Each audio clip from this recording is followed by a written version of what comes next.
Binaural Sounds ASMR, where today we venture into the mist-shrouded landscapes of early 19th century Europe, a time of scientific awakening, Gothic imagination, and profound questioning of human limits.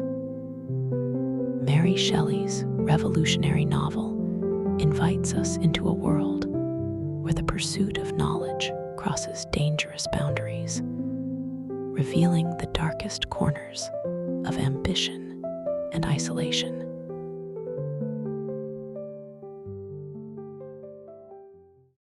Letter 1 to Mrs. Saville, England, sent to Petersburg, Dec. 11th, 17. You will rejoice to hear that no disaster has accompanied the commencement of an enterprise which you have regarded with such evil forebodings. I arrived here yesterday, and my first task is to assure my dear sister of my welfare and increasing confidence in the success of my undertaking. I am already far north of London, and as I walk in the streets of Petersburg, I feel a cold northern breeze play upon my cheeks, which braces my nerves and fills me with delight. Do you understand this feeling? This breeze, which has traveled from the regions towards which I am advancing, gives me a foretaste of those icy climes. Inspirited by this wind of promise, my daydreams become more fervent and vivid. I try in vain to be persuaded that the pole is the seat of frost and desolation. It ever presents itself to my imagination as the region of beauty and delight. There, Margaret, the sun is forever visible, its broad disk just skirting the horizon and diffusing a perpetual splendor. Therefore, with your leave, my sister, I will put some trust in preceding navigators. Their snow and frost are banished, and sailing over a calm sea, we may be wafted to a land surpassing in wonders, and in beauty every region hitherto discovered on the habitable globe. Its productions and features may be without example, as the phenomena of the heavenly bodies undoubtedly are in those undiscovered solitudes. What may not be expected in a country of eternal light? I may there discover the wondrous power which attracts the needle, and may regulate 1,000 celestial observations that require only this voyage to render their seeming eccentricities consistent forever. I shall satiate my ardent curiosity with the sight of a part of the world never before visited, and may tread a land never before imprinted by the foot of man. These are my enticements, and they are sufficient to conquer all fear of danger or death, and to induce me to commence this laborious voyage with the joy a child feels when he embarks in a little boat with his holiday mates on an expedition of discovery up his native river. But supposing all these conjectures to be false, you cannot contest the inestimable benefit which I shall confer on all mankind to the last generation by discovering a passage near the pole to those countries, to reach which at present so many months are requisite, or by ascertaining the secret of the magnet, which, if at all possible, can only be effected by an undertaking such as mine. These reflections have dispelled the agitation with which I began my letter, and I feel my heart glow with an enthusiasm which elevates me to heaven, for nothing contributes so much to tranquilize the mind as a steady purpose, a point on which the soul may fix its intellectual eye. This expedition has been the favorite dream of my early years. I have read with ardor the accounts of the various voyages which have been made in the prospect of arriving at the North Pacific Ocean through the seas which surround the pole. You may remember that a history of all the voyages made for purposes of discovery composed the whole of our good Uncle Thomas' library. My education was neglected, yet I was passionately fond of reading. These volumes were my study day and night, and my familiarity with them increased that regret which I had felt as a child on learning that my father's dying injunction had forbidden my uncle to allow me to embark in a seafaring life. These visions faded when I perused, for the first time, those poets whose effusions entranced my soul and lifted it to heaven. I also became a poet, and for 1 year lived in a paradise of my own creation. I imagined that I also might obtain a niche in the temple where the names of Homer and Shakespeare are consecrated. You are well acquainted with my failure and how heavily I bore the disappointment. But just at that time, I inherited the fortune of my cousin, and my thoughts were turned into the channel of their earlier bent. 6 years have passed since I resolved on my present undertaking. I can, even now, remember the hour from which I dedicated myself to this great enterprise. I commenced by inuring my body to hardship. I accompanied the whale fishers on several expeditions to the North Sea.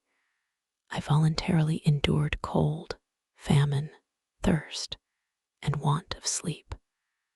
I often worked harder than the common sailors during the day, and devoted my nights to the study of mathematics, the theory of medicine, and those branches of physical science from which a naval adventurer might derive the greatest practical advantage. Twice, I actually hired myself as an undermate in a Greenland whaler, and acquitted myself to admiration. I must own, I felt a little proud when my captain offered me the second dignity in the vessel, and entreated me to remain with the greatest earnestness. So valuable did he consider my services. And now, dear Margaret, do I not deserve to accomplish some great purpose? My life might have been passed in ease and luxury, but I preferred glory to every enticement that wealth placed in my path. Oh, that some encouraging voice would answer in the affirmative. My courage and my resolution is firm, but my hopes fluctuate, and my spirits are often depressed. I am about to proceed on a long and difficult voyage, the emergencies of which will demand all my fortitude. I am required not only to raise the spirits of others, but sometimes to sustain my own when theirs are failing. This is the most favorable period for traveling in Russia. They fly quickly over the snow in their sledges. The motion is pleasant, and, in my opinion, far more agreeable than that of an English stagecoach. The cold is not excessive if you are wrapped in furs, a dress which I have already adopted, for there is a great difference between walking the deck and remaining seated motionless for hours, when no exercise prevents the blood from actually freezing in your veins. I have no ambition to lose my life on the post road between St. Petersburg and Archangel. I shall depart for the latter town in a fortnight or 3 weeks, and my intention is to hire a ship there, which can easily be done by paying the insurance for the owner, and to engage as many sailors as I think necessary among those who are accustomed to the whale fishing. I do not intend to sail until the month of June. And when shall I return? Ah, dear sister, how can I answer this question? If I succeed, many, many months, perhaps years, will pass before you, and I may meet. If I fail, you will see me again soon, or never. Farewell, my dear, excellent Margaret. Heaven shower down blessings on you, and save me, that I may again and again testify my gratitude for all your love and kindness. Your affectionate brother, R. Walton. Letter 2. To Mrs. Saville, England. Archangel, 28th March, 17. How slowly the time passes here, encompassed as I am by frost and snow. Yet a second step is taken towards my enterprise. I have hired a vessel and am occupied in collecting my sailors. Those whom I have already engaged appear to be men on whom I can depend, and are certainly possessed of dauntless courage.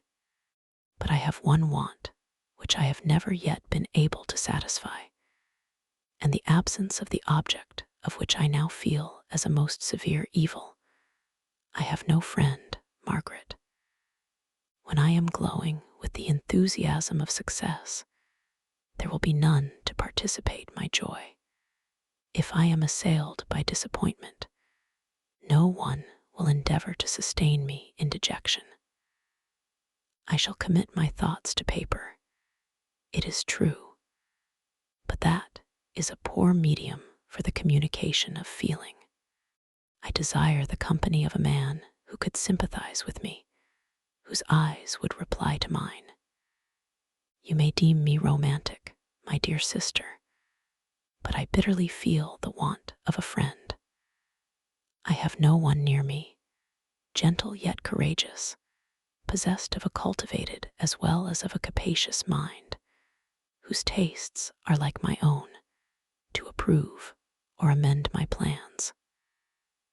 How would such a friend repair the faults of your poor brother? I am too ardent in execution and too impatient of difficulties, but it is a still greater evil to me that I am self-educated. For the first 14 years of my life, I ran wild on a common and read nothing but our Uncle Thomas books of voyages. At that age, I became acquainted with the celebrated poets of our own country, but it was only when it had ceased to be in my power to derive its most important benefits from such a conviction that I perceived the necessity of becoming acquainted with more languages than that of my native country. Now I am 28, and am in reality more illiterate than many schoolboys of 15.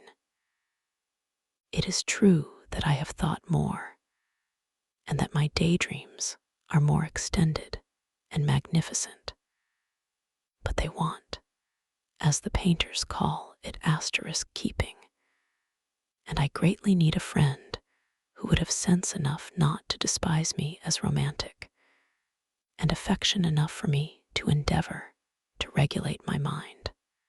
While these are useless complaints, I shall certainly find no friend on the wide ocean, nor even here in Archangel, among merchants and seamen. Yet some feelings, unallied to the dross of human nature, beat even in these rugged bosoms. My lieutenant, for instance, is a man of wonderful courage and enterprise. He is madly desirous of glory, or rather, to word my phrase more characteristically, of advancement in his profession. he is an Englishman, and in the midst of national and professional prejudices, unsoftened by cultivation, retains some of the noblest endowments of humanity. I first became acquainted with him on board a whale vessel. Finding that he was unemployed in this city, I easily engaged him to assist in my enterprise.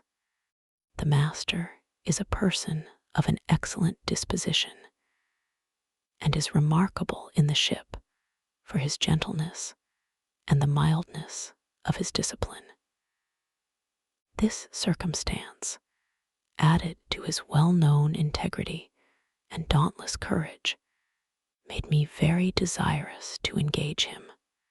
A youth passed in solitude, my best years spent under your gentle and feminine fosterage, has so refined the groundwork of my character that I cannot overcome an intense distaste to the usual brutality exercised on board ship.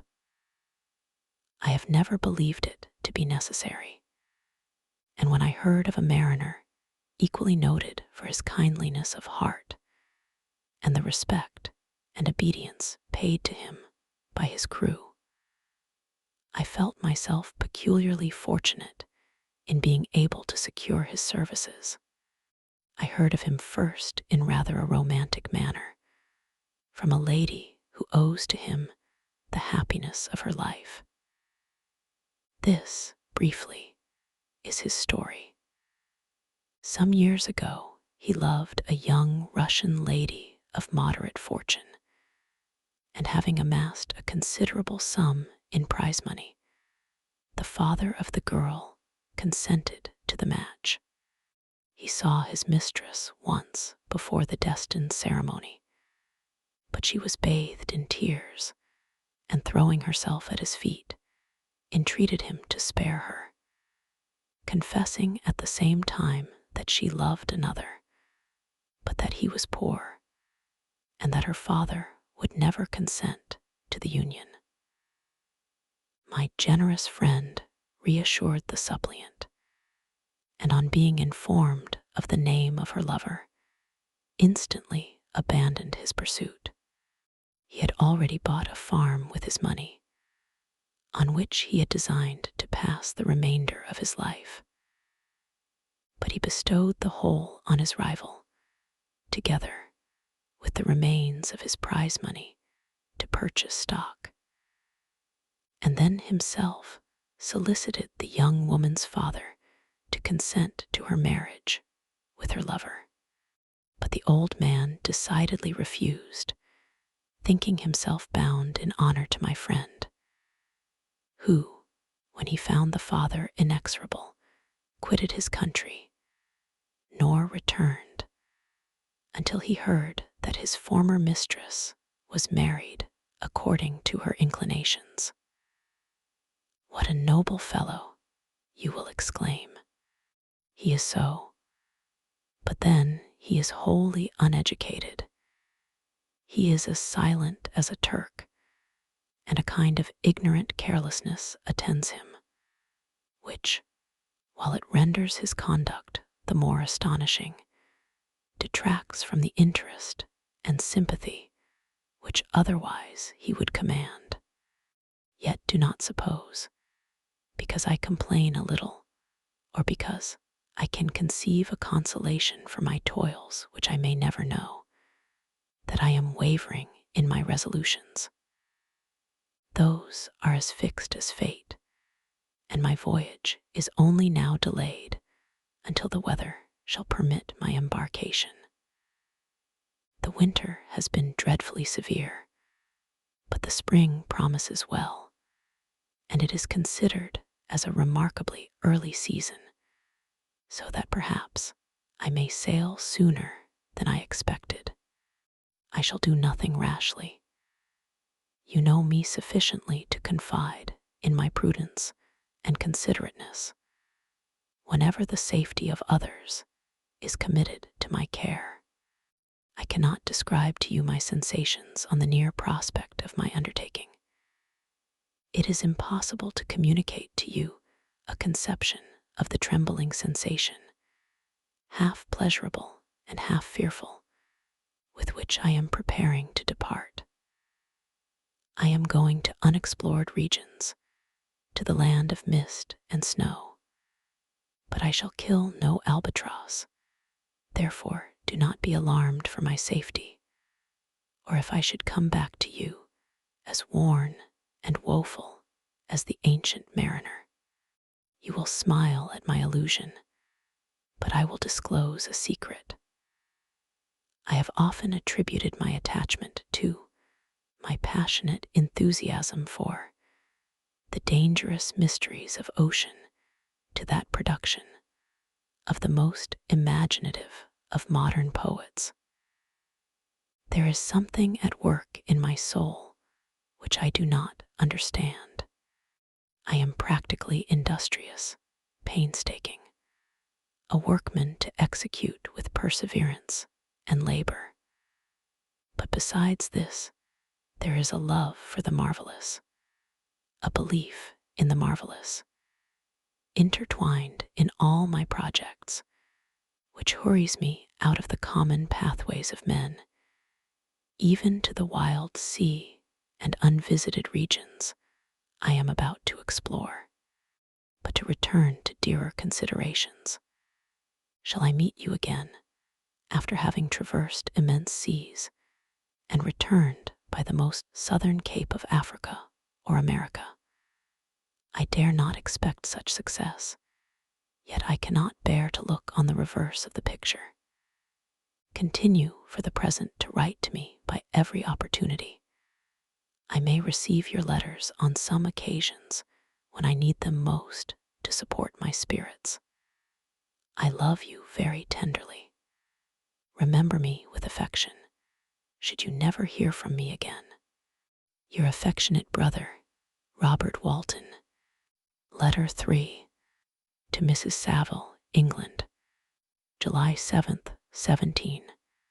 My dear sister, I write a few lines in haste to say that I am safe and well advanced on my voyage. This letter will reach England by a merchantman now on its homeward voyage from Archangel, more fortunate than I, who may not see my native land, perhaps, for many years. I am, however, in good spirits. My men are bold and apparently firm of purpose, nor do the floating sheets of ice that continually pass us, indicating the dangers of the region towards which we are advancing, appear to dismay them. We have already reached a very high latitude, but it is the height of summer, and although not so warm as in England, the southern gales, which blow us speedily towards those shores which I so ardently desire to attain, breathe a degree of renovating warmth which I had not expected. No incidents have hitherto befallen us that would make a figure in a letter. 1 or 2 stiff gales and the springing of a leak are accidents which experienced navigators scarcely remember to record, and I shall be well content if nothing worse happen to us during our voyage. Adieu, my dear Margaret. Be assured that for my own sake, as well as yours, I will not rashly encounter danger. I will be cool, persevering, and prudent, but success, shall crown my endeavors. Wherefore not? Thus far I have gone, tracing a secure way over the pathless seas, the very stars themselves being witnesses and testimonies of my triumph.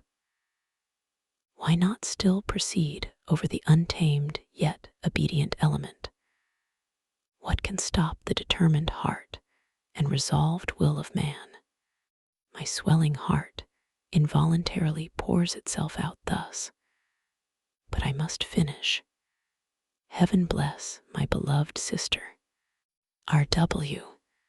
Letter 4 to Mrs. Saville, England, August 5th, 17.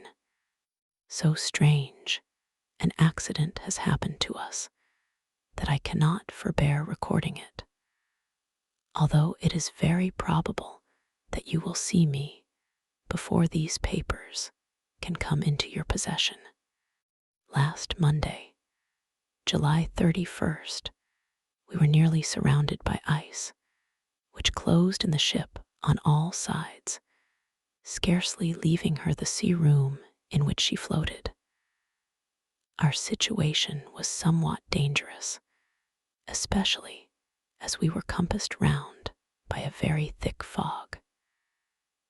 We accordingly lay to, hoping that some change would take place in the atmosphere and weather. About 2 o'clock, the mist cleared away, and we beheld, stretched out in every direction, vast and irregular plains of ice, which seemed to have no end. Some of my comrades groaned, and my own mind began to grow watchful with anxious thoughts, when a strange sight suddenly attracted our attention and diverted our solicitude from our own situation. We perceived a low carriage, fixed on a sledge and drawn by dogs, pass on towards the north. At the distance of half a mile, a being which had the shape of a man, but apparently of gigantic stature, sat in the sledge and guided the dogs. We watched the rapid progress of the traveler with our telescopes until he was lost among the distant inequalities of the ice. This appearance excited our unqualified wonder. We were, as we believed, many hundred miles from any land, but this apparition seemed to denote that it was not, in reality, so distant as we had supposed. Shut in, however, by ice, it was impossible to follow his track, which we had observed with the greatest attention. About 2 hours after this occurrence, we heard the ground sea, and before night, the ice broke and freed our ship. We, however, lay to until the morning, fearing to encounter in the dark those large loose masses which float about after the breaking up of the ice. I profited of this time to rest for a few hours. In the morning, however, as soon as it was light, I went upon deck and found all the sailors busy on one side of the vessel, apparently talking to someone in the sea. It was, in fact, a sledge, like that we had seen before, which had drifted towards us in the night on a large fragment of ice. Only one dog remained alive, but there was a human being within it whom the sailors were persuading to enter the vessel. He was not, as the other traveler seemed to be, a savage inhabitant of some undiscovered island, but a European. When I appeared on deck, the master said, "Here is our captain, and he will not allow you to perish on the open sea." On perceiving me, the stranger addressed me in English, although with a foreign accent. "Before I come on board your vessel," said he, "will you have the kindness to inform me whither you are bound?" You may conceive my astonishment on hearing such a question addressed to me from a man on the brink of destruction, and to whom I should have supposed that my vessel would have been a resource, which he would not have exchanged for the most precious wealth the earth can afford. I replied, however, that we were on a voyage of discovery towards the northern pole. Upon hearing this, he appeared satisfied and consented to come on board. Good God, Margaret, if you had seen the man who thus capitulated for his safety, your surprise would have been boundless. His limbs were nearly frozen, and his body dreadfully emaciated by fatigue and suffering. I never saw a man in so wretched a condition. We attempted to carry him into the cabin, but as soon as he had quitted the fresh air, he fainted. We accordingly brought him back to the deck and restored him to animation by rubbing him with brandy and forcing him to swallow a small quantity. As soon as he showed signs of life, we wrapped him up in blankets and placed him near the chimney of the kitchen stove. By slow degrees, he recovered and ate a little soup, which restored him wonderfully. 2 days passed in this manner before he was able to speak, and I often feared that his sufferings had deprived him of understanding. When he had in some measure recovered, I removed him to my own cabin and attended on him as much as my duty would permit. I never saw a more interesting creature. His eyes have generally an expression of wildness and even madness, but there are moments when, if anyone performs an act of kindness towards him or does him any the most trifling service, his whole countenance is lighted up, as it were, with a beam of benevolence and sweetness that I never saw equaled. But he is generally melancholy and despairing, and sometimes he gnashes his teeth, as if impatient of the weight of woes that oppresses him. When my guest was a little recovered, I had great trouble to keep off the men, who wished to ask him 1,000 questions, but I would not allow him to be tormented by their idle curiosity in a state of body and mind, whose restoration evidently depended upon entire repose. Once, however, the lieutenant asked why he had come so far upon the ice in so strange a vehicle. His countenance instantly assumed an aspect of the deepest gloom, and he replied, "To seek one who fled from me." "And did the man whom you pursued travel in the same fashion?" "Yes." "Then I fancy we have seen him. For the day before we picked you up, we saw some dogs drawing a sledge, with a man in it, across the ice. This aroused the stranger's attention, and he asked a multitude of questions concerning the route which the demon, as he called him, had pursued. Soon after, when he was alone with me, he said, "I have, doubtless, excited your curiosity, as well as that of these good people, but you are too considerate to make inquiries. Certainly, it would indeed be very impertinent and inhuman in me to trouble you with any inquisitiveness of mine, and yet you rescued me from a strange and perilous situation. You have benevolently restored me to life." Soon after this, he inquired if I thought that the breaking up of the ice had destroyed the other sledge.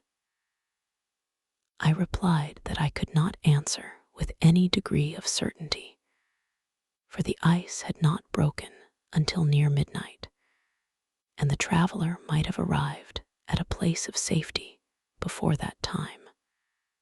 But of this I could not judge. From this time, a new spirit of life animated the decaying frame of the stranger. He manifested the greatest eagerness to be upon deck to watch for the sledge which had before appeared. But I have persuaded him to remain in the cabin, for he is far too weak to sustain the rawness of the atmosphere. I have promised that someone should watch for him and give him instant notice if any new object should appear in sight. Such is my journal of what relates to this strange occurrence up to the present day. The stranger has gradually improved in health, but is very silent and appears uneasy when anyone except myself enters his cabin. Yet his manners are so conciliating and gentle that the sailors are all interested in him, although they have had very little communication with him. For my own part, I begin to love him as a brother, and his constant and deep grief fills me with sympathy and compassion. He must have been a noble creature in his better days, being even now in wreck so attractive and amiable. I said in one of my letters, my dear Margaret, that I should find no friend on the wide ocean. Yet I have found a man who, before his spirit had been broken by misery, I should have been happy to have possessed as the brother of my heart. I shall continue my journal concerning the stranger at intervals, should I have any fresh incidents to record. August 13th, 17. My affection for my guest increases every day. He excites at once my admiration and my pity to an astonishing degree. How can I see so noble a creature destroyed by misery without feeling the most poignant grief? He is so gentle, yet so wise. His mind is so cultivated, and when he speaks, although his words are culled with the choicest art, yet they flow with rapidity and unparalleled eloquence. He is now much recovered from his illness, and is continually on the deck, apparently watching for the sledge that preceded his own. Yet, although unhappy, he is not so utterly occupied by his own misery, but that he interests himself deeply in the projects of others. He has frequently conversed with me on mine, which I have communicated to him without disguise. He entered attentively into all my arguments in favor of my eventual success, and into every minute detail of the measures I had taken to secure it. I was easily led by the sympathy which he evinced to use the language of my heart, to give utterance to the burning ardor of my soul, and to say, with all the fervor that warmed me, how gladly I would sacrifice my fortune, my existence, my every hope, to the furtherance of my enterprise. One man's life or death were but a small price to pay for the acquirement of the knowledge which I sought, for the dominion I should acquire and transmit over the elemental foes of our race. As I spoke, a dark gloom spread over my listener's countenance. At first I perceived that he tried to suppress his emotion. He placed his hands before his eyes, and my voice quivered and failed me as I beheld tears trickle fast from between his fingers. A groan burst from his heaving breast. I paused. At length he spoke, in broken accents. Unhappy man, do you share my madness? Have you drunk also of the intoxicating draught? Hear me, let me reveal my tale, and you will dash the cup from your lips. Such words, you may imagine, strongly excited my curiosity. But the paroxysm of grief that had seized the stranger overcame his weakened powers, and many hours of repose and tranquil conversation were necessary to restore his composure. Having conquered the violence of his feelings, he appeared to despise himself for being the slave of passion, and quelling the dark tyranny of despair, he led me again to converse concerning myself personally. He asked me the history of my earlier years. The tale was quickly told, but it awakened various trains of reflection. I spoke of my desire of finding a friend, of my thirst for a more intimate sympathy with a fellow mind than had ever fallen to my lot, and expressed my conviction that a man could boast of little happiness who did not enjoy this blessing. I agree with you, replied the stranger. We are unfashioned creatures, but half made up. If one wiser, better, dearer than ourselves, such a friend ought to be. Do not lend his aid to perfectionate our weak and faulty natures. I once had a friend, the most noble of human creatures, and am entitled, therefore, to judge respecting friendship. You have hope and the world before you, and have no cause for despair. But I have lost everything and cannot begin life anew.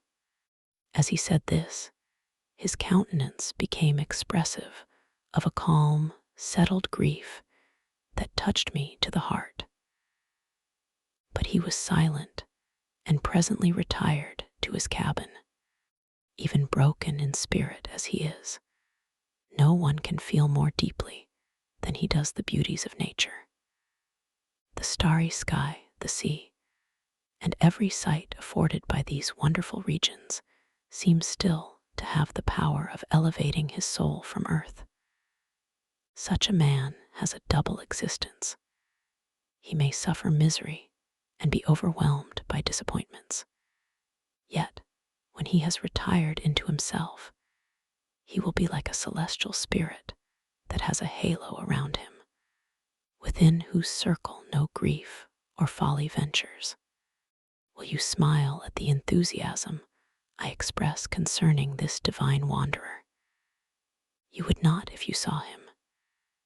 You have been tutored and refined by books and retirement from the world, and you are therefore somewhat fastidious. But this only renders you the more fit to appreciate the extraordinary merits of this wonderful man. Sometimes I have endeavored to discover what quality it is which he possesses that elevates him so immeasurably above any other person I ever knew. I believe it to be an intuitive discernment, a quick but never failing power of judgment, a penetration into the causes of things unequaled for clearness and precision. Add to this a facility of expression and a voice whose varied intonations are soul-subduing music. August 19th, 17. Yesterday the stranger said to me, "You may easily perceive, Captain Walton, that I have suffered great and unparalleled misfortunes. I had determined at one time that the memory of these evils should die with me, but you have won me to alter my determination. You seek for knowledge and wisdom, as I once did, and I ardently hope that the gratification of your wishes may not be a serpent to sting you, as mine has been. I do not know that the relation of my disasters will be useful to you. Yet, when I reflect that you are pursuing the same course, exposing yourself to the same dangers which have rendered me what I am, I imagine that you may deduce an apt moral from my tale, one that may direct you if you succeed in your undertaking, and console you in case of failure. Prepare to hear of occurrences which are usually deemed marvelous. Were we among the tamer scenes of nature, I might fear to encounter your unbelief, perhaps your ridicule. But many things will appear possible in these wild and mysterious regions, which would provoke the laughter of those unacquainted with the ever-varied powers of nature. Nor can I doubt but that my tale conveys in its series internal evidence of the truth of the events of which it is composed. You may easily imagine that I was much gratified by the offered communication. Yet I could not endure that he should renew his grief by a recital of his misfortunes. I felt the greatest eagerness to hear the promised narrative, partly from curiosity, and partly from a strong desire to ameliorate his fate if it were in my power. I expressed these feelings in my answer. "I thank you," he replied, "for your sympathy, but it is useless. My fate is nearly fulfilled. I wait but for one event, and then I shall repose in peace." "I understand your feeling," continued he, perceiving that I wished to interrupt him. "But you are mistaken, my friend, if thus you will allow me to name you. Nothing can alter my destiny. Listen to my history, and you will perceive how irrevocably it is determined." He then told me that he would commence his narrative the next day when I should be at leisure. This promise drew from me the warmest thanks. I have resolved every night, when I am not imperatively occupied by my duties, to record, as nearly as possible in his own words, what he has related during the day. If I should be engaged, I will at least make notes. This manuscript will doubtless afford you the greatest pleasure. But to me, who know him, and who hear it from his own lips, with what interest and sympathy shall I read it in some future day? Even now, as I commence my task, his full-toned voice swells in my ears, his lustrous eyes dwell on me with all their melancholy sweetness. I see his thin hand raised in animation, while the lineaments of his face are irradiated by the soul within. Strange and harrowing must be his story, frightful the storm which embraced the gallant vessel on its course, and wrecked it thus. Chapter 1. I am by birth a Genevese, and my family is one of the most distinguished of that republic. My ancestors had been for many years counselors and syndics, and my father had filled several public situations with honor and reputation. He was respected by all who knew him for his integrity and indefatigable attention to public business. He passed his younger days perpetually occupied by the affairs of his country. A variety of circumstances had prevented his marrying early, nor was it until the decline of life that he became a husband and the father of a family. As the circumstances of his marriage illustrate his character, I cannot refrain from relating them. One of his most intimate friends was a merchant who, from a flourishing state, fell, through numerous mischances, into poverty. This man, whose name was Beaufort, was of a proud and unbending disposition, and could not bear to live in poverty and oblivion in the same country where he had formerly been distinguished for his rank and magnificence. Having paid his debts, therefore, in the most honorable manner, he retreated with his daughter to the town of Lucerne, where he lived unknown and in wretchedness. My father loved Beaufort with the truest friendship, and was deeply grieved by his retreat in these unfortunate circumstances. He bitterly deplored the false pride which led his friend to a conduct so little worthy of the affection that united them. He lost no time in endeavoring to seek him out, with the hope of persuading him to begin the world again through his credit and assistance.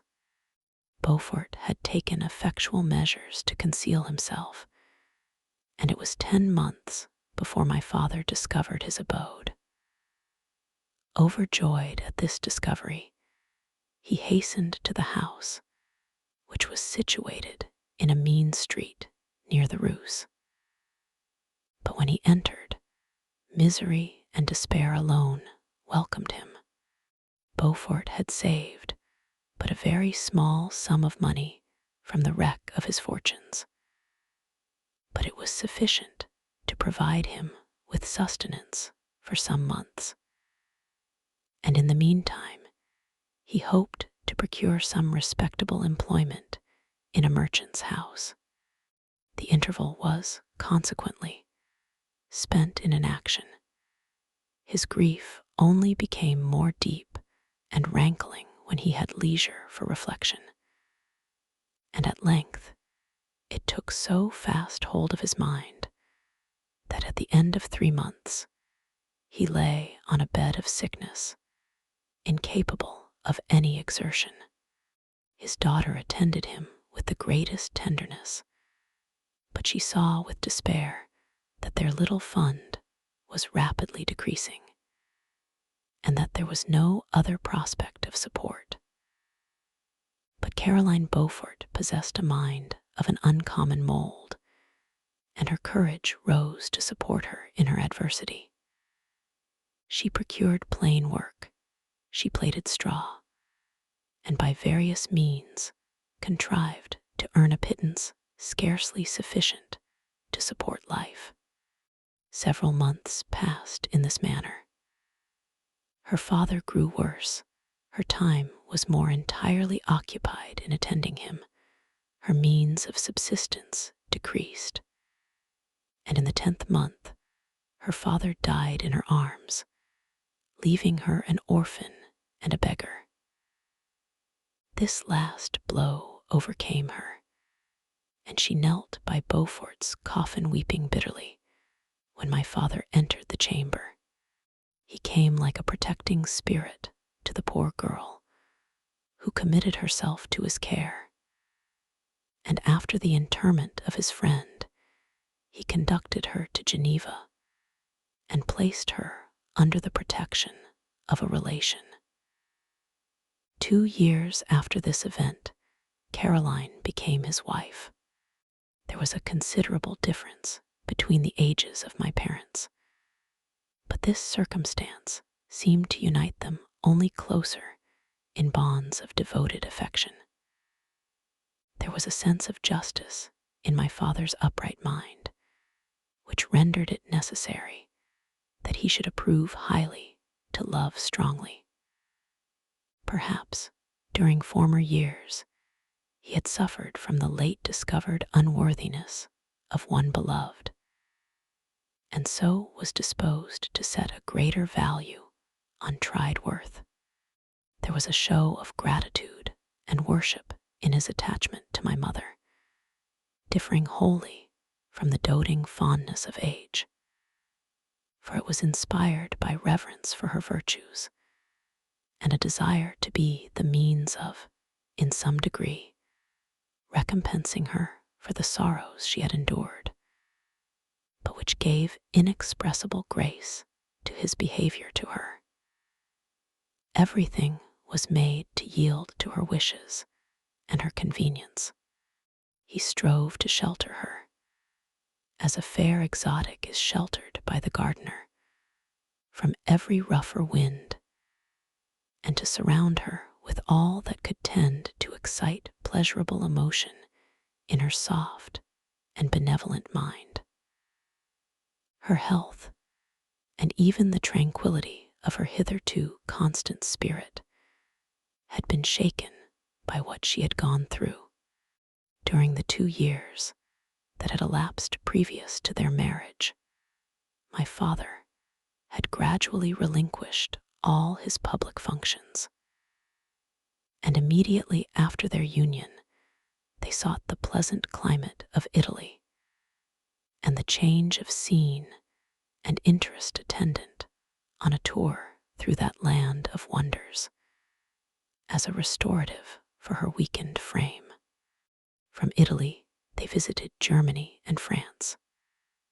I, their eldest child, was born at Naples, and as an infant accompanied them in their rambles. I remained for several years their only child.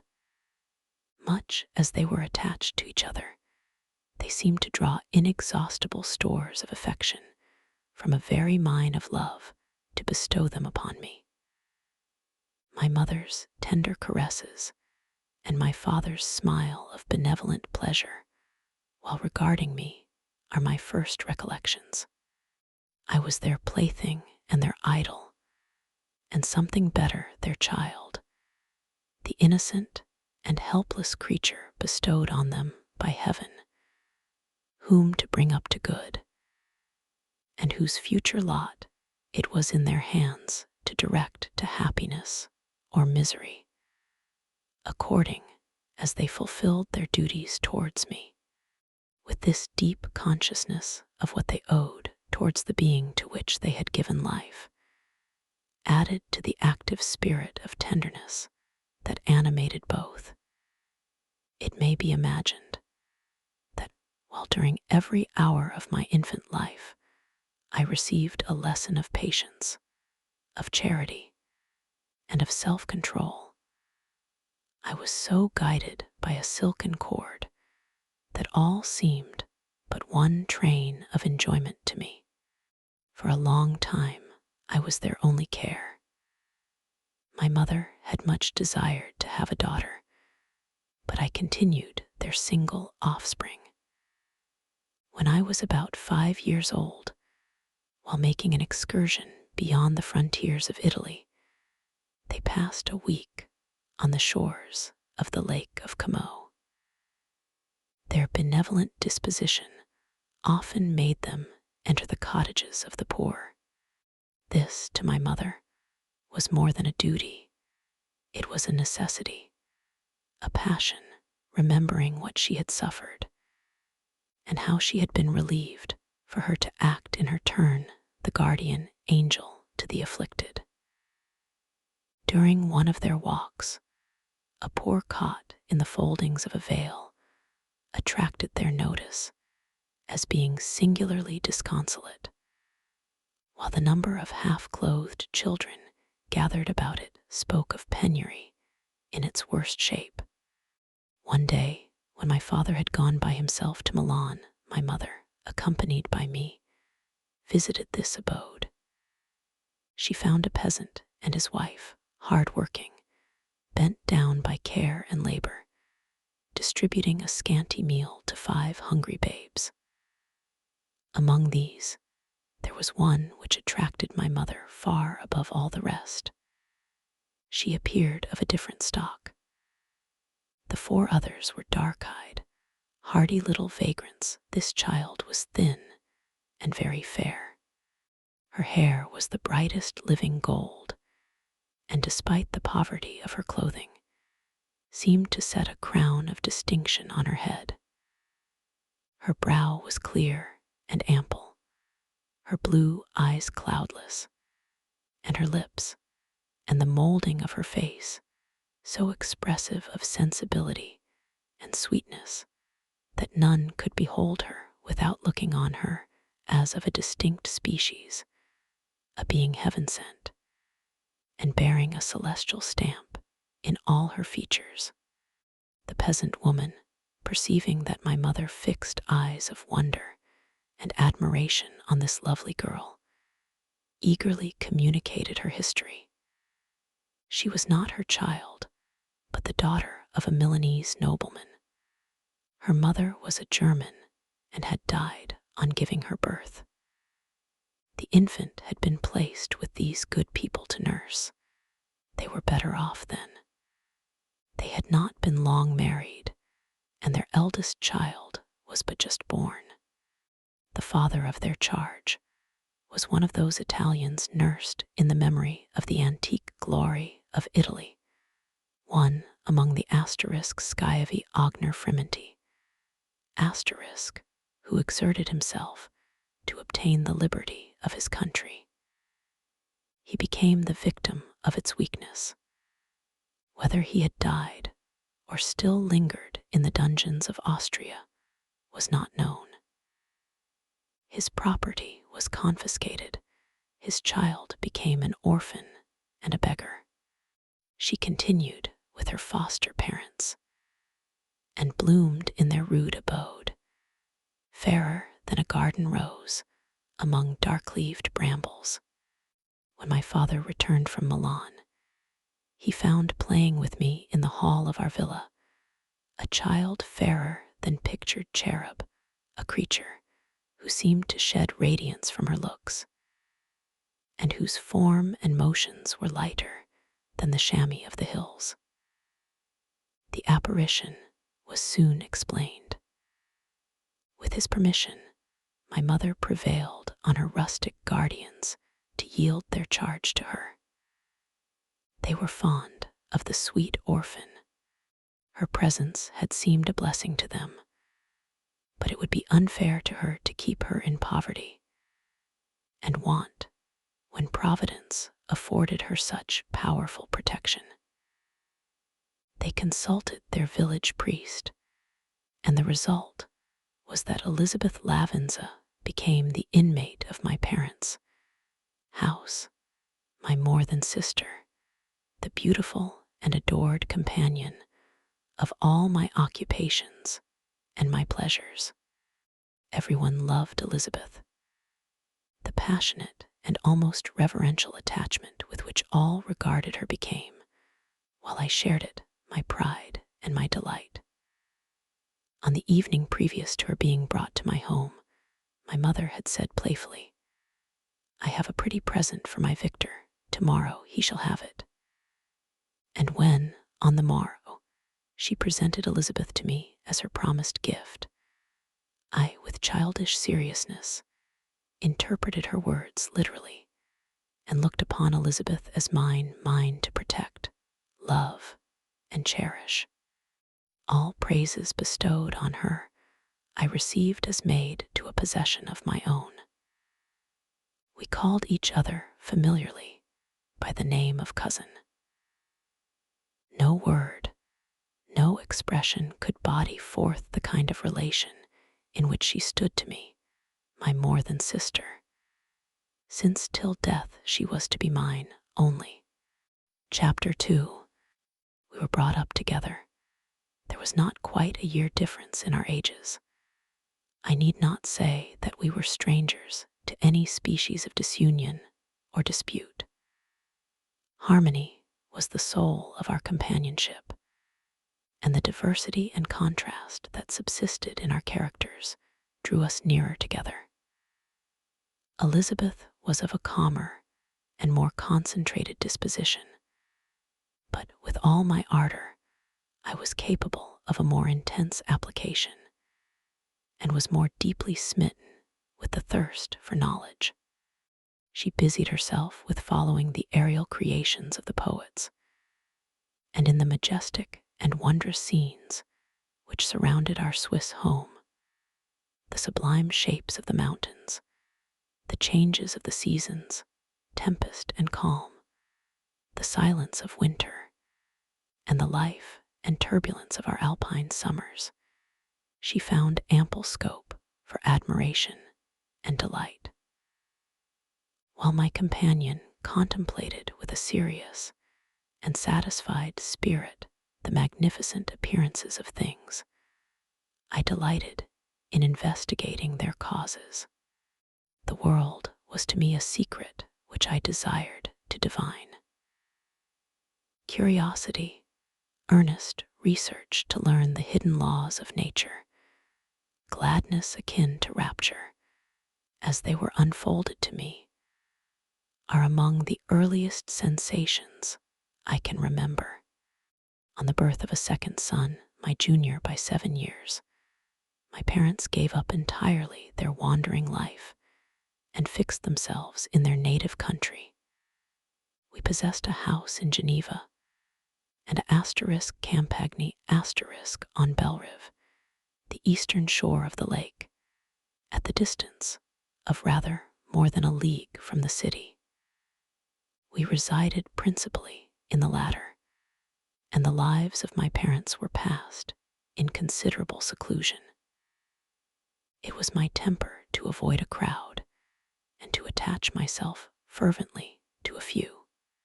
I was indifferent, therefore, to my schoolfellows in general, but I united myself in the bonds of the closest friendship to one among them. Henry Clerval was the son of a merchant of Geneva. He was a boy of singular talent and fancy. He loved enterprise, hardship, and even danger for its own sake. He was deeply read in books of chivalry and romance. He composed heroic songs and began to write many a tale of enchantment and knightly adventure.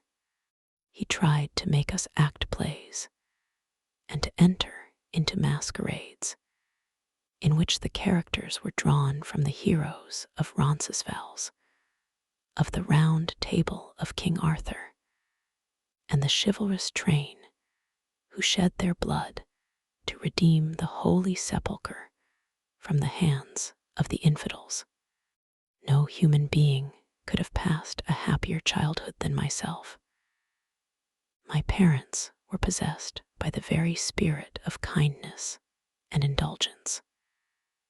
We felt that they were not the tyrants to rule our lot according to their caprice, but the agents and creators of all the many delights which we enjoyed. When I mingled with other families, I distinctly discerned how peculiarly fortunate my lot was, and gratitude assisted the development of filial love. My temper was sometimes violent, and my passions vehement, but by some law in my temperature, they were turned not towards childish pursuits, but to an eager desire to learn, and not to learn all things indiscriminately. I confess that neither the structure of languages, nor the code of governments, nor the politics of various states possessed attractions for me. It was the secrets of heaven and earth that I desired to learn, and whether it was the outward substance of things or the inner spirit of nature and the mysterious soul of man that occupied me, still my inquiries were directed to the metaphysical, or, in its highest sense, the physical secrets of the world. Meanwhile, Clerval occupied himself, so to speak, with the moral relations of things. The busy stage of life, the virtues of heroes, and the actions of men were his theme, and his hope and his dream was to become one among those whose names are recorded in story as the gallant and adventurous benefactors of our species. The saintly soul of Elizabeth shone like a shrine-dedicated lamp in our peaceful home. Her sympathy was ours, her smile, her soft voice, the sweet glance of her celestial eyes were ever there to bless and animate us. She was the living spirit of love to soften and attract. I might have become sullen in my study, rough through the ardor of my nature, but that she was there to subdue me to a semblance of her own gentleness.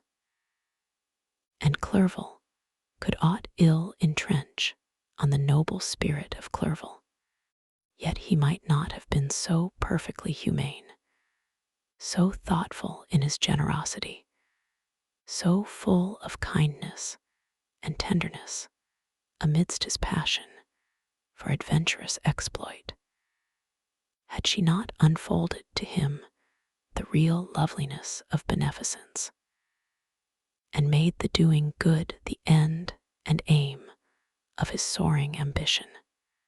I feel exquisite pleasure in dwelling on the recollections of childhood, before misfortune had tainted my mind and changed its bright visions of extensive usefulness into gloomy and narrow reflections upon self. Besides, in drawing the picture of my early days, I also record those events which led, by insensible steps, to my after tale of misery. For when I would account to myself for the birth of that passion which afterwards ruled my destiny, I find it arise, like a mountain river, from ignoble and almost forgotten sources. But swelling as it proceeded, it became the torrent which, in its course, has swept away all my hopes and joys. Natural philosophy is the genius that has regulated my fate. I desire, therefore, in this narration, to state those facts which led to my predilection for that science. When I was 13 years of age, we all went on a party of pleasure to the baths near Thonon. The inclemency of the weather obliged us to remain a day confined to the inn. In this house, I chanced to find a volume of the works of Cornelius Agrippa. I opened it with apathy. The theory which he attempts to demonstrate and the wonderful facts which he relates soon changed this feeling into enthusiasm. A new light seemed to dawn upon my mind, and bounding with joy, I communicated my discovery to my father. My father looked carelessly at the title page of my book and said, "Ah, Cornelius Agrippa, my dear Victor, do not waste your time upon this. It is sad trash." If instead of this remark, my father had taken the pains to explain to me that the principles of Agrippa had been entirely exploded, and that a modern system of science had been introduced which possessed much greater powers than the ancient, because the powers of the latter were chimerical, while those of the former were real and practical. Under such circumstances, I should certainly have thrown Agrippa aside and have contented my imagination, warmed as it was, by returning with greater ardor to my former studies. It is even possible that the train of my ideas would never have received the fatal impulse that led to my ruin. But the cursory glance my father had taken of my volume by no means assured me that he was acquainted with its contents, and I continued to read with the greatest avidity. When I returned home, my first care was to procure the whole works of this author, and afterwards of Paracelsus and Albertus Magnus. I read and studied the wild fancies of these writers with delight. They appeared to me treasures known to few besides myself. I have described myself as always having been imbued with a fervent longing to penetrate the secrets of nature.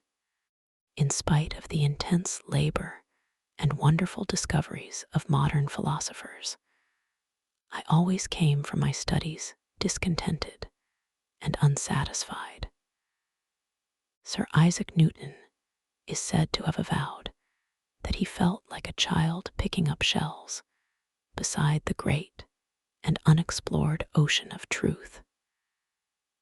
Those of his successors in each branch of natural philosophy with whom I was acquainted appeared even to my boy's apprehensions as tyros engaged in the same pursuit. The untaught peasant beheld the elements around him and was acquainted with their practical uses. The most learned philosopher knew little more. He had partially unveiled the face of nature, but her immortal lineaments were still a wonder and a mystery. He might dissect, anatomize, and give names, but not to speak of a final cause. Causes in their secondary and tertiary grades were utterly unknown to him. I had gazed upon the fortifications and impediments that seemed to keep human beings from entering the citadel of nature, and rashly and ignorantly I had repined.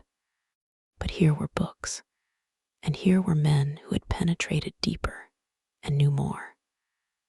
I took their word for all that they averred, and I became their disciple. It may appear strange that such should arise in the 18th century, but while I followed the routine of education in the schools of Geneva, I was, to a great degree, self-taught with regard to my favorite studies. My father was not scientific, and I was left to struggle with a child's blindness, added to a student's thirst for knowledge. Under the guidance of my new preceptors, I entered with the greatest diligence into the search of the philosopher's stone and the elixir of life, but the latter soon obtained my undivided attention. Wealth was an inferior object, but what glory would attend the discovery if I could banish disease from the human frame and render man invulnerable to any but a violent death. Nor were these my only visions. The raising of ghosts or devils was a promise liberally accorded by my favorite authors, the fulfillment of which I most eagerly sought. And if my incantations were always unsuccessful, I attributed the failure rather to my own inexperience and mistake than to a want of skill or fidelity in my instructors.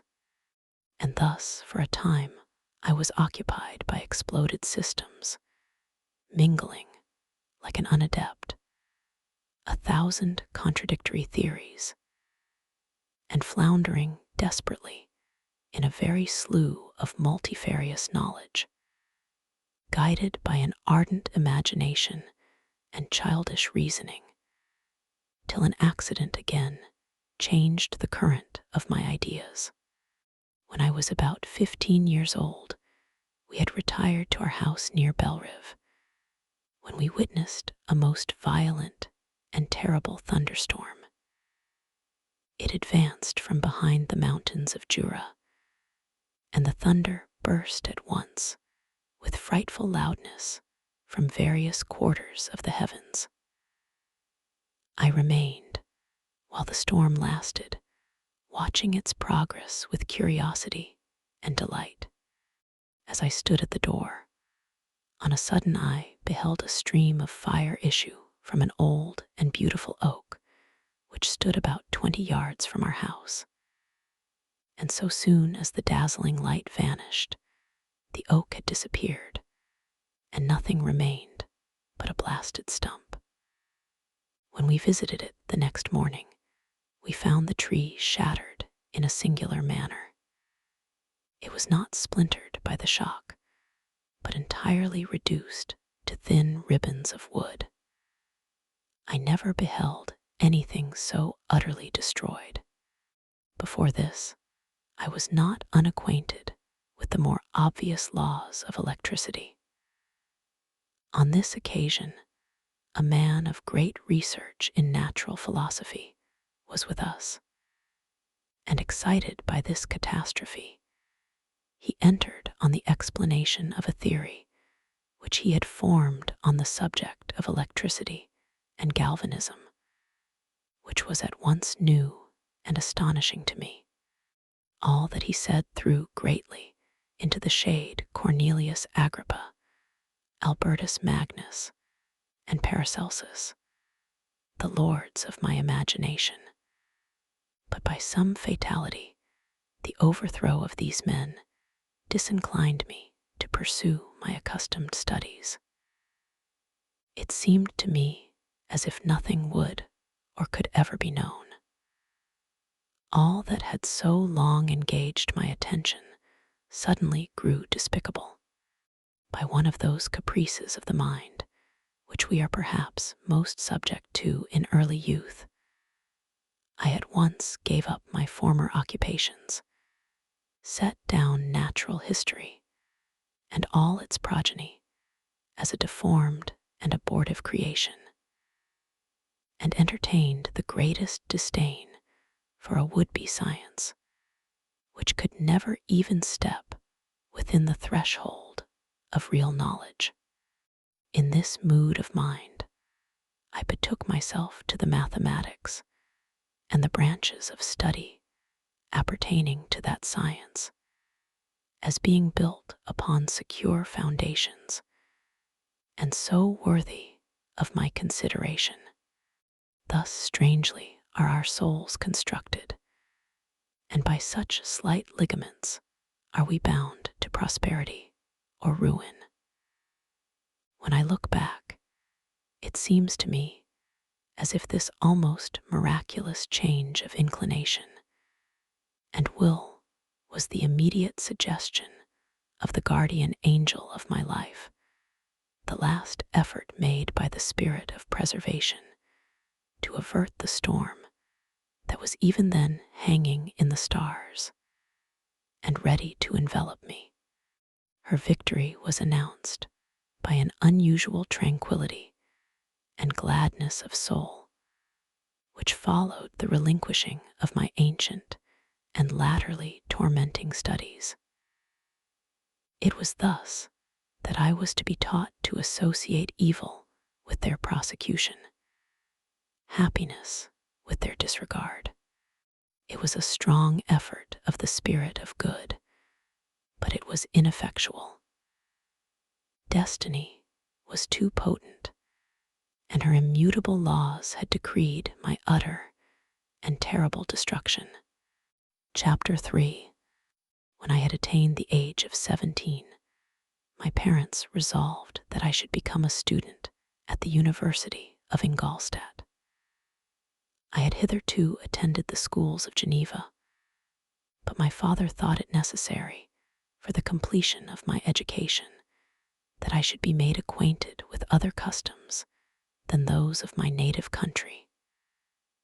My departure was therefore fixed at an early date, but before the day resolved upon could arrive, the first misfortune of my life occurred, an omen, as it were, of my future misery.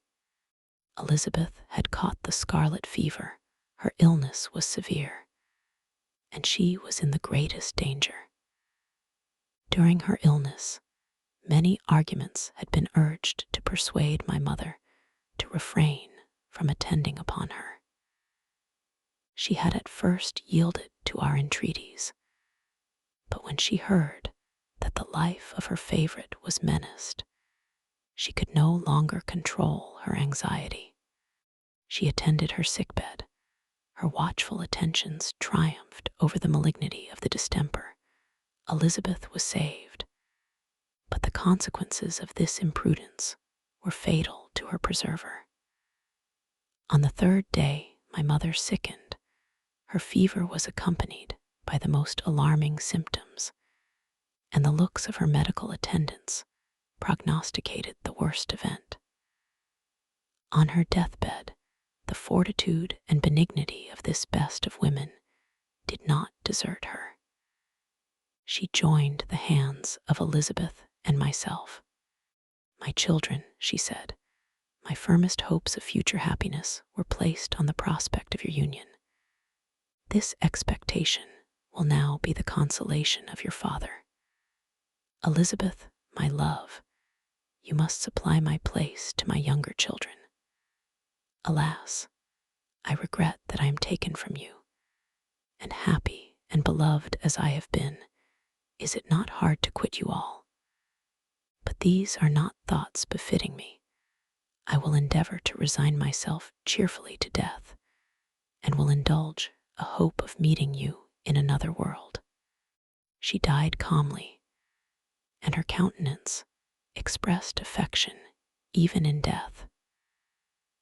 I need not describe the feelings of those whose dearest ties are rent by that most irreparable evil, the void that presents itself to the soul, and the despair that is exhibited on the countenance. It is so long before the mind can persuade itself that she whom we saw every day, and whose very existence appeared a part of our own, can have departed forever, that the brightness of a beloved eye can have been extinguished, and the sound of a voice so familiar and dear to the ear can be hushed, never more to be heard.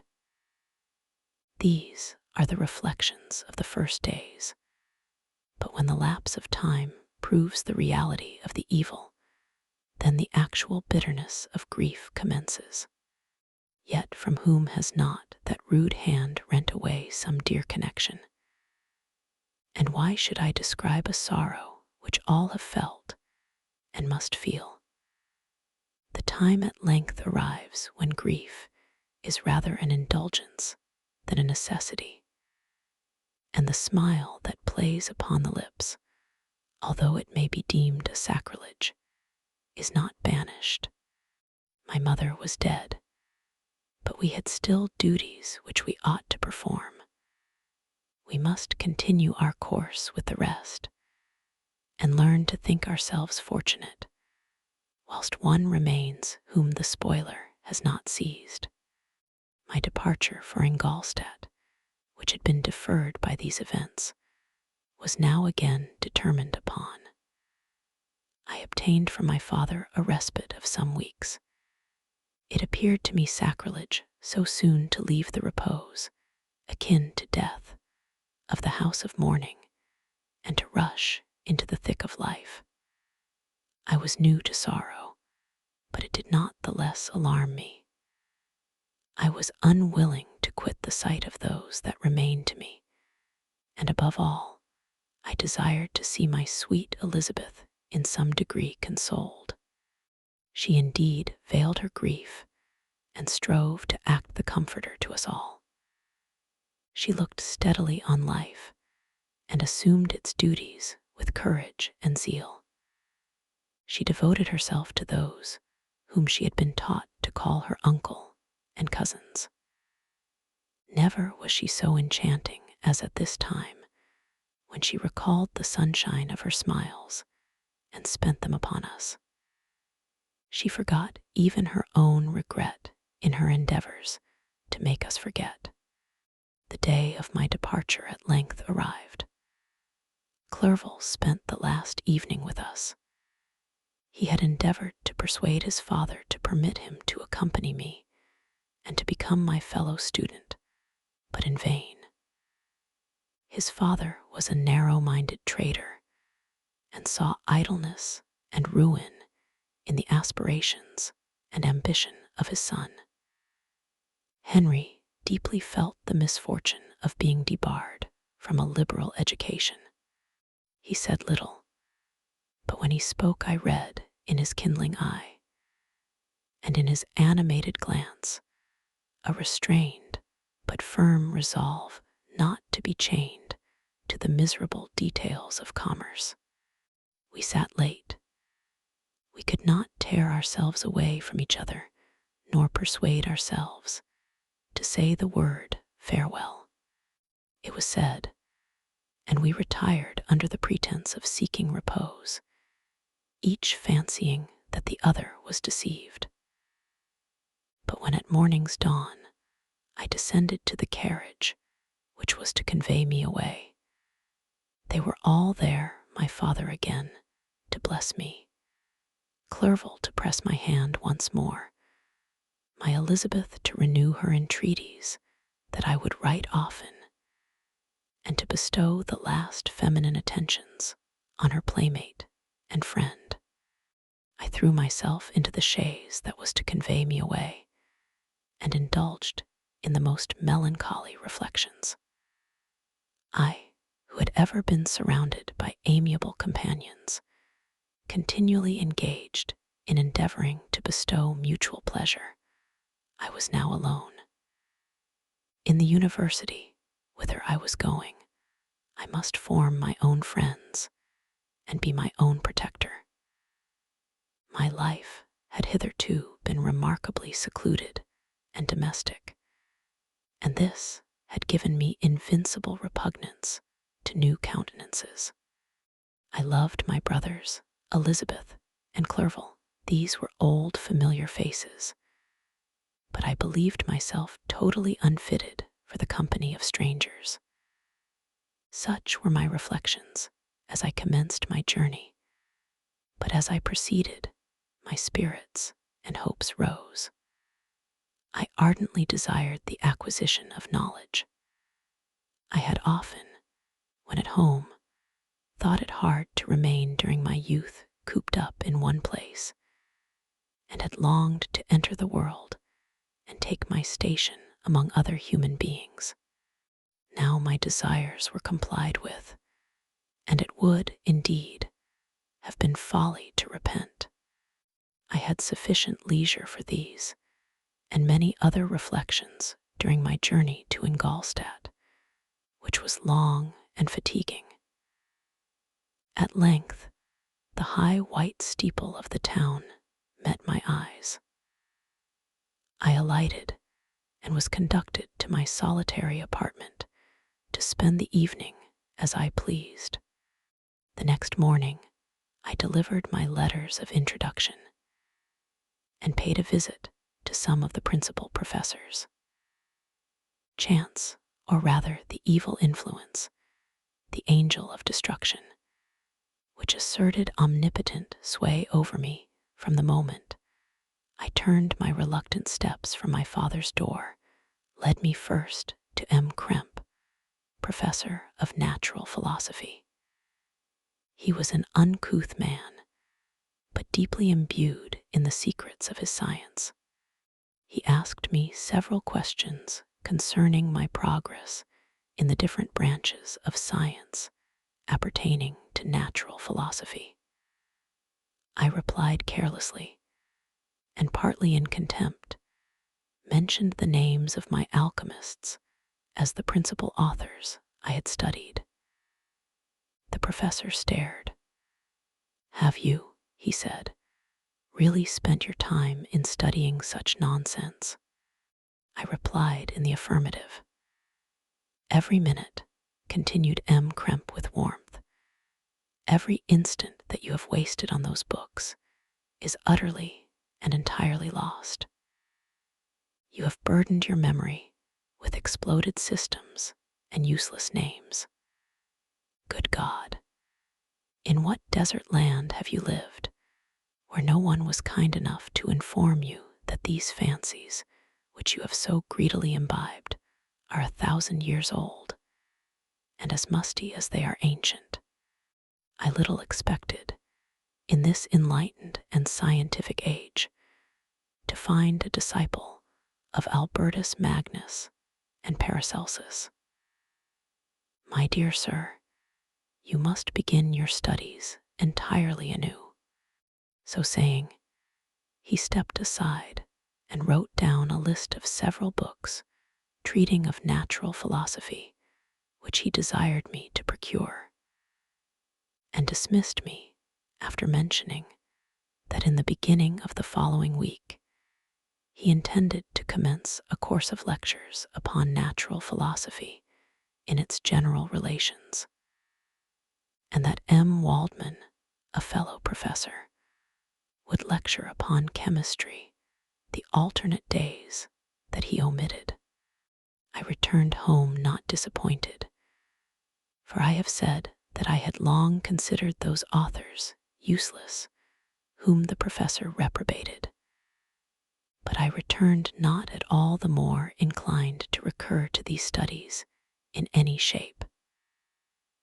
M. Krempe was a little squat man with a gruff voice and a repulsive countenance.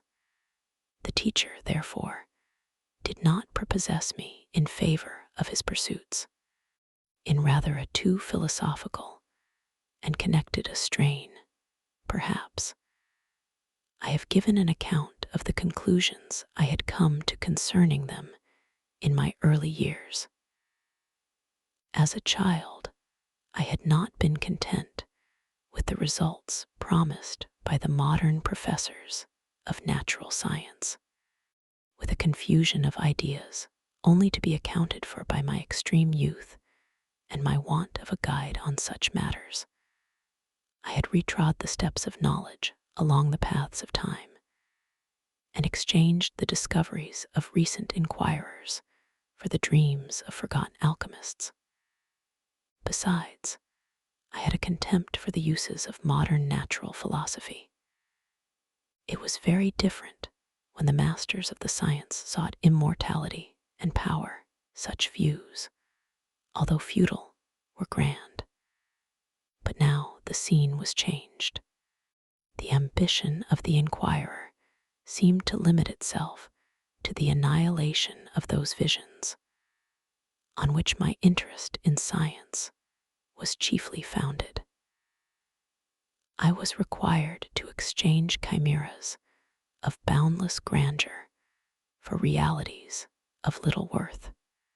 Such were my reflections during the first 2 or 3 days of my residence at Ingolstadt, which were chiefly spent in becoming acquainted with the localities and the principal residents in my new abode. But as the ensuing week commenced, I thought of the information which M. Kremp had given me concerning the lectures, and although I could not consent to go and hear that little conceited fellow deliver sentences out of a pulpit, I recollected what he had said of M. Waldman, whom I had never seen, as he had hitherto been out of town, partly from curiosity and partly from idleness. I went into the lecturing room, which M. Waldman entered shortly after. This professor was very unlike his colleague. He appeared about 50 years of age, but with an aspect expressive of the greatest benevolence. A few gray hairs covered his temples, but those at the back of his head were nearly black.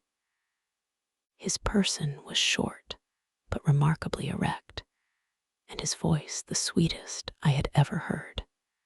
He began his lecture by a recapitulation of the history of chemistry and the various improvements made by different men of learning, pronouncing with fervor the names of the most distinguished discoverers.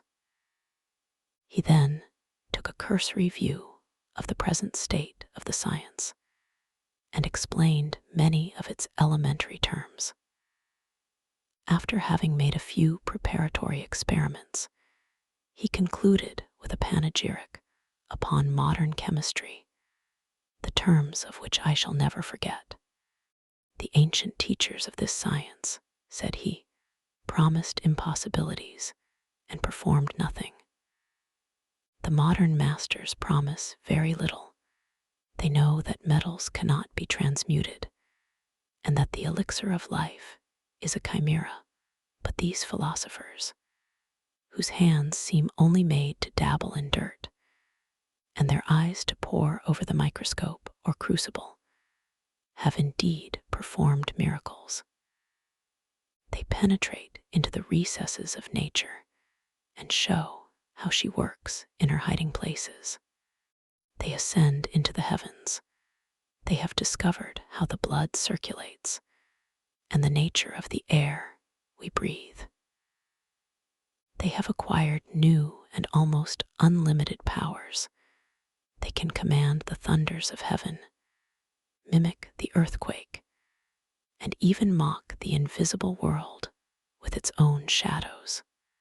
Such were the professor's words. Rather let me say such the words of the fate announced to destroy me. As he went on, I felt as if my soul were grappling with a palpable enemy. One by one, the various keys were touched which formed the mechanism of my being. Chord after chord was sounded, and soon my mind was filled with one thought, one conception, one purpose. So much has been done, exclaimed the soul of Frankenstein. More, far more, will I achieve, treading in the steps already marked. I will pioneer a new way, explore unknown powers, and unfold to the world the deepest mysteries of creation. I closed not my eyes that night. My internal being was in a state of insurrection and turmoil.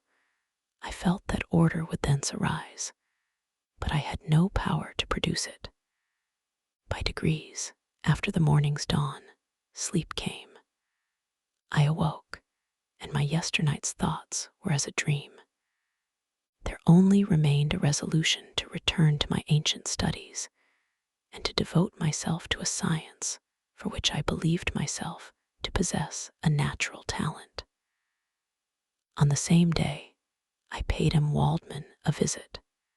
His manners in private were even more mild and attractive than in public, for there was a certain dignity in his mien during his lecture, which in his own house was replaced by the greatest affability and kindness. I gave him pretty nearly the same account of my former pursuits as I had given to his fellow professor. He heard with attention the little narration concerning my studies, and smiled at the names of Cornelius Agrippa and Paracelsus, but without the contempt that M. Krempe had exhibited. He said that these were men to whose indefatigable zeal modern philosophers were indebted for most of the foundations of their knowledge. They had left to us, as an easier task, to give new names and arrange, in connected classifications, the facts which they in a great degree had been the instruments of bringing to light.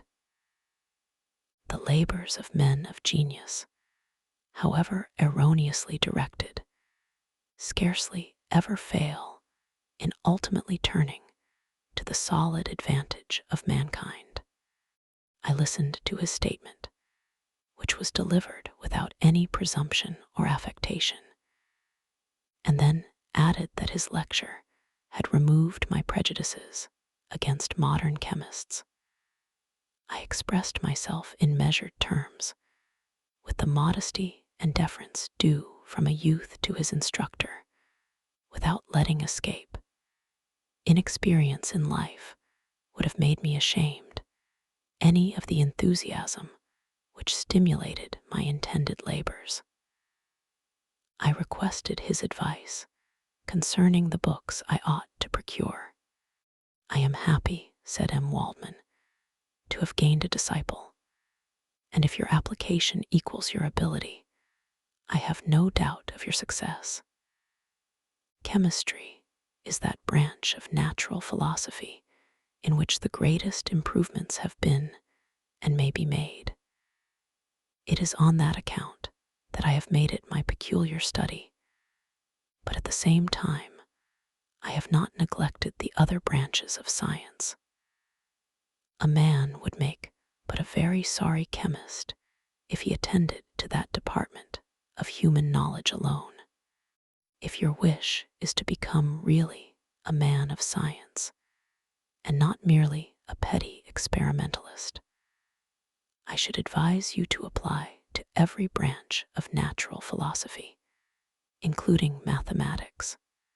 He then took me into his laboratory and explained to me the uses of his various machines, instructing me as to what I ought to procure, and promising me the use of his own when I should have advanced far enough in the science not to derange their mechanism. He also gave me the list of books which I had requested, and I took my leave. Thus ended a day memorable to me.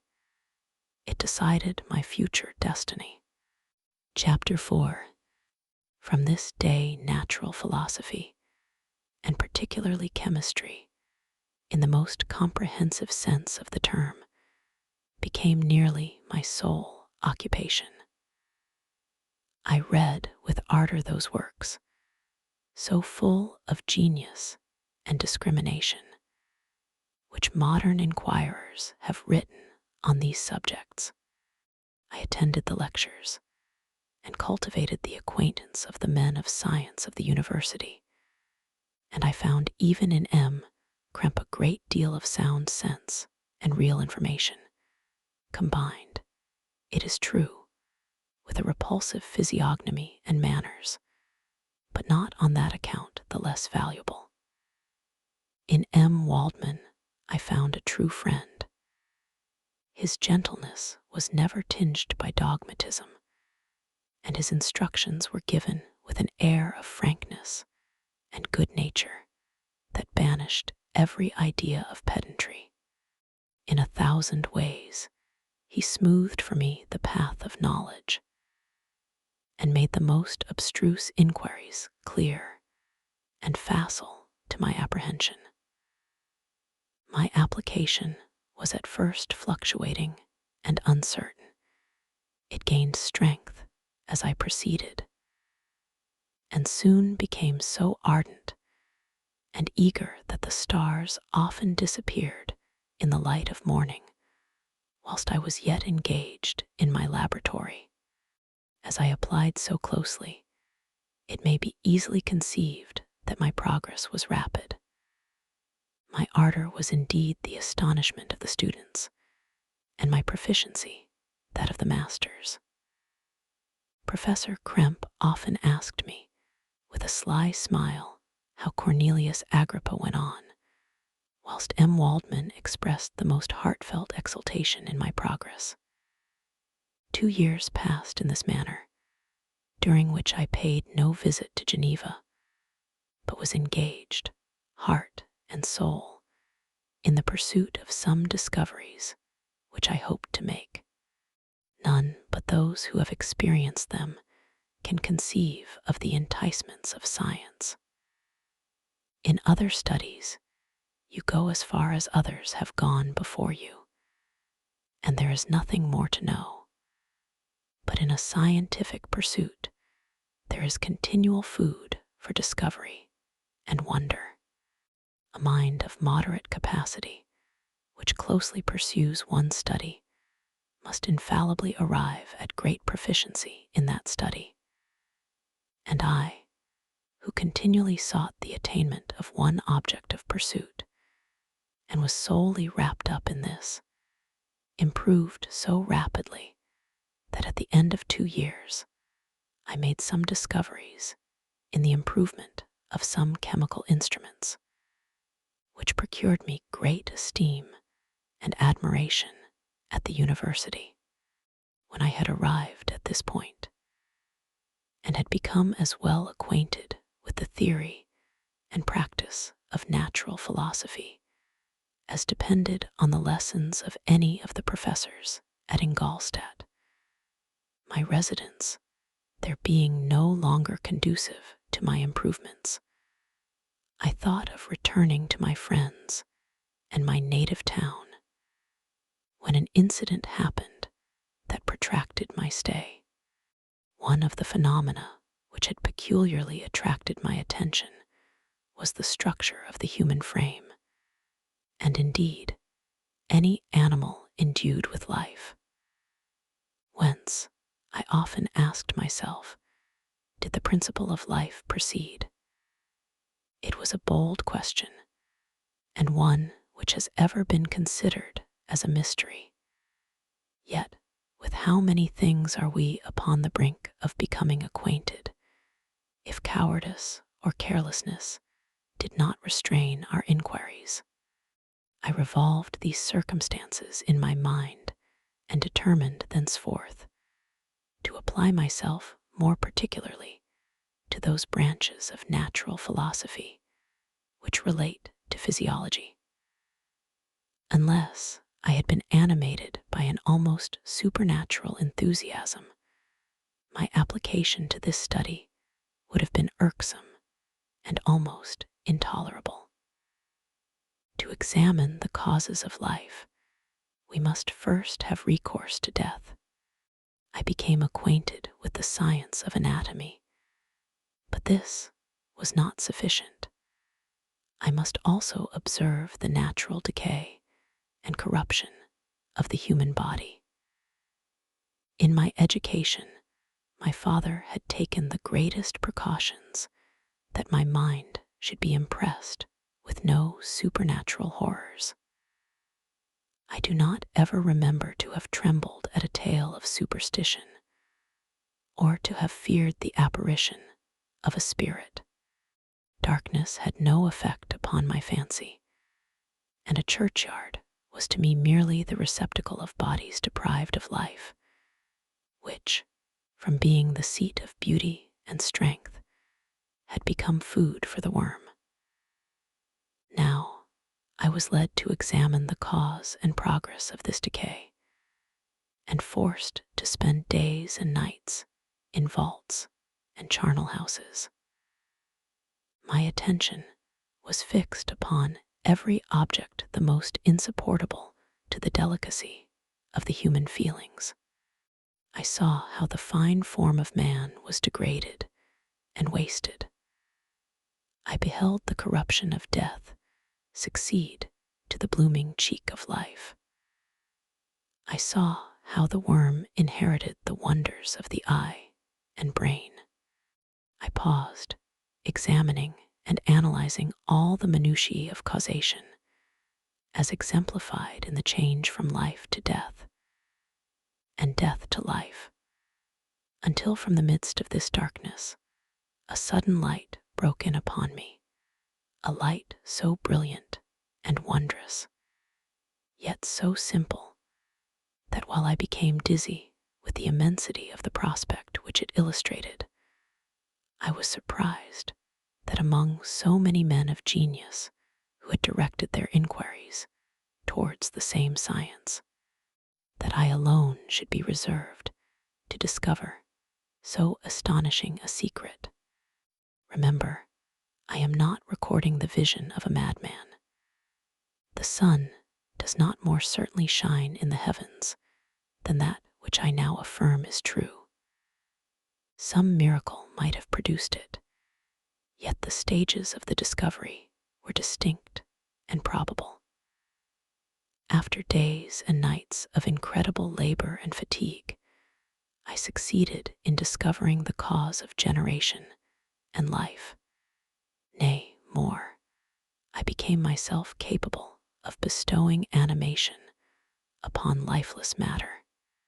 The astonishment which I had at first experienced on this discovery soon gave place to delight and rapture.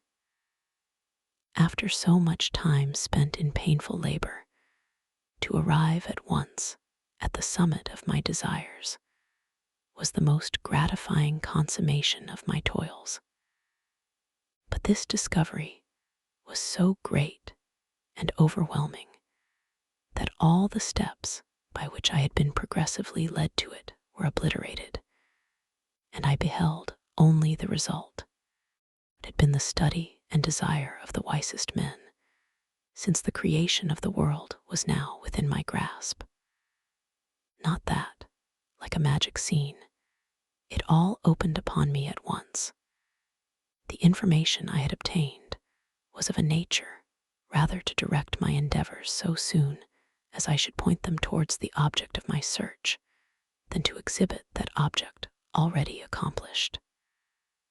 I was like the Arabian who had been buried with the dead and found a passage to life, aided only by one glimmering and seemingly ineffectual light. I see by your eagerness and the wonder and hope which your eyes express, my friend, that you expect to be informed of the secret with which I am acquainted.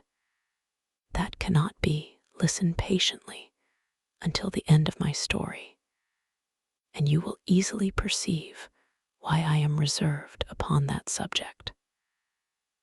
I will not lead you on, unguarded and ardent as I then was, to your destruction and infallible misery.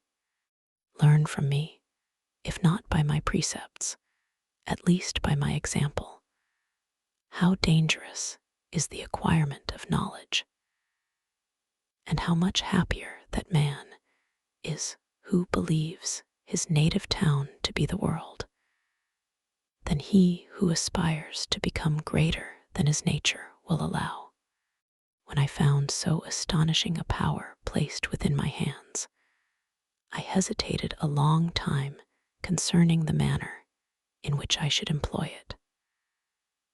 Although I possessed the capacity of bestowing animation, yet to prepare a frame for the reception of it, with all its intricacies of fibers, muscles, and veins, still remained a work of inconceivable difficulty and labor. I doubted at first whether I should attempt the creation of a being like myself, or one of simpler organization, but my imagination was too much exalted by my first success to permit me to doubt of my ability to give life to an animal as complex and wonderful as man. The materials at present within my command hardly appeared adequate to so arduous an undertaking, but I doubted not that I should ultimately succeed. I prepared myself for a multitude of reverses. My operations might be incessantly baffled, and at last my work be imperfect. Yet, when I considered the improvement which every day takes place in science and mechanics, I was encouraged to hope my present attempts would at least lay the foundations of future success. Nor could I consider the magnitude and complexity of my plan as any argument of its impracticability. It was with these feelings that I began the creation of a human being. As the minuteness of the parts formed a great hindrance to my speed, I resolved, contrary to my first intention, to make the being of a gigantic stature. That is to say, about 8 feet in height and proportionably large.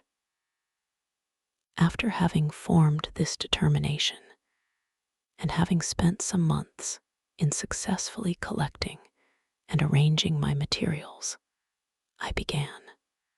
No one can conceive the variety of feelings which bore me onwards, like a hurricane, in the first enthusiasm of success. Life and death appeared to me ideal bounds, which I should first break through, and pour a torrent of light into our dark world. A new species would bless me as its creator and source. Many happy and excellent natures would owe their being to me. No father could claim the gratitude of his child so completely as I should deserve theirs. Pursuing these reflections, I thought that if I could bestow animation upon lifeless matter, I might, in process of time, although I now found it impossible, renew life where death had apparently devoted the body to corruption. These thoughts supported my spirits, while I pursued my undertaking with unremitting ardor. My cheek had grown pale with study, and my person had become emaciated with confinement. Sometimes, on the very brink of certainty, I failed, yet still I clung to the hope which the next day or the next hour might realize. One secret which I alone possessed was the hope to which I had dedicated myself, and the moon gazed on my midnight labors, while, with unrelaxed and breathless eagerness, I pursued nature to her hiding places. Who shall conceive the horrors of my secret toil as I dabbled among the unhallowed damps of the grave, or tortured the living animal to animate the lifeless clay? My limbs now tremble, and my eyes swim with the remembrance. But then a resistless and almost frantic impulse urged me forward.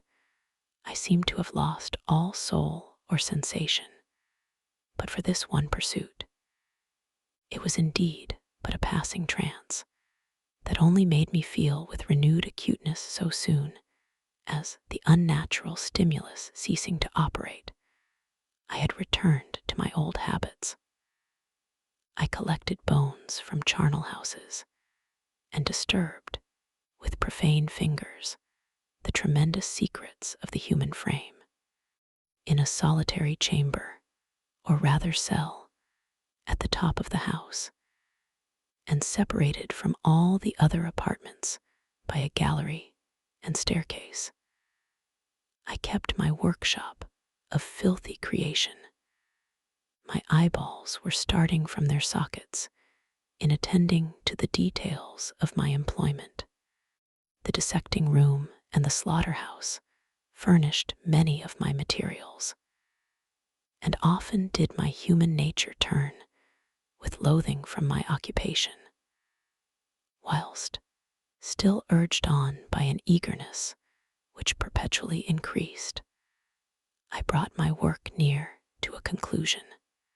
The summer months passed while I was thus engaged, heart and soul, in one pursuit.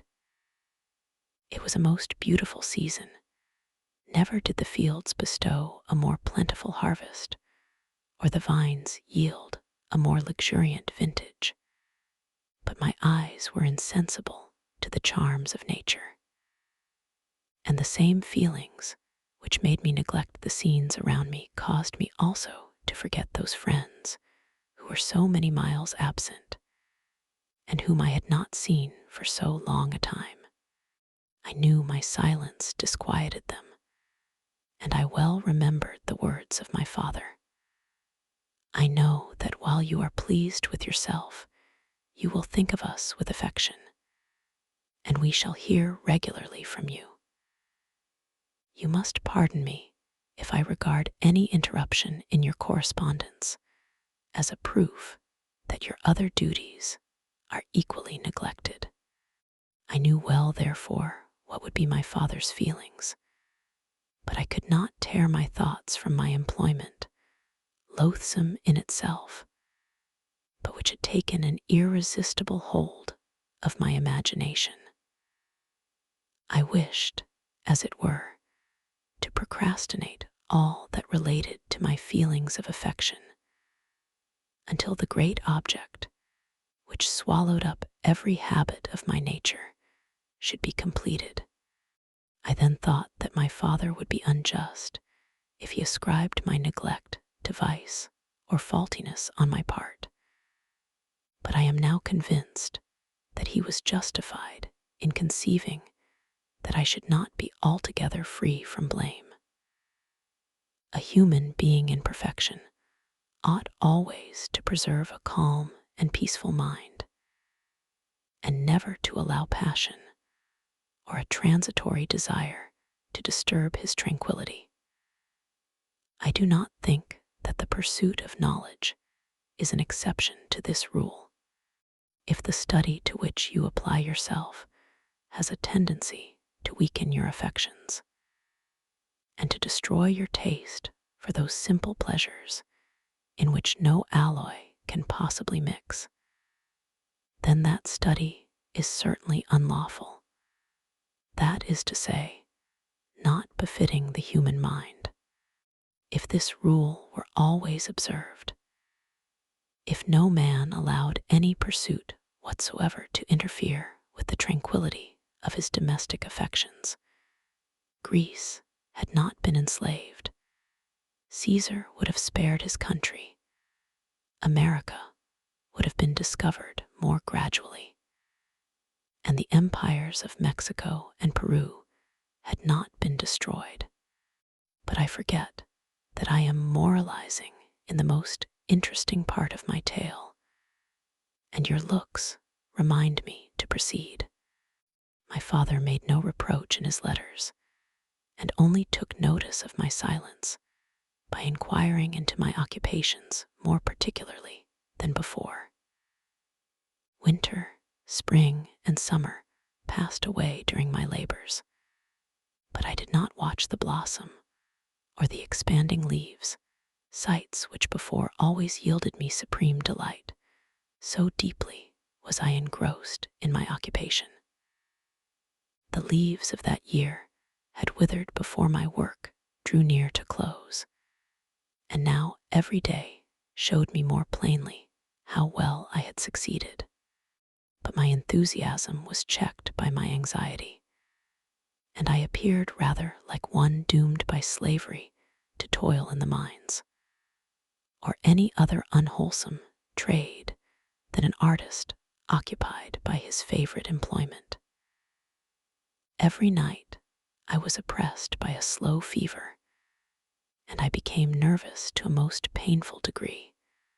The fall of a leaf startled me, and I shunned my fellow creatures as if I had been guilty of a crime. Sometimes I grew alarmed at the wreck. I perceived that I had become. The energy of my purpose alone sustained me. My labors would soon end, and I believed that exercise and amusement would then drive away incipient disease, and I promised myself both of these when my creation should be complete. Chapter 5. It was on a dreary night of November that I beheld the accomplishment of my toils. With an anxiety that almost amounted to agony, I collected the instruments of life around me, that I might infuse a spark of being into the lifeless thing that lay at my feet. It was already 1 in the morning. The rain pattered dismally against the panes, and my candle was nearly burnt out, when, by the glimmer of the half-extinguished light, I saw the dull yellow eye of the creature open. It breathed hard, and a convulsive motion agitated its limbs. How can I describe my emotions at this catastrophe, or how delineate the wretch whom, with such infinite pains and care, I had endeavored to form? His limbs were in proportion, and I had selected his features as beautiful. Beautiful. Great God! His yellow skin scarcely covered the work of muscles and arteries beneath. His hair was of a lustrous black and flowing, his teeth of a pearly whiteness. But these luxuriances only formed a more horrid contrast with his watery eyes, that seemed almost of the same color as the dun-white sockets in which they were set. His shriveled complexion and straight black lips. The different accidents of life are not so changeable as the feelings of human nature. I had worked hard for nearly 2 years for the sole purpose of infusing life into an inanimate body. For this, I had deprived myself of rest and health. I had desired it with an ardor that far exceeded moderation. But now that I had finished, the beauty of the dream vanished, and breathless horror and disgust filled my heart. Unable to endure the aspect of the being I had created, I rushed out of the room and continued a long time traversing my bedchamber, unable to compose my mind to sleep. At length lassitude succeeded to the tumult I had before endured, and I threw myself on the bed in my clothes, endeavoring to seek a few moments of forgetfulness. But it was in vain. I slept, indeed, but I was disturbed by the wildest dreams. I thought I saw Elizabeth, in the bloom of health, walking in the streets of Ingolstadt. Delighted and surprised, I embraced her, But as I imprinted the first kiss on her lips, they became livid with the hue of death. Her features appeared to change, and I thought that I held the corpse of my dead mother in my arms. A shroud enveloped her form, and I saw the grave worms crawling in the folds of the flannel. I started from my sleep with horror. A cold dew covered my forehead, my teeth chattered, and every limb became convulsed. When, by the dim and yellow light of the moon, as it forced its way through the window shutters, I beheld the wretch, the miserable monster whom I had created.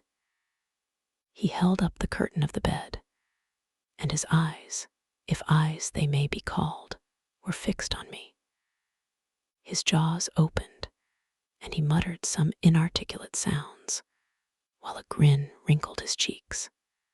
He might have spoken, but I did not hear. One hand was stretched out, seemingly to detain me, but I escaped and rushed downstairs. I took refuge in the courtyard belonging to the house which I inhabited, where I remained during the rest of the night, walking up and down in the greatest agitation, listening attentively, catching and fearing each sound as if it were to announce the approach of the demoniacal corpse to which I had so miserably given life. Oh, no mortal could support the horror of that countenance. A mummy again endued with animation could not be so hideous as that wretch. I had gazed on him while unfinished. He was ugly then, but when those muscles and joints were rendered capable of motion, it became a thing such as even Dante could not have conceived. I passed the night wretchedly. Sometimes my pulse beat so quickly and hardly that I felt the palpitation of every artery. At others, I nearly sank to the ground through languor and extreme weakness. Mingled with this horror, I felt the bitterness of disappointment. Dreams that had been my food and pleasant rest for so long a space were now become a hell to me. And the change was so rapid, the overthrow so complete. Morning, dismal and wet, at length dawned, and discovered to my sleepless and aching eyes the church of Ingolstadt, its white steeple and clock, which indicated the 6th hour. The porter opened the gates of the court, which had that night been my asylum, and I issued into the streets, packing them with quick steps, as if I sought to avoid the wretch whom I feared every turning of the street would present to my view. I did not dare return to the apartment which I inhabited, but felt impelled to hurry on. Although drenched by the rain, which poured from a black and comfortless sky, I continued walking in this manner for some time, endeavoring by bodily exercise to ease the load that weighed upon my mind. I traversed the streets without any clear conception of where I was or what I was doing.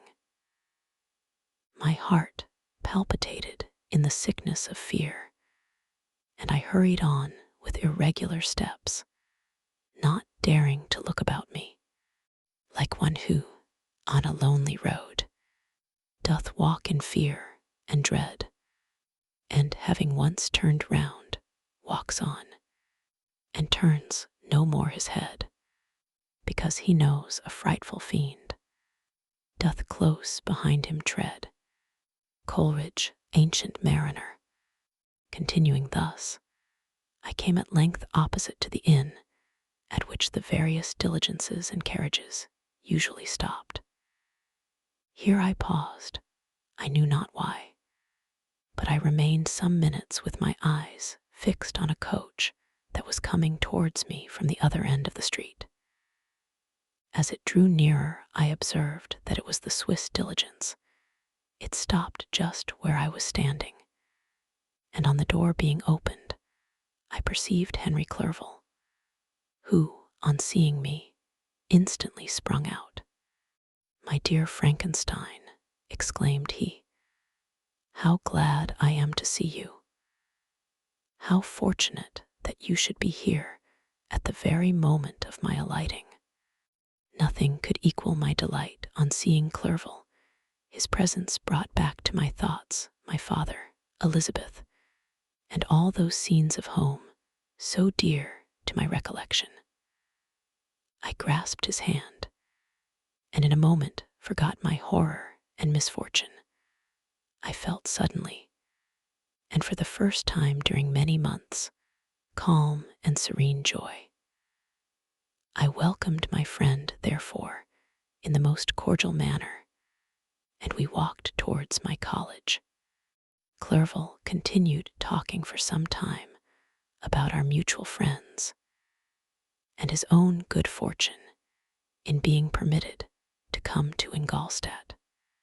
"You may easily believe," said he, "how great was the difficulty to persuade my father that all necessary knowledge was not comprised in the noble art of bookkeeping. And indeed, I believe I left him incredulous to the last, for his constant answer to my unwearied entreaties was the same as that of the Dutch schoolmaster in the Vicar of Wakefield. I have 10,000 florins a year without Greek. I eat heartily without Greek. But his affection for me at length overcame his dislike of learning, and he has permitted me to undertake a voyage of discovery to the land of knowledge. It gives me the greatest delight to see you. But tell me how you left my father, brothers, and Elizabeth." "Very well and very happy, only a little uneasy that they hear from you so seldom. By the by, I mean to lecture you a little upon their account myself. But my dear Frankenstein," continued he, stopping short and gazing full in my face, "I did not before remark how very ill you appear, so thin and pale. You look as if you had been watching for several nights. You have guessed right. I have lately been so deeply engaged in one occupation that I have not allowed myself sufficient rest, as you see. But I sincerely hope, that all these employments are now at an end, and that I am at length free." I trembled excessively. I could not endure to think of, and far less to allude to, the occurrences of the preceding night. I walked with a quick pace, and we soon arrived at my college. I then reflected, and the thought made me shiver, that the creature whom I had left in my apartment might still be there, alive and walking about. I dreaded to behold this monster, but I feared still more that Henry should see him. Entreating him, therefore, to remain a few minutes at the bottom of the stairs, I darted up towards my own room. My hand was already on the lock of the door before I recollected myself. I then paused, and a cold shivering came over me. I threw the door forcibly open, as children are accustomed to do when they expect a spectre to stand in waiting for them on the other side, but nothing appeared. I stepped fearfully in. The apartment was empty, and my bedroom was also freed from its hideous guest. I could hardly believe that so great a good fortune could have befallen me. But when I became assured that my enemy had indeed fled, I clapped my hands for joy and ran down to Clerval. We ascended into my room, and the servant presently brought breakfast, but I was unable to contain myself. It was not joy only that possessed me. I felt my flesh tingle with excess of sensitiveness, and my pulse beat rapidly. I was unable to remain for a single instant in the same place. I jumped over the chairs, clapped my hands, and laughed aloud.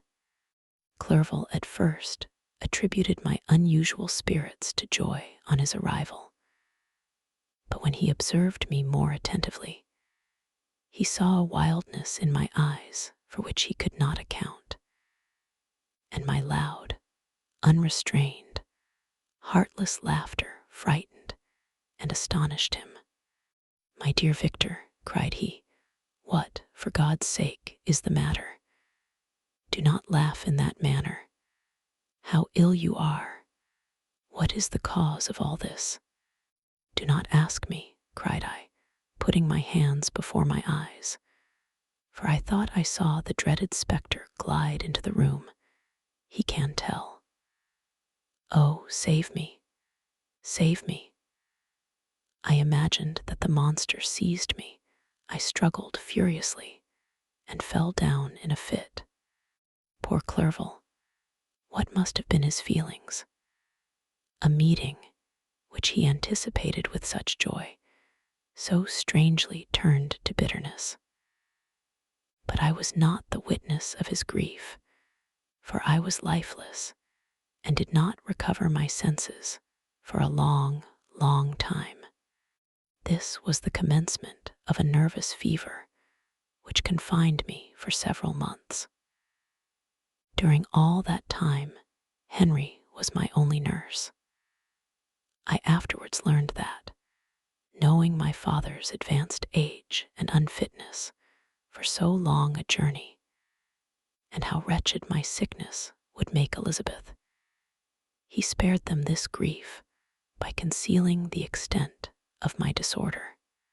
He knew that I could not have a more kind and attentive nurse than himself, and firm in the hope he felt of my recovery, he did not doubt that, instead of doing harm, he performed the kindest action that he could towards them.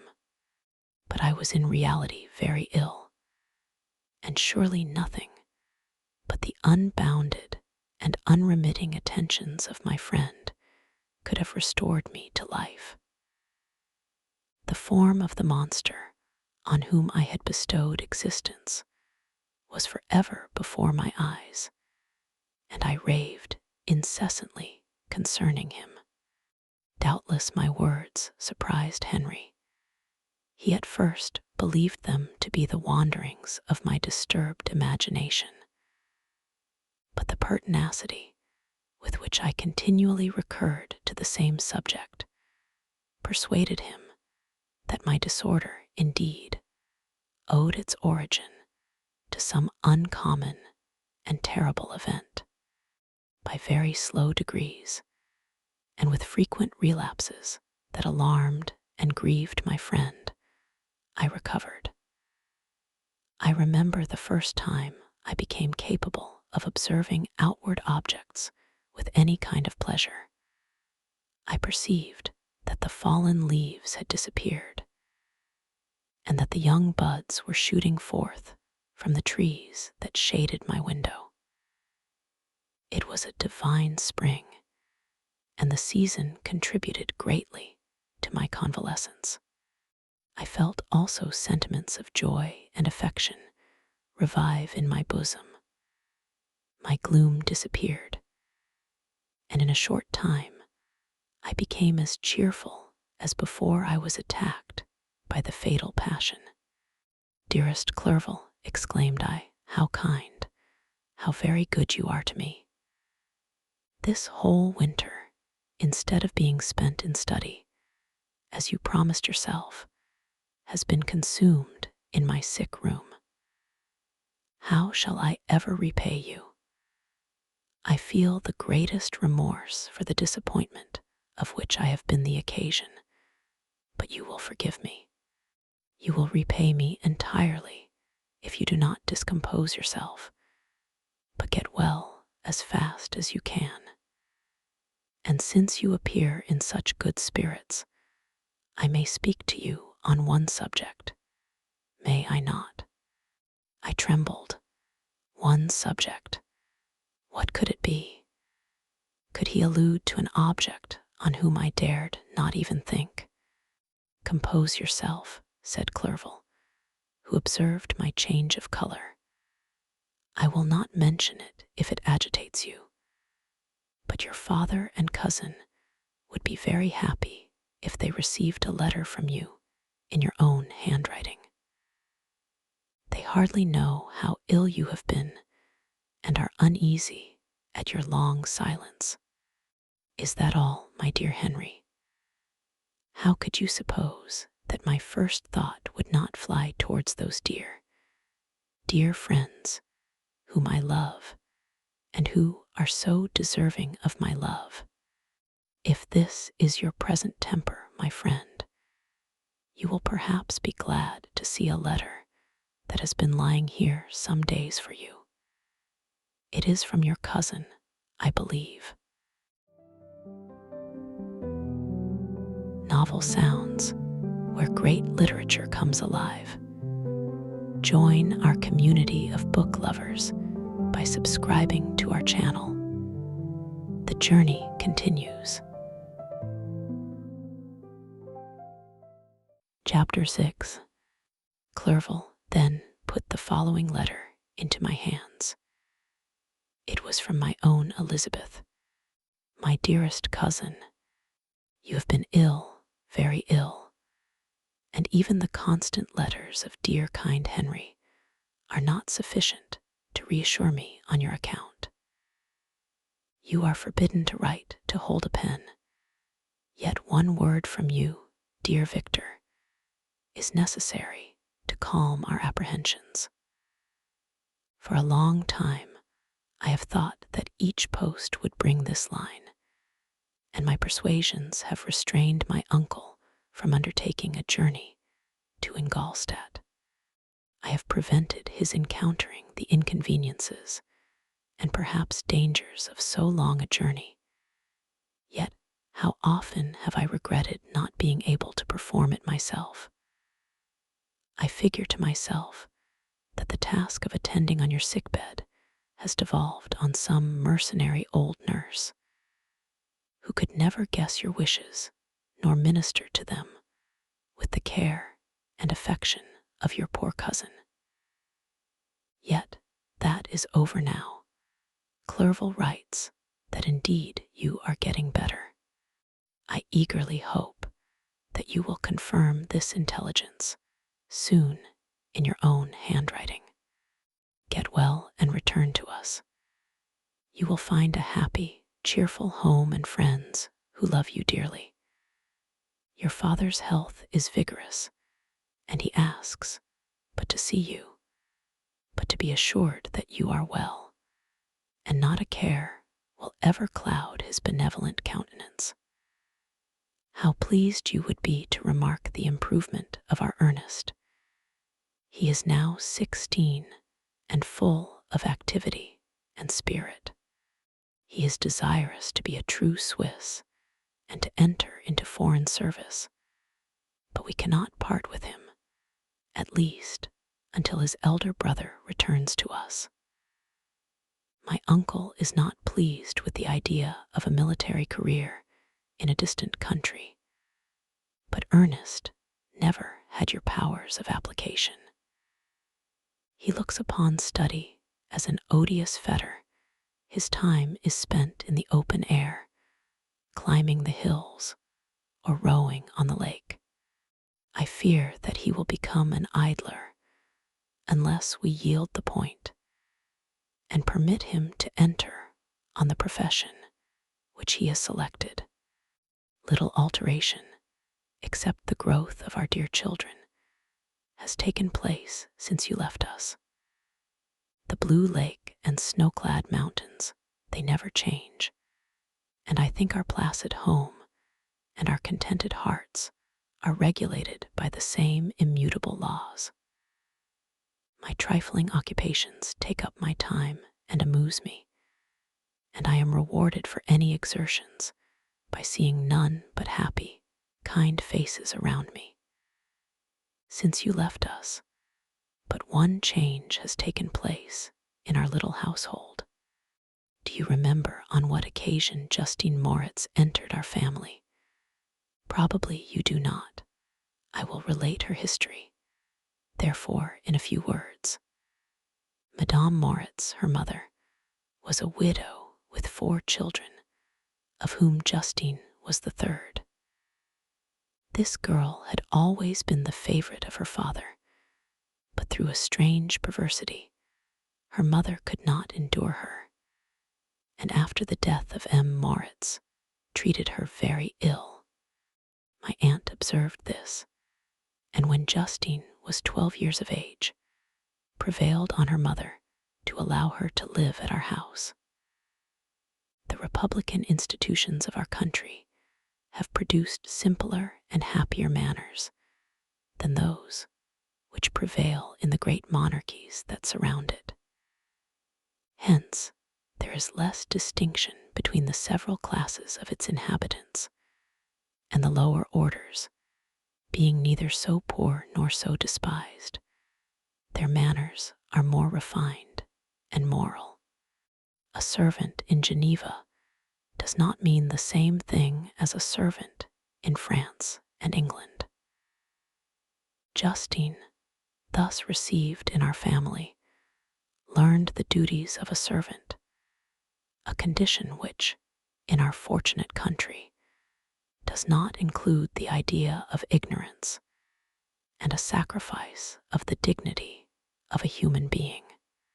Justine, you may remember, was a great favorite of yours, and I recollect you once remarked that if you were in an ill humor, one glance from Justine could dissipate it, for the same reason that Ariosto gives concerning the beauty of Angelica. She looked so frank-hearted and happy. My aunt conceived a great attachment for her, by which she was induced to give her an education superior to that which she had at first intended. This benefit was fully repaid. Justine was the most grateful little creature in the world. I do not mean that she made any professions. I never heard one pass her lips, but you could see by her eyes that she almost adored her protectress. Although her disposition was gay, and in many respects inconsiderate, yet she paid the greatest attention to every gesture of my aunt. She thought her the model of all excellence, and endeavored to imitate her phraseology and manners, so that even now she often reminds me of her. When my dearest aunt died, everyone was too much occupied in their own grief to notice poor Justine, who had attended her during her illness with the most anxious affection. Poor Justine was very ill, but other trials were reserved for her. One by one, her brothers and sister died, and her mother, with the exception of her neglected daughter, was left childless. The conscience of the woman was troubled. She began to think that the deaths of her favorites was a judgment from heaven to chastise her partiality. She was a Roman Catholic, and I believe her confessor confirmed the idea which she had conceived. Accordingly, a few months after your departure for Ingolstadt, Justine was called home by her repentant mother. Poor girl! She wept when she quitted our house. She was much altered since the death of my aunt. Grief had given softness and a winning mildness to her manners, which had before been remarkable for vivacity. Nor was her residence at her mother's house of a nature to restore her gaiety. The poor woman was very vacillating in her repentance. She sometimes begged Justine to forgive her unkindness, but much oftener accused her of having caused the deaths of her brothers and sister. Perpetual fretting at length threw Madame Moritz into a decline, which at first increased her irritability, but she is now at peace forever. She died on the first approach of cold weather at the beginning of this last winter. Justine has just returned to us, and I assure you I love her tenderly. She is very clever and gentle, and extremely pretty. As I mentioned before, her mien and her expression continually remind me of my dear aunt. I must say also a few words to you, my dear cousin, of little darling William. I wish you could see him. He is very tall of his age, with sweet laughing blue eyes, dark eyelashes, and curling hair. When he smiles, 2 little dimples appear on each cheek, which are rosy with health. He has already had 1 or 2 little asterisk wives, but Louisa Byrne is his favorite, a pretty little girl of 5 years of age. Now, dear Victor, I dare say you wish to be indulged in a little gossip concerning the good people of Geneva.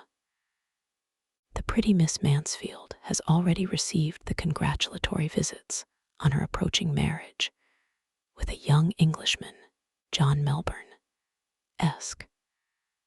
Her ugly sister Manon married M. Duviat, the rich banker, last autumn.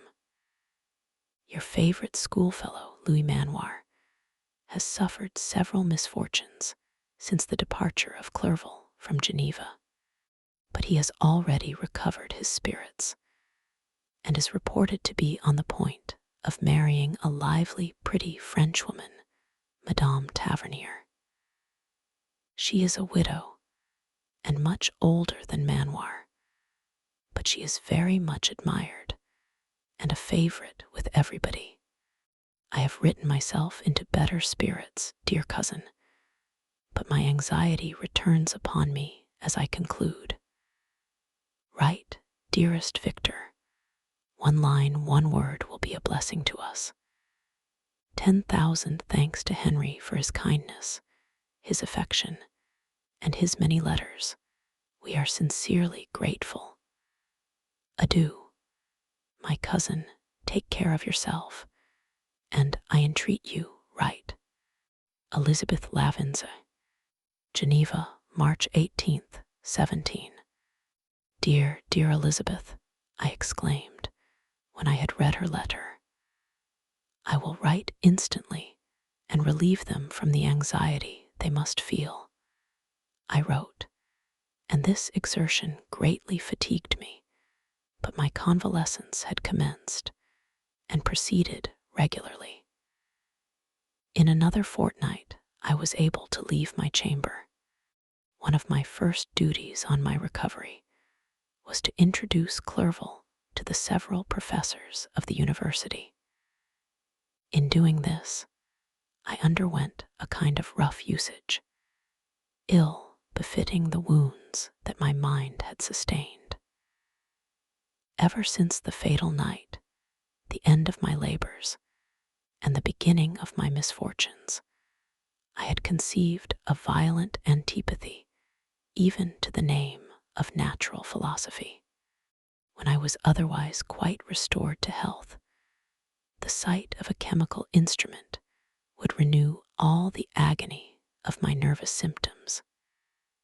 Henry saw this and had removed all my apparatus from my view.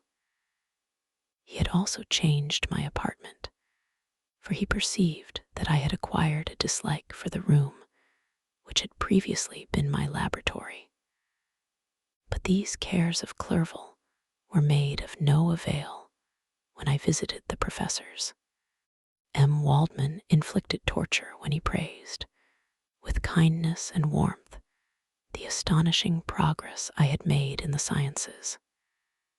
He soon perceived that I disliked the subject, but not guessing the real cause, he attributed my feelings to modesty and changed the subject from my improvement to the science itself, with a desire, as I evidently saw, of drawing me out. What could I do? He meant to please, and he tormented me. I felt as if he had placed carefully, one by one, in my view those instruments which were to be afterwards used in putting me to a slow and cruel death. I writhed under his words, yet dared not exhibit the pain I felt. Clerval, whose eyes and feelings were always quick in discerning the sensations of others, declined the subject, alleging, in excuse, his total ignorance, and the conversation took a more general turn. I thanked my friend from my heart, but I did not speak. I saw plainly that he was surprised, but he never attempted to draw my secret from me. And although I loved him with a mixture of affection and reverence that knew no bounds, yet I could never persuade myself to confide in him that event which was so often present to my recollection, but which I feared the detail to another would only impress more deeply. M. Kremp was not equally docile, and in my condition at that time, of almost insupportable sensitiveness, his harsh, blunt encomiums gave me even more pain than the benevolent approbation of M. Waldman. D.N. the fellow, cried he. Why, M. Clerval, I assure you he has outstripped us all. I stare, if you please, but it is nevertheless true. A youngster who, but a few years ago, believed in Cornelius Agrippa as firmly as in the gospel, has now set himself at the head of the university, and if he is not soon pulled down, we shall all be out of countenance. I, continued he, observing my face expressive of suffering, M. Frankenstein is modest, an excellent quality in a young man. Young men should be diffident of themselves. You know, M. Clerval, I was myself when young, but that wears out in a very short time. M. Kremp had now commenced an eulogy on himself, which happily turned the conversation from a subject that was so annoying to me. Clerval had never sympathized in my tastes for natural science, and his literary pursuits differed wholly from those which had occupied me.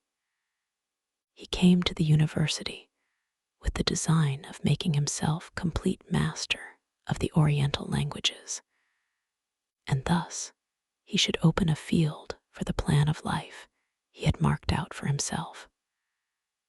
Resolved to pursue no inglorious career, he turned his eyes toward the east as affording scope for his spirit of enterprise. The Persian, Arabic, and Sanskrit languages engaged his attention, and I was easily induced to enter on the same studies. Idleness had ever been irksome to me, and now that I wished to fly from reflection and hated my former studies, I felt great relief in being the fellow pupil with my friend, and found not only instruction, but consolation in the works of the Orientalists. I did not, like him, attempt a critical knowledge of their dialects, for I did not contemplate making any other use of them than temporary amusement. I read merely to understand their meaning, and they well repaid my labors. Their melancholy is soothing, and their joy elevating, to a degree I never experienced in studying the authors of any other country. When you read their writings, life appears to consist in a warm sun and a garden of roses, in the smiles and frowns of a fair enemy, and the fire that consumes your own heart. How different from the manly and heroical poetry of Greece and Rome. Summer passed away in these occupations, and my return to Geneva was fixed for the latter end of autumn. But being delayed by several accidents, winter and snow arrived. The roads were deemed impassable, and my journey was retarded until the ensuing spring. I felt this delay very bitterly, for I longed to see my native town and my beloved friends. My return had only been delayed so long from an unwillingness to leave Clerval in a strange place before he had become acquainted with any of its inhabitants. The winter, however, was spent cheerfully, and although the spring was uncommonly late, when it came its beauty compensated for its dilatoriness. The month of May had already commenced, and I expected the letter daily, which was to fix the date of my departure. When Henry proposed a pedestrian tour in the environs of Ingolstadt, that I might bid a personal farewell to the country I had so long inhabited, I acceded with pleasure to this proposition. I was fond of exercise, and Clerval had always been my favorite companion in the ramble of this nature that I had taken among the scenes of my native country. We passed a fortnight in these perambulations. My health and spirits had long been restored, and they gained additional strength from the salubrious air I breathed, the natural incidents of our progress, and the conversation of my friend. Study had before secluded me from the intercourse of my fellow creatures, and rendered me unsocial, but Clerval called forth the better feelings of my heart. He again taught me to love the aspect of nature and the cheerful faces of children.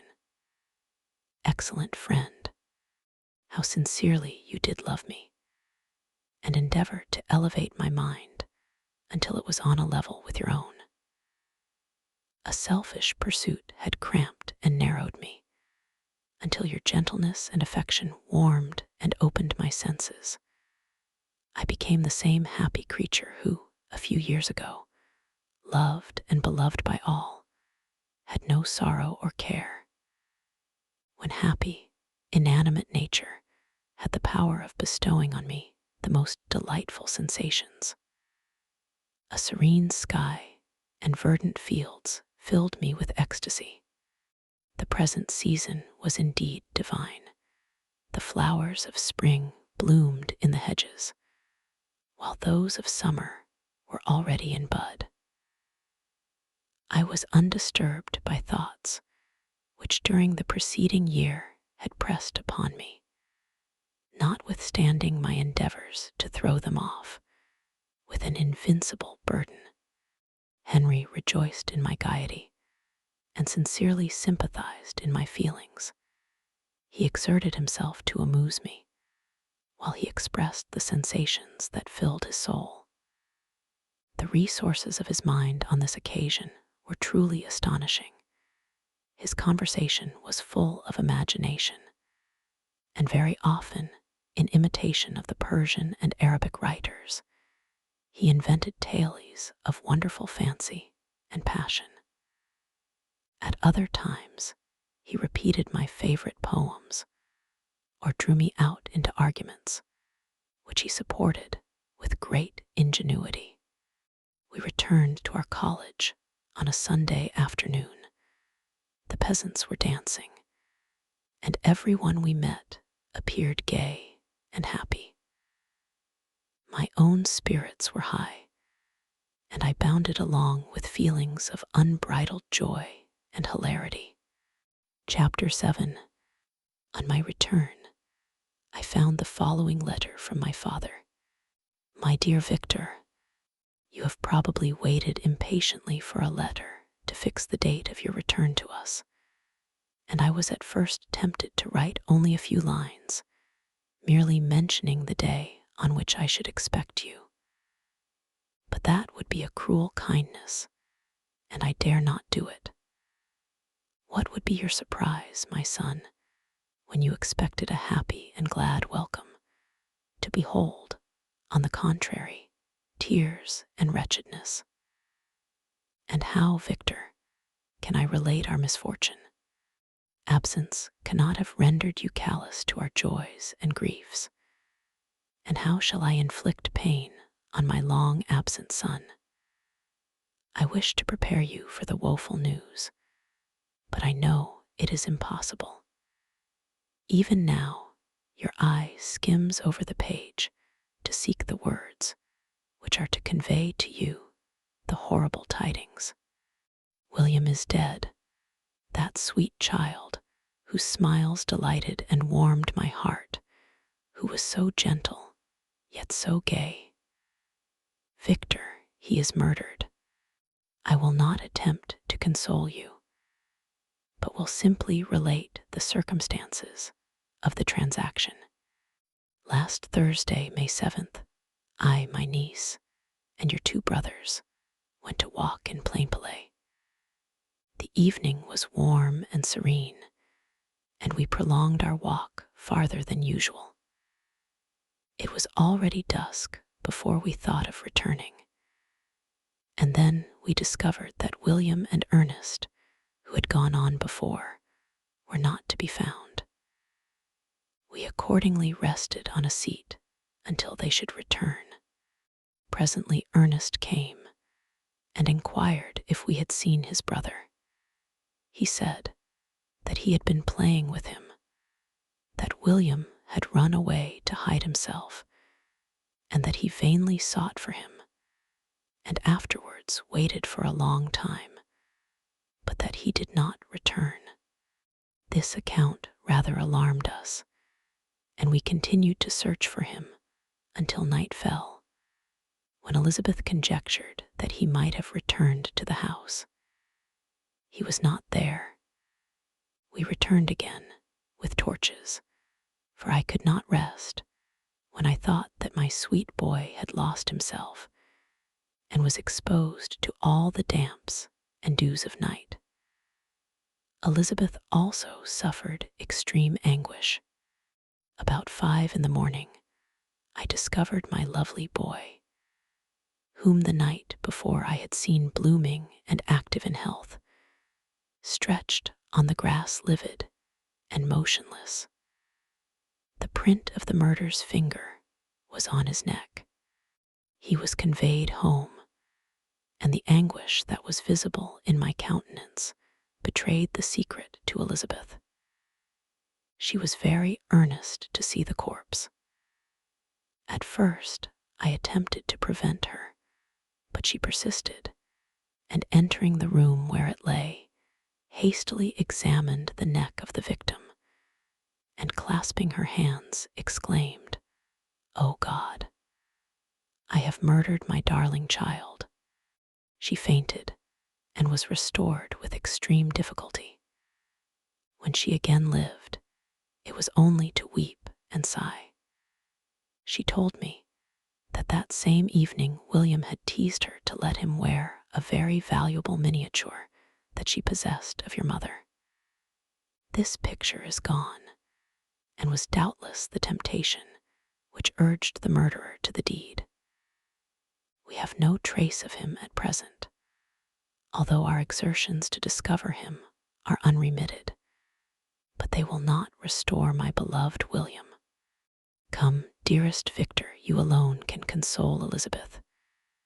She weeps continually, and accuses herself unjustly as the cause of his death. Her words pierce my heart. We are all unhappy, but will not that be an additional motive for you, my son, to return and be our comforter? Your dear mother. Alas, Victor, I now say, thank God she did not live to witness the cruel, miserable death of her youngest darling. Come, Victor, not brooding thoughts of vengeance against the assassin, but with feelings of peace and gentleness that will heal, instead of festering, the wounds of our minds. Enter the house of mourning, my friend, but with kindness and affection for those who love you, and not with hatred for your enemies. Your affectionate and afflicted father, Alphonse Frankenstein. Geneva, May 12th, 17. Clerval, who had watched my countenance as I read this letter, was surprised to observe the despair that succeeded the joy I at first expressed on receiving news from my friends. I threw the letter on the table and covered my face with my hands.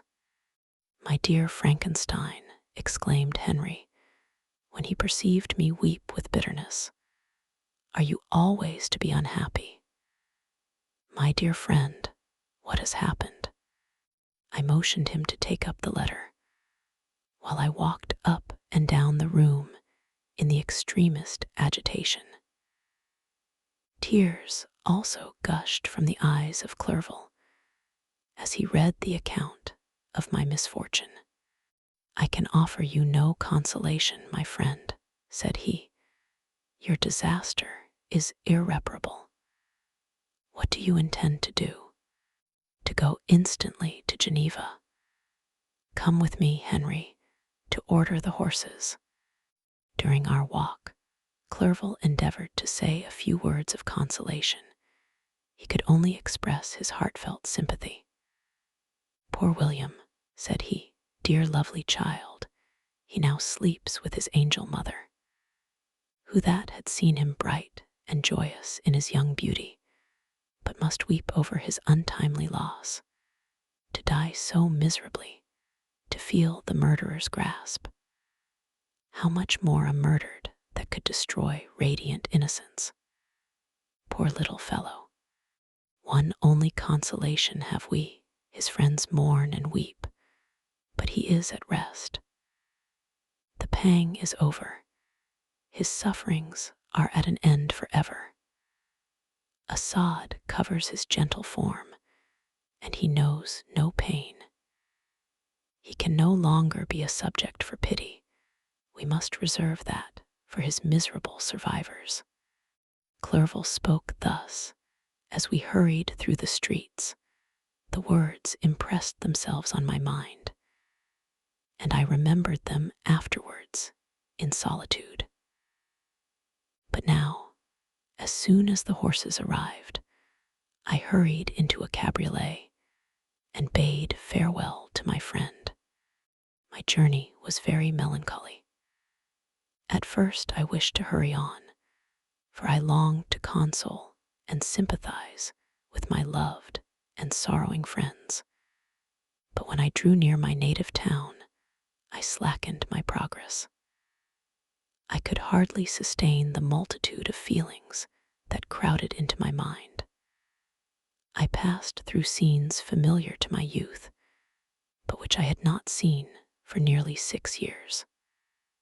How altered everything might be during that time. One sudden and desolating change had taken place, but 1,000 little circumstances might have by degrees worked other alterations, which, although they were done more tranquilly, might not be the less decisive. Fear overcame me.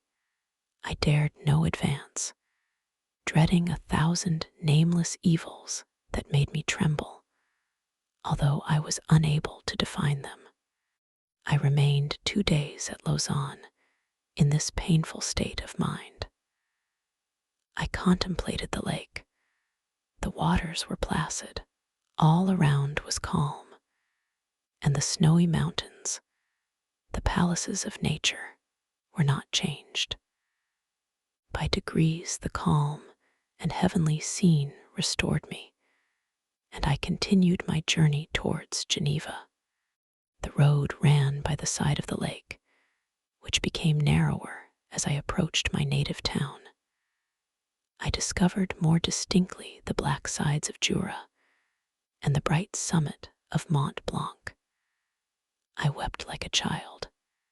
Dear mountains, my own beautiful lake, how do you welcome your wanderer? Your summits are clear, the sky and lake are blue and placid. Is this to prognosticate peace, or to mock at my unhappiness? I fear, my friend, that I shall render myself tedious by dwelling on these preliminary circumstances.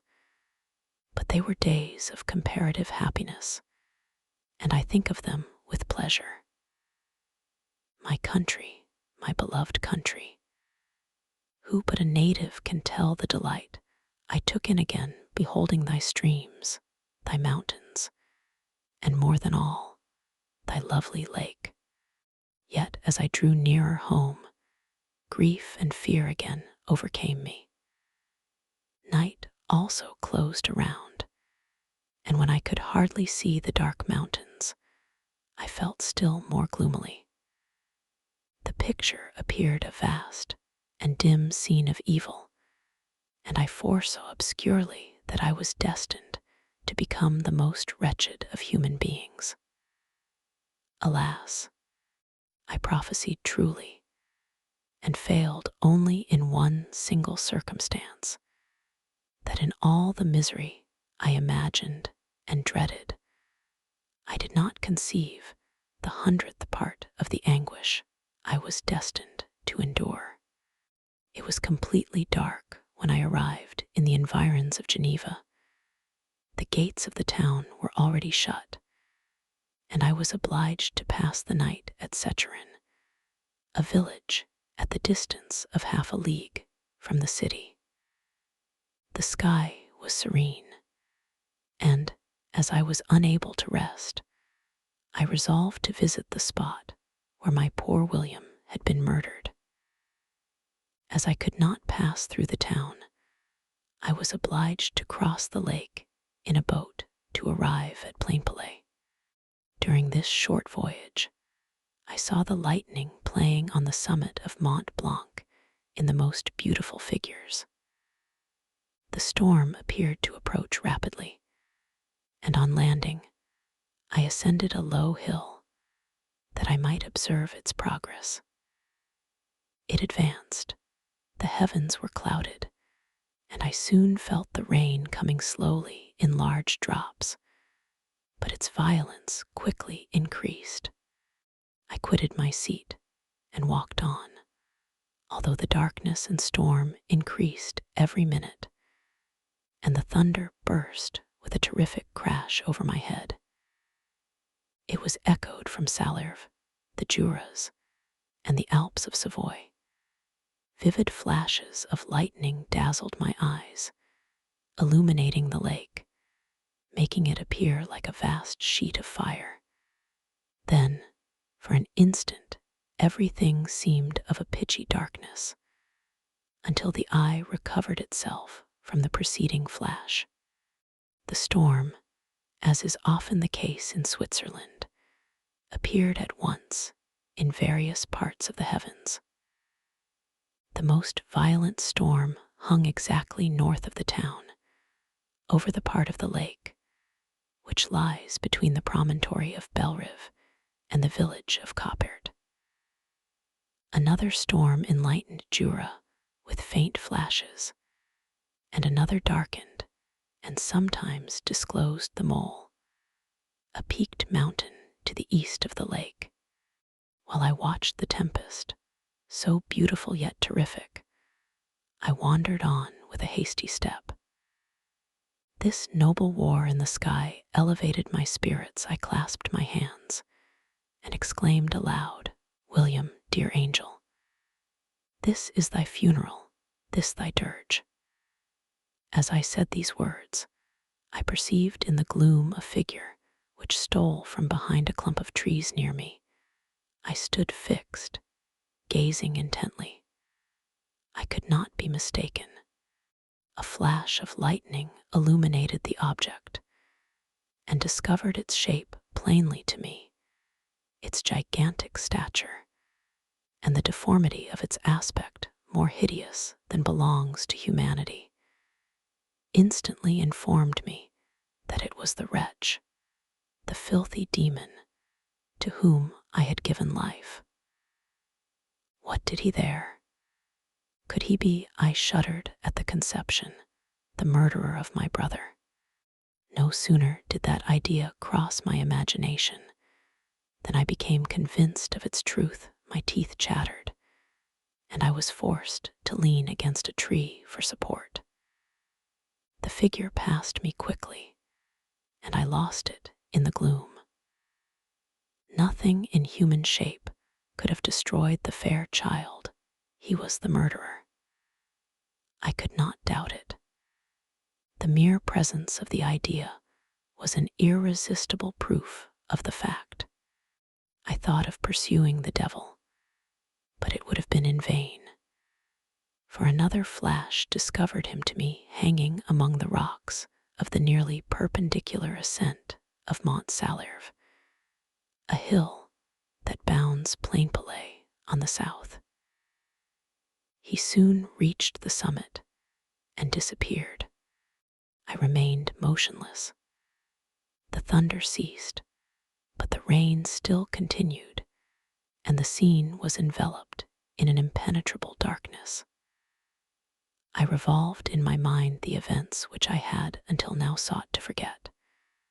The whole train of my progress toward the creation, the appearance of the works of my own hands at my bedside, its departure.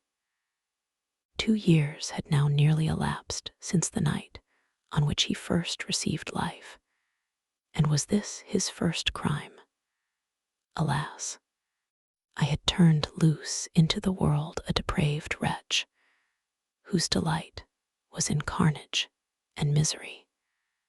Had he not murdered my brother, no one can conceive the anguish I suffered during the remainder of the night, which I spent, cold and wet, in the open air.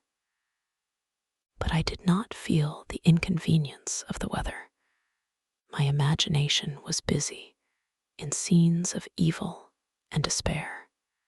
I considered the being whom I had cast among mankind, and endowed with the will and power to effect purposes of horror, such as the deed which he had now done, nearly in the light of my own vampire, my own spirit let loose from the grave, and forced to destroy all that was dear to me.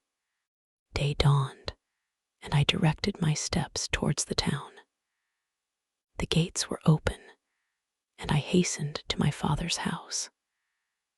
My first thought was to discover what I knew of the murderer, and cause instant pursuit to be made. But I paused when I reflected on the story that I had to tell. A being whom I myself had formed and endued with life had met me at midnight among the precipices of an inaccessible mountain. I remembered also the nervous fever with which I had been seized just at the time that I dated my creation, and which would give an air of delirium to a tale otherwise so utterly improbable. I well knew that if any other had communicated such a relation to me, I should have looked upon it as the ravings of insanity. Besides, the strange nature of the animal would elude all pursuit, even if I were so far credited as to persuade my relatives to commence it. And then of what use would be pursuit? Who could arrest a creature capable of scaling the overhanging sides of Mont Salirve? These reflections determined me, and I resolved to remain silent.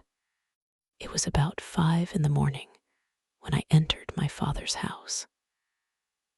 I told the servants not to disturb the family, and went into the library to attend their usual hour of rising.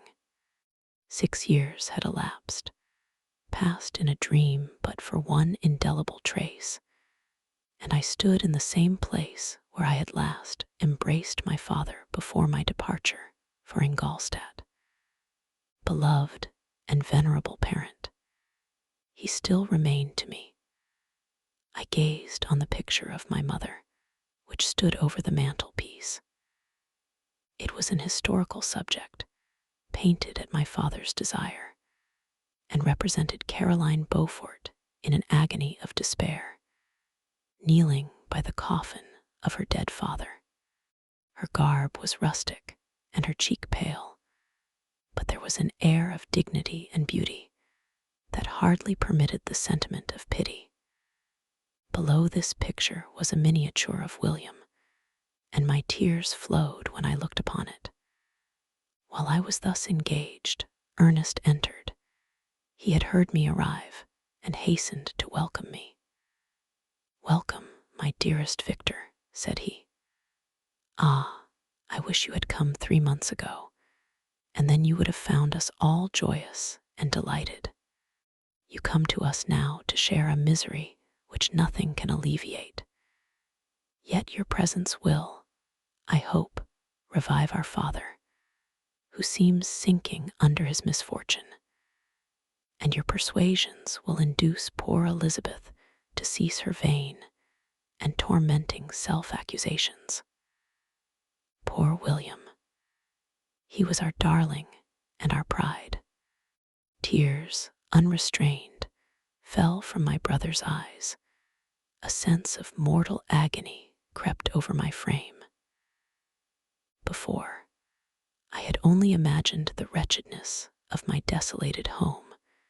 The reality came on me as a new, and a not less terrible, disaster. I tried to calm Ernest. I inquired more minutely concerning my father, and here I named my cousin. "She most of all," said Ernest, "requires consolation. She accused herself of having caused the death of my brother, and that made her very wretched. But since the murderer has been discovered, good God, how can that be? Who could attempt to pursue him? It is impossible.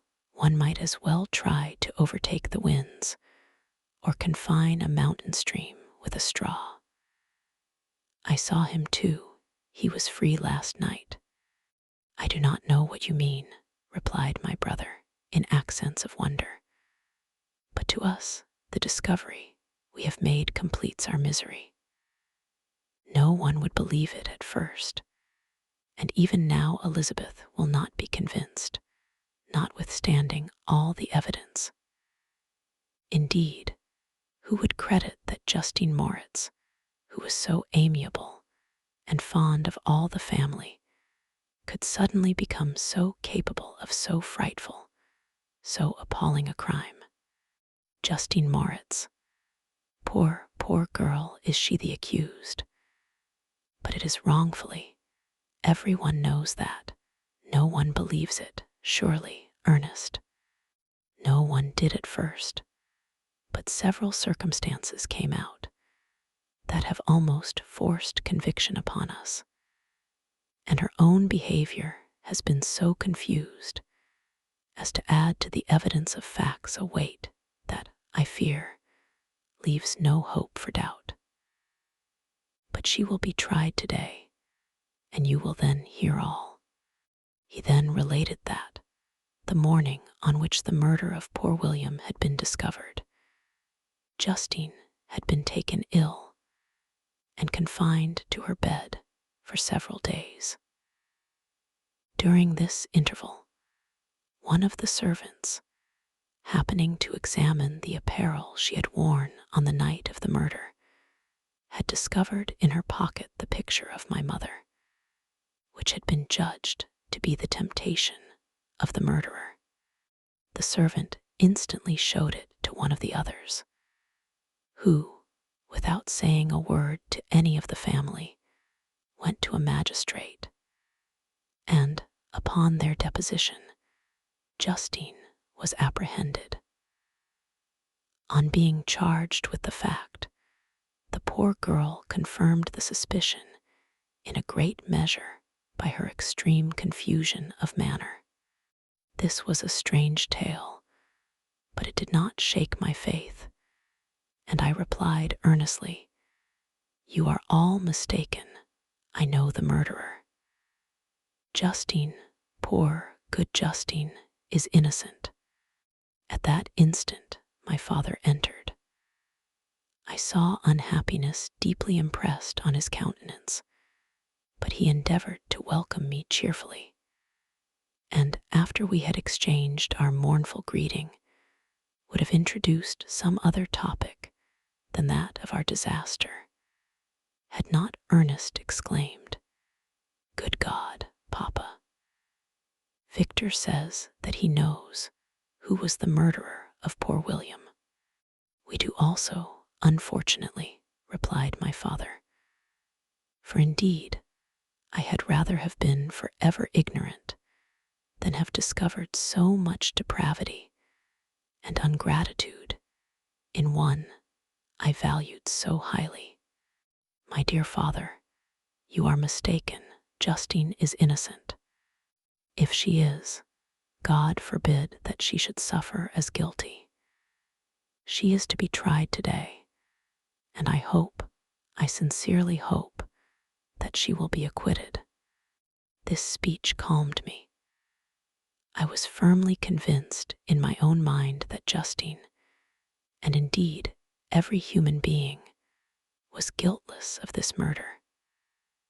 I had no fear, therefore, that any circumstantial evidence could be brought forward strong enough to convict her. My tale was not one to announce publicly. Its astounding horror would be looked upon as madness by the vulgar. Did any one indeed exist, except I, the Creator, who would believe, unless his senses convinced him, in the existence of the living monument of presumption and rash ignorance which I had let loose upon the world, were soon joined by Elizabeth. Time had altered her since I last beheld her. It had endowed her with loveliness surpassing the beauty of her childish years. There was the same candor, the same vivacity, but it was allied to an expression more full of sensibility and intellect. She welcomed me with the greatest affection. "Your arrival, my dear cousin," said she, "fills me with hope. You perhaps will find some means to justify my poor guiltless Justine. Alas, who is safe if she be convicted of crime? I rely on her innocence as certainly as I do upon my own. Our misfortune is doubly hard to us. We have not only lost that lovely darling boy, but this poor girl, whom I sincerely love, is to be torn away by even a worse fate. If she is condemned, I never shall know joy more. But she will not. I am sure she will not. And then I shall be happy again, even after the sad death of my little William." "She is innocent, my Elizabeth," said I, "and that shall be proved, fear nothing. But let your spirits be cheered by the assurance of her acquittal. How kind and generous you are. Everyone else believes in her guilt, and that made me wretched, for I knew that it was impossible. And to see everyone else prejudiced in so deadly a manner rendered me hopeless and despairing." She wept. "Dearest niece," said my father, "dry your tears. If she is, as you believe, innocent, rely on the justice of our laws, and the activity with which I shall prevent the slightest shadow of partiality." Chapter 8. We passed a few sad hours until 11 o'clock, when the trial was to commence. My father and the rest of the family being obliged to attend as witnesses, I accompanied them to the court. During the whole of this wretched mockery of justice, I suffered living torture. It was to be decided whether the result of my curiosity and lawless devices would cause the death of two of my fellow beings, one a smiling babe full of innocence and joy, the other far more dreadfully murdered, with every aggravation of infamy that could make the murder memorable in horror. Justine also was a girl of merit and possessed qualities which promised to render her life happy. Now all was to be obliterated in an ignominious grave, and I the cause. 1,000 times rather would I have confessed myself guilty of the crime ascribed to Justine. But I was absent when it was committed, and such a declaration would have been considered as the ravings of a madman, and would not have exculpated her who suffered through me. The appearance of Justine was calm. She was dressed in mourning, and her countenance, always engaging, was rendered, by the solemnity of her feelings, exquisitely beautiful. Yet she appeared confident in innocence, and did not tremble, although gazed on and execrated by thousands, for all the kindness which her beauty might otherwise have excited was obliterated in the minds of the spectators by the imagination of the enormity she was supposed to have committed. She was tranquil, yet her tranquillity was evidently constrained, and as her confusion had before been adduced as a proof of her guilt, she worked up her mind to an appearance of courage. When she entered the court, she threw her eyes round it and quickly discovered where we were seated.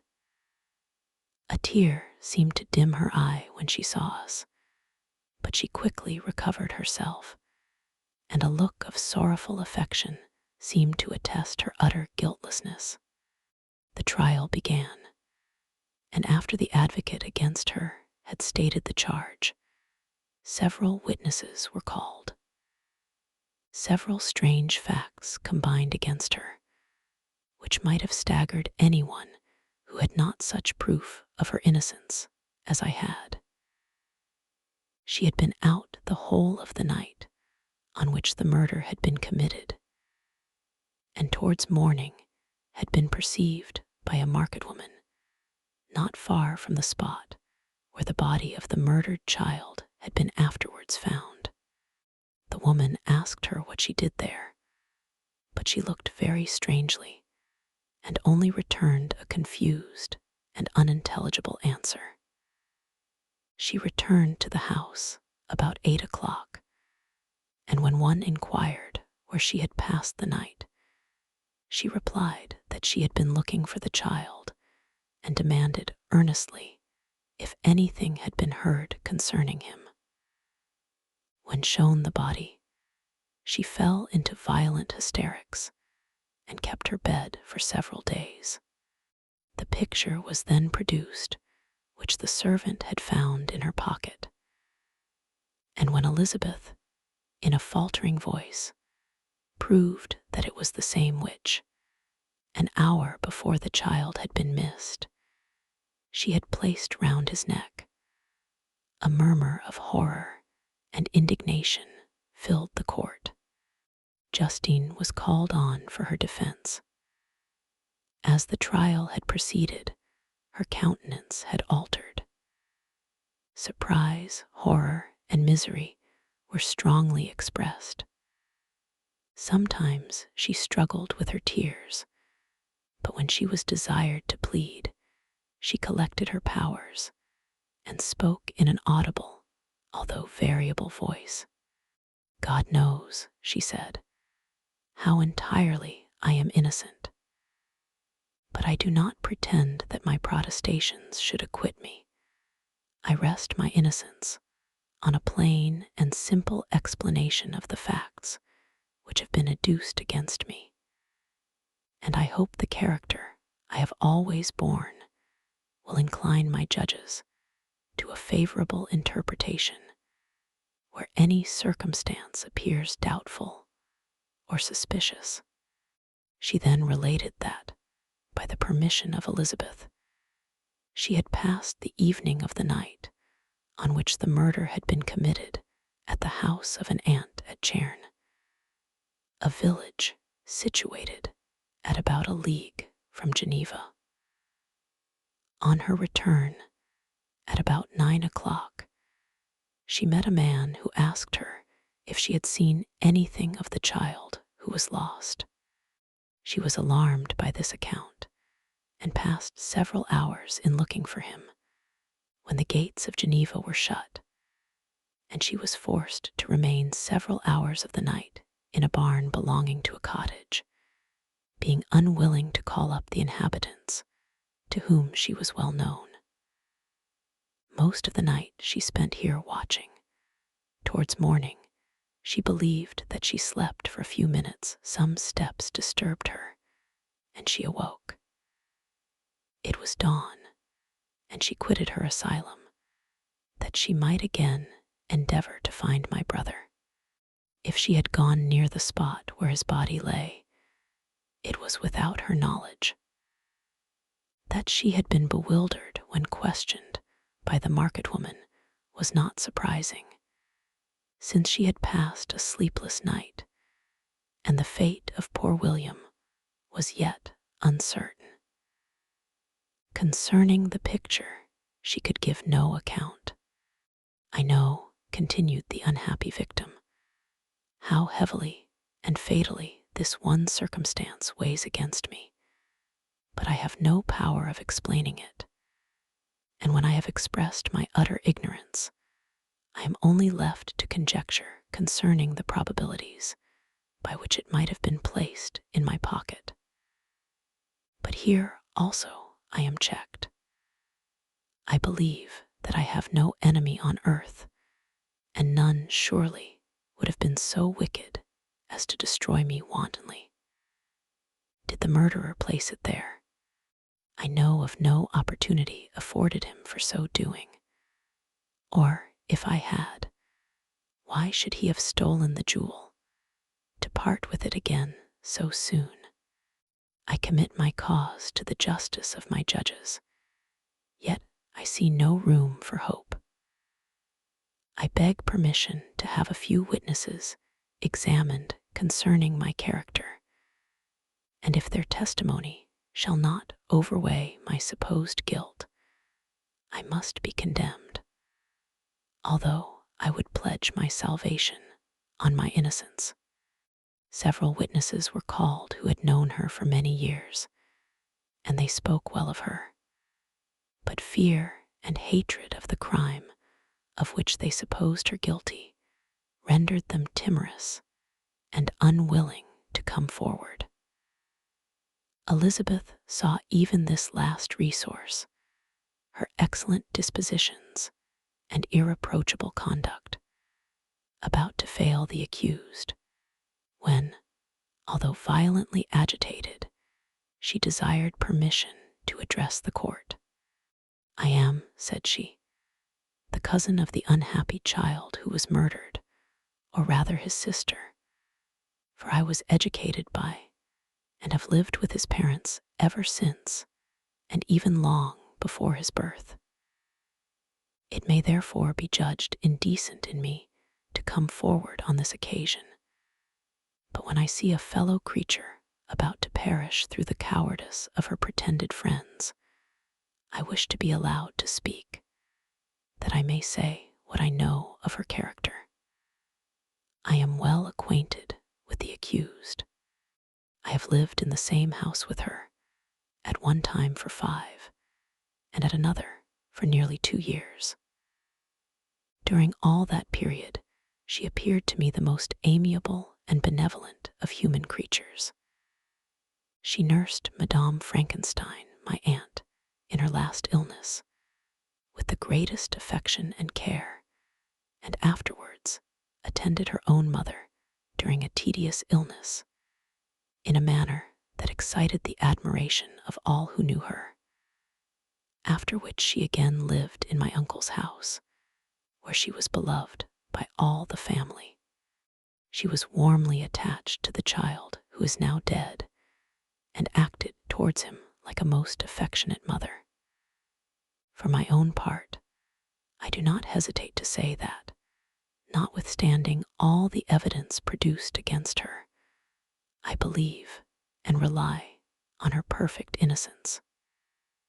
She had no temptation for such an action. As to the bauble on which the chief proof rests, if she had earnestly desired it, I should have willingly given it to her. So much do I esteem and value her. A murmur of approbation followed Elizabeth's simple and powerful appeal, but it was excited by her generous interference, and not in favor of poor Justine, on whom the public indignation was turned with renewed violence, charging her with the blackest ingratitude. She herself wept as Elizabeth spoke, but she did not answer. My own agitation and anguish was extreme during the whole trial. I believed in her innocence, I knew it. Could the demon who had, I did not for a minute doubt, murdered my brother also in his hellish sport, have betrayed the innocent to death and ignominy? I could not sustain the horror of my situation, and when I perceived that the popular voice and the countenances of the judges had already condemned my unhappy victim, I rushed out of the court in agony. The tortures of the accused did not equal mine. She was sustained by innocence, but the fangs of remorse tore my bosom and would not forego their hold. I passed a night of unmingled wretchedness. In the morning, I went to the court. My lips and throat were parched. I dared not ask the fatal question, but I was known, and the officer guessed the cause of my visit. The ballots had been thrown. They were all black, and Justine was condemned. I cannot pretend to describe what I then felt. I had before experienced sensations of horror, and I have endeavored to bestow upon them adequate expressions, but words cannot convey an idea of the heart-sickening despair that I then endured. The person to whom I addressed myself added that Justine had already confessed her guilt. That evidence, he observed, was hardly required in so glaring a case, but I am glad of it, and indeed, none of our judges like to condemn a criminal upon circumstantial evidence, be it ever so decisive. This was strange and unexpected intelligence. What could it mean? Had my eyes deceived me? And was I really as mad as the whole world would believe me to be if I disclosed the object of my suspicions? I hastened to return home, and Elizabeth eagerly demanded the result. "My cousin," replied I, "it is decided as you may have expected. All judges had rather that 10 innocent should suffer than that 1 guilty should escape. But she has confessed." This was a dire blow to poor Elizabeth, who had relied with firmness upon Justine's innocence. "Alas," said she, "how shall I ever again believe in human goodness? Justine, whom I loved and esteemed as my sister, how could she put on those smiles of innocence only to betray? Her mild eyes seemed incapable of any severity or guile, and yet she has committed a murder.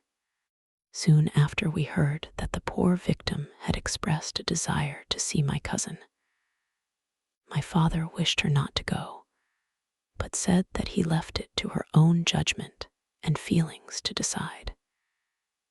"Yes," said Elizabeth, "I will go, although she is guilty, and you, Victor, shall accompany me. I cannot go alone." The idea of this visit was torture to me, yet I could not refuse. We entered the gloomy prison chamber and beheld Justine sitting on some straw at the farther end. Her hands were manacled, and her head rested on her knees. She rose on seeing us enter, and when we were left alone with her, she threw herself at the feet of Elizabeth, weeping bitterly. My cousin wept also. "Oh, Justine," said she, "why did you rob me of my last consolation? I relied on your innocence, and although I was then very wretched, I was not so miserable as I am now. And do you also believe that I am so very, very wicked? Do you also join with my enemies to crush me, to condemn me as a murderer?" Her voice was suffocated with sobs. "Rise, my poor girl," said Elizabeth. "Why do you kneel if you are innocent? I am not one of your enemies. I believed you guiltless, notwithstanding every evidence, until I heard that you had yourself declared your guilt. That report, you say, is false, and be assured, dear Justine, that nothing can shake my confidence in you for a moment, but your own confession. I did confess, but I confessed a lie. I confessed that I might obtain absolution, but now that falsehood lies heavier at my heart than all my other sins. The God of heaven forgive me. Ever since I was condemned, my confessor has besieged me. He threatened and menaced, until I almost began to think that I was the monster that he said I was. He threatened excommunication and hell fire in my last moments if I continued obdurate. Dear lady, I had none to support me. All looked on me as a wretch doomed to ignominy and perdition. What could I do? In an evil hour I subscribed to a lie, and now only am I truly miserable." She paused, weeping, and then continued, "I thought with horror, my sweet lady, that you should believe your Justine, whom your blessed aunt had so highly honored, and whom you loved, was a creature capable of a crime which none but the devil himself could have perpetrated. Dear William, dearest blessed child, I soon shall see you again in heaven, where we shall all be happy, and that consoles me, going as I am to suffer ignominy and death. Oh, Justine, forgive me for having for one moment distrusted you. Why did you confess? But do not mourn, dear girl, do not fear. I will proclaim, I will prove your innocence. I will melt the stony hearts of your enemies by my tears and prayers. You shall not die. You, my playfellow, my companion, my sister, perish on the scaffold. No, no, I never could survive so horrible a misfortune." Justine shook her head mournfully.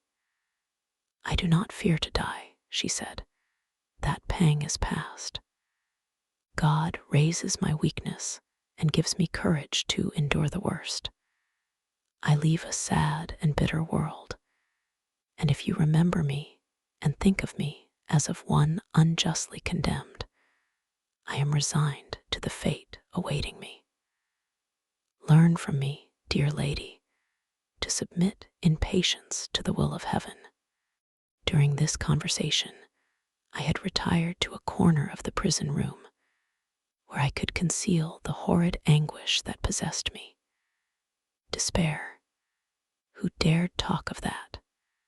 The poor victim, who on the morrow was to pass the awful boundary between life and death, felt not, as I did, such deep and bitter agony. I gnashed my teeth and ground them together, uttering a groan that came from my inmost soul. Justine started. When she saw who it was, she approached me and said, "Dear sir, you are very kind to visit me. You, I hope, do not believe that I am guilty." I could not answer. "No, Justine," said Elizabeth. "He is more convinced of your innocence than I was, for even when he heard that you had confessed, he did not credit it. I truly thank him. In these last moments, I feel the sincerest gratitude towards those who think of me with kindness. How sweet is the affection of others to such a wretch as I am. It removes more than half my misfortune, and I feel as if I could die in peace now that my innocence is acknowledged by you, dear lady, and your cousin." Thus the poor sufferer tried to comfort others and herself. She indeed gained the resignation she desired. But I, the true murderer, felt the never-dying worm alive in my bosom, which allowed of no hope or consolation. Elizabeth also wept and was unhappy, but hers also was the misery of innocence, which, like a cloud that passes over the fair moon, for a while hides, but cannot tarnish its brightness. Anguish and despair had penetrated into the core of my heart. I bore a hell within me which nothing could extinguish. We stayed several hours with Justine, and it was with great difficulty that Elizabeth could tear herself away. "I wish," cried she, "that I were to die with you. I cannot live in this world of misery." Justine assumed an air of cheerfulness, while she with difficulty repressed her bitter tears.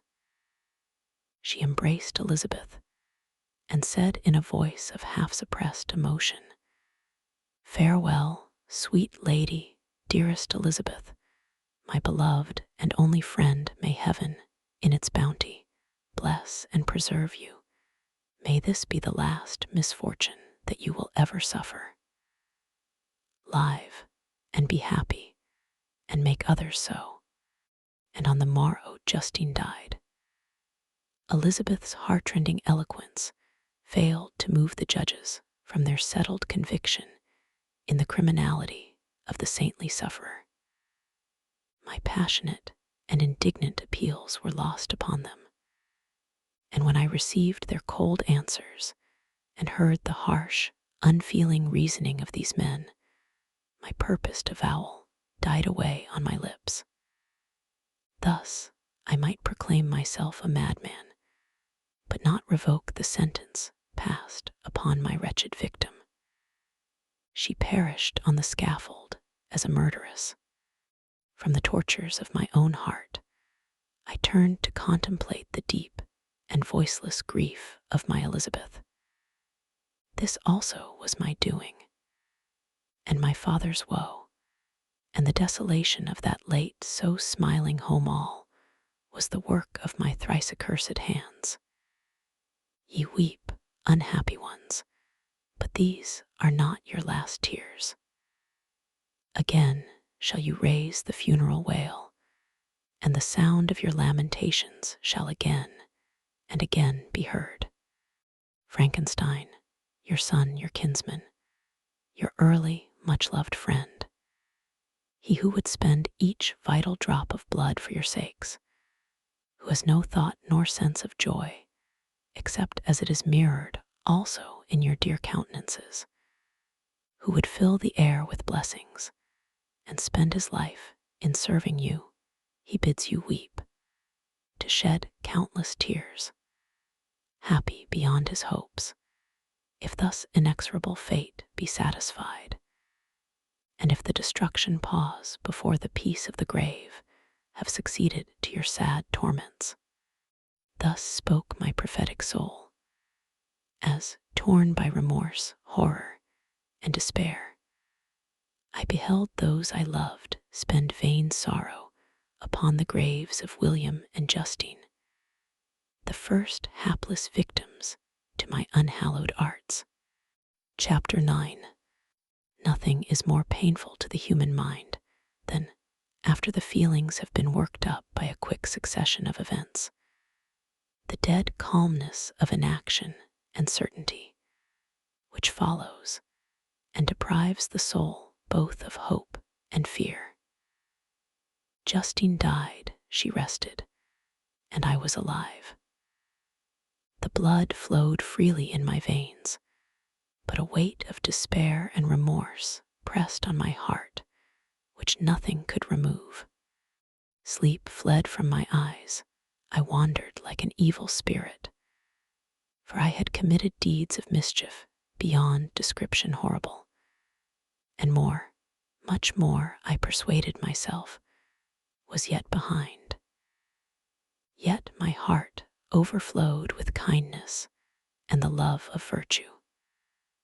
I had begun life with benevolent intentions, and thirsted for the moment when I should put them in practice and make myself useful to my fellow beings.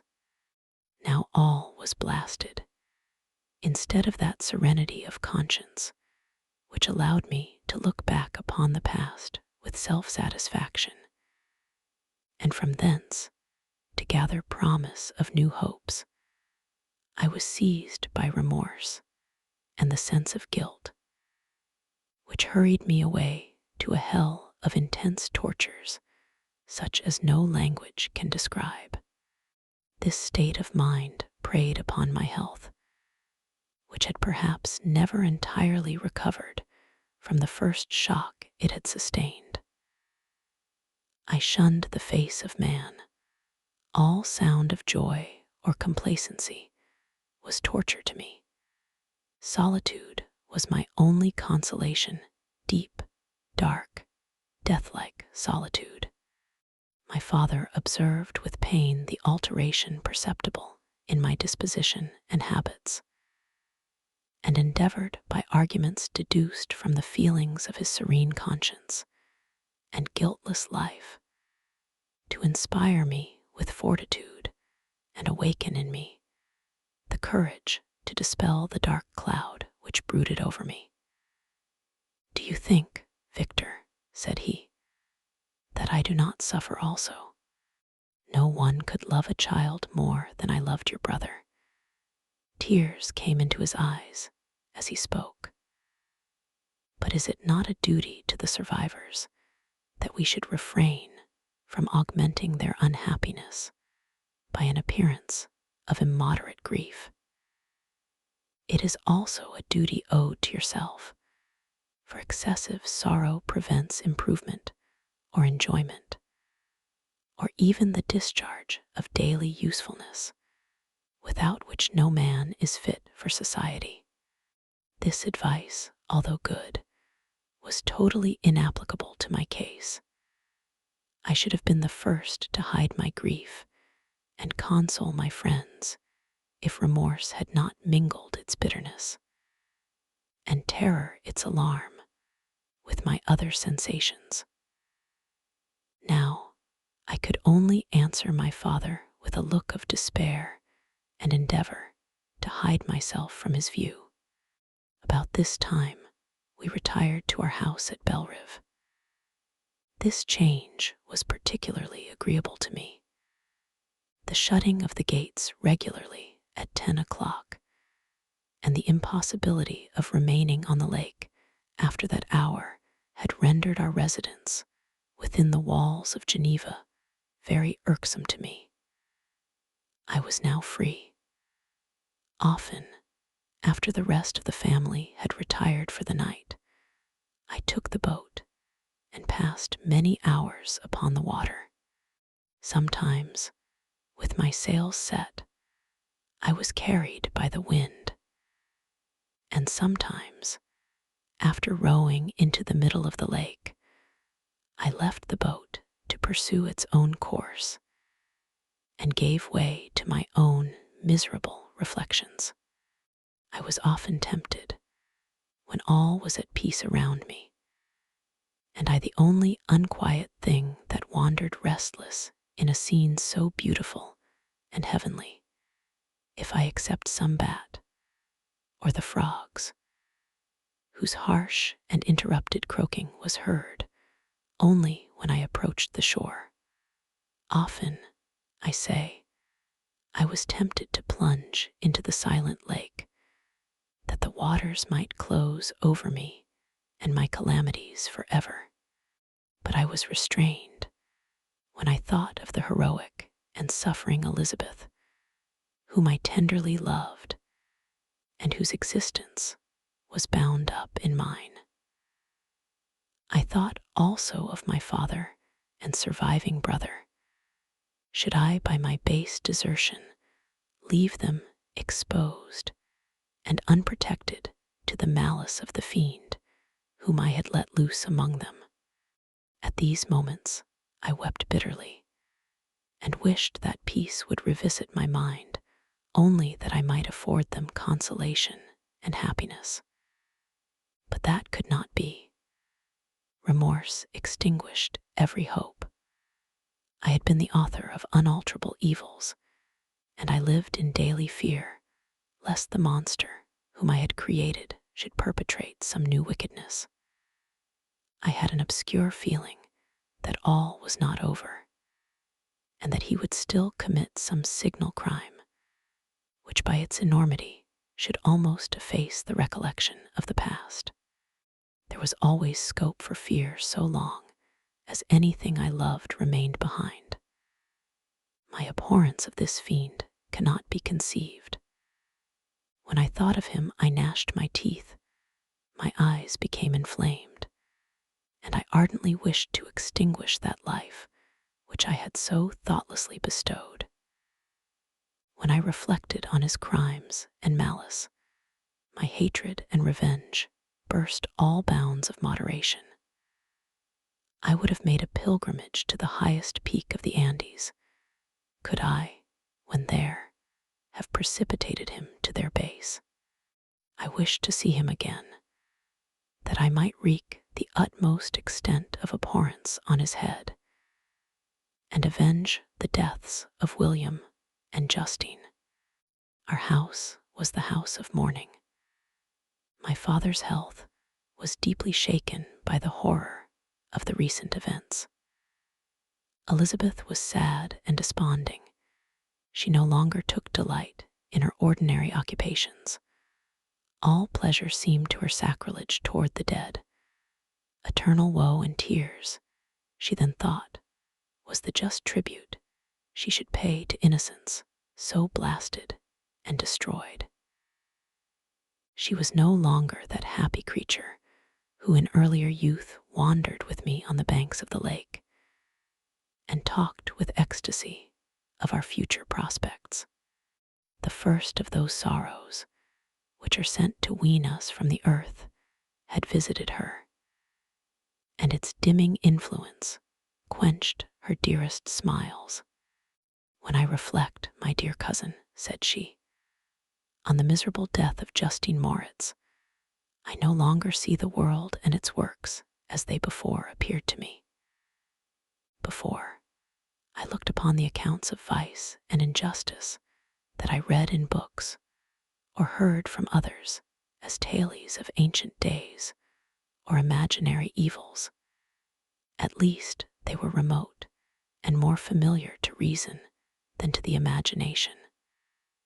But now misery has come home, and men appear to me as monsters thirsting for each other's blood. Yet I am certainly unjust. Everybody believed that poor girl to be guilty, and if she could have committed the crime for which she suffered, assuredly she would have been the most depraved of human creatures. For the sake of a few jewels, to have murdered the son of her benefactor and friend, a child whom she had nursed from its birth, and appeared to love as if it had been her own. I could not consent to the death of any human being, but certainly I should have thought such a creature unfit to remain in the society of men. but she was innocent. I know, I feel she was innocent. You are of the same opinion, and that confirms me. Alas, Victor, when falsehood can look so like the truth, who can assure themselves of certain happiness? I feel as if I were walking on the edge of a precipice, towards which thousands are crowding and endeavoring to plunge me into the abyss. William and Justine were assassinated, and the murderer escapes. He walks about the world free and perhaps respected. But even if I were condemned to suffer on the scaffold for the same crimes, I would not change places with such a wretch. I listened to this discourse with the extremest agony. I not indeed, but in effect, was the true murderer.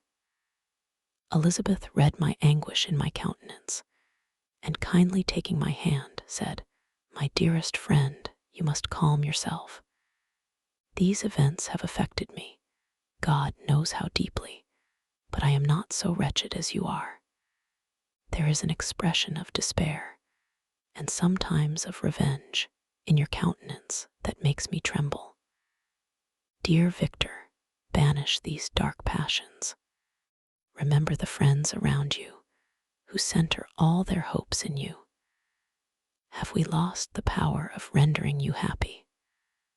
Ah, while we love, while we are true to each other, here in this land of peace and beauty, your native country, we may reap every tranquil blessing. What can disturb our peace? And could not such words from her, whom I fondly prized before every other gift of fortune suffice to chase away the fiend that lurked in my heart? Even as she spoke, I drew near to her, as if in terror, lest, at that very moment, the destroyer had been near to rob me of her. Thus not the tenderness of friendship, nor the beauty of earth, nor of heaven, could redeem my soul from woe. The very accents of love were ineffectual. I was encompassed by a cloud which no beneficial influence could penetrate. The wounded deer, dragging its fainting limbs to some untrodden brake, there to gaze upon the arrow which had pierced it, and to die, was but a type of me. Sometimes I could cope with the sullen despair that overwhelmed me, but sometimes the whirlwind passions of my soul drove me to seek, by bodily exercise and by change of place, some relief from my intolerable sensations.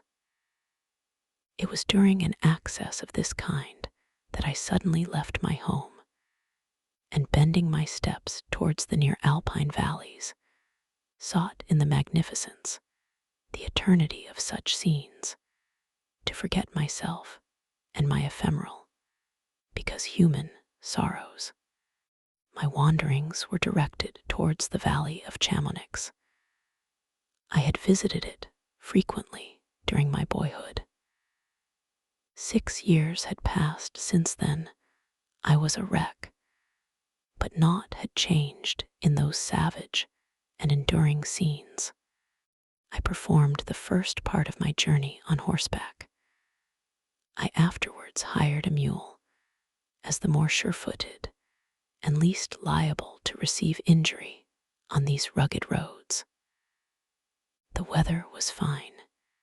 It was about the middle of the month of August, nearly 2 months after the death of Justine, that miserable epoch from which I dated all my woe. The weight upon my spirit was sensibly lightened as I plunged yet deeper in the ravine of Arve.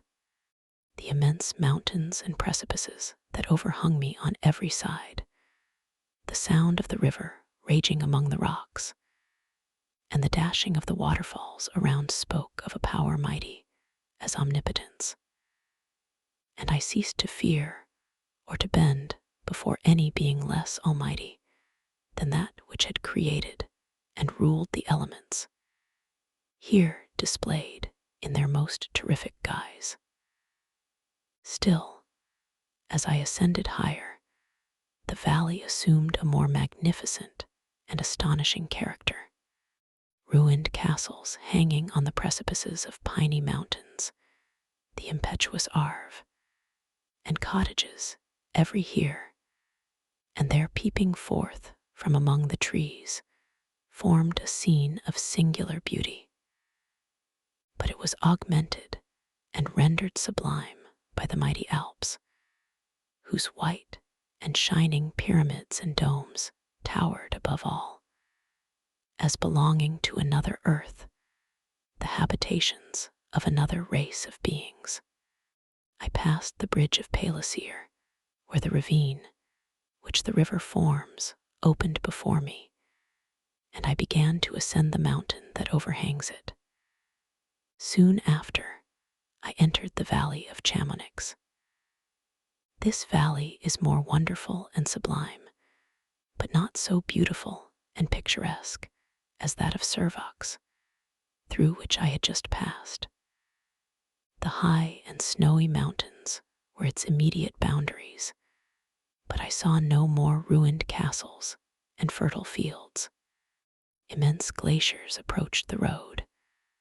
I heard the rumbling thunder of the falling avalanche and marked the smoke of its passage.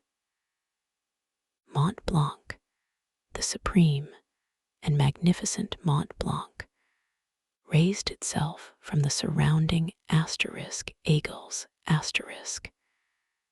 and its tremendous dome overlooked the valley.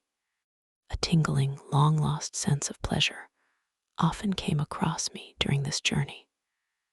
Some turn in the road, some new object suddenly perceived and recognized, reminded me of days gone by, and were associated with the light-hearted gaiety of boyhood. The very winds whispered in soothing accents, and maternal nature bade me weep no more. Then again, the kindly influence ceased to act. I found myself fettered again to grief and indulging in all the misery of reflection. Then I spurred on my animal, striving so to forget the world, my fears, and more than all myself, or in a more desperate fashion. I alighted and threw myself on the grass, weighed down by horror and despair. At length I arrived at the village of Chamonix. Exhaustion succeeded to the extreme fatigue, both of body and of mind, which I had endured. For a short space of time, I remained at the window, watching the pallid lightnings that played above Mont Blanc, and listening to the rushing of the Arve, which pursued its noisy way beneath. The same lulling sounds acted as a lullaby to my too keen sensations. When I placed my head upon my pillow, sleep crept over me. I felt it as it came, and blessed the giver of oblivion. Chapter 10. I spent the following day roaming through the valley.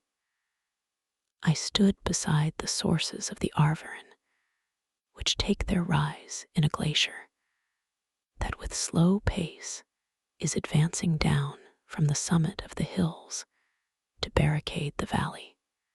The abrupt sides of vast mountains were before me. The icy wall of the glacier overhung me. A few shattered pines were scattered around, and the solemn silence of this glorious presence chamber of imperial nature was broken only by the brawling waves or the fall of some vast fragment. The thunder sound of the avalanche or the cracking reverberated along the mountains of the accumulated ice, which, through the silent working of immutable laws, was ever and anon rent and torn, as if it had been but a plaything in their hands. These sublime and magnificent scenes afforded me the greatest consolation that I was capable of receiving. They elevated me from all littleness of feeling, and although they did not remove my grief, they subdued and tranquilized it. In some degree, also, they diverted my mind from the thoughts over which it had brooded for the last month. I retired to rest at night, my slumbers, as it were, waited on and ministered to by the assemblance of grand shapes which I had contemplated during the day. They congregated round me, the unstained snowy mountaintop, the glittering pinnacle, the pine woods, and ragged bare ravine, the eagle soaring amidst the clouds. They all gathered round me and bade me be at peace. Where had they fled when the next morning I awoke? All of soul inspiriting fled with sleep, and dark melancholy clouded every thought. The rain was pouring in torrents, and thick mists hid the summits of the mountains, so that I even saw not the faces of those mighty friends. Still, I would penetrate their misty veil and seek them in their cloudy retreats. What were rain and storm to me? My mule was brought to the door, and I resolved to ascend to the summit of Montanvert. I remembered the effect that the view of the tremendous and ever-moving glacier had produced upon my mind when I first saw it. It had then filled me with a sublime ecstasy that gave wings to the soul and allowed it to soar from the obscure world to light and joy.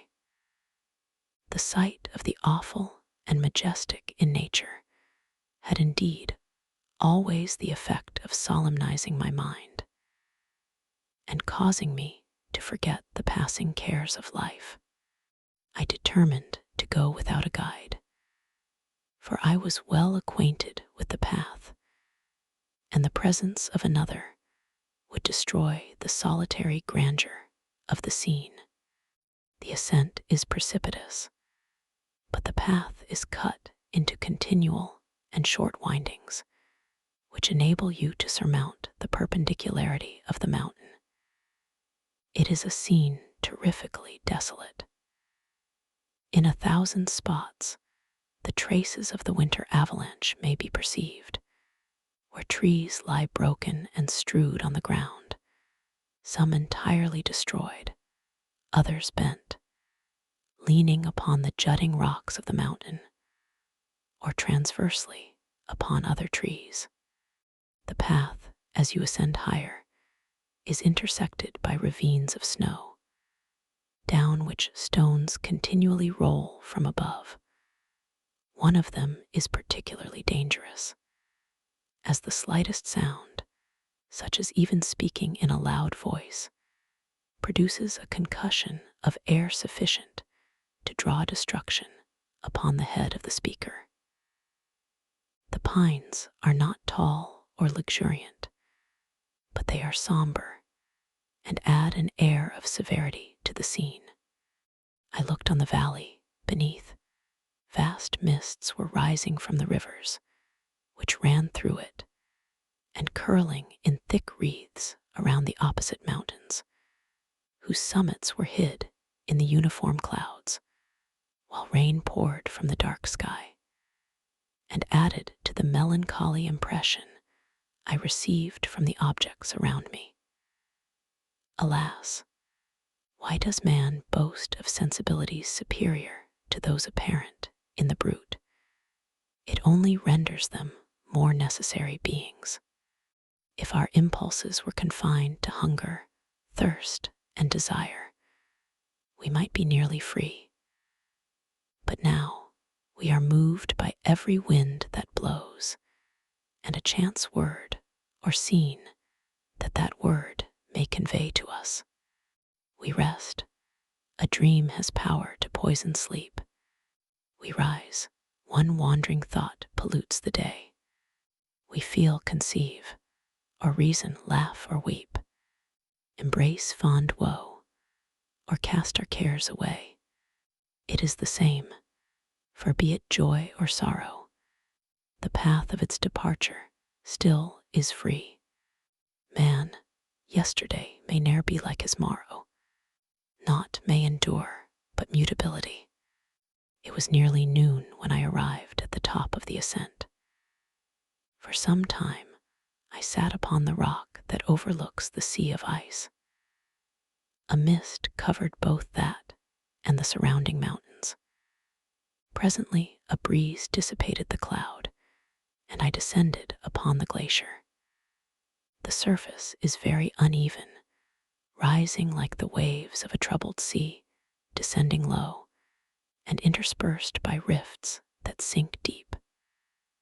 The field of ice is almost a league in width, but I spent nearly 2 hours in crossing it. The opposite mountain is a bare perpendicular rock. From the side where I now stood, Montanvert was exactly opposite, at the distance of a league, and above it rose Mont Blanc in awful majesty. I remained in a recess of the rock, gazing on this wonderful and stupendous scene. The sea, or rather the vast river of ice, wound among its dependent mountains, whose aerial summits hung over its recesses. Their icy and glittering peaks shone in the sunlight over the clouds. My heart, which was before sorrowful, now swelled with something like joy. I exclaimed, "Wandering spirits, if indeed ye wander, and do not rest in your narrow beds, allow me this faint happiness, or take me as your companion away from the joys of life." As I said this, I suddenly beheld the figure of a man at some distance, advancing towards me with superhuman speed. He bounded over the crevices in the ice, among which I had walked with caution. His stature, also, as he approached, seemed to exceed that of man. I was troubled. A mist came over my eyes, and I felt a faintness seize me, but I was quickly restored by the cold gale of the mountains. I perceived, as the shape came nearer, sight tremendous and abhorred, that it was the wretch whom I had created. I trembled with rage and horror, resolving to wait his approach, and then close with him in mortal combat. He approached. His countenance bespoke bitter anguish, combined with disdain and malignity, while its unearthly ugliness rendered it almost too horrible for human eyes. But I scarcely observed this. Rage and hatred had at first deprived me of utterance, and I recovered only to overwhelm him with words expressive of furious detestation and contempt. "Devil," I exclaimed, "do you dare approach me? And do not you fear the fierce vengeance of my arm wreaked on your miserable head? Begone, vile insect. Or rather, stay, that I may trample you to dust. And oh, that I could, with the extinction of your miserable existence, restore those victims whom you have so diabolically murdered." "I expected this reception," said the demon. "All men hate the wretched. How, then, must I be hated, who am miserable beyond all living things? Yet you, my creator, detest and spurn me, thy creature, to whom thou art bound by ties only dissoluble by the annihilation of one of us. You purpose to kill me. How dare you sport thus with life? Do your duty towards me, and I will do mine towards you and the rest of mankind. If you will comply with my conditions, I will leave them and you at peace. But if you refuse, I will glut the maw of death, until it be satiated with the blood of your remaining friends. Abhorred monster, fiend that thou art, the tortures of hell are too mild a vengeance for thy crimes. Wretched devil, you reproach me with your creation. Come on, then, that I may extinguish the spark which I so negligently bestowed. My rage was without bounds. I sprang on him, impelled by all the feelings which can arm one being against the existence of another. He easily eluded me and said, "Be calm. I entreat you to hear me before you give vent to your hatred on my devoted head. Have I not suffered enough that you seek to increase my misery? Life, although it may only be an accumulation of anguish, is dear to me, and I will defend it. Remember, thou hast made me more powerful than thyself. My height is superior to thine, my joints more supple. But I will not be tempted to set myself in opposition to thee. I am thy creature, and I will be even mild and docile to my natural lord and king, if thou wilt also perform thy part, the which thou owest me. O Frankenstein, be not equitable to every other, and trample upon me alone, to whom thy justice, and even thy clemency and affection, is most due.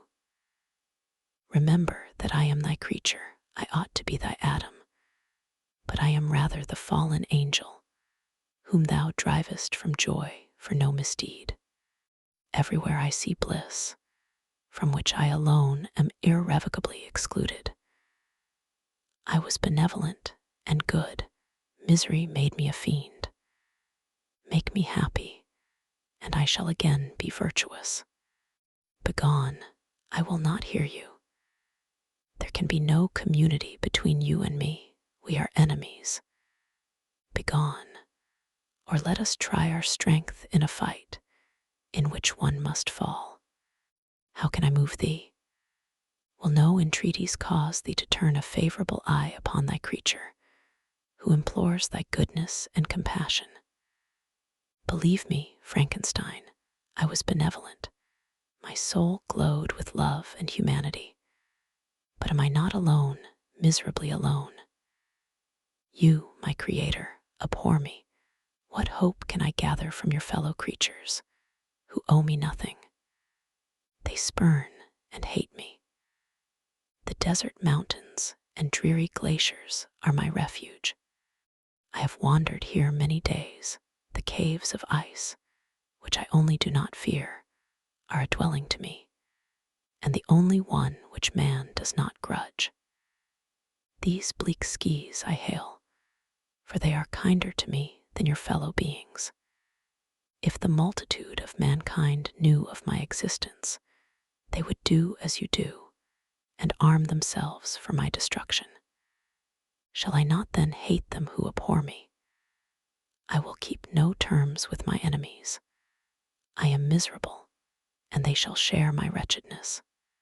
Yet it is in your power to recompense me, and deliver them from an evil which it only remains for you to make so great, that not only you and your family, but thousands of others, shall be swallowed up in the whirlwinds of its rage. Let your compassion be moved, and do not disdain me. Listen to my tale when you have heard that, abandon or commiserate me, as you shall judge that I deserve. But hear me. The guilty are allowed, by human laws, bloody as they are, to speak in their own defense before they are condemned. Listen to me, Frankenstein. You accuse me of murder, and yet you would, with a satisfied conscience, destroy your own creature. Oh, praise the eternal justice of man. Yet I ask you not to spare me. Listen to me. And then, if you can, and if you will, destroy the work of your hands. Why do you call to my remembrance, I rejoined, circumstances of which I shudder to reflect, that I have been the miserable origin and author? Cursed be the day, abhorred devil, in which you first saw light. Cursed, although I curse myself, be the hands that formed you. You have made me wretched beyond expression. You have left me no power to consider whether I am just to you or not. Begone. Relieve me from the sight of your detested form. Thus I relieve thee, my Creator, he said, and placed his hated hands before my eyes, which I flung from me with violence. Thus I take from thee a sight which you abhor. Still, thou canst listen to me and grant me thy compassion. By the virtues that I once possessed, I demand this from you. Hear my tale. It is long and strange, and the temperature of this place is not fitting to your fine sensations. Come to the hut upon the mountain. The sun is yet high in the heavens. Before it descends to hide itself behind your snowy precipices and illuminate another world, you will have heard my story and can decide. On you it rests, whether I quit forever the neighborhood of man and lead a harmless life, or become the scourge of your fellow creatures and the author of your own speedy ruin. As he said this, he led the way across the ice I followed. My heart was full, and I did not answer him, but as I proceeded, I weighed the various arguments that he had used and determined, at least, to listen to his tale. I was partly urged by curiosity, and compassion confirmed my resolution. I had hitherto supposed him to be the murderer of my brother, and I eagerly sought a confirmation or denial of this opinion. For the first time, also, I felt what the duties of a creator towards his creature were, and that I ought to render him happy before I complained of his wickedness. These motives urged me to comply with his demand. We crossed the ice, therefore, and ascended the opposite rock. The air was cold, and the rain again began to descend. We entered the hut, the fiend with an air of exultation, I with a heavy heart and depressed spirits.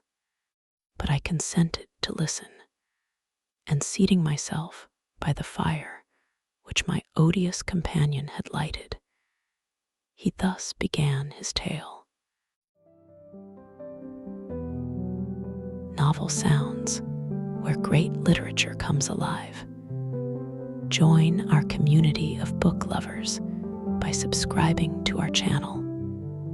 The journey continues. Chapter 11. It is with considerable difficulty that I remember the original era of my being. All the events of that period appear confused and indistinct. A strange multiplicity of sensations seized me, and I saw, felt, heard, and smelt at the same time. And it was, indeed, a long time before I learned to distinguish between the operations of my various senses. By degrees, I remember, a stronger light pressed upon my nerves, so that I was obliged to shut my eyes. Darkness then came over me and troubled me, but hardly had I felt this when, by opening my eyes, as I now suppose, the light poured in upon me again. I walked, and I believe descended, but I presently found a great alteration in my sensations. Before, dark and opaque bodies had surrounded me, impervious to my touch or sight, but I now found that I could wander on at liberty, with no obstacles which I could not either surmount or avoid. The light became more and more oppressive to me, and the heat wearying me as I walked, I sought a place where I could receive shade.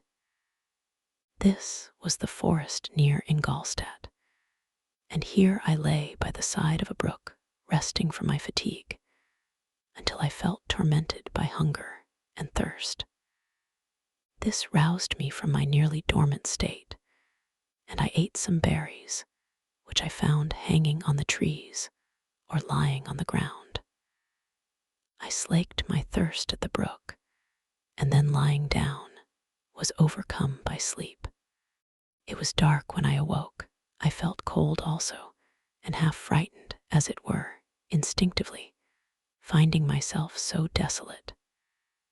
Before I had quitted your apartment, on a sensation of cold, I had covered myself with some clothes, but these were insufficient to secure me from the dews of night. I was a poor, helpless, miserable wretch, I knew, and could distinguish nothing. But feeling pain invade me on all sides, I sat down and wept. Soon a gentle light stole over the heavens and gave me a sensation of pleasure. I started up and beheld a radiant form rise from among the trees. The moon I gazed with a kind of wonder. It moved slowly, but it enlightened my path, and I again went out in search of berries. I was still cold when under one of the trees I found a huge cloak with which I covered myself and sat down upon the ground. No distinct ideas occupied my mind. All was confused. I felt light and hunger and thirst and darkness. Innumerable sounds rang in my ears, and on all sides various scents saluted me. The only object that I could distinguish was the bright moon, and I fixed my eyes on that with pleasure. Several changes of day and night passed, and the orb of night had greatly lessened when I began to distinguish my sensations from each other. I gradually saw plainly the clear stream that supplied me with drink, and the trees that shaded me with their foliage. I was delighted when I first discovered that a pleasant sound, which often saluted my ears, proceeded from the throats of the little winged animals who had often intercepted the light from my eyes. I began also to observe, with greater accuracy, the forms that surrounded me, and to perceive the boundaries of the radiant roof of light which canopied me. Sometimes I tried to imitate the pleasant songs of the birds, but was unable. Sometimes I wished to express my sensations in my own mode, but the uncouth and inarticulate sounds which broke from me frightened me into silence again. The moon had disappeared from the night, and again, with a lessened form, showed itself, while I still remained in the forest. My sensations had by this time become distinct, and my mind received every day additional ideas. My eyes became accustomed to the light, and to perceive objects in their right forms. I distinguished the insect from the herb, and by degrees, one herb from another. I found that the sparrow uttered none but harsh notes, whilst those of the blackbird and thrush were sweet and enticing. Day, when I was oppressed by cold, I found a fire which had been left by some wandering beggars, and was overcome with delight at the warmth I experienced from it. In my joy, I thrust my hand into the live embers, but quickly drew it out again with a cry of pain. How strange, I thought, that the same cause should produce such opposite effects. I examined the materials of the fire, and to my joy found it to be composed of wood. I quickly collected some branches, but they were wet and would not burn.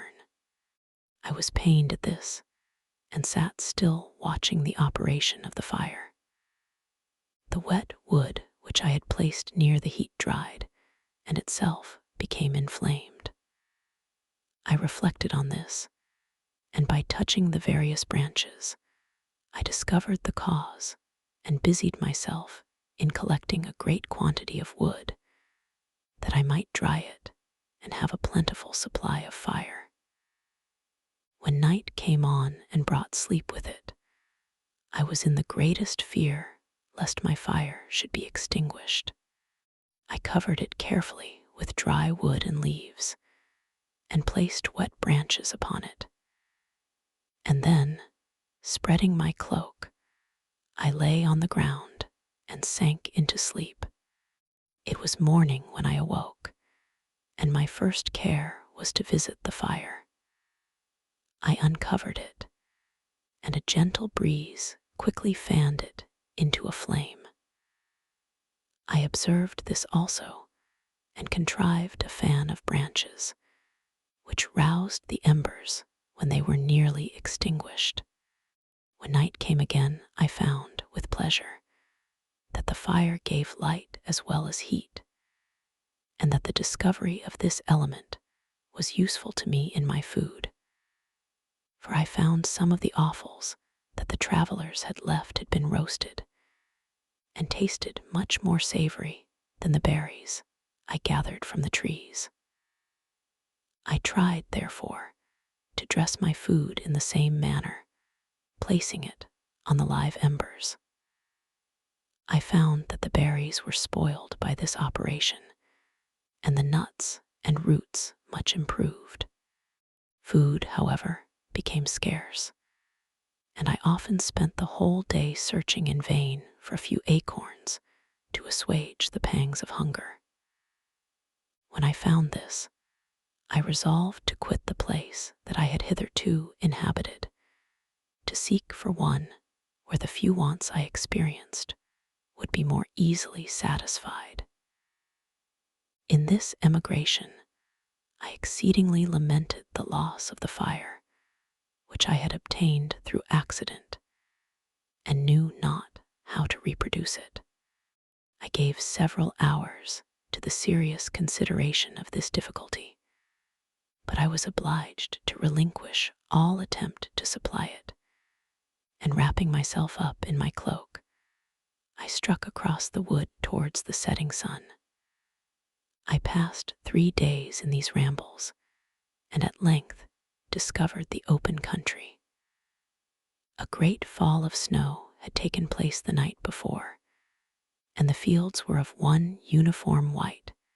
The appearance was disconsolate, and I found my feet chilled by the cold, damp substance that covered the ground. It was about 7 in the morning, and I longed to obtain food and shelter. At length, I perceived a small hut on a rising ground, which had doubtless been built for the convenience of some shepherd. This was a new sight to me, and I examined the structure with great curiosity. Finding the door open, I entered. An old man sat in it, near a fire, over which he was preparing his breakfast. He turned on hearing a noise, and perceiving me, shrieked loudly, and quitting the hut, ran across the fields with a speed of which his debilitated form hardly appeared capable.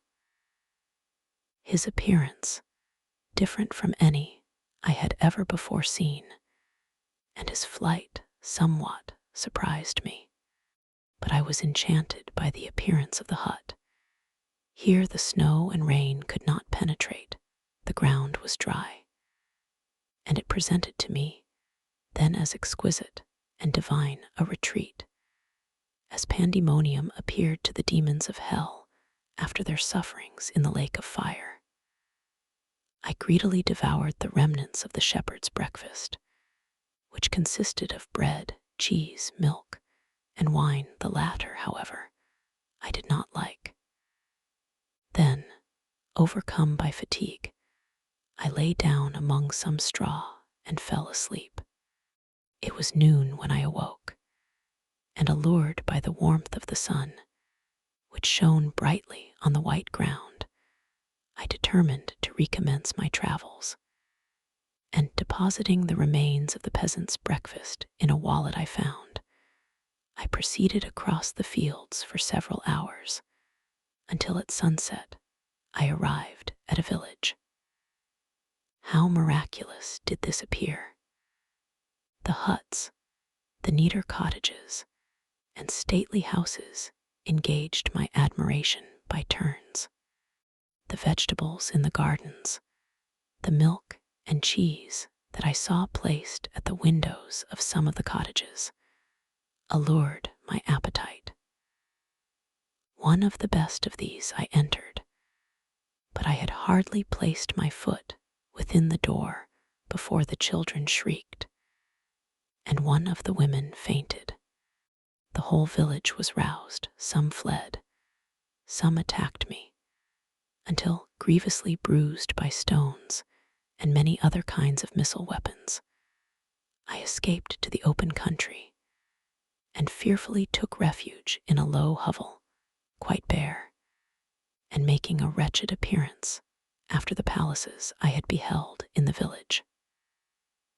This hovel, however, joined a cottage of a neat and pleasant appearance, but after my late, dearly bought experience, I dared not enter it. My place of refuge was constructed of wood, but so low that I could with difficulty sit upright in it. No wood, however, was placed on the earth, which formed the floor, but it was dry, and although the wind entered it by innumerable chinks, I found it an agreeable asylum from the snow and rain. Here, then, I retreated, and lay down happy to have found a shelter, however miserable, from the inclemency of the season, and still more from the barbarity of man. As soon as morning dawned, I crept from my kennel, that I might view the adjacent cottage and discover if I could remain in the habitation I had found. It was situated against the back of the cottage, and surrounded on the sides, which were exposed by a pigsty and a clear pool of water. One part was open, and by that I had crept in, but now I covered every crevice by which I might be perceived with stones and wood, yet in such a manner that I might move them on occasion to pass out. All the light I enjoyed came through the sty, and that was sufficient for me. Having thus arranged my dwelling and carpeted it with clean straw, I retired, for I saw the figure of a man at a distance, and I remembered too well my treatment the night before to trust myself in his power. I had first, however, provided for my sustenance for that day by a loaf of coarse bread, which I purloined, and a cup with which I could drink more conveniently than from my hand of the pure water which flowed by my retreat. The floor was a little raised, so that it was kept perfectly dry, and by its vicinity to the chimney of the cottage, it was tolerably warm. Being thus provided, I resolved to reside in this hovel until something should occur which might alter my determination. It was indeed a paradise compared to the bleak forest, my former residence, the rain-dropping branches, and dank earth. I ate my breakfast with pleasure, and was about to remove a plank to procure myself a little water when I heard a step, and looking through a small chink, I beheld a young creature with a pail on her head passing before my hovel. The girl was young and of gentle demeanor, unlike what I have since found cottagers and farmhouse servants to be. Yet she was meanly dressed, a coarse blue petticoat and a linen jacket being her only garb. Her fair hair was plaited, but not adorned. She looked patient, yet sad. I lost sight of her, and in about a quarter of an hour she returned bearing the pail, which was now partly filled with milk. As she walked along, seemingly incommoded by the burden, a young man met her, whose countenance expressed a deeper despondence. Uttering a few sounds with an air of melancholy, he took the pail from her head and bore it to the cottage himself. She followed, and they disappeared. Presently, I saw the young man again, with some tools in his hand, cross the field behind the cottage, and the girl was also busied, sometimes in the house and sometimes in the yard. On examining my dwelling, I found that one of the windows of the cottage had formerly occupied a part of it, but the panes had been filled up with wood. In one of these was a small and almost imperceptible chink, through which the eye could just penetrate. Through this crevice, a small room was visible, whitewashed and clean, but very bare of furniture. In one corner, near a small fire, sat an old man, leaning his head on his hands in a disconsolate attitude. The young girl was occupied in arranging the cottage, but presently she took something out of a drawer, which employed her hands, and she sat down beside the old man, who, taking up an instrument, began to play, and to produce sounds sweeter than the voice of the thrush or the nightingale. It was a lovely sight, even to me, poor wretch, who had never beheld aught beautiful before. The silver hair and benevolent countenance of the aged cottager won my reverence, while the gentle manners of the girl enticed my love. He played a sweet, mournful air, which I perceived drew tears from the eyes of his amiable companion, of which the old man took no notice, until she sobbed audibly. He then pronounced a few sounds, and the fair creature, leaving her work, knelt at his feet.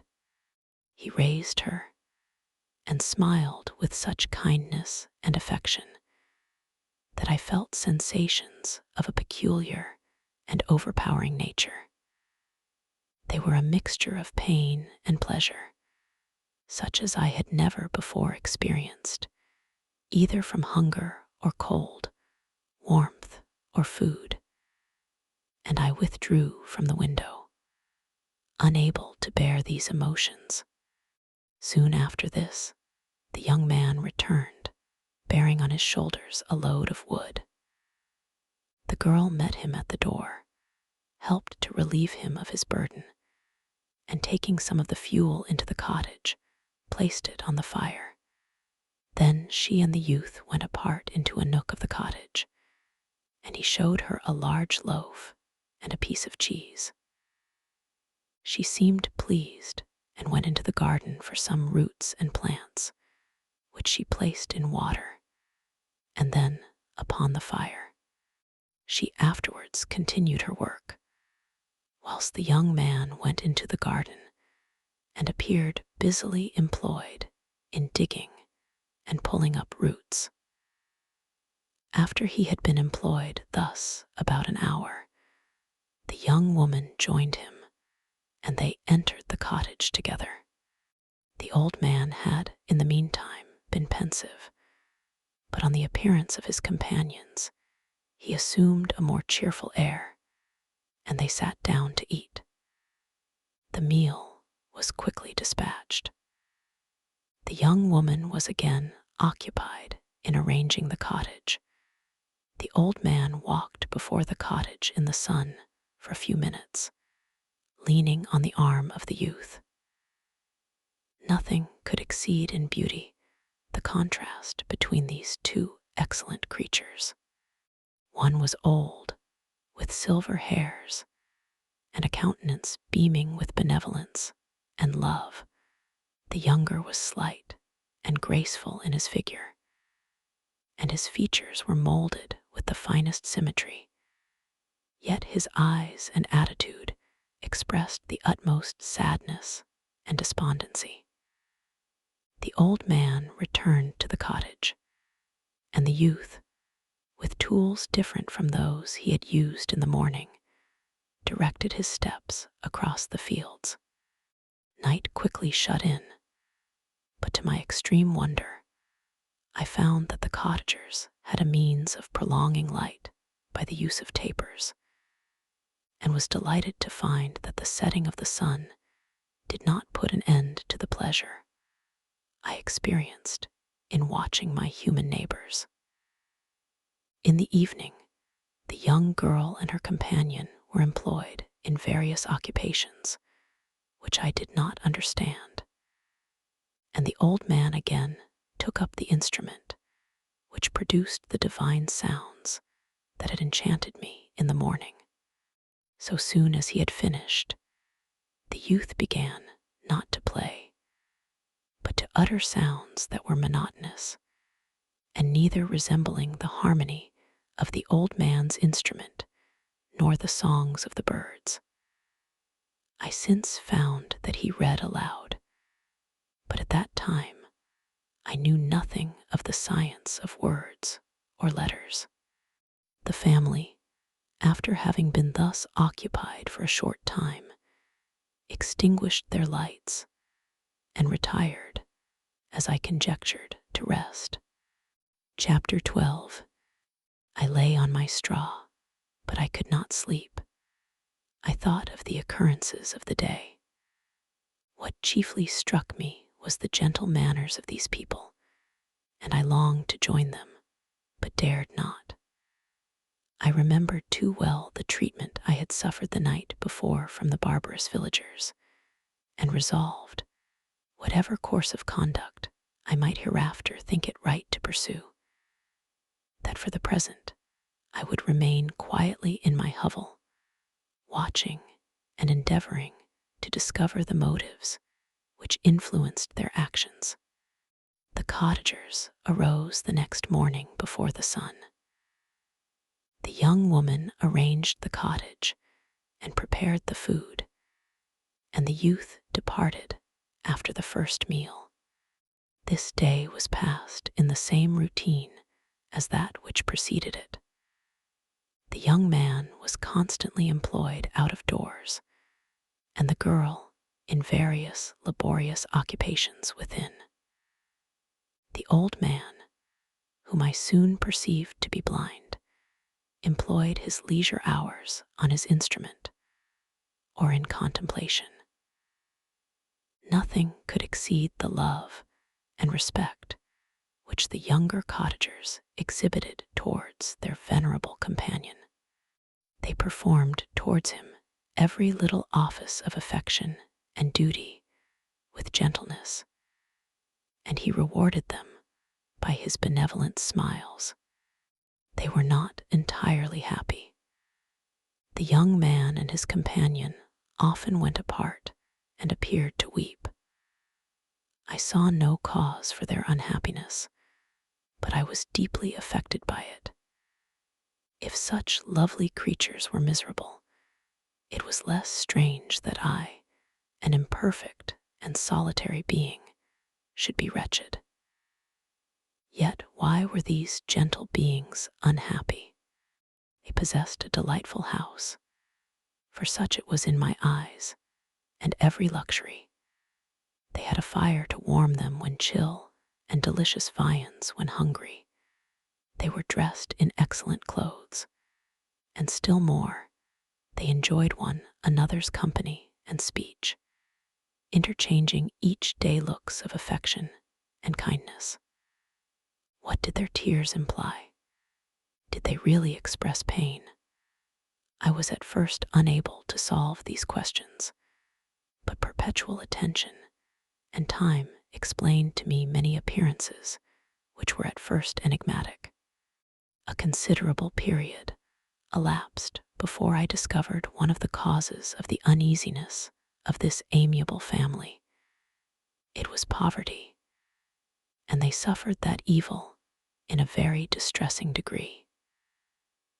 Their nourishment consisted entirely of the vegetables of their garden and the milk of one cow, which gave very little during the winter, when its masters could scarcely procure food to support it. They often, I believe, suffered the pangs of hunger very poignantly, especially the two younger cottagers.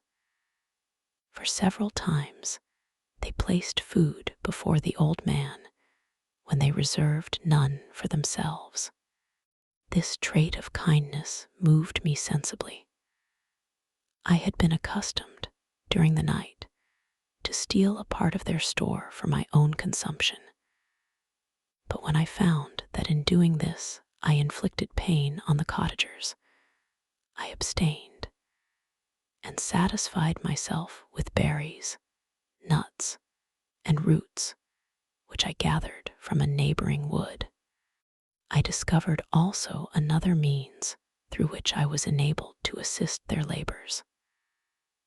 I found that the youth spent a great part of each day in collecting wood for the family fire, and during the night I often took his tools, the use of which I quickly discovered, and brought home firing sufficient for the consumption of several days.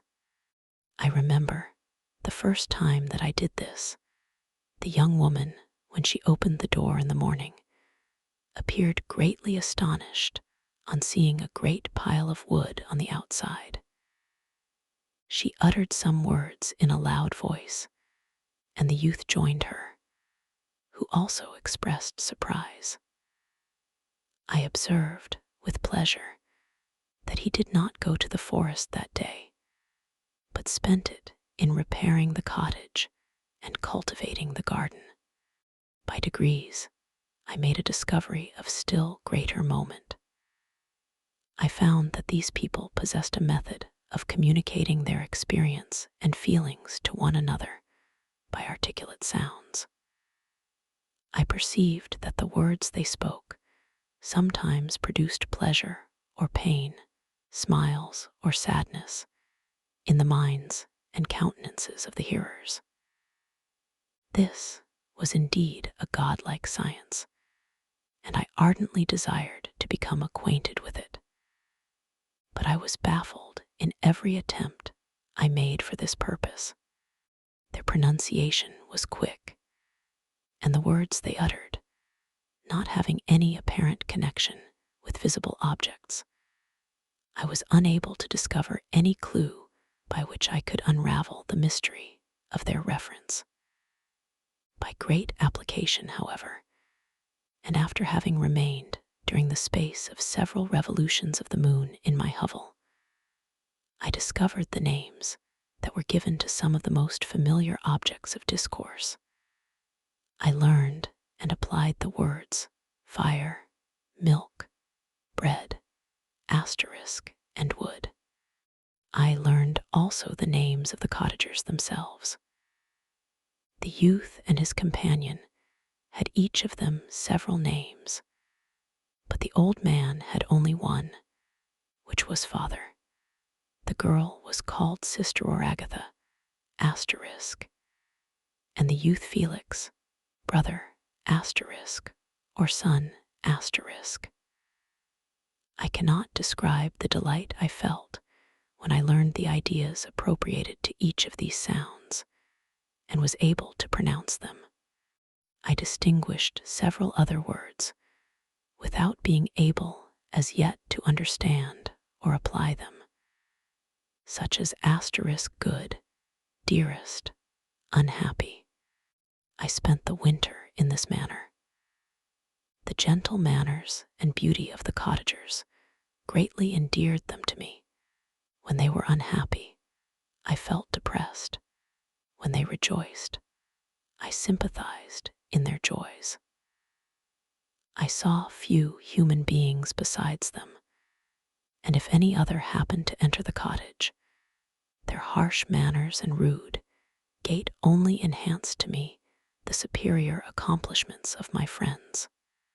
Old man, I could perceive, often endeavored to encourage his children, as sometimes I found that he called them to cast off their melancholy. He would talk in a cheerful accent, with an expression of goodness that bestowed pleasure even upon me.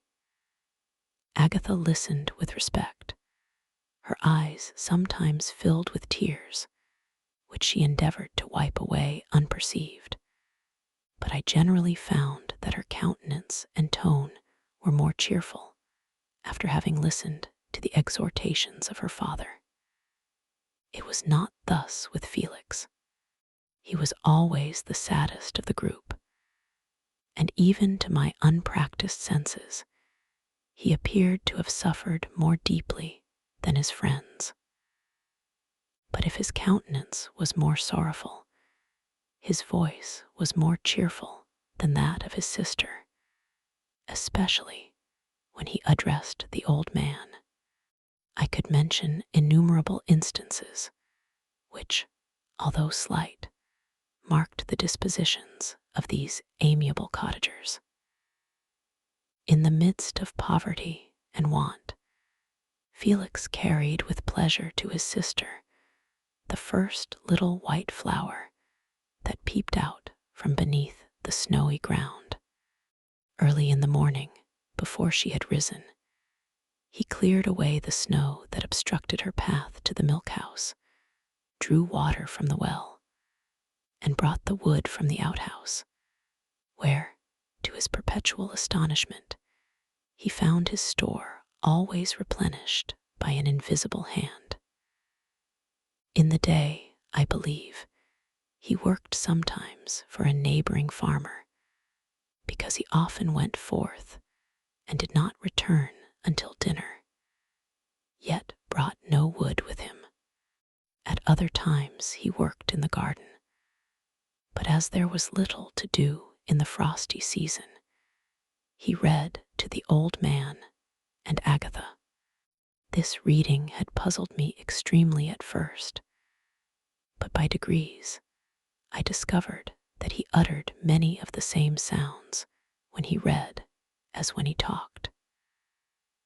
I conjectured, therefore, that he found on the paper signs for speech which he understood, and I ardently longed to comprehend these also.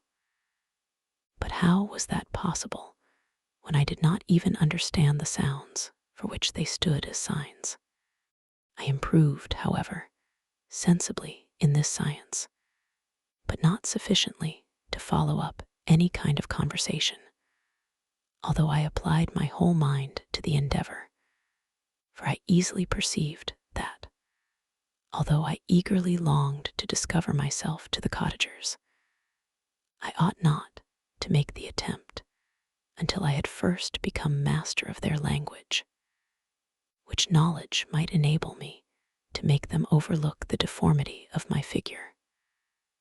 For with this also, the contrast perpetually presented to my eyes had made me acquainted. I had admired the perfect forms of my cottagers, their grace, beauty, and delicate complexions. But how was I terrified when I viewed myself in a transparent pool? At first, I started back, unable to believe that it was indeed I who was reflected in the mirror. And when I became fully convinced that I was in reality the monster that I am, I was filled with the bitterest sensations of despondence and mortification. Alas, I did not yet entirely know the fatal effects of this miserable deformity. As the sun became warmer and the light of day longer, the snow vanished, and I beheld the bare trees and the black earth. From this time, Felix was more employed, and the heart-moving indications of impending famine disappeared. Their food, as I afterwards found, was coarse, but it was wholesome, and they procured a sufficiency of it. Several new kinds of plants sprang up in the garden, which they dressed, and these signs of comfort increased daily as the season advanced. The old man, leaning on his son, walked each day at noon, when it did not rain, as I found it was called when the heavens poured forth its waters. This frequently took place, but a high wind quickly dried the earth, and the season became far more pleasant than it had been. My mode of life in my hovel was uniform. During the morning, I attended the motions of the cottagers, and when they were dispersed in various occupations, I slept. The remainder of the day was spent in observing my friends. When they had retired to rest, if there was any moon or the night was starlight, I went into the woods and collected my own food and fuel for the cottage. When I returned, as often as it was necessary, I cleared their path from the snow and performed those offices that I had seen done by Felix. I afterwards found that these labors, performed by an invisible hand, greatly astonished them, and once or twice I heard them, on these occasions, utter the words good spirit, wonderful. But I did not then understand the signification of these terms. My thoughts now became more active, and I longed to discover the motives and feelings of these lovely creatures. I was inquisitive to know why Felix appeared so miserable and Agatha so sad. I thought, foolish wretch, that it might be in my power to restore happiness to these deserving people. When I slept or was absent, the forms of the venerable blind father, the gentle Agatha, and the excellent Felix flitted before me. I looked upon them as superior beings who would be the arbiters of my future destiny. I formed in my imagination 1,000 pictures of presenting myself to them and their reception of me. I imagined that they would be disgusted until, by my gentle demeanor and conciliating words, I should first win their favor and afterwards their love. These thoughts exhilarated me and led me to apply with fresh ardor to the acquiring the art of language. My organs were indeed harsh, but supple, and although my voice was very unlike the soft music of their tones, yet I pronounced such words as I understood with tolerable ease. It was as the ass and the lapdog, yet surely the gentle ass, whose intentions were affectionate, although his manners were rude, deserved better treatment than blows and execration.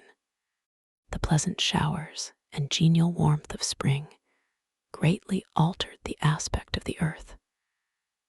Men who before this change seemed to have been hid in caves dispersed themselves and were employed in various arts of cultivation. The birds sang in more cheerful notes, and the leaves began to bud forth on the trees. Happy, happy earth, fit habitation for gods, which so short a time before was bleak, damp, and unwholesome. My spirits were elevated by the enchanting appearance of nature. The past was blotted from my memory. The present was tranquil, and the future gilded by bright rays of hope and anticipations of joy. Chapter 13. I now hasten to the more moving part of my story. I shall relate events that impressed me with feelings which, from what I had been, have made me what I am. Spring advanced rapidly, the weather became fine, and the skies cloudless. It surprised me that what before was desert and gloomy should now bloom with the most beautiful flowers and verdure. My senses were gratified and refreshed by 1,000 scents of delight and 1,000 sights of beauty. It was on one of these days, when my cottagers periodically rested from labor, the old man played on his guitar, and the children listened to him, that I observed the countenance of Felix was melancholy beyond expression. He sighed frequently, and once his father paused in his music, and I conjectured by his manner that he inquired the cause of his son's sorrow. Felix replied in a cheerful accent, and the old man was recommencing his music when someone tapped at the door. It was a lady on horseback, accompanied by a countryman as a guide. The lady was dressed in a dark suit and covered with a thick black veil. Agatha asked a question, to which the stranger only replied by pronouncing, in a sweet accent, the name of Felix. Her voice was musical, but unlike that of either of my friends. On hearing this word, Felix came up hastily to the lady, who, when she saw him, threw up her veil, and I beheld a countenance of angelic beauty and expression. Her hair of a shining raven black, and curiously braided, her eyes were dark, but gentle, although animated, her features of a regular proportion, and her complexion wondrously fair, each cheek tinged with a lovely pink. Felix seemed ravished with delight when he saw her. Every trait of sorrow vanished from his face, and it instantly expressed a degree of ecstatic joy, of which I could hardly have believed it capable. His eyes sparkled, as his cheek flushed with pleasure. And at that moment, I thought him as beautiful as the stranger. She appeared affected by different feelings. Wiping a few tears from her lovely eyes, she held out her hand to Felix, who kissed it rapturously and called her, as well as I could distinguish, his sweet Arabian. She did not appear to understand him, but smiled. He assisted her to dismount, and dismissing her guide, conducted her into the cottage. Some conversation took place between him and his father, and the young stranger knelt at the old man's feet and would have kissed his hand, but he raised her and embraced her affectionately. I soon perceived that although the stranger uttered articulate sounds and appeared to have a language of her own, she was neither understood by nor herself understood the cottagers. They made many signs which I did not comprehend, but I saw that her presence diffused gladness through the cottage, dispelling their sorrow as the sun dissipates the morning mists. Felix seemed peculiarly happy, and with smiles of delight welcomed his Arabian.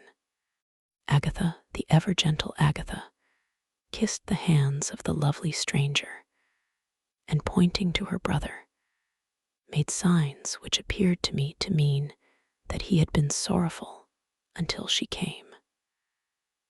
Some hours passed thus, while they, by their countenances, expressed joy, the cause of which I did not comprehend.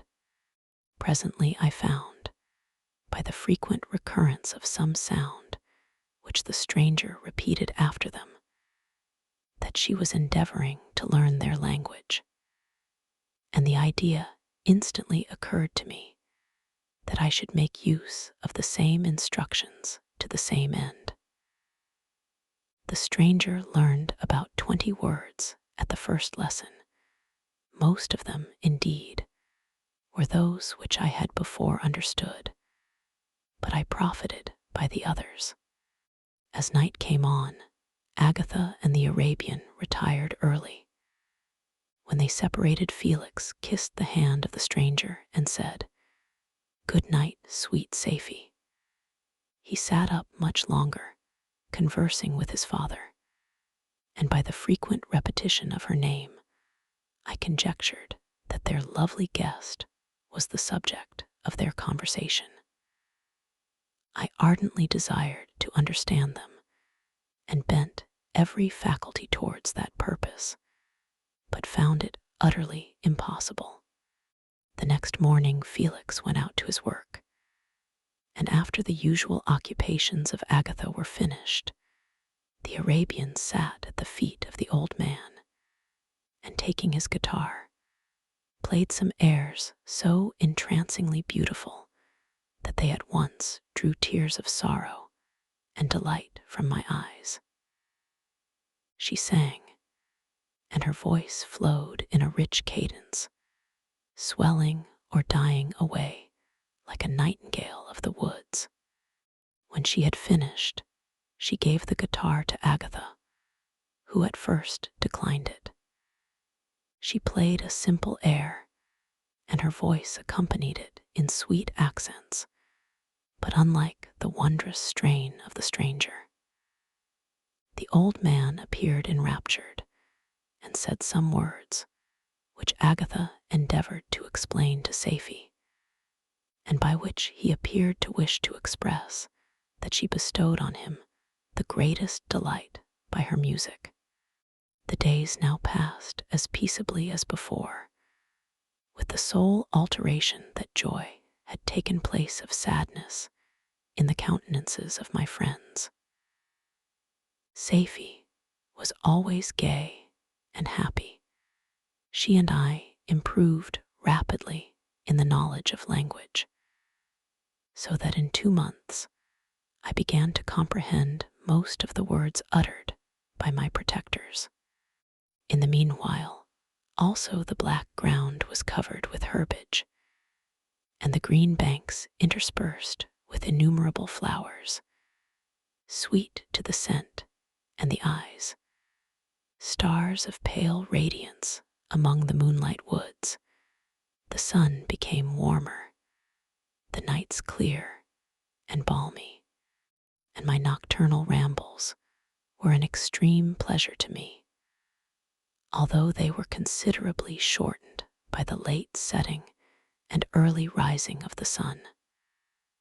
For I never ventured abroad during daylight, fearful of meeting with the same treatment I had formerly endured in the first village which I entered.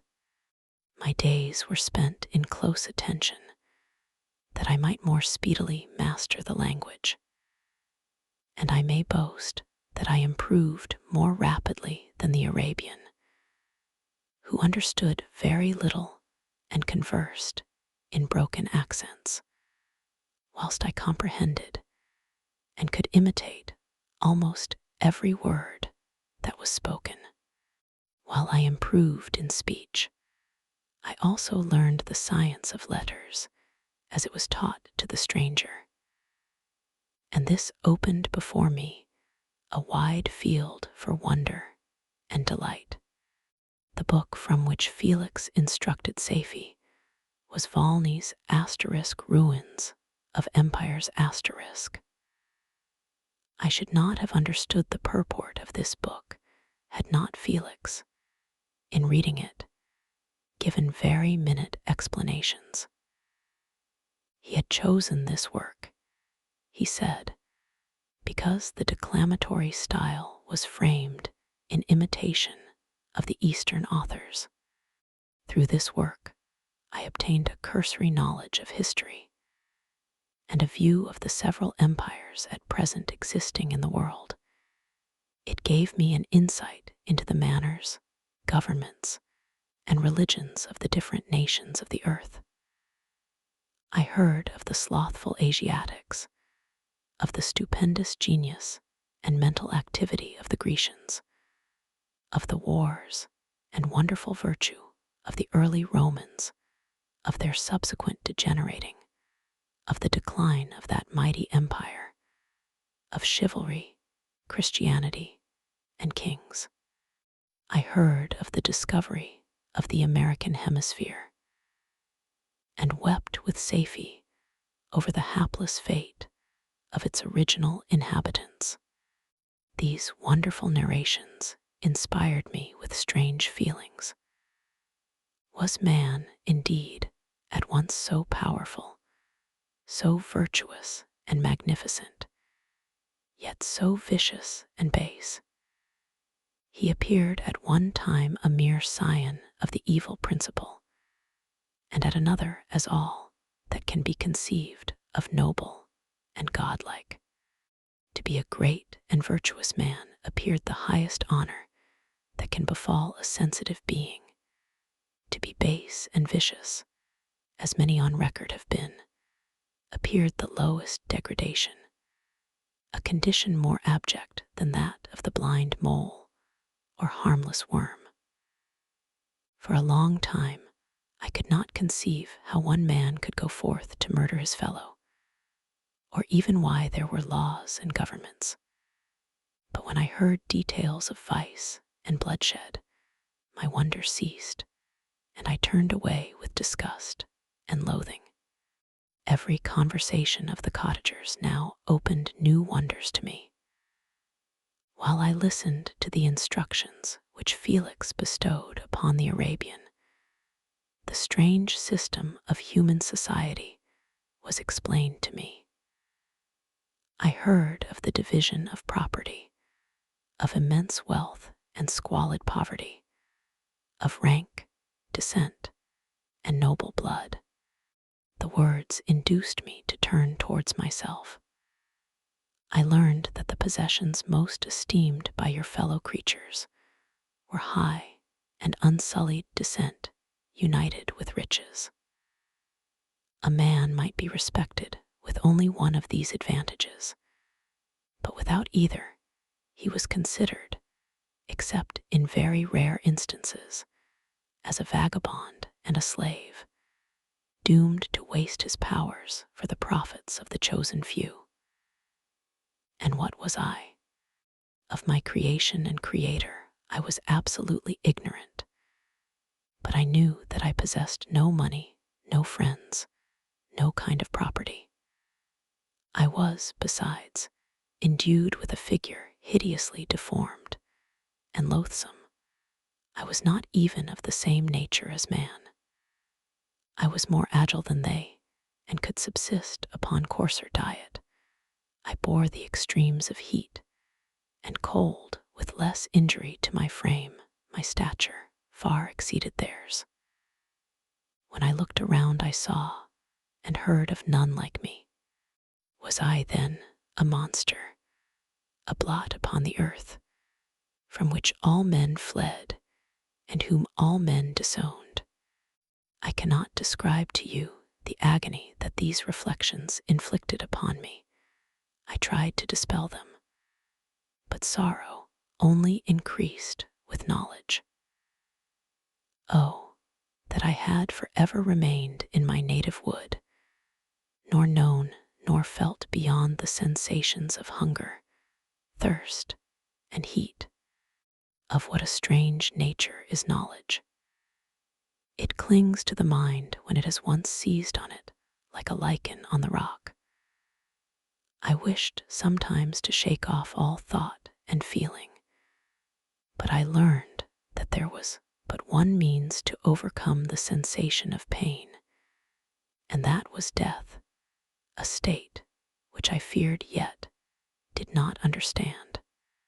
I admired virtue and good feelings, and loved the gentle manners and amiable qualities of my cottagers, but I was shut out from intercourse with them, except through means which I obtained by stealth, when I was unseen and unknown, and which rather increased than satisfied the desire I had of becoming one among my fellows. The gentle words of Agatha and the animated smiles of the charming Arabian were not for me.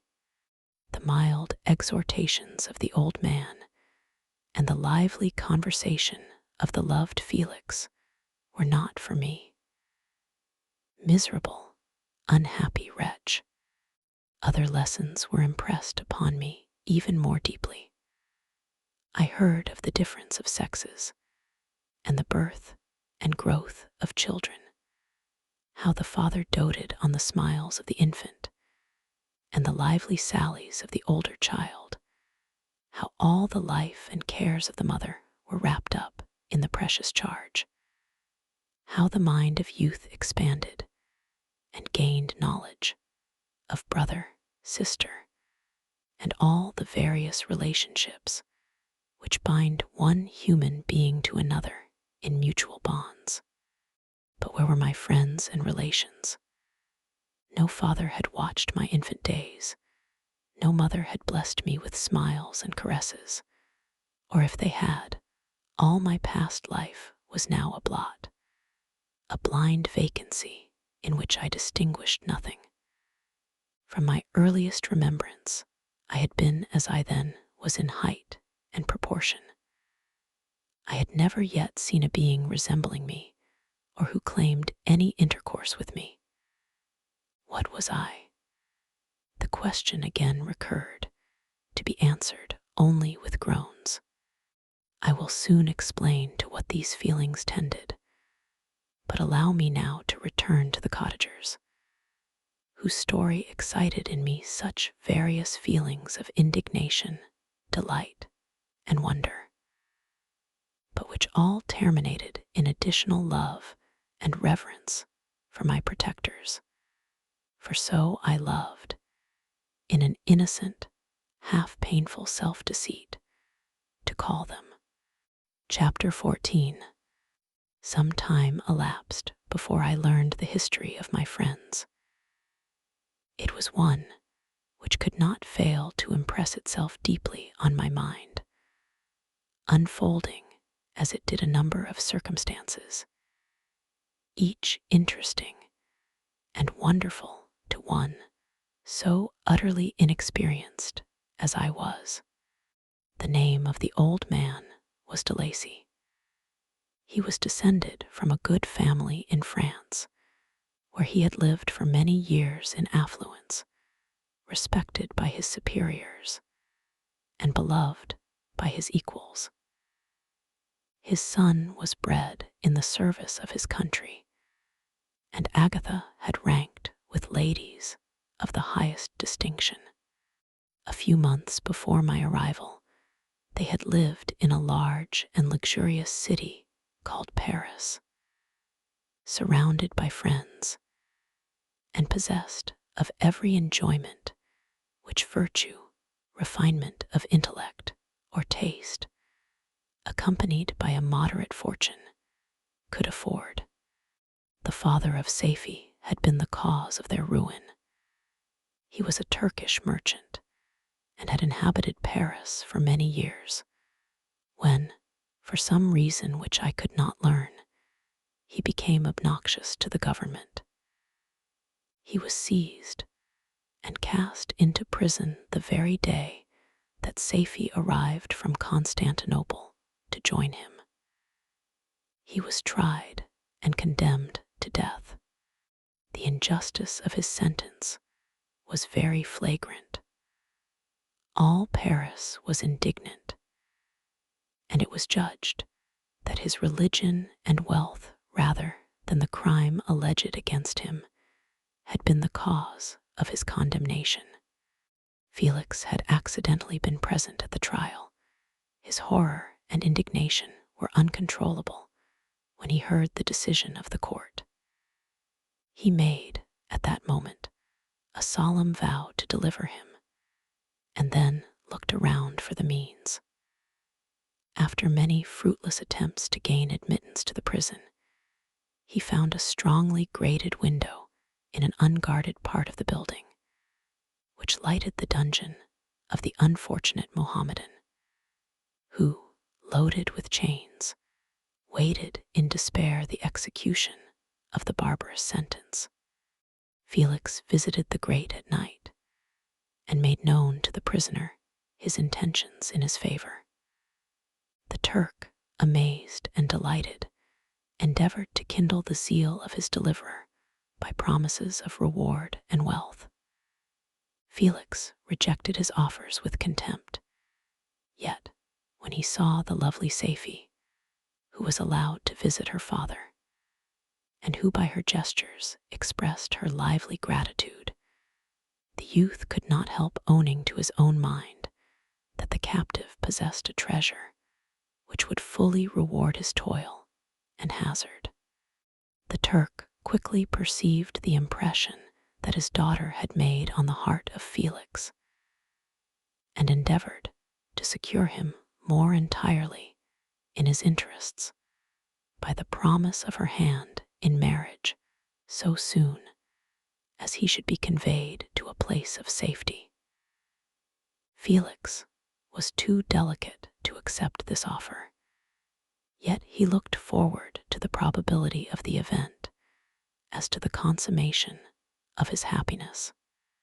During the ensuing days, while the preparations were going forward for the escape of the merchant, the zeal of Felix was warmed by several letters that he received from this lovely girl, who found means to express her thoughts in the language of her lover by the aid of an old man, a servant of her father, who understood French.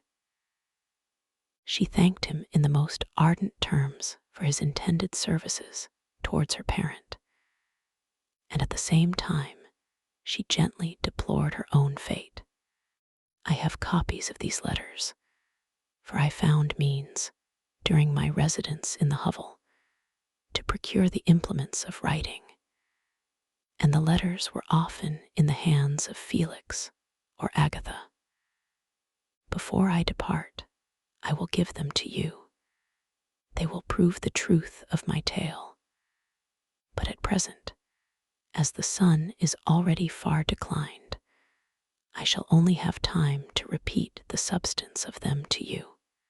Safie related that her mother was a Christian Arab, seized and made a slave by the Turks. Recommended by her beauty, she had won the heart of the father of Safie, who married her.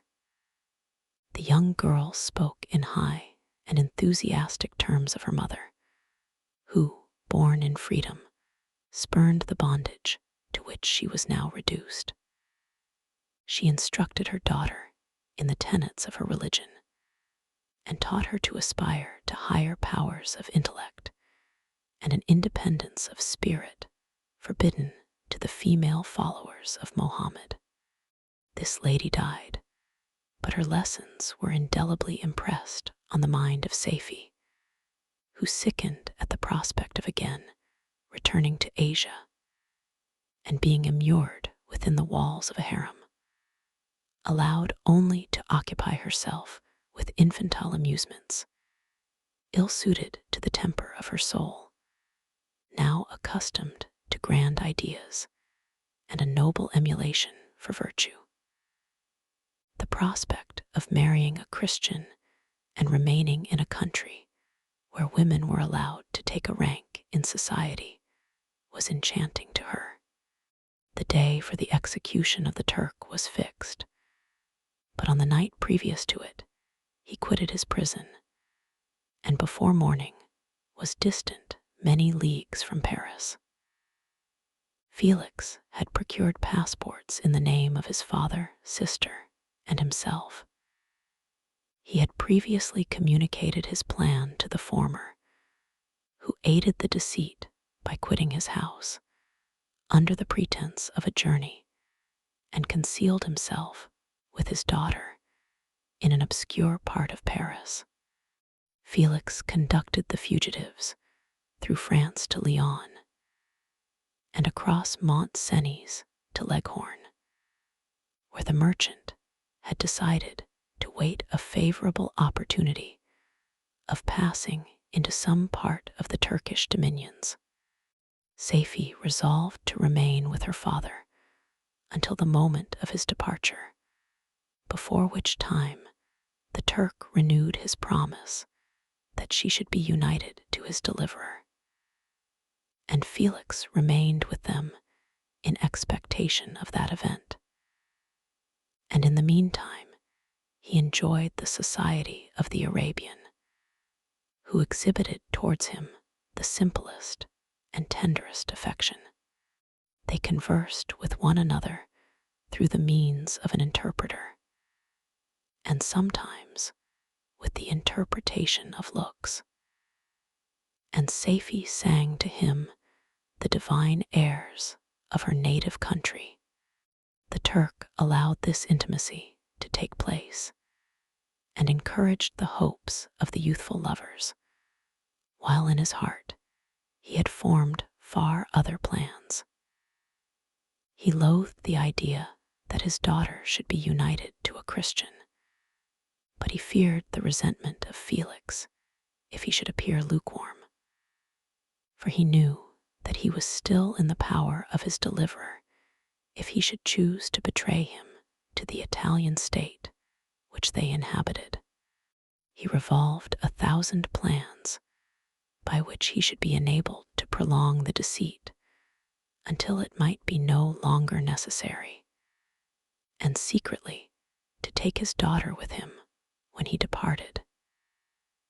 His plans were facilitated by the news which arrived from Paris. The government of France were greatly enraged at the escape of their victim, and spared no pains to detect and punish his deliverer. The plot of Felix was quickly discovered, and Alacy and Agatha were thrown into prison. The news reached Felix and roused him from his dream of pleasure. His blind and aged father and his gentle sister lay in a noisome dungeon, while he enjoyed the free air and the society of her whom he loved. This idea was torture to him. He quickly arranged with the Turk that if the latter should find a favorable opportunity for escape before Felix could return to Italy, Safie should remain as a boarder at a convent at Leghorn. And then, quitting the lovely Arabian, he hastened to Paris and delivered himself up to the vengeance of the law, hoping to free de Lacy and Agatha by this proceeding. He did not succeed. They remained confined for 5 months before the trial took place, the result of which deprived them of their fortune and condemned them to a perpetual exile from their native country.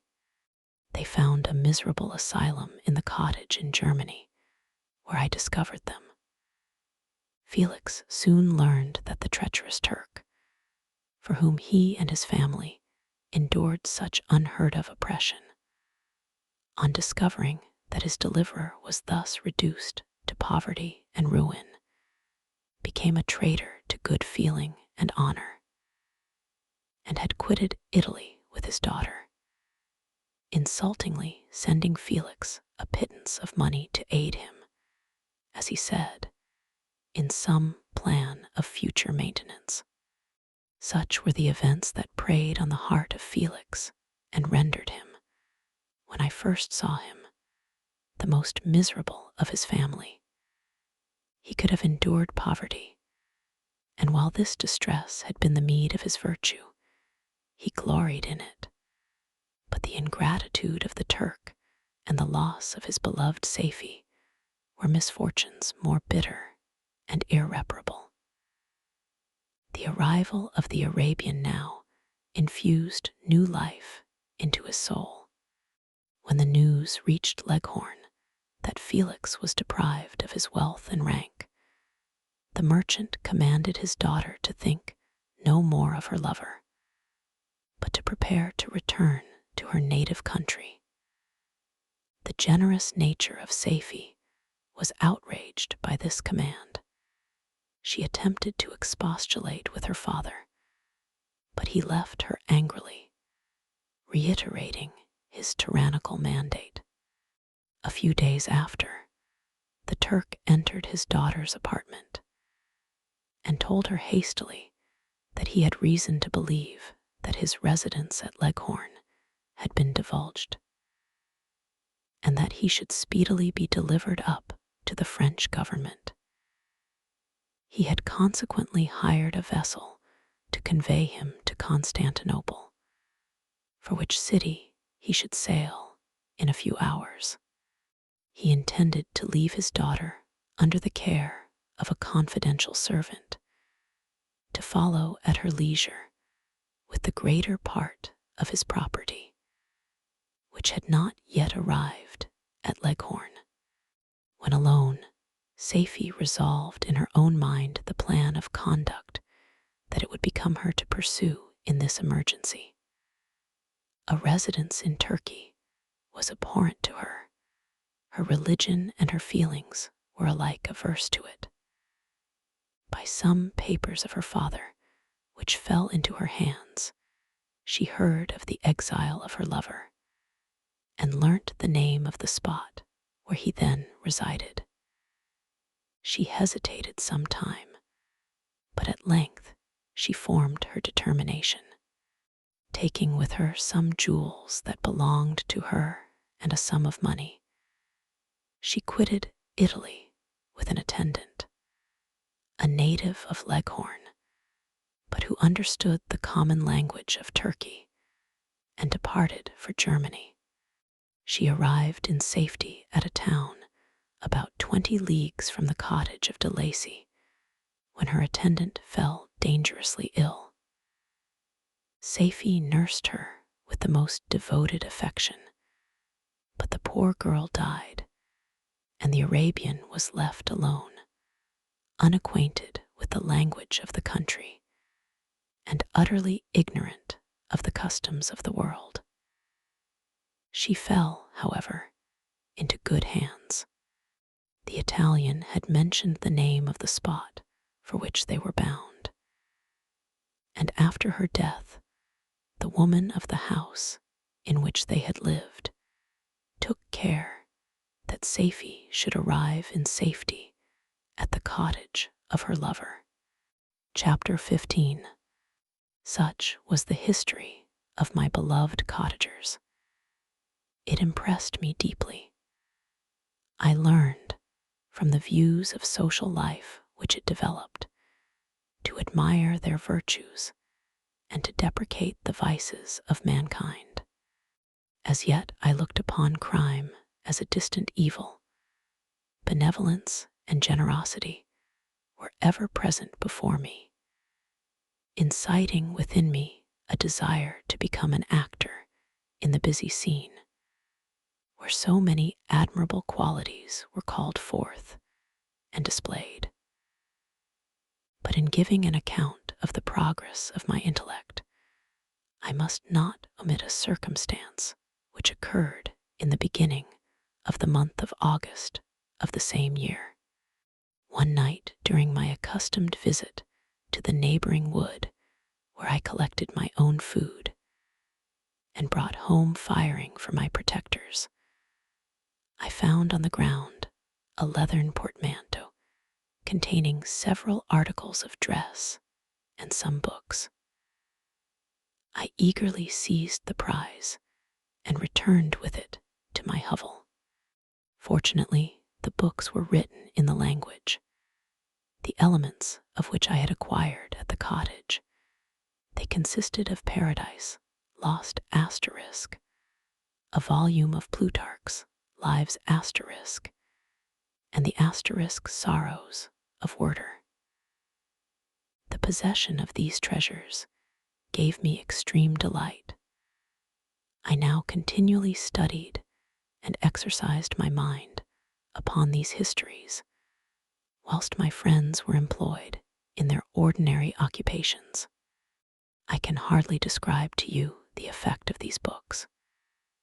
They produced in me an infinity of new images and feelings that sometimes raised me to ecstasy, but more frequently sunk me into the lowest dejection.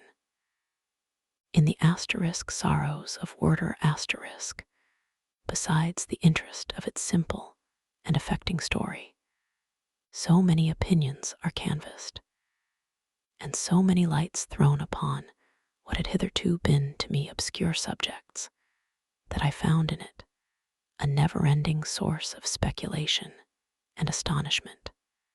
The gentle and domestic manners it described, combined with lofty sentiments and feelings, which had for their object something out of self, accorded well with my experience among my protectors, and with the wants which were forever alive in my own bosom.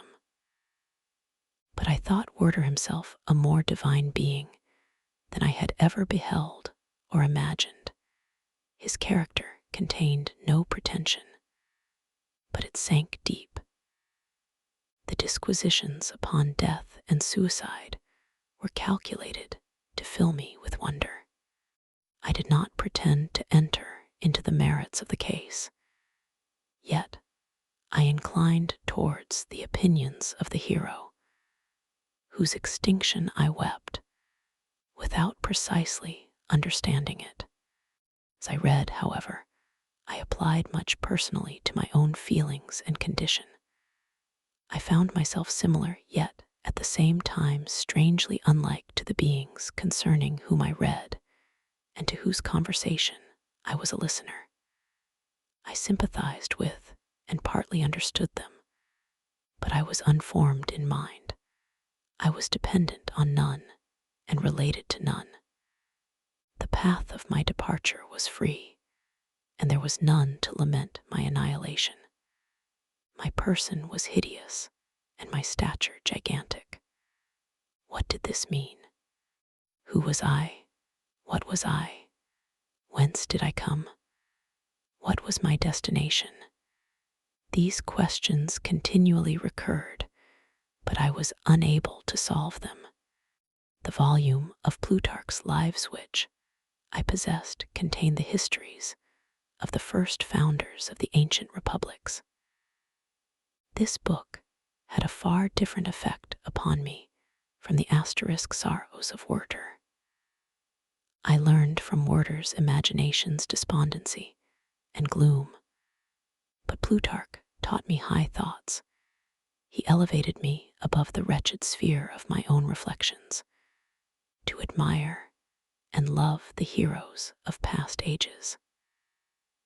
Many things I read surpassed my understanding and experience. I had a very confused knowledge of kingdoms, wide extents of country, mighty rivers, and boundless seas. But I was perfectly unacquainted with towns and large assemblages of men. The cottage of my protectors had been the only school in which I had studied human nature, but this book developed new and mightier scenes of action. I read of men concerned in public affairs, governing or massacring their species. I felt the greatest ardor for virtue rise within me, and abhorrence for vice, as far as I understood the signification of those terms, relative as they were, as I applied them to pleasure and pain alone. Induced by these feelings, I was of course led to admire peaceable lawgivers, Numa, Solon, and Lycurgus, in preference to Romulus and Theseus. The patriarchal lives of my protectors caused these impressions to take a firm hold on my mind. Perhaps, if my first introduction to humanity had been made by a young soldier, burning for glory and slaughter, I should have been imbued with different sensations. But Paradise Lost asterisk excited different and far deeper emotions. I read it as I had read the other volumes which had fallen into my hands, as a true history. It moved every feeling of wonder and awe that the picture of an omnipotent God warring with his creatures was capable of exciting. I often referred the several situations, as their similarity struck me, to my own. Like Adam, I was apparently united by no link to any other being in existence, but his state was far different from mine in every other respect. He had come forth from the hands of God, a perfect creature, happy and prosperous, guarded by the especial care of his Creator.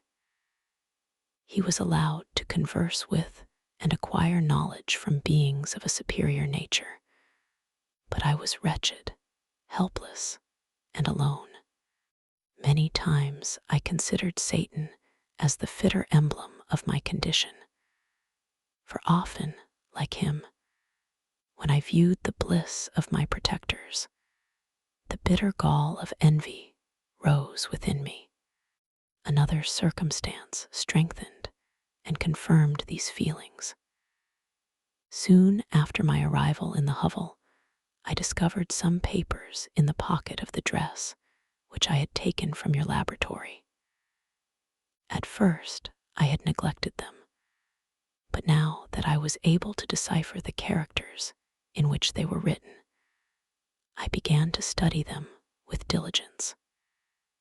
It was your journal of the 4 months that preceded my creation. You minutely described in these papers every step you took in the progress of your work.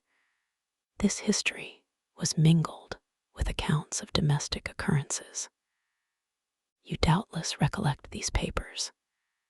Here they are. Everything is related in them which bears reference to my accursed origin. The whole detail of that series of disgusting circumstances which produced it is set in view. The minutest description of my odious and loathsome person is given, in language which painted your own horrors and rendered mine indelible. I sickened as I read. Hateful day when I received life, I exclaimed in agony. Accursed Creator, why did you form a monster so hideous that even you turned from me in disgust?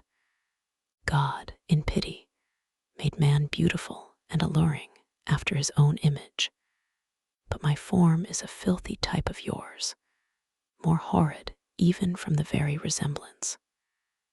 Satan had his companions, fellow devils, to admire and encourage him, but I am solitary and abhorred. These were the reflections of my hours of despondency and solitude.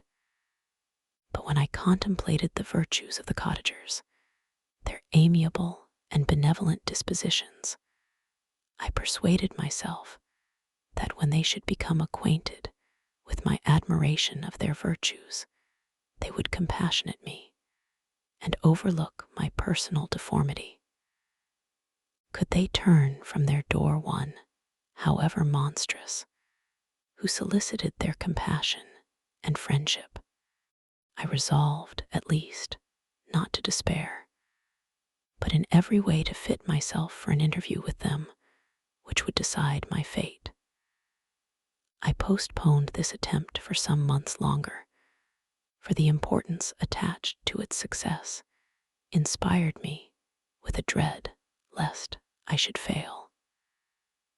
Besides, I found that my understanding improved so much with every day's experience that I was unwilling to commence this undertaking until a few more months should have added to my sagacity. Several changes in the meantime took place in the cottage. The presence of Safie diffused happiness among its inhabitants, and I also found that a greater degree of plenty reigned there. Felix and Agatha spent more time in amusement and conversation, and were assisted in their labors by servants. They did not appear rich, but they were contented and happy. Their feelings were serene and peaceful, while mine became every day more tumultuous. Increase of knowledge only discovered to me more clearly what a wretched outcast I was. I cherished hope, it is true, but it vanished when I beheld my person reflected in water, or my shadow in the moonshine. Even as that frail image and that in constant shade. I endeavored to crush these fears and to fortify myself for the trial which in a few months I resolved to undergo. And sometimes I allowed my thoughts, unchecked by reason, to ramble in the fields of paradise, and dared to fancy amiable and lovely creatures sympathizing with my feelings and cheering my gloom. Their angelic countenances breathed smiles of consolation. But it was all a dream. No Eve soothed my sorrows, nor shared my thoughts. I was alone. I remembered Adam's supplication to his Creator. But where was mine? He had abandoned me, and in the bitterness of my heart I cursed him. Autumn passed thus. I saw, with surprise and grief, the leaves decay and fall, and nature again assumed the barren and bleak appearance it had worn when I first beheld the woods and the lovely moon. Yet I did not heed the bleakness of the weather. I was better fitted by my conformation for the endurance of cold than heat. But my chief delights were the sight of the flowers, the birds, and all the gay apparel of summer. When those deserted me, I turned with more attention towards the cottagers. Their happiness was not decreased by the absence of summer. They loved and sympathized with one another, and their joys, depending on each other, were not interrupted by the casualties that took place around them. The more I saw of them, the greater became my desire to claim their protection and kindness. My heart yearned to be known and loved by these amiable creatures. To see their sweet looks directed towards me with affection was the utmost limit of my ambition. I dared not think that they would turn them from me with disdain and horror. The poor that stopped at their door were never driven away. I asked, "It is true, for greater treasures than a little food or rest." I required kindness and sympathy, but I did not believe myself utterly unworthy of it. The winter advanced, and an entire revolution of the seasons had taken place since I awoke into life. My attention at this time was solely directed towards my plan of introducing myself into the cottage of my protectors. I revolved many projects, but that on which I finally fixed was to enter the dwelling when the blind old man should be alone. I had sagacity enough to discover that the unnatural hideousness of my person was the chief object of horror with those who had formerly beheld me. My voice, although harsh, had nothing terrible in it. I thought, therefore, that if in the absence of his children I could gain the good will and mediation of the old de Lacy, I might by his means be tolerated by my younger protectors. One day, when the sun shone on the red leaves that strewed the ground and diffused cheerfulness, although it denied warmth, Safie, Agatha, and Felix departed on a long country walk, and the old man, at his own desire, was left alone in the cottage. When his children had departed, he took up his guitar and played several mournful but sweet airs, more sweet and mournful than I had ever heard him play before. At first his countenance was illuminated with pleasure, but as he continued, thoughtfulness and sadness succeeded. At length, laying aside the instrument, he sat absorbed in reflection. My heart beat quick. This was the hour and moment of trial, which would decide my hopes or realize my fears. The servants were gone to a neighboring fair. All was silent in and around the cottage, It was an excellent opportunity. Yet, when I proceeded to execute my plan, my limbs failed me and I sank to the ground. Again I rose, and exerting all the firmness of which I was master, removed the planks which I had placed before my hovel to conceal my retreat. The fresh air revived me, and with renewed determination, I approached the door of their cottage. I knocked. "Who is there?" said the old man. "Come in." I entered. "Pardon this intrusion," said I. "I am a traveler in want of a little rest. You would greatly oblige me if you would allow me to remain a few minutes before the fire." "Enter," said de Lacy, "and I will try in what manner I can to relieve your wants. But unfortunately, my children are from home, and as I am blind, I am afraid I shall find it difficult to procure food for you. Do not trouble yourself, my kind host. I have food. It is warmth, and rest only that I need." I sat down, and a silence ensued. I knew that every minute was precious to me, yet I remained irresolute in what manner to commence the interview, when the old man addressed me. "By your language, stranger, I suppose you are my countrymen. Are you French?" "No, but I was educated by a French family, and understand that language only. I am now going to claim the protection of some friends, whom I sincerely love, and of whose favor I have some hopes." "Are they Germans?" "No, they are French. But let us change the subject. I am an unfortunate and deserted creature. I look around, and I have no relation or friend upon earth. These amiable people to whom I go have never seen me and know little of me. I am full of fears, for if I fail there, I am an outcast in the world forever. Do not despair. To be friendless is indeed to be unfortunate, but the hearts of men, when unprejudiced by any obvious self-interest, are full of brotherly love and charity.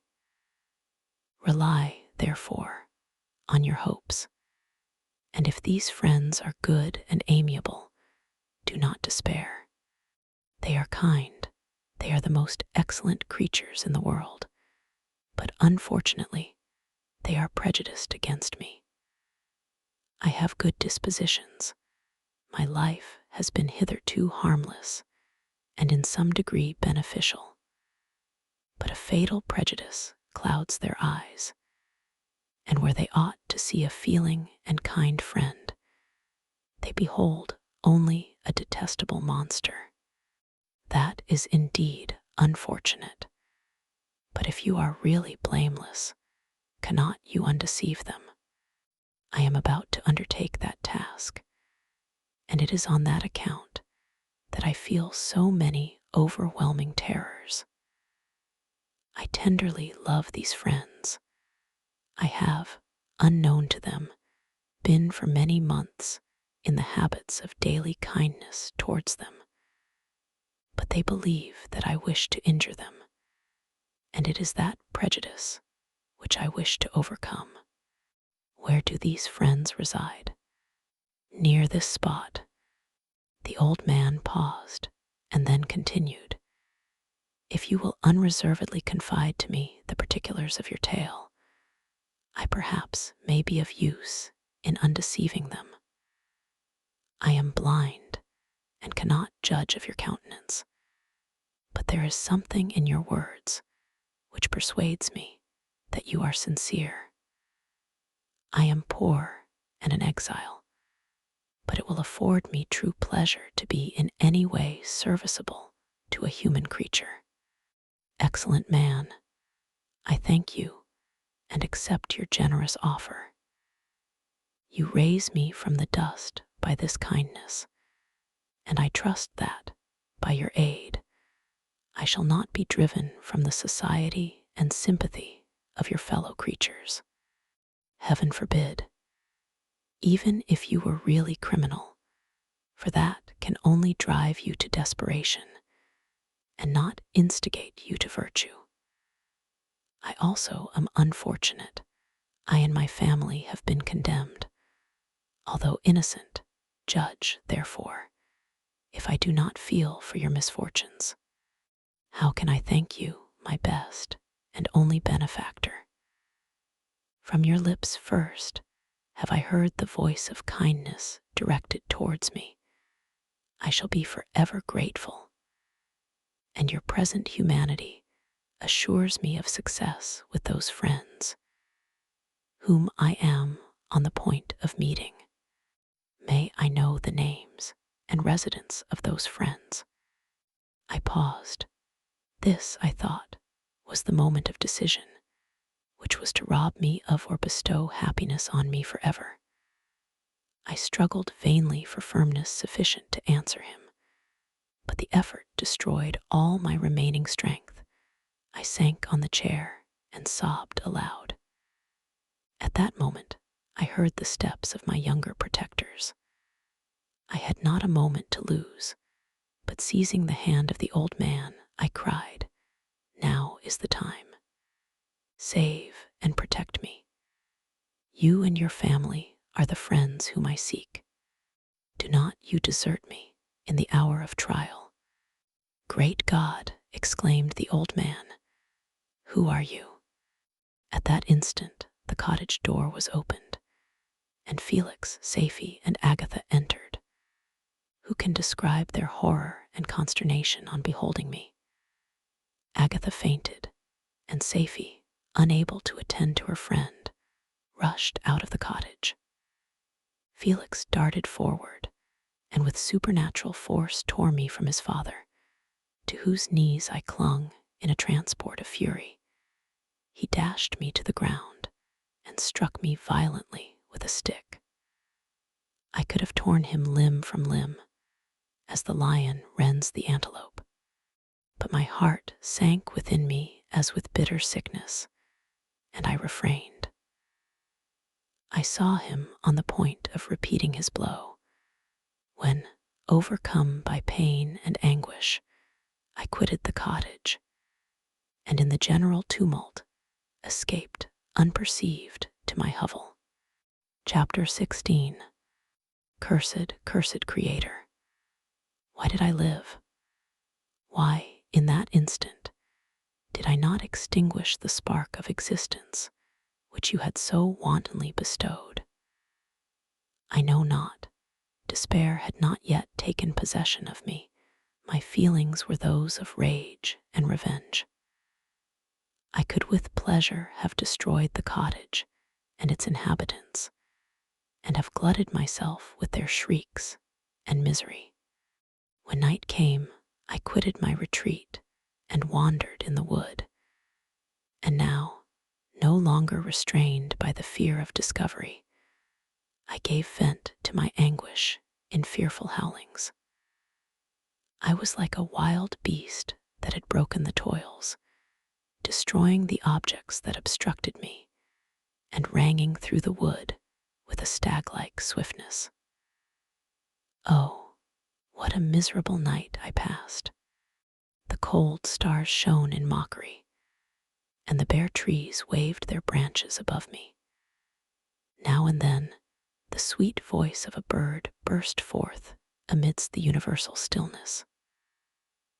All, save I, were at rest or in enjoyment.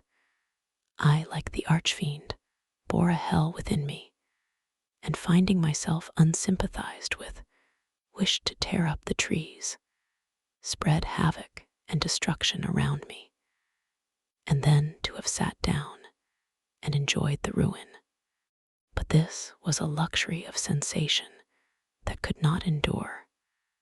I became fatigued with excess of bodily exertion, and sank on the damp grass in the sick impotence of despair. There was none among the myriads of men that existed who would pity or assist me. And should I feel kindness towards my enemies? No. From that moment, I declared everlasting war against the species, and more than all, against him who had formed me and sent me forth to this insupportable misery. The sun rose. I heard the voices of men and knew that it was impossible to return to my retreat during that day. Accordingly, I hid myself in some thick underwood, determining to devote the ensuing hours to reflection on my situation. The pleasant sunshine and the pure air of day restored me to some degree of tranquility, and when I considered what had passed at the cottage, I could not help believing that I had been too hasty in my conclusions. I had certainly acted imprudently. It was apparent that my conversation had interested the father in my behalf, and I was a fool in having exposed my person to the horror of his children. I ought to have familiarized the old De Lacy to me, and by degrees to have discovered myself to the rest of his family, when they should have been prepared for my approach.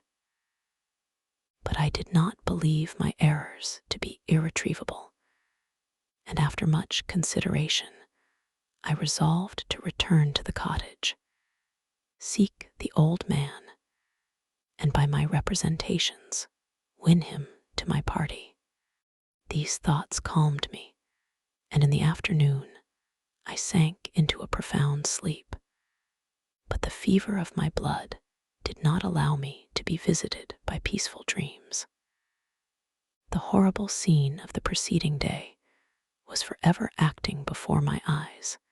The females were flying, and the enraged Felix tearing me from his father's feet. I awoke exhausted, and finding that it was already night, I crept forth from my hiding place and went in search of food. When my hunger was appeased, I directed my steps towards the well-known path that conducted to the cottage. All there was at peace. I crept into my hovel and remained in silent expectation of the accustomed hour when the family arose. That hour passed, the sun mounted high in the heavens, but the cottagers did not appear. I trembled violently, apprehending some dreadful misfortune. The inside of the cottage was dark, and I heard no motion. I cannot describe the agony of this suspense. Presently 2 countrymen passed by, but pausing near the cottage, they entered into conversation, using violent gesticulations. But I did not understand what they said, as they spoke the language of the country, which differed from that of my protectors. Soon after, however, Felix approached with another man. I was surprised, as I knew that he had not quitted the cottage that morning, and waited anxiously to discover from his discourse the meaning of these unusual appearances. "Do you consider," said his companion to him, "that you will be obliged to pay 3 months' rent and to lose the produce of your garden? I do not wish to take any unfair advantage, and I beg therefore that you will take some days to consider of your determination." "It is utterly useless," replied Felix. "We can never again inhabit your cottage. The life of my father is in the greatest danger, owing to the dreadful circumstance that I have related. My wife and my sister will never recover from their horror. I entreat you not to reason with me any more. Take possession of your tenement and let me fly from this place." Felix trembled violently as he said this. He and his companion entered the cottage, in which they remained for a few minutes, and then departed. I never saw any of the family of de Lacy more. I continued for the remainder of the day in my hovel, in a state of utter and stupid despair. My protectors had departed and had broken the only link that held me to the world. For the first time, the feelings of revenge and hatred filled my bosom, and I did not strive to control them, but allowing myself to be borne away by the stream, I bent my mind towards injury and death. When I thought of my friends, of the mild voice of de Lacy, the gentle eyes of Agatha, and the exquisite beauty of the Arabian, these thoughts vanished, and a gush of tears somewhat soothed me. But again, when I reflected that they had spurned and deserted me, anger returned, a rage of anger, and unable to injure anything human, I turned my fury towards inanimate objects. As night advanced, I placed a variety of combustibles around the cottage, and after having destroyed every vestige of cultivation in the garden, I waited with forced impatience until the moon had sunk to commence my operations. As the night advanced, a fierce wind arose from the woods and quickly dispersed the clouds that had loitered in the heavens. The blast tore along like a mighty avalanche and produced a kind of insanity in my spirits that burst all bounds of reason and reflection. I lighted the dry branch of a tree and danced with fury around the devoted cottage, my eyes still fixed on the western horizon, the edge of which the moon nearly touched. A part of its orb was at length hid, and I waved my brand. It sank, and with a loud scream I fired the straw and heath and bushes which I had collected. The wind fanned the fire, and the cottage was quickly enveloped by the flames, which clung to it and licked it with their forked and destroying tongues. As soon as I was convinced that no assistance could save any part of the habitation, I quitted the scene and sought for refuge in the woods. And now, with the world before me, whither should I bend my steps? I resolved to fly far from the scene of my misfortunes. But to me, hated and despised, every country must be equally horrible. At length, the thought of you crossed my mind. I learned from your papers that you were my father, my creator, and to whom could I apply with more fitness than to him who had given me life? Among the lessons that Felix had bestowed upon Safie, geography had not been omitted. I had learned from these the relative situations of the different countries of the earth. You had mentioned Geneva as the name of your native town, and towards this place I resolved to proceed. But how was I to direct myself? I knew that I must travel in a southwesterly direction to reach my destination, but the sun was my only guide. I did not know the names of the towns that I was to pass through, nor could I ask information from a single human being, but I did not despair.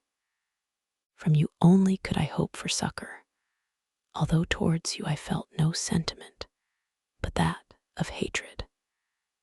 Unfeeling, heartless creator, you had endowed me with perceptions and passions, and then cast me abroad an object for the scorn and horror of mankind. But on you only had I any claim for pity and redress, and from you I determined to seek that justice which I vainly attempted to gain from any other being that wore the human form. My travels were long, and the sufferings I endured intense. It was late in autumn when I quitted the district where I had so long resided. I traveled only at night, fearful of encountering the visage of a human being. Nature decayed around me, and the sun became heatless. Rain and snow poured around me. Mighty rivers were frozen. The surface of the earth was hard and chill and bare, and I found no shelter. Oh, earth, how often did I imprecate curses on the cause of my being? The mildness of my nature had fled, and all within me was turned to gall and bitterness. The nearer I approached to your habitation, the more deeply did I feel the spirit of revenge enkindled in my heart. Snow fell, and the waters were hardened, but I rested not. A few incidents now and then directed me, and I possessed a map of the country, but I often wandered wide from my path. The agony of my feelings allowed me no respite. No incident occurred from which my rage and misery could not extract its food. But a circumstance that happened when I arrived on the confines of Switzerland, when the sun had recovered its warmth, and the earth again began to look green, confirmed in an especial manner the bitterness and horror of my feelings. I generally rested during the day, and traveled only when I was secured by night from the view of man. One morning, however, finding that my path lay through a deep wood, I ventured to continue my journey after the sun had risen. The day, which was one of the first of spring, cheered even me by the loveliness of its sunshine and the balminess of the air. I felt emotions of gentleness and pleasure that had long appeared dead revive within me. Half surprised by the novelty of these sensations, I allowed myself to be borne away by them, and forgetting my solitude and deformity, dared to be happy. Soft tears again bedewed my cheeks, and I even raised my humid eyes with thankfulness towards the blessed sun, which bestowed such joy upon me. I continued to wind among the paths of the wood until I came to its boundary, which was skirted by a deep and rapid river, into which many of the trees bent their branches, now budding with the fresh spring. Here I paused, not exactly knowing what path to pursue, when I heard the sound of voices that induced me to conceal myself under the shade of a cypress. I was scarcely hid when a young girl came running towards the spot where I was concealed, laughing, as if she ran from someone in sport. She continued her course along the precipitous sides of the river, when suddenly her foot slipped, and she fell into the rapid stream. I rushed from my hiding place, and with extreme labor, from the force of the current, saved her and dragged her to shore. She was senseless, and I endeavored by every means in my power to restore animation, when I was suddenly interrupted by the approach of a rustic, who was probably the person from whom she had playfully fled.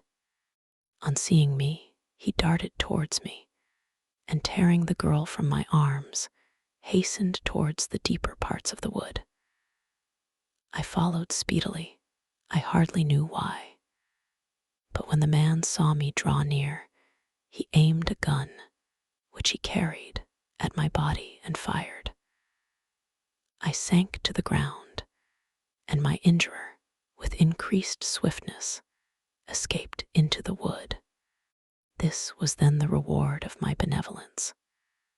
I had saved a human being from destruction, and as a recompense, I now writhed under the miserable pain of a wound which shattered the flesh and bone. The feelings of kindness and gentleness which I had entertained but a few moments before gave place to hellish rage and gnashing of teeth. Inflamed by pain, I vowed eternal hatred and vengeance to all mankind. But the agony of my wound overcame me, my pulses paused, and I fainted.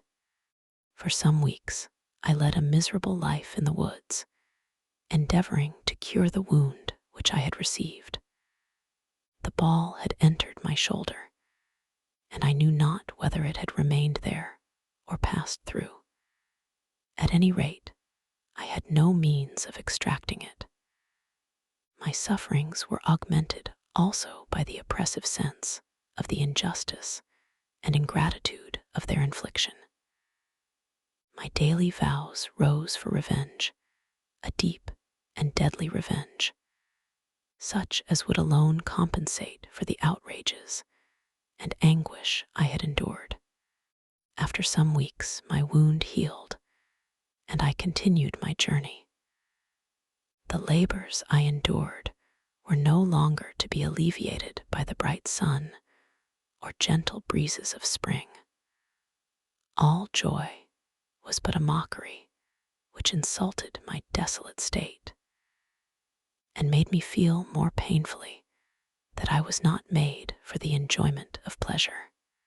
But my toils now drew near a close, and in 2 months from this time, I reached the environs of Geneva.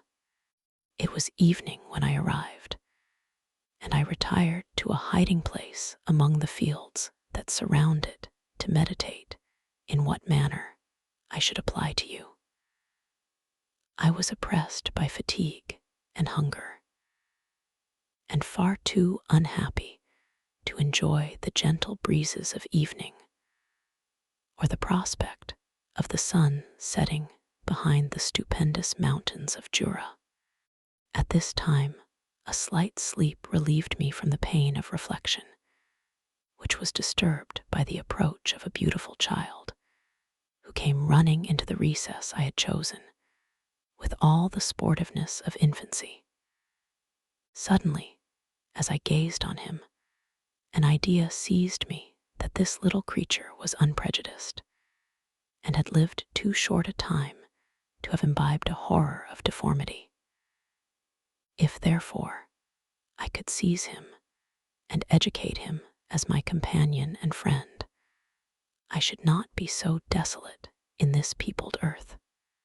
Urged by this impulse, I seized on the boy as he passed and drew him towards me. As soon as he beheld my form, he placed his hands before his eyes and uttered a shrill scream. I drew his hand forcibly from his face and said, "Child, what is the meaning of this? I do not intend to hurt you. Listen to me." He struggled violently.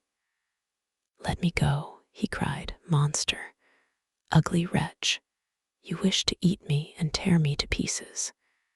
You are an ogre. Let me go, or I will tell my papa. Boy, you will never see your father again. You must come with me. Hideous monster, let me go. My papa is a syndic. He is M. Frankenstein. He will punish you. You dare not keep me. Frankenstein, you belong then to my enemy, to him towards whom I have sworn eternal revenge. You shall be my first victim." The child still struggled and loaded me with epithets which carried despair to my heart.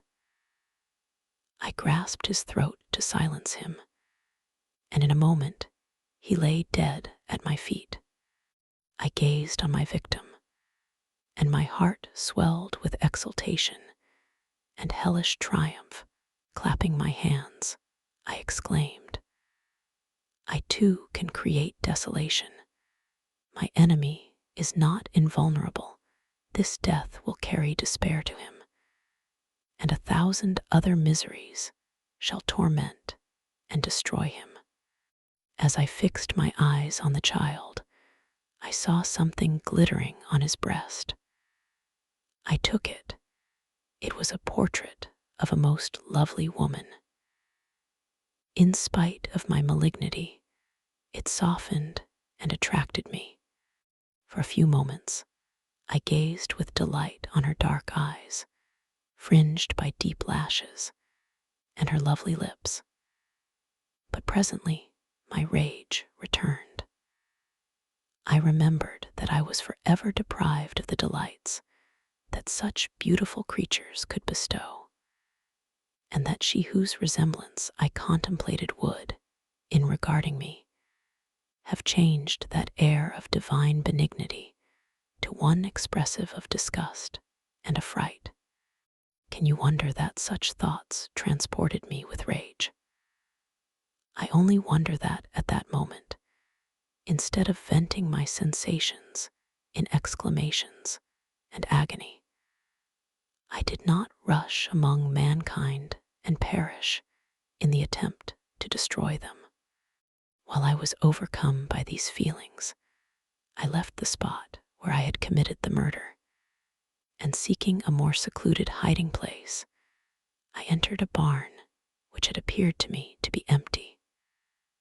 A woman was sleeping on some straw. She was young, not indeed so beautiful as her whose portrait I held, but of an agreeable aspect, and blooming in the loveliness of youth and health. Here, I thought, is one of those whose joy-imparting smiles are bestowed on all but me. And then I bent over her and whispered, "Awake, fairest. Thy lover is near, he who would give his life, but to obtain one look of affection from thine eyes. My beloved, awake." The sleeper stirred, a thrill of terror ran through me. Should she indeed awake and see me and curse me and denounce the murderer? Thus would she assuredly act if her darkened eyes opened and she beheld me. The thought was madness. It stirred the fiend within me, not I. But she shall suffer the murder I have committed, because I am forever robbed of all that she could give me. She shall atone. The crime had its source in her, be hers the punishment. Thanks to the lessons of Felix and the sanguinary laws of man, I had learned now to work mischief. I bent over her and placed the portrait securely in one of the folds of her dress. She moved again, and I fled. For some days, I haunted the spot where these scenes had taken place, sometimes wishing to see you, sometimes resolved to quit the world and its miseries forever. At length, I wandered towards these mountains, and have ranged through their immense recesses, consumed by a burning passion which you alone can gratify. We may not part until you have promised to comply with my requisition. I am alone and miserable. Man will not associate with me, but one as deformed and horrible as myself would not deny herself to me. My companion must be of the same species and have the same defects. This being you must create. Novel sounds where great literature comes alive. Join our community of book lovers by subscribing to our channel. The journey continues. Chapter 17. The being finished speaking and fixed his looks upon me in the expectation of a reply. But I was bewildered, perplexed, and unable to arrange my ideas sufficiently to understand the full extent of his proposition. he continued, you must create a female for me with whom I can live in the interchange of those sympathies necessary for my being. This you alone can do, and I demand it of you as a right which you must not refuse to concede.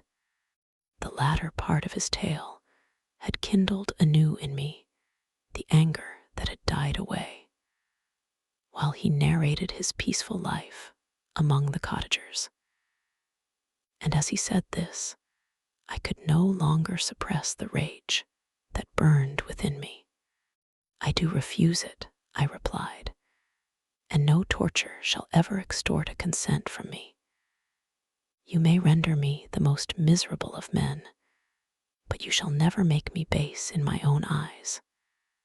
Shall I create another like yourself, whose joint wickedness might desolate the world? Begone. I have answered you. You may torture me, but I will never consent. You are in the wrong, replied the fiend, and instead of threatening, I am content to reason with you. I am malicious because I am miserable. Am I not shunned and hated by all mankind? You, my creator, would tear me to pieces and triumph, remember that, and tell me why I should pity man more than he pities me. You would not call it murder if you could precipitate me into one of those ice rifts and destroy my frame, the work of your own hands. Shall I respect man when he condemns me? Let him live with me in the interchange of kindness, and instead of injury, I would bestow every benefit upon him with tears of gratitude at his acceptance. But that cannot be. The human senses are insurmountable barriers to our union. Yet mine shall not be the submission of abject slavery. I will revenge my injuries. If I cannot inspire love, I will cause fear, and chiefly towards you, my archenemy, because my creator, do I swear inextinguishable hatred. Have a care. I will work at your destruction, nor finish until I desolate your heart, so that you shall curse the hour of your birth. A fiendish rage animated him as he said this. His face was wrinkled into contortions too horrible for human eyes to behold. But presently he calmed himself and proceeded. I intended to reason. This passion is detrimental to me, for you do not reflect that you are the cause of its excess. If any being felt emotions of benevolence towards me, I should return them 100 and 100-fold. For that one creature's sake, I would make peace with the whole kind. But I now indulge in dreams of bliss that cannot be realized. What I ask of you is reasonable and moderate. I demand a creature of another sex, but as hideous as myself. The gratification is small, but it is all that I can receive, and it shall content me. It is true, we shall be monsters, cut off from all the world, but on that account we shall be more attached to one another. Our lives will not be happy, but they will be harmless and free from the misery I now feel. Oh, my Creator, make me happy. Let me feel gratitude towards you for one benefit. Let me see that I excite the sympathy of some existing thing. Do not deny me my request. I was moved. I shuddered when I thought of the possible consequences of my consent, but I felt that there was some justice in his argument. His tale and the feelings he now expressed proved him to be a creature of fine sensations. And did I not, as his maker, owe him all the portion of happiness that it was in my power to bestow? He saw my change of feeling and continued, if you consent, neither you nor any other human being shall ever see us again. I will go to the vast wilds of South America. My food is not that of man. I do not destroy the lamb and the kid to glut my appetite. Acorns and berries afford me sufficient nourishment. My companion will be of the same nature as myself and will be content with the same fare. We shall make our bed of dried leaves. The sun will shine on us as on man and will ripen our food. The picture I present to you is peaceful and human, and you must feel that you could deny it only in the wantonness of power and cruelty. Pitiless as you have been towards me, I now see compassion in your eyes. Let me seize the favorable moment and persuade you to promise what I so ardently desire. You propose, replied I, to fly from the habitations of man, to dwell in those wilds where the beasts of the field will be your only companions. How can you, who long for the love and sympathy of man, persevere in this exile? You will return and again seek their kindness, and you will meet with their detestation. Your evil passions will be renewed, and you will then have a companion to aid you in the task of destruction. This may not be. Cease to argue the point, for I cannot consent. How inconstant are your feelings! But a moment ago you were moved by my representations, and why do you again harden yourself to my complaints? I swear to you, by the earth which I inhabit, and by you that made me, that with the companion you bestow, I will quit the neighborhood of man and dwell, as it may chance, in the most savage of places. My evil passions will have fled, for I shall meet with sympathy. My life will flow quietly away, and in my dying moments I shall not curse my Maker. His words had a strange effect upon me. I compassionated him, and sometimes felt a wish to console him.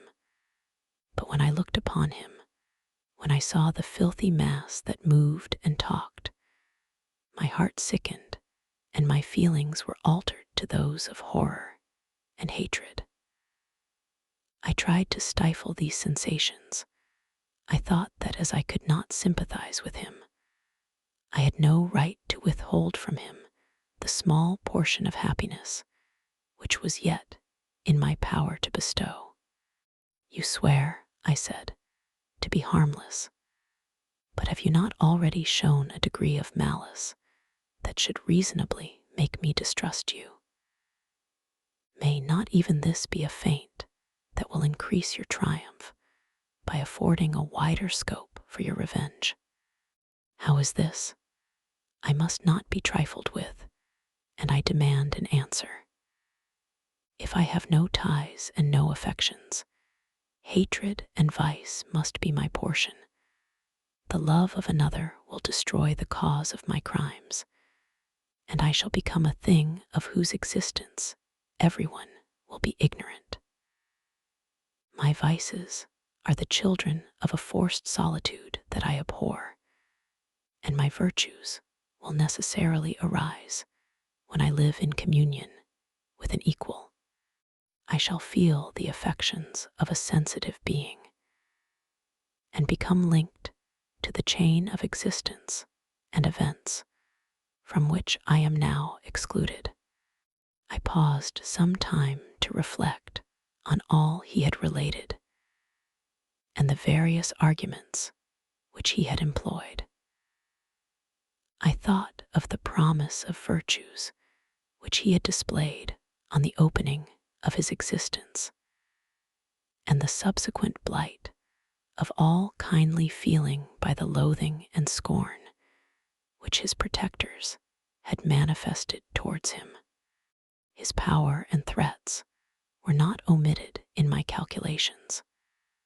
A creature who could exist in the ice caves of the glaciers and hide himself from pursuit among the ridges of inaccessible precipices was a being possessing faculties it would be vain to cope with. After a long pause of reflection, I concluded that the justice due both to him and my fellow creatures demanded of me that I should comply with his request. Turning to him, therefore, I said, "I consent to your demand, on your solemn oath to quit Europe forever, and every other place in the neighborhood of man, as soon as I shall deliver into your hands a female who will accompany you in your exile."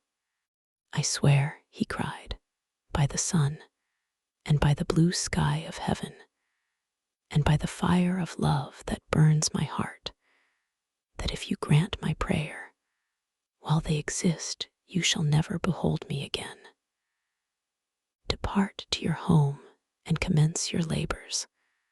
I shall watch their progress with unutterable anxiety, and fear not, but that when you are ready, I shall appear." Saying this, he suddenly quitted me, fearful, perhaps, of any change in my sentiments. I saw him descend the mountain with greater speed than the flight of an eagle, and quickly lost among the undulations of the sea of ice. His tail had occupied the whole day, and the sun was upon the verge of the horizon when he departed. I knew that I ought to hasten my descent towards the valley, as I should soon be encompassed in darkness, but my heart was heavy and my steps slow. The labor of winding among the little paths of the mountain and fixing my feet firmly as I advanced perplexed me, occupied as I was by the emotions which the occurrences of the day had produced. Night was far advanced when I came to the halfway resting place and seated myself beside the fountain. The stars shone at intervals as the clouds passed from over them. The dark pines rose before me, and every here and there a broken tree lay on the ground. It was a scene of wonderful solemnity and stirred strange thoughts within me.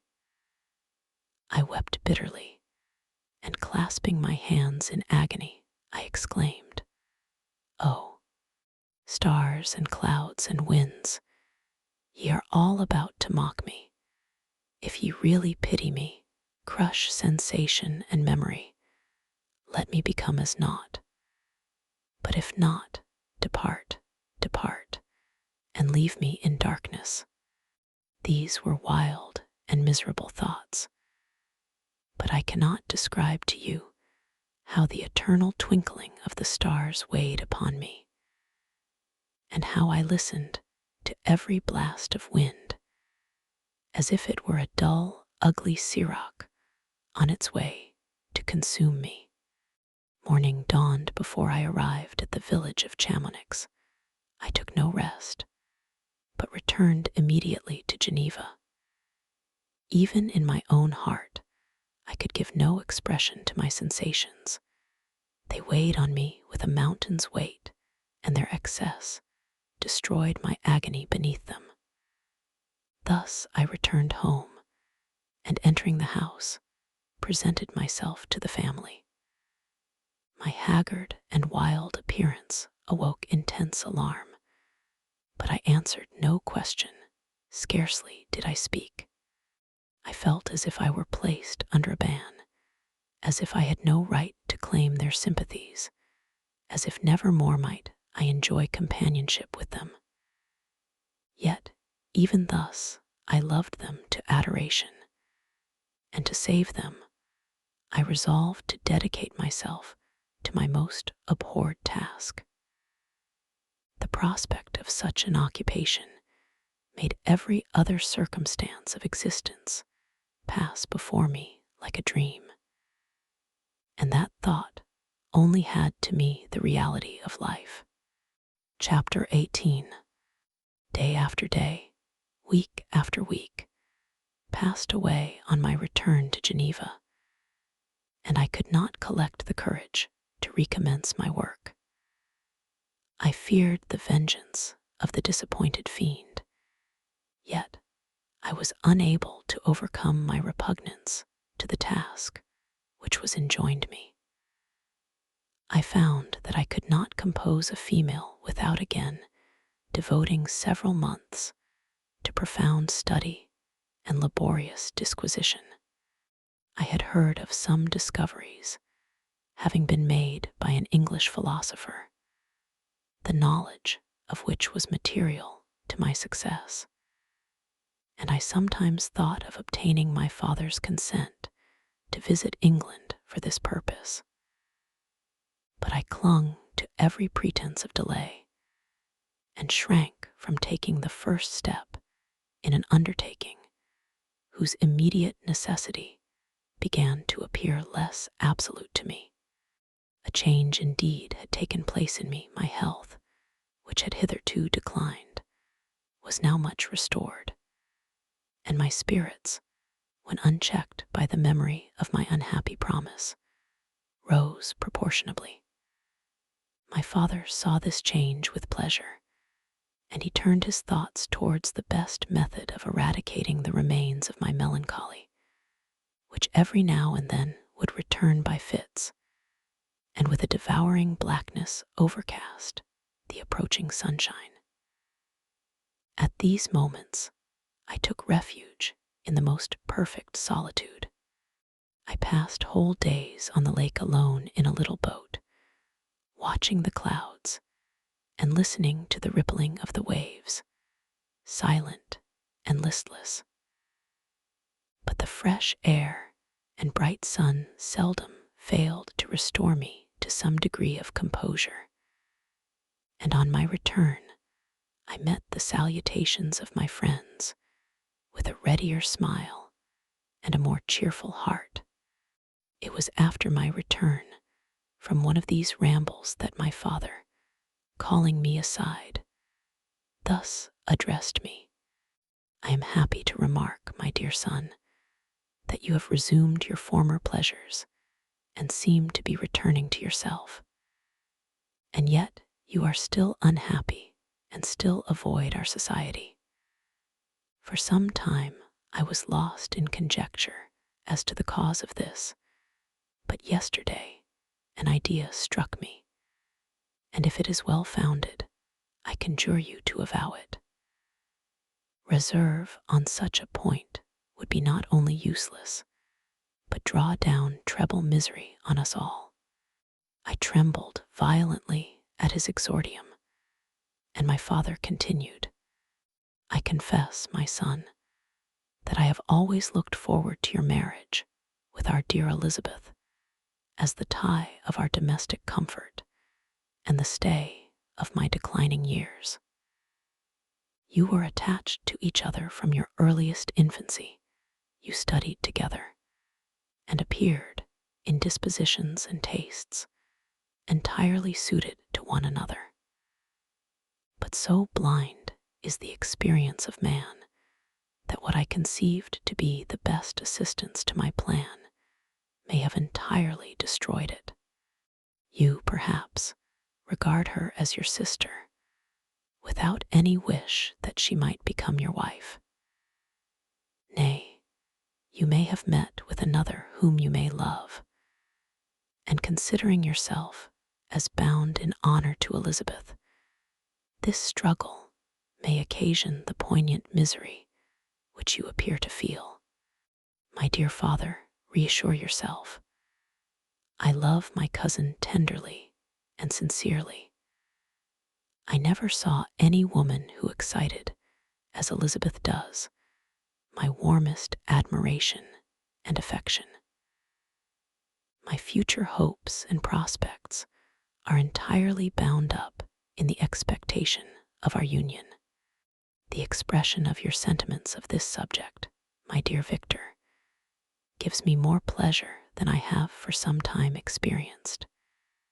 If you feel thus, we shall assuredly be happy, however present events may cast a gloom over us. But it is this gloom which appears to have taken so strong a hold of your mind that I wish to dissipate. Tell me, therefore, whether you object to an immediate solemnization of the marriage. We have been unfortunate, and recent events have drawn us from that everyday tranquility befitting my years and infirmities.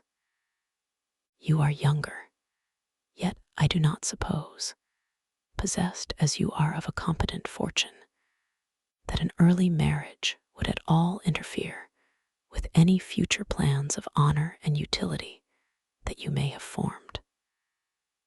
Do not suppose, however, that I wish to dictate happiness to you, or that a delay on your part would cause me any serious uneasiness.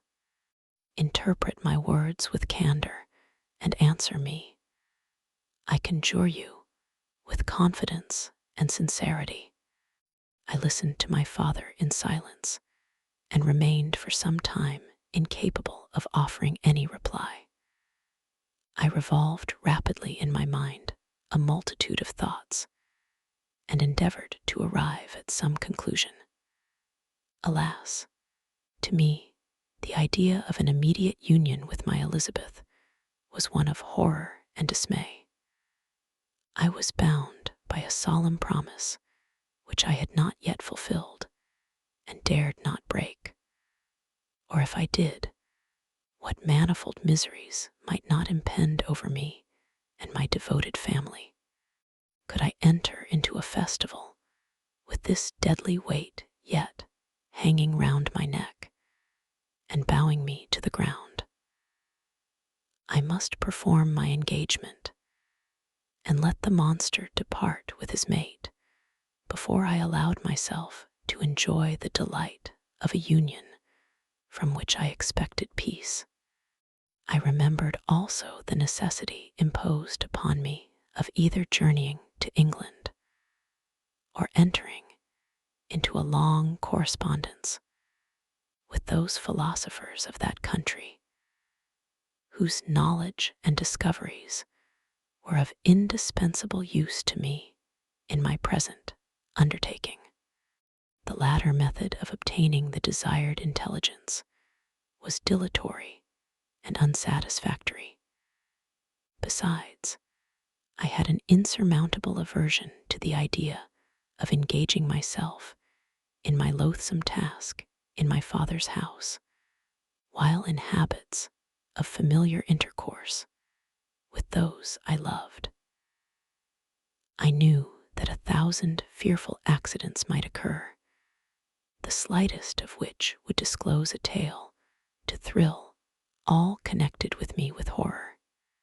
I was aware also that I should often lose all self-command, all capacity of hiding the harrowing sensations that would possess me during the progress of my unearthly occupation. I must absent myself from all I loved while thus employed.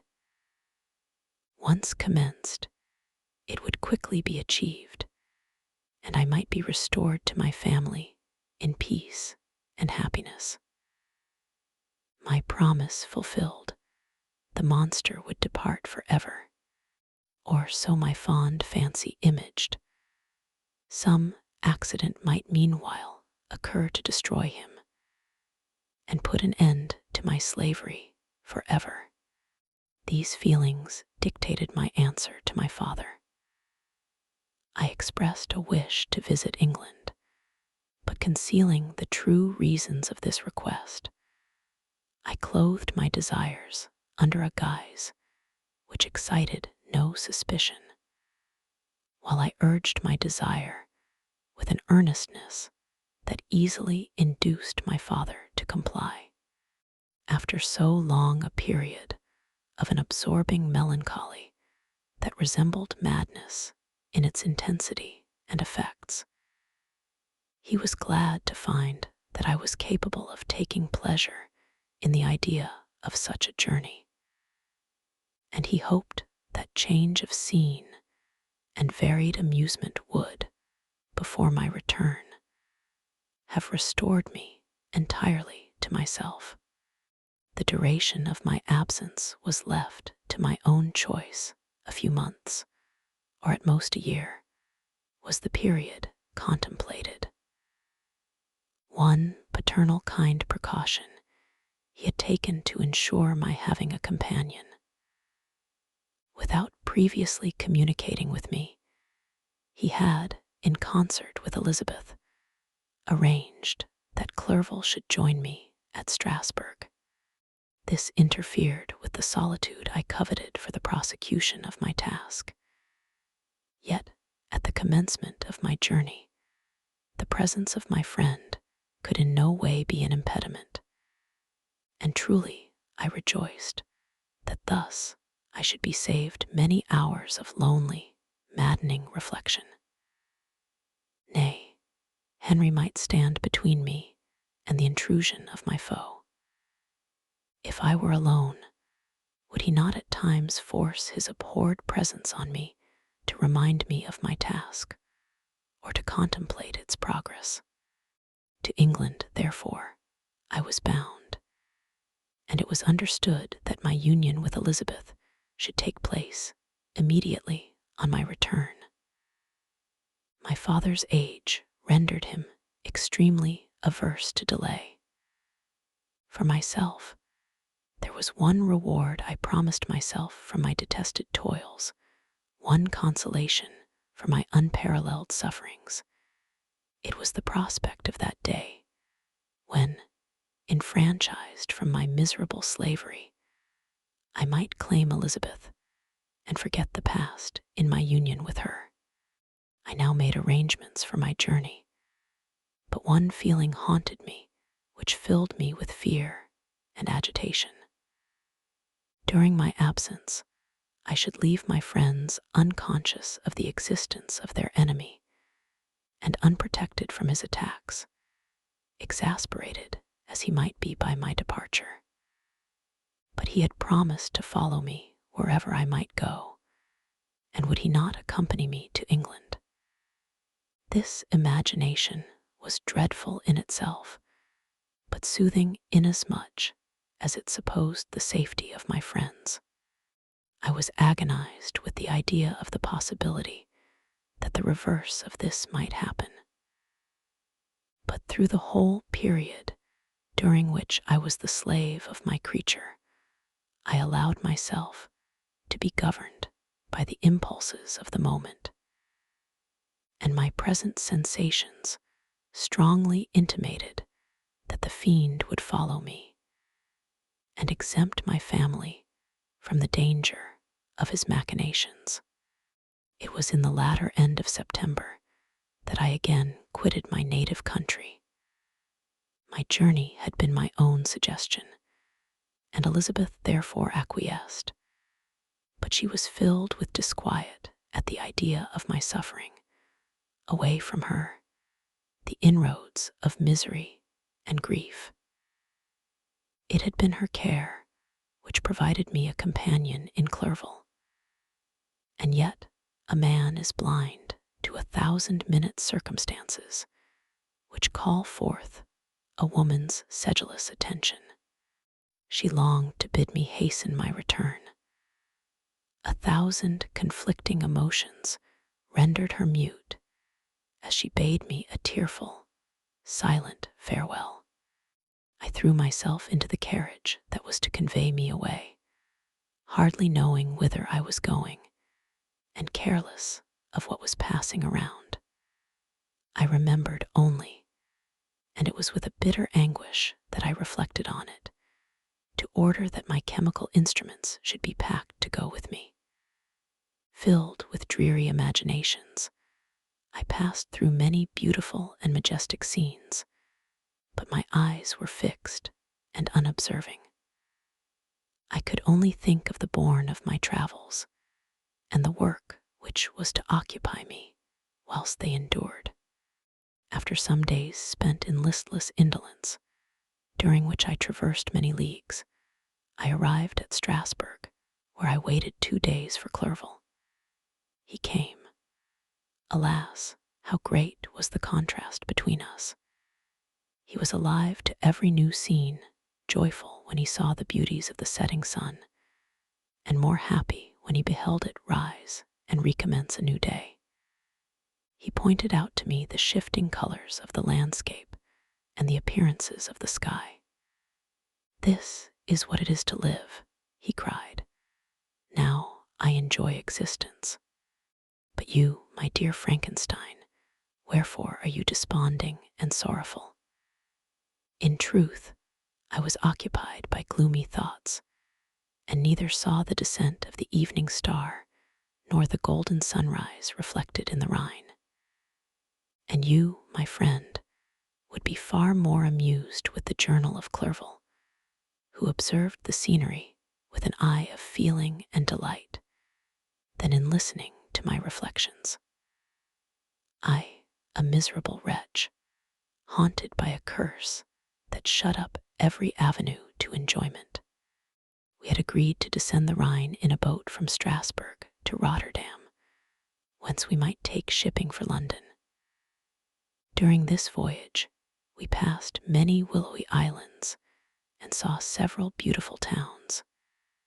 We stayed a day at Mannheim, and on the 5th from our departure from Strasbourg, arrived at Mainz. The course of the Rhine below Mainz becomes much more picturesque. The river descends rapidly and winds between hills, not high, but steep and of beautiful forms. We saw many ruined castles standing on the edges of precipices, surrounded by black woods, high and inaccessible.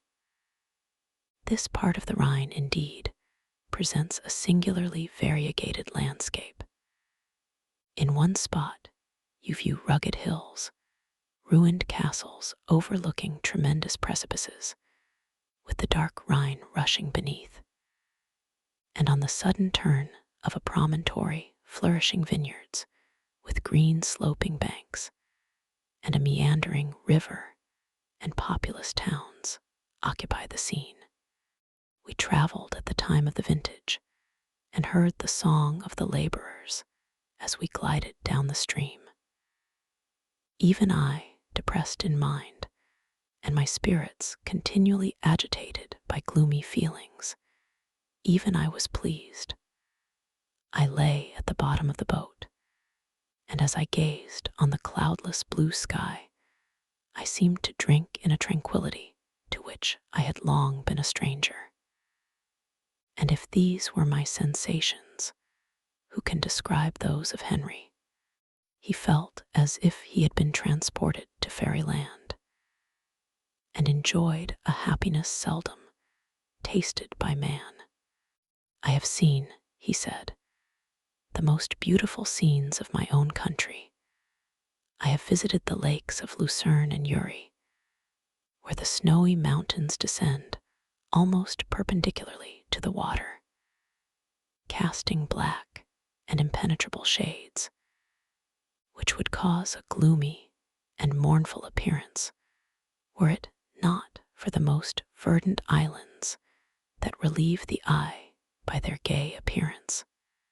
I have seen this lake agitated by a tempest, when the wind tore up whirlwinds of water and gave you an idea of what the waterspout must be on the great ocean. And the waves dash with fury the base of the mountain, where the priest and his mistress were overwhelmed by an avalanche, and where their dying voices are still said to be heard amid the pauses of the nightly wind. I have seen the mountains of La Vallée and the Pays de Vaud. But this country, Victor, pleases me more than all those wonders. The mountains of Switzerland are more majestic and strange, but there is a charm in the banks of this divine river that I never before saw equaled. Look at that castle which overhangs yon precipice, and that also on the island, almost concealed amongst the foliage of those lovely trees. And now that group of laborers coming from among their vines, and that village half hid in the recess of the mountain. Oh, surely the spirit that inhabits and guards this place has a soul more in harmony with man than those who pile the glacier or retire to the inaccessible peaks of the mountains of our own country. Clerval, beloved friend, even now it delights me to record your words and to dwell on the praise of which you are so eminently deserving. He was a being formed in the very poetry of nature. His wild and enthusiastic imagination was chastened by the sensibility of his heart. His soul overflowed with ardent affections, and his friendship was of that devoted and wondrous nature that the worldly minded teach us to look for only in the imagination. But even human sympathies were not sufficient to satisfy his eager mind. The scenery of external nature, which others regard only with admiration, he loved with ardor. The sounding cataract haunted him like a passion. The tall rock, the mountain, and the deep and gloomy wood, their colors and their forms, were then to him an appetite, a feeling, and a love that had no need of a remoter charm, by thought supplied, or any interest, unborrowed from the eye. Wordsworth, Tintern Abbey, and where does he now exist? Is this gentle and lovely being lost forever? Has this mind, so replete with ideas, imaginations fanciful and magnificent, which formed a world whose existence depended on the life of its creator, has this mind perished? Does it now only exist in my memory? No, it is not thus. Your form so divinely wrought and beaming with beauty has decayed, but your spirit still visits and consoles your unhappy friend. Pardon this gush of sorrow. These ineffectual words are but a slight tribute to the unexampled worth of Henry, but they soothe my heart, overflowing with the anguish which his remembrance creates. I will proceed with my tale. Beyond Cologne, we descended to the plains of Holland, and we resolved to post the remainder of our way, for the wind was contrary, and the stream of the river was too gentle to aid us. Our journey here lost the interest arising from beautiful scenery, but we arrived in a few days at Rotterdam, whence we proceeded by sea to England. It was on a clear morning, in the latter days of December, that I first saw the white cliffs of Britain. The banks of the Thames presented a new scene. They were flat, but fertile, and almost every town was marked by the remembrance of some story. We saw Tilbury Fort, and remembered the Spanish Armada, Gravesend, Woolwich, and Greenwich, places which I had heard of even in my country. At length we saw the numerous steeples of London, St. Paul's towering above all, and the tower famed in English history. Chapter 19. London was our present point of rest. We determined to remain several months in this wonderful and celebrated city. Clerval desired the intercourse of the men of genius and talent who flourished at this time, but this was with me a secondary object. I was principally occupied with the means of obtaining the information necessary for the completion of my promise, and quickly availed myself of the letters of introduction that I had brought with me, addressed to the most distinguished natural philosophers. If this journey had taken place during my days of study and happiness, it would have afforded me inexpressible pleasure. But a blight had come over my existence, and I only visited these people for the sake of the information they might give me on the subject in which my interest was so terribly profound. Company was irksome to me.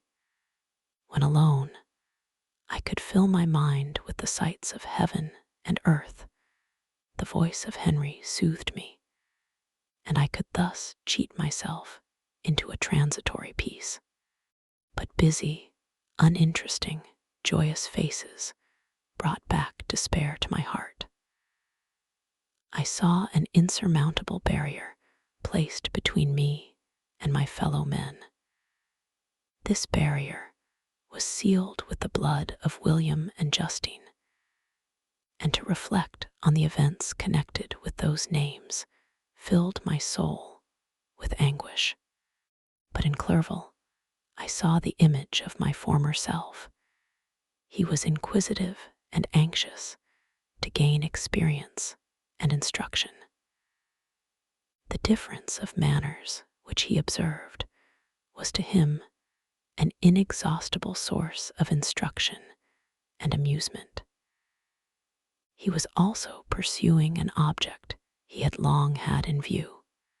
His design was to visit India, in the belief that he had in his knowledge of its various languages, and in the views he had taken of its society, the means of materially assisting the progress of European colonization and trade. In Britain only could he further the execution of his plan. He was forever busy, and the only check to his enjoyments was my sorrowful and dejected mind. I tried to conceal this as much as possible, that I might not debar him from the pleasures natural to one who was entering on a new scene of life, undisturbed by any care or bitter recollection. I often refused to accompany him, alleging another engagement, that I might remain alone. I now also began to collect the materials necessary for my new creation, and this was to me like the torture of single drops of water continually falling on the head. Every thought that was devoted to it was an extreme anguish, and every word that I spoke in allusion to it caused my lips to quiver and my heart to palpitate. After passing some months in London, we received a letter from a person in Scotland who had formerly been our visitor at Geneva. He mentioned the beauties of his native country and asked us if those were not sufficient allurements to induce us to prolong our journey as far north as Perth, where he resided. Clerval eagerly desired to accept this invitation, and I, although I abhorred society, wished to view again mountains and streams, and all the wondrous works with which nature adorns her chosen dwelling places. We had arrived in England at the beginning of October, and it was now February. We accordingly determined to commence our journey towards the north at the expiration of another month. In this expedition, we did not intend to follow the great road to Edinburgh, but to visit Windsor, Oxford, Matlock, and the Cumberland Lakes, resolving to arrive at the completion of this tour about the end of July. I packed up my chemical instruments and the materials I had collected, resolving to finish my labors in some obscure nook in the northern highlands of Scotland. We quitted London on the 27th of March and remained a few days at Windsor, rambling in its beautiful forest. This was a new scene to us mountaineers, The majestic oaks, the quantity of game, and the herds of stately deer were all novelties to us. From thence we proceeded to Oxford. As we entered this city, our minds were filled with the remembrance of the events that had been transacted there more than a century and a half before. It was here that Charles I had collected his forces. This city had remained faithful to him after the whole nation had forsaken his cause to join the standard of Parliament and liberty. The memory of that unfortunate king and his companions, the amiable Falkland, the insolent Goring, his queen and son, gave a peculiar interest to every part of the city which they might be supposed to have inhabited. The spirit of elder days found a dwelling here, and we delighted to trace its footsteps. If these feelings had not found an imaginary gratification, the appearance of the city had yet in itself sufficient beauty to obtain our admiration. The colleges are ancient and picturesque. The streets are almost magnificent, and the lovely Isis, which flows beside it through meadows of exquisite verdure, is spread forth into a placid expanse of waters, which reflects its majestic assemblage of towers and spires and domes, embosomed among aged trees. I enjoyed this scene, and yet my enjoyment was embittered both by the memory of the past and the anticipation of the future. I was formed for peaceful happiness.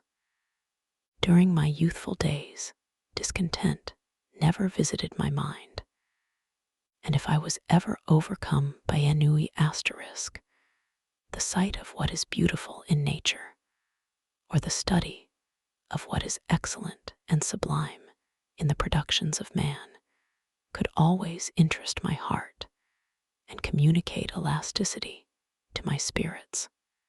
But I am a blasted tree.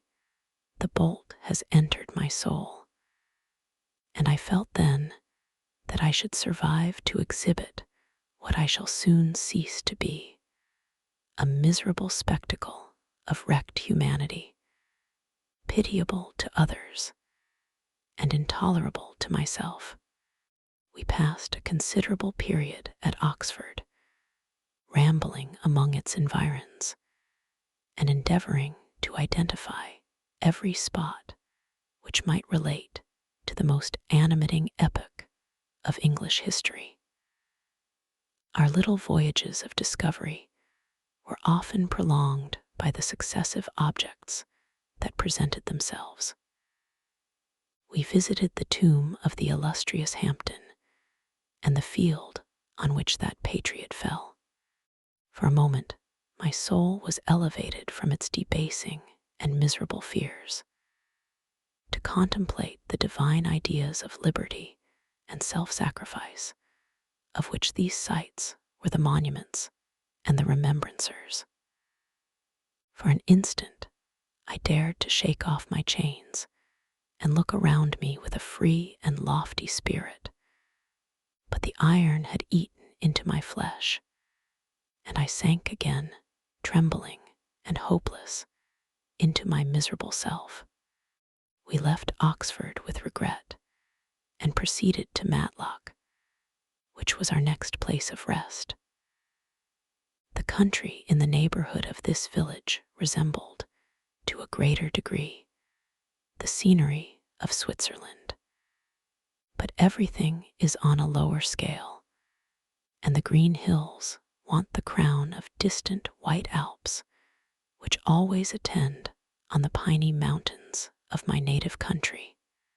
We visited the wondrous cave and the little cabinets of natural history, where the curiosities are disposed in the same manner as in the collections at Servox and Chamonix.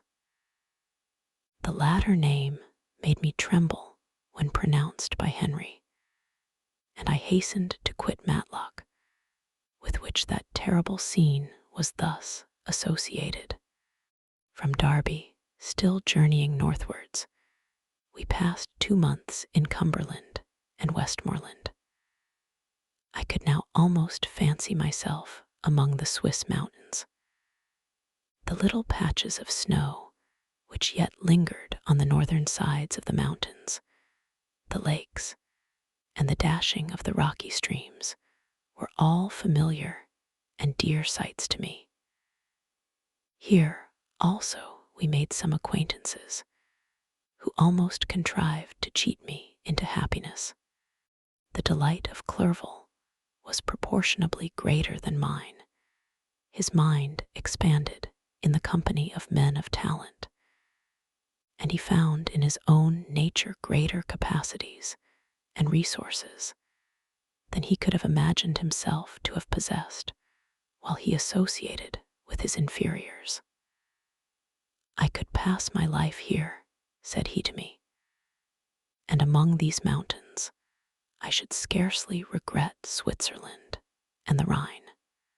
But he found that a traveler's life is one that includes much pain amidst its enjoyments. His feelings are forever on the stretch, and when he begins to sink into repose, he finds himself obliged to quit that on which he rests in pleasure for something new, which again engages his attention, and which also he forsakes for other novelties. We had scarcely visited the various lakes of Cumberland and Westmoreland, and conceived an affection for some of the inhabitants when the period of our appointment with our Scotch friend approached, and we left them to travel on. For my own part, I was not sorry. I had now neglected my promise for some time, and I feared the effects of the demon's disappointment. He might remain in Switzerland and wreak his vengeance on my relatives. This idea pursued me and tormented me at every moment from which I might otherwise have snatched repose and peace. I waited for my letters with feverish impatience. If they were delayed, I was miserable and overcome by 1,000 fears. And when they arrived, and I saw the superscription of Elizabeth or my father, I hardly dared to read and ascertain my fate. Sometimes I thought that the fiend followed me and might expedite my remissness by murdering my companion. When these thoughts possessed me, I would not quit Henry for a moment, but followed him as his shadow to protect him from the fancied rage of his destroyer. I felt as if I had committed some great crime, the consciousness of which haunted me. I was guiltless, but I had indeed drawn down a horrible curse upon my head, as mortal as that of crime. I visited Edinburgh with languid eyes and mind, and yet that city might have interested the most unfortunate being.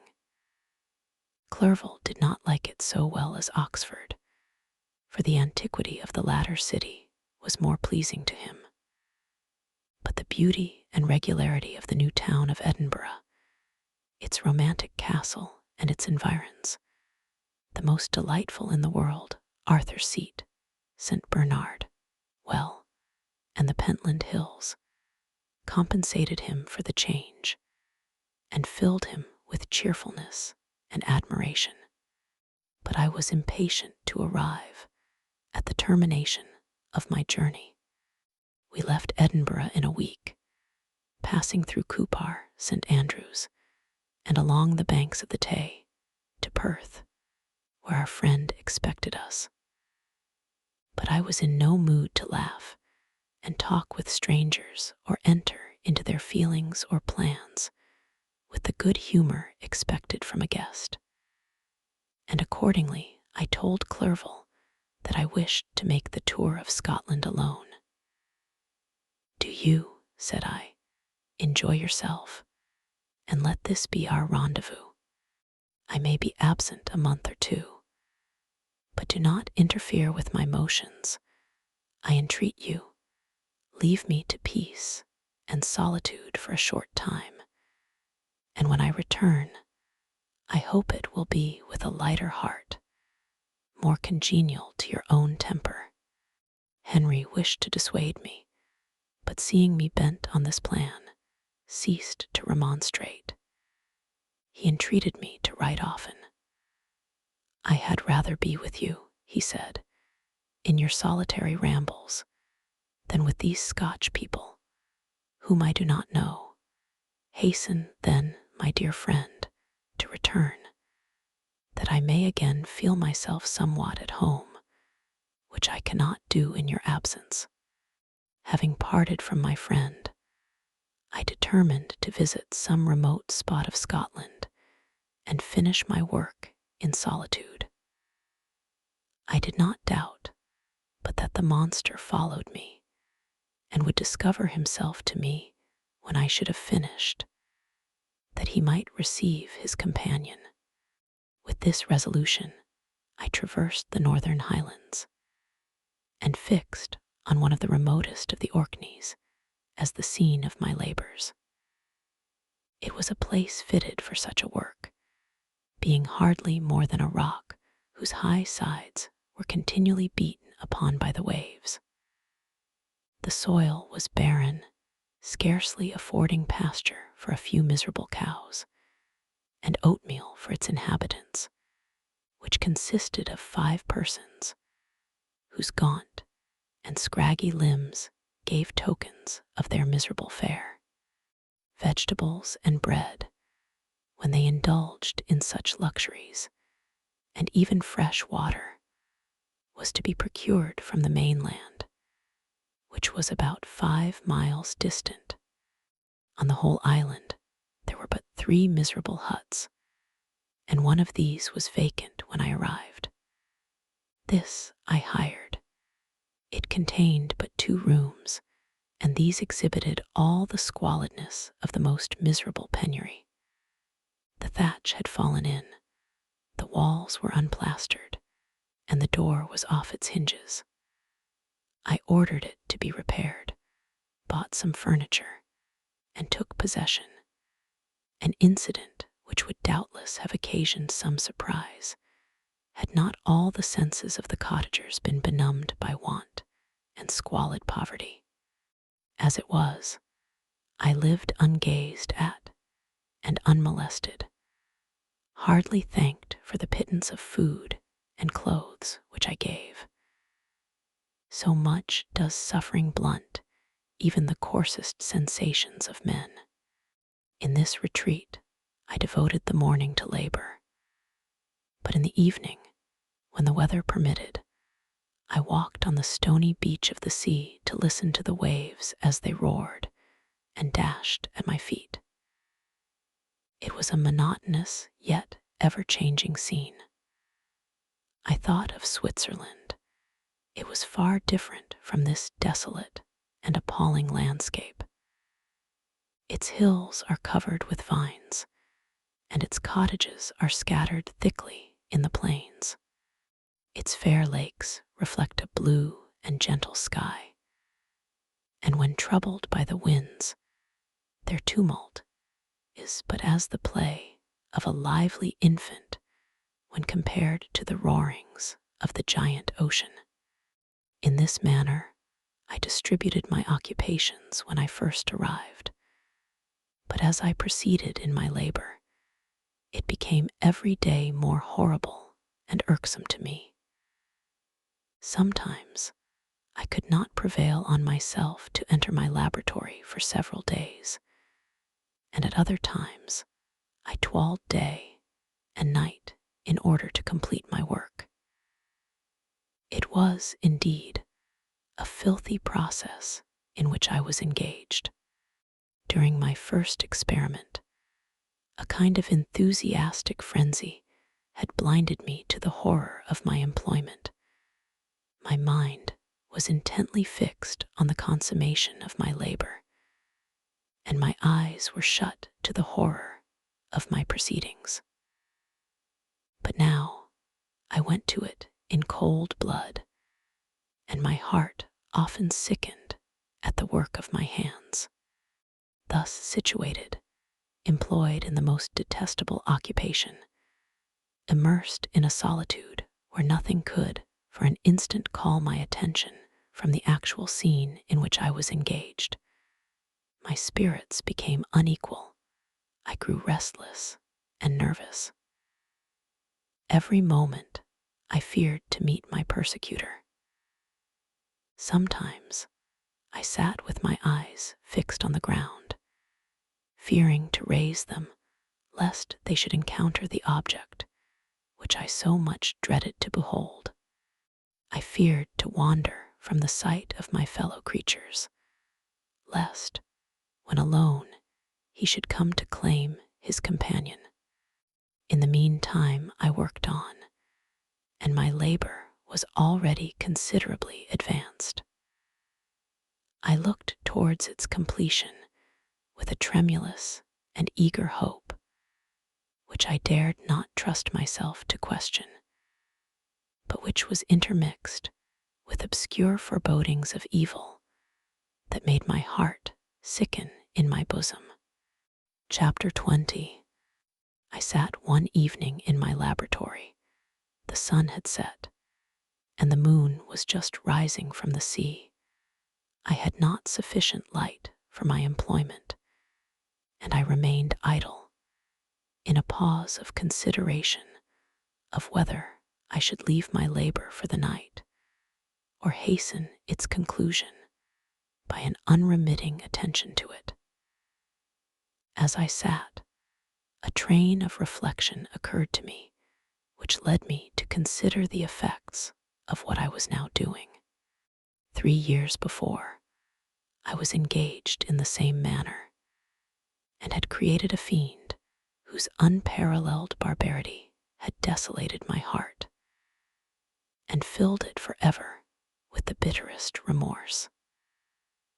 I was now about to form another being of whose dispositions I was alike ignorant. She might become 10,000 times more malignant than her mate and delight, for its own sake, in murder and wretchedness.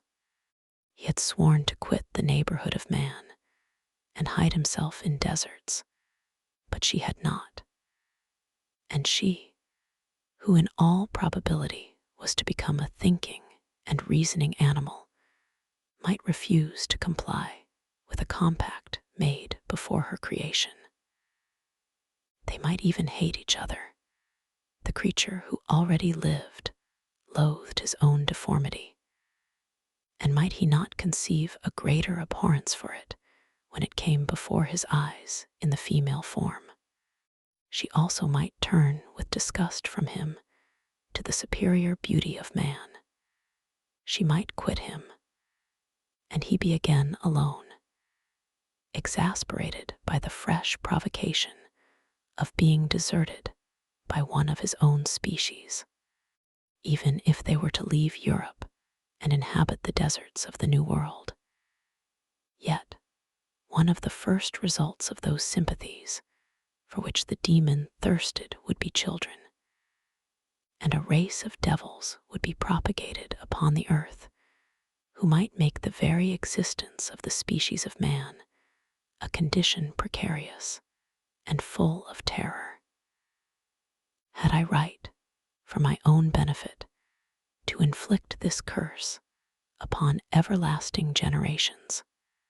I had before been moved by the sophisms of the being I had created. I had been struck senseless by his fiendish threats. But now, for the first time, the wickedness of my promise burst upon me. I shuddered to think that future ages might curse me as their pest, whose selfishness had not hesitated to buy its own peace at the price, perhaps, of the existence of the whole human race. I trembled and my heart failed within me, when on looking up, I saw by the light of the moon the demon at the casement. A ghastly grin wrinkled his lips as he gazed on me, where I sat fulfilling the task which he had allotted to me. Yes, he had followed me in my travels. He had loitered in forests, hid himself in caves, or taken refuge in wide and desert heaths. And he now came to mark my progress and claim the fulfillment of my promise. As I looked on him, his countenance expressed the utmost extent of malice and treachery. I thought with a sensation of madness on my promise of creating another like to him, and trembling with passion, tore to pieces the thing on which I was engaged. The wretch saw me destroy the creature on whose future existence he depended for happiness, and with a howl of devilish despair and revenge, withdrew. I left the room, and locking the door, made a solemn vow in my own heart never to resume my labors. And then, with trembling steps, I sought my own apartment.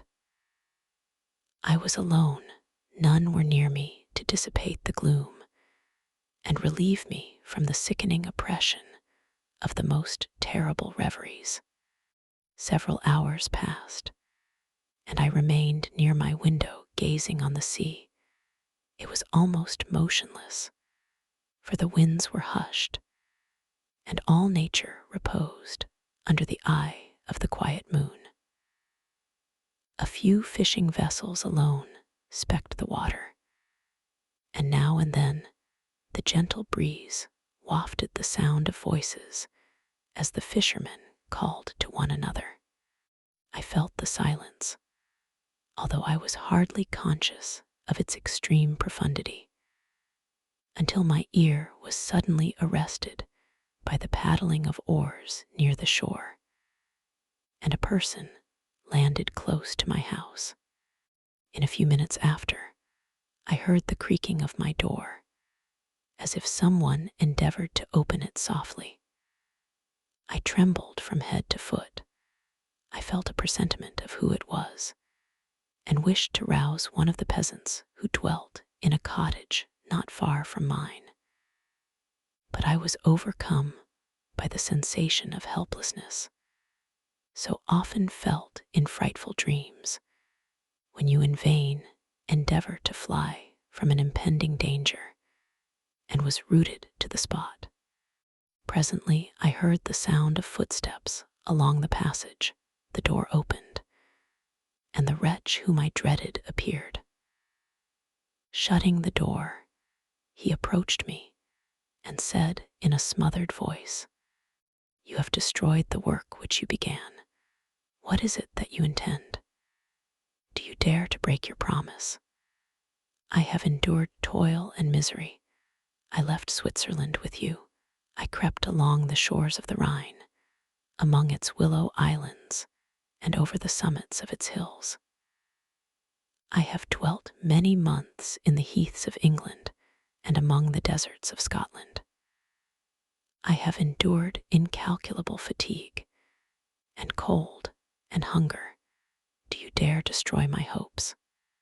Begone. I do break my promise.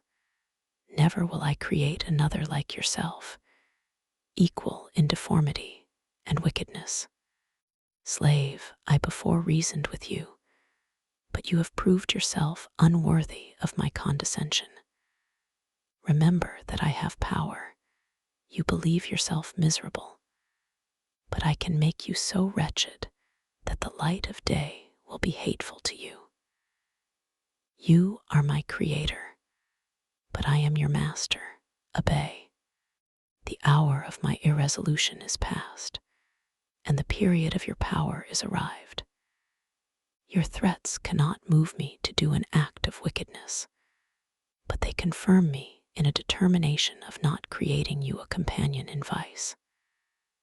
Shall I, in cool blood, set loose upon the earth a demon whose delight is in death and wretchedness? Begone. I am firm, and your words will only exasperate my rage. The monster saw my determination in my face and gnashed his teeth in the impotence of anger. Shall each man, cried he, find a wife for his bosom, and each beast have his mate, and I be alone? I had feelings of affection, and they were requited by detestation and scorn. Man, you may hate, but beware. Your hours will pass in dread and misery, and soon the bolt will fall which must ravish from you your happiness forever. Are you to be happy while I grovel in the intensity of my wretchedness? You can blast my other passions, but revenge remains revenge, henceforth dearer than light or food. I may die, but first you, my tyrant and tormentor, shall curse the sun that gazes on your misery. Beware, for I am fearless and therefore powerful. I will watch with the wiliness of a snake, that I may sting with its venom. Man, you shall repent of the injuries you inflict. Devil, cease, and do not poison the air with these sounds of malice. I have declared my resolution to you, and I am no coward to bend beneath words. Leave me, I am inexorable. It is well, I go, but remember, I shall be with you on your wedding night. I started forward and exclaimed, Villain, before you sign my death warrant, be sure that you are yourself safe. I would have seized him, but he eluded me and quitted the house with precipitation. In a few moments, I saw him in his boat, which shot across the waters with an arrowy swiftness, and was soon lost amidst the waves. All was again silent, but his words rang in my ears. I burned with rage to pursue the murderer of my peace and precipitate him into the ocean. I walked up and down my room hastily and perturbed, while my imagination conjured up 1,000 images to torment and sting me. Why had I not followed him and closed with him in mortal strife? But I had suffered him to depart, and he had directed his course towards the mainland. I shuddered to think who might be the next victim sacrificed to his insatiate revenge. And then I thought again of his words. I will be with you on your wedding night. That, then, was the period fixed for the fulfillment of my destiny. In that hour I should die, and at once satisfy and extinguish his malice. The prospect did not move me to fear.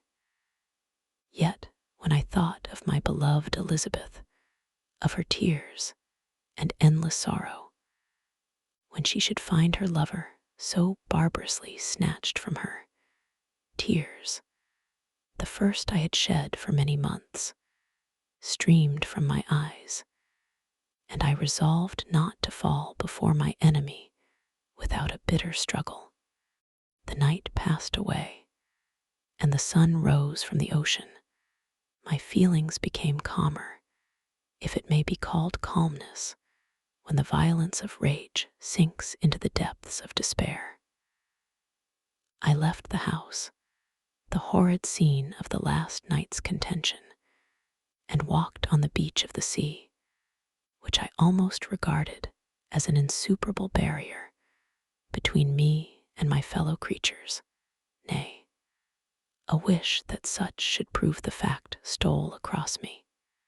I desired that I might pass my life on that barren rock, wearily, it is true, but uninterrupted by any sudden shock of misery. If I returned, it was to be sacrificed, or to see those whom I most loved die under the grasp of a demon whom I had myself created. I walked about the aisle like a restless spectre, separated from all it loved and miserable in the separation. When it became noon and the sun rose higher, I lay down on the grass and was overpowered by a deep sleep. I had been awake the whole of the preceding night. My nerves were agitated, and my eyes inflamed by watching and misery.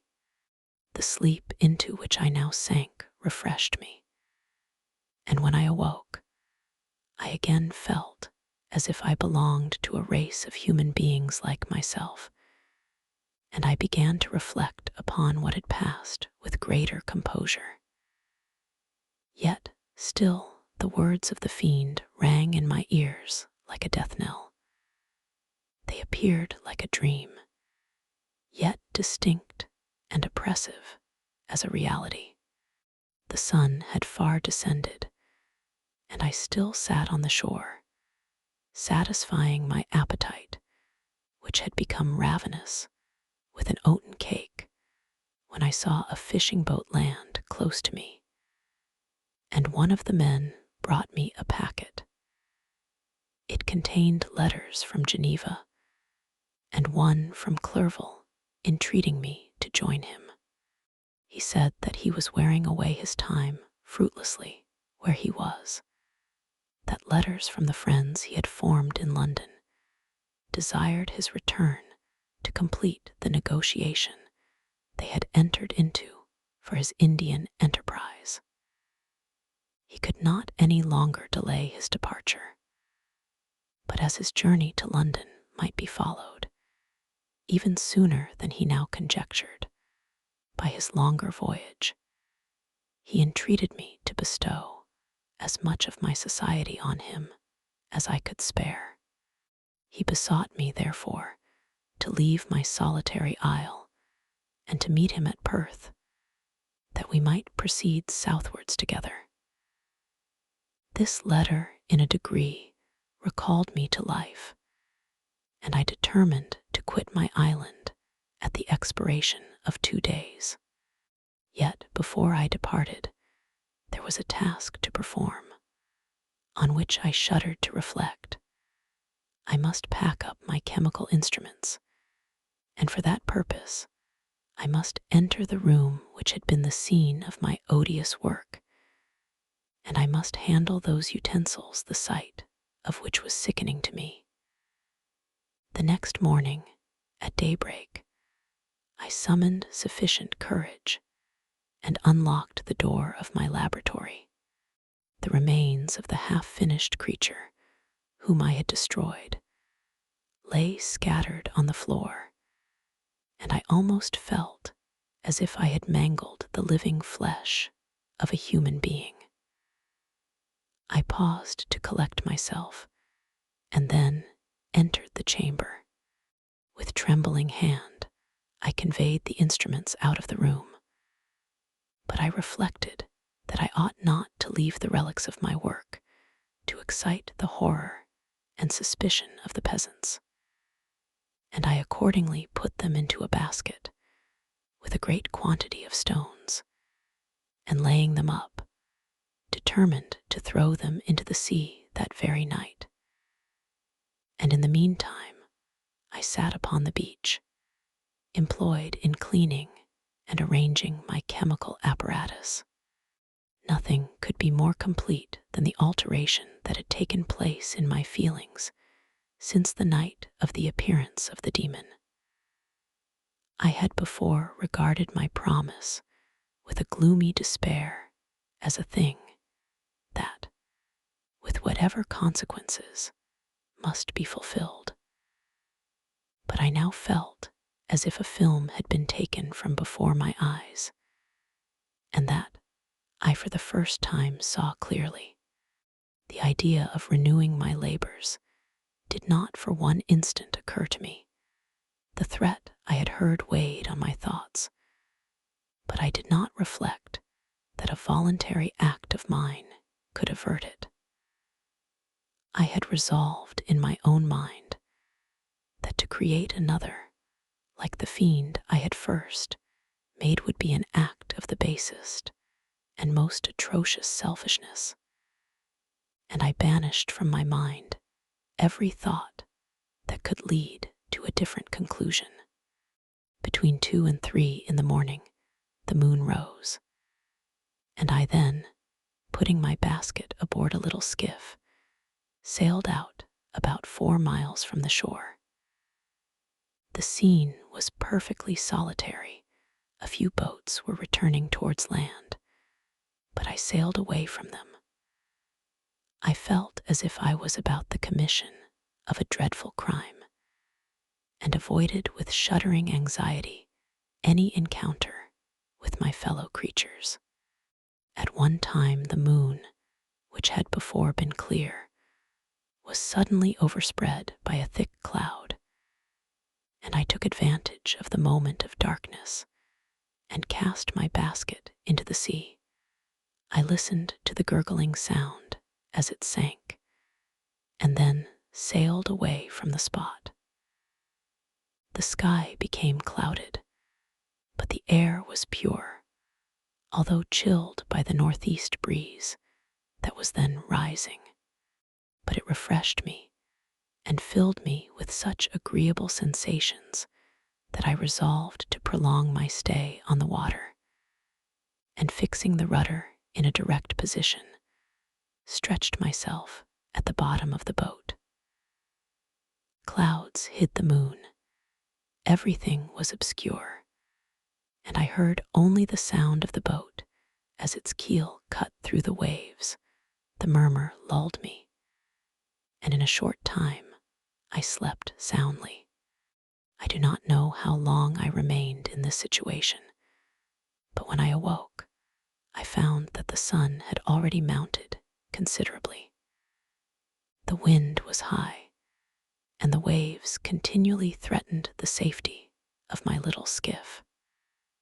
I found that the wind was northeast and must have driven me far from the coast from which I had embarked. I endeavored to change my course, but quickly found that if I again made the attempt, the boat would be instantly filled with water. Thus situated, my only resource was to drive before the wind. I confess that I felt a few sensations of terror. I had no compass with me, and was so slenderly acquainted with the geography of this part of the world that the sun was of little benefit to me. I might be driven into the wide Atlantic and feel all the tortures of starvation, or be swallowed up in the immeasurable waters that roared and buffeted around me. I had already been out many hours and felt the torment of a burning thirst, a prelude to my other sufferings. I looked on the heavens, which were covered by clouds that flew before the wind, only to be replaced by others. I looked upon the sea. It was to be my grave. "Fiend," I exclaimed, "your task is already fulfilled." I thought of Elizabeth, of my father, and of Clerval, all left behind, on whom the monster might satisfy his sanguinary and merciless passions. This idea plunged me into a reverie so despairing and frightful that even now, when the scene is on the point of closing before me forever, I shudder to reflect on it. Some hours passed thus, but by degrees, as the sun declined towards the horizon, the wind died away into a gentle breeze, and the sea became free from breakers. But these gave place to a heavy swell. I felt sick and hardly able to hold the rudder, when suddenly I saw a line of high land towards the south. Almost spent, as I was, by fatigue and the dreadful suspense I endured for several hours, this sudden certainty of life rushed like a flood of warm joy to my heart, and tears gushed from my eyes. How mutable are our feelings, and how strange is that clinging love we have of life, even in the excess of misery. I constructed another sail with a part of my dress and eagerly steered my course towards the land. It had a wild and rocky appearance, but as I approached nearer, I easily perceived the traces of cultivation. I saw vessels near the shore and found myself suddenly transported back to the neighborhood of civilized man. I carefully traced the windings of the land and hailed a steeple which I at length saw issuing from behind a small promontory. As I was in a state of extreme debility, I resolved to sail directly towards the town as a place where I could most easily procure nourishment. Fortunately, I had money with me. As I turned the promontory, I perceived a small, neat town and a good harbor, which I entered, my heart bounding with joy at my unexpected escape. As I was occupied in fixing the boat and arranging the sails, several people crowded towards the spot. They seemed much surprised at my appearance, but instead of offering me any assistance, whispered together with gestures that at any other time might have produced in me a slight sensation of alarm. As it was, I merely remarked that they spoke English, and I therefore addressed them in that language. "My good friends," said I, "will you be so kind as to tell me the name of this town and inform me where I am?" "You will know that soon enough," replied a man with a hoarse voice. "Maybe you are come to a place that will not prove much to your taste, but you will not be consulted as to your quarters, I promise you." I was exceedingly surprised on receiving so rude an answer from a stranger, and I was also disconcerted on perceiving the frowning and angry countenances of his companions. "Why do you answer me so roughly?" I replied. "Surely it is not the custom of Englishmen to receive strangers so inhospitably." "I do not know," said the man, "what the custom of the English may be, but it is the custom of the Irish to hate villains." While this strange dialogue continued, I perceived the crowd rapidly increase. Their faces expressed a mixture of curiosity and anger, which annoyed and in some degree alarmed me. I inquired the way to the inn, but no one replied.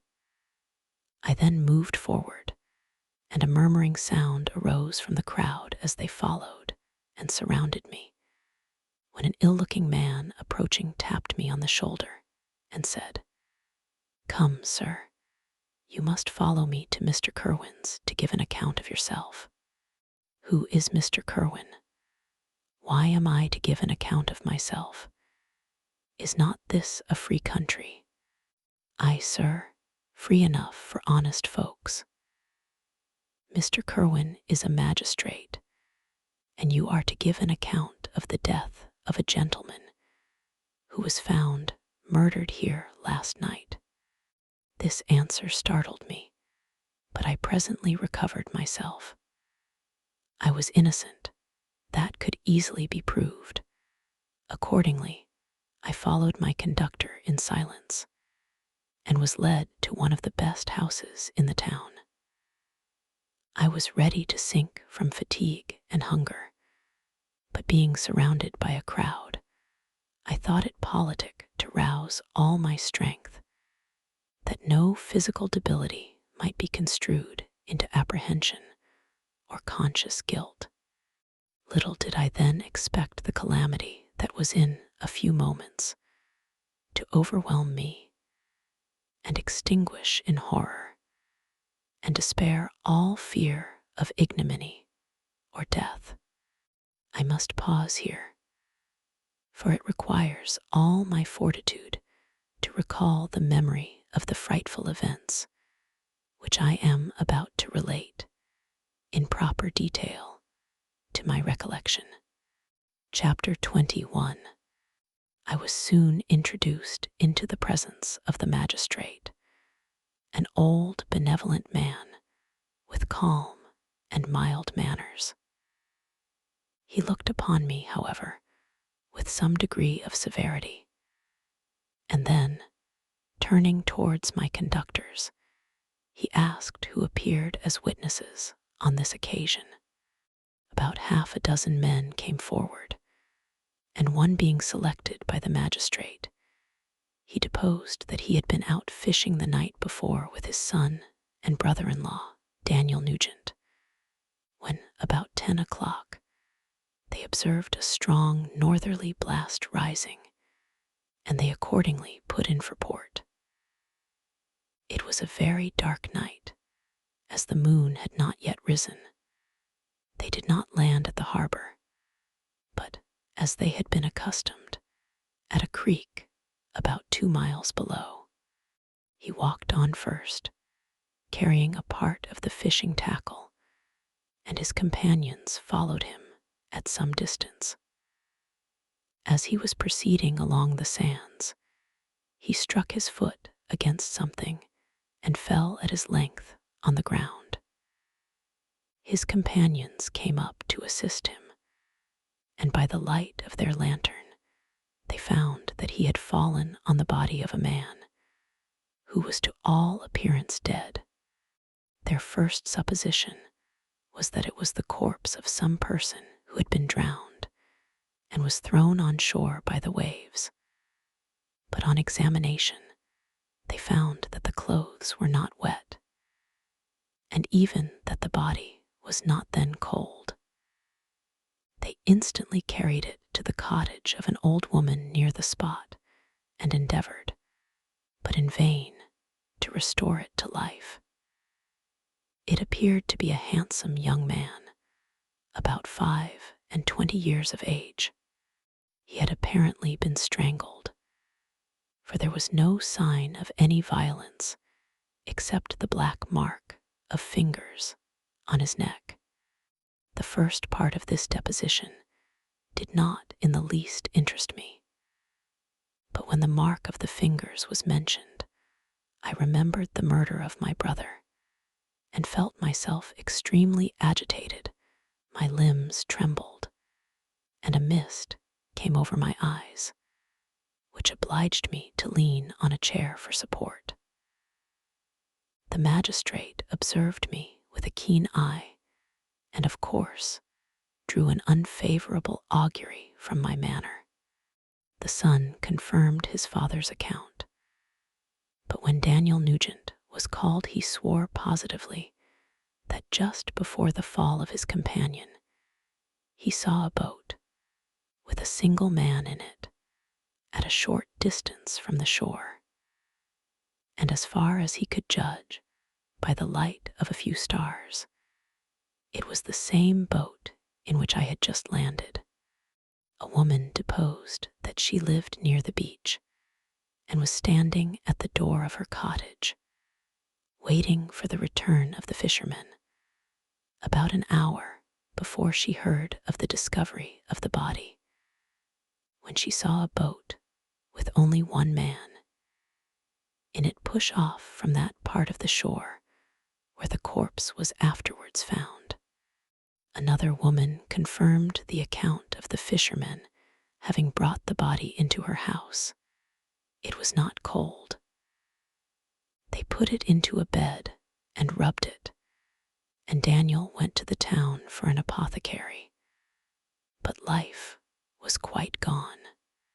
Several other men were examined concerning my landing, and they agreed that, with the strong north wind that had arisen during the night, it was very probable that I had beaten about for many hours, and had been obliged to return nearly to the same spot from which I had departed.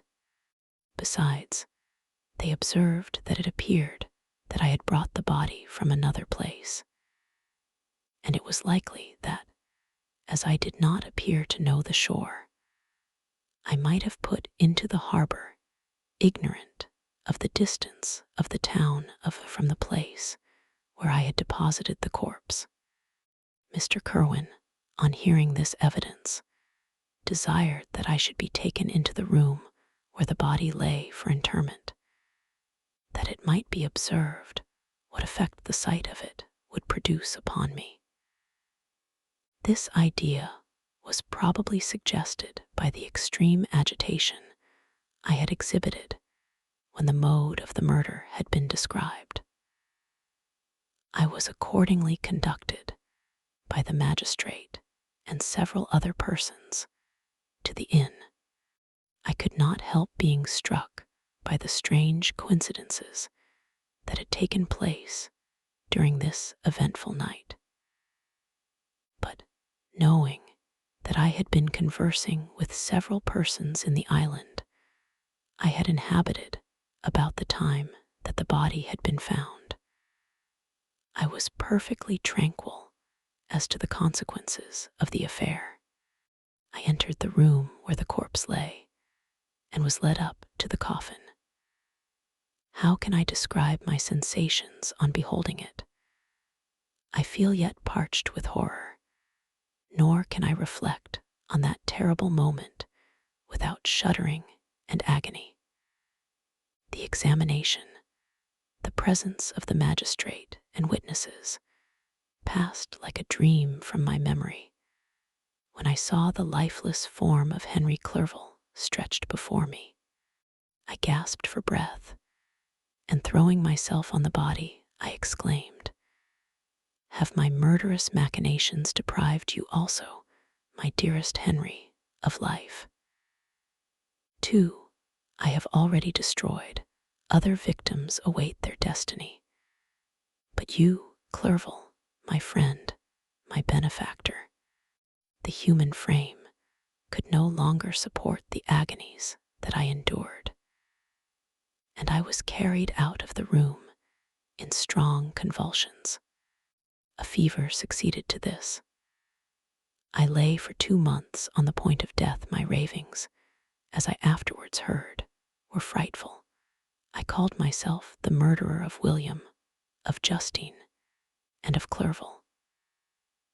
Sometimes I entreated my attendants to assist me in the destruction of the fiend by whom I was tormented, and at others I felt the fingers of the monster already grasping my neck, and screamed aloud with agony and terror.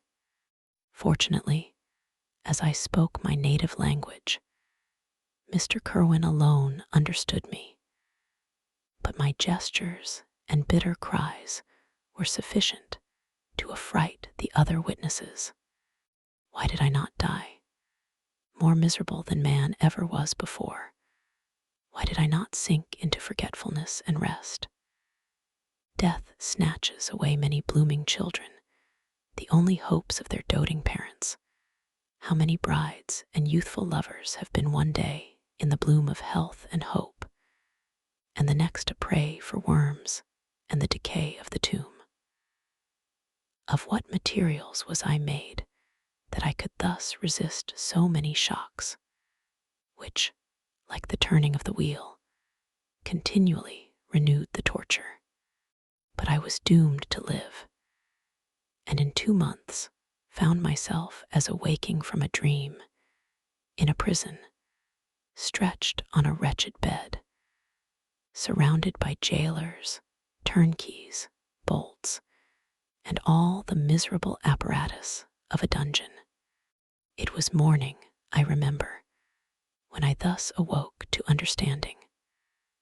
I had forgotten the particulars of what had happened, and only felt as if some great misfortune had suddenly overwhelmed me.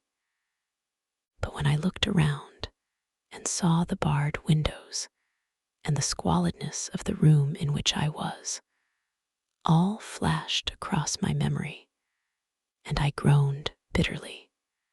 This sound disturbed an old woman who was sleeping in a chair beside me. She was a hired nurse, the wife of one of the turnkeys, and her countenance expressed all those bad qualities which often characterize that class. The lines of her face were hard and rude, like that of persons accustomed to see without sympathizing in sights of misery. Her tone expressed her entire indifference. She addressed me in English, and the voice struck me as one that I had heard during my sufferings. "Are you better now, sir?" said she. I replied in the same language, with a feeble voice. "I believe I am. But if it be all true, if indeed I did not dream, I am sorry that I am still alive to feel this misery and horror." "For that matter," replied the old woman, "if you mean about the gentleman you murdered, I believe that it were better for you if you were dead, for I fancy it will go hard with you. However, that's none of my business. I am sent to nurse you and get you well. I do my duty with a safe conscience. It were well if everybody did the same." I turned with loathing from the woman who could utter so unfeeling a speech to a person just saved, on the very edge of death. But I felt languid and unable to reflect on all that had passed. The whole series of my life appeared to me as a dream. I sometimes doubted if indeed it were all true, for it never presented itself to my mind with the force of reality. As the images that floated before me became more distinct, I grew feverish. A darkness pressed around me. No one was near me who soothed me with the gentle voice of love. No dear hand supported me. The physician came and prescribed medicines, and the old woman prepared them for me. But utter carelessness was visible in the first, and the expression of brutality was strongly marked in the visage of the second. Who could be interested in the fate of a murderer but the hangman who would gain his fee? These were my first reflections, but I soon learned that Mr. Kirwin had shown me extreme kindness. He had caused the best room in the prison to be prepared for me. Wretched indeed was the best. And it was he who had provided a physician and a nurse. It is true, he seldom came to see me, for although he ardently desired to relieve the sufferings of every human creature, he did not wish to be present at the agonies and miserable ravings of a murderer. He came, therefore, sometimes to see that I was not neglected, but his visits were short and with long intervals. One day, while I was gradually recovering, I was seated in a chair, my eyes half open and my cheeks livid like those in death. I was overcome by gloom and misery, and often reflected I had better seek death than desire to remain in a world which to me was replete with wretchedness. At one time, I considered whether I should not declare myself guilty and suffer the penalty of the law, less innocent than poor Justine had been. Such were my thoughts when the door of my apartment was opened and Mr. Kirwin entered. His countenance expressed sympathy and compassion. He drew a chair close to mine and addressed me in French. "I fear that this place is very shocking to you. Can I do anything to make you more comfortable? I thank you, but all that you mention is nothing to me. On the whole earth, there is no comfort which I am capable of receiving. I know that the sympathy of a stranger can be but of little relief to one borne down, as you are by so strange a misfortune. But you will, I hope, soon quit this melancholy abode, for doubtless evidence can easily be brought to free you from the criminal charge. That is my least concern. I am, by a course of strange events, become the most miserable of mortals. Persecuted and tortured as I am and have been, can death be any evil to me? Nothing indeed could be more unfortunate and agonizing than the strange chances that have lately occurred. You were thrown, by some surprising accident, on this shore, renowned for its hospitality, seized immediately, and charged with murder. The first sight that was presented to your eyes was the body of your friend, murdered in so unaccountable a manner, and placed, as it were, by some fiend across your path. As Mr. Kerwin said this, notwithstanding the agitation I endured on this retrospect of my sufferings, I also felt considerable surprise at the knowledge he seemed to possess concerning me. I suppose some astonishment was exhibited in my countenance, for Mr. Kerwin hastened to say, immediately upon your being taken ill, all the papers that were on your person were brought me, and I examined them that I might discover some trace by which I could send to your relations an account of your misfortune and illness. I found several letters, and among others, one which I discovered from its commencement to be from your father. I instantly wrote to Geneva. Nearly 2 months have elapsed since the departure of my letter. But you are ill. Even now you tremble. You are unfit for agitation of any kind. This suspense is 1,000 times worse than the most horrible event. Tell me what new scene of death has been acted, and whose murder I am now to lament. Your family is perfectly well, said Mr. Kerwin with gentleness, and someone, a friend, is come to visit you. I know not by what chain of thought the idea presented itself, but it instantly darted into my mind that the murderer had come to mock at my misery and taunt me with the death of Clerval as a new incitement for me to comply with his hellish desires. I put my hand before my eyes and cried out in agony, "Oh, take him away. I cannot see him, for God's sake. Do not let him enter." Mr. Kerwin regarded me with a troubled countenance. He could not help regarding my exclamation as a presumption of my guilt, and said in rather a severe tone, "I should have thought, young man, that the presence of your father would have been welcome instead of inspiring such violent repugnance." "My father," cried I, while every feature and every muscle was relaxed from anguish to pleasure. "Is my father indeed come? How kind, how very kind. But where is he?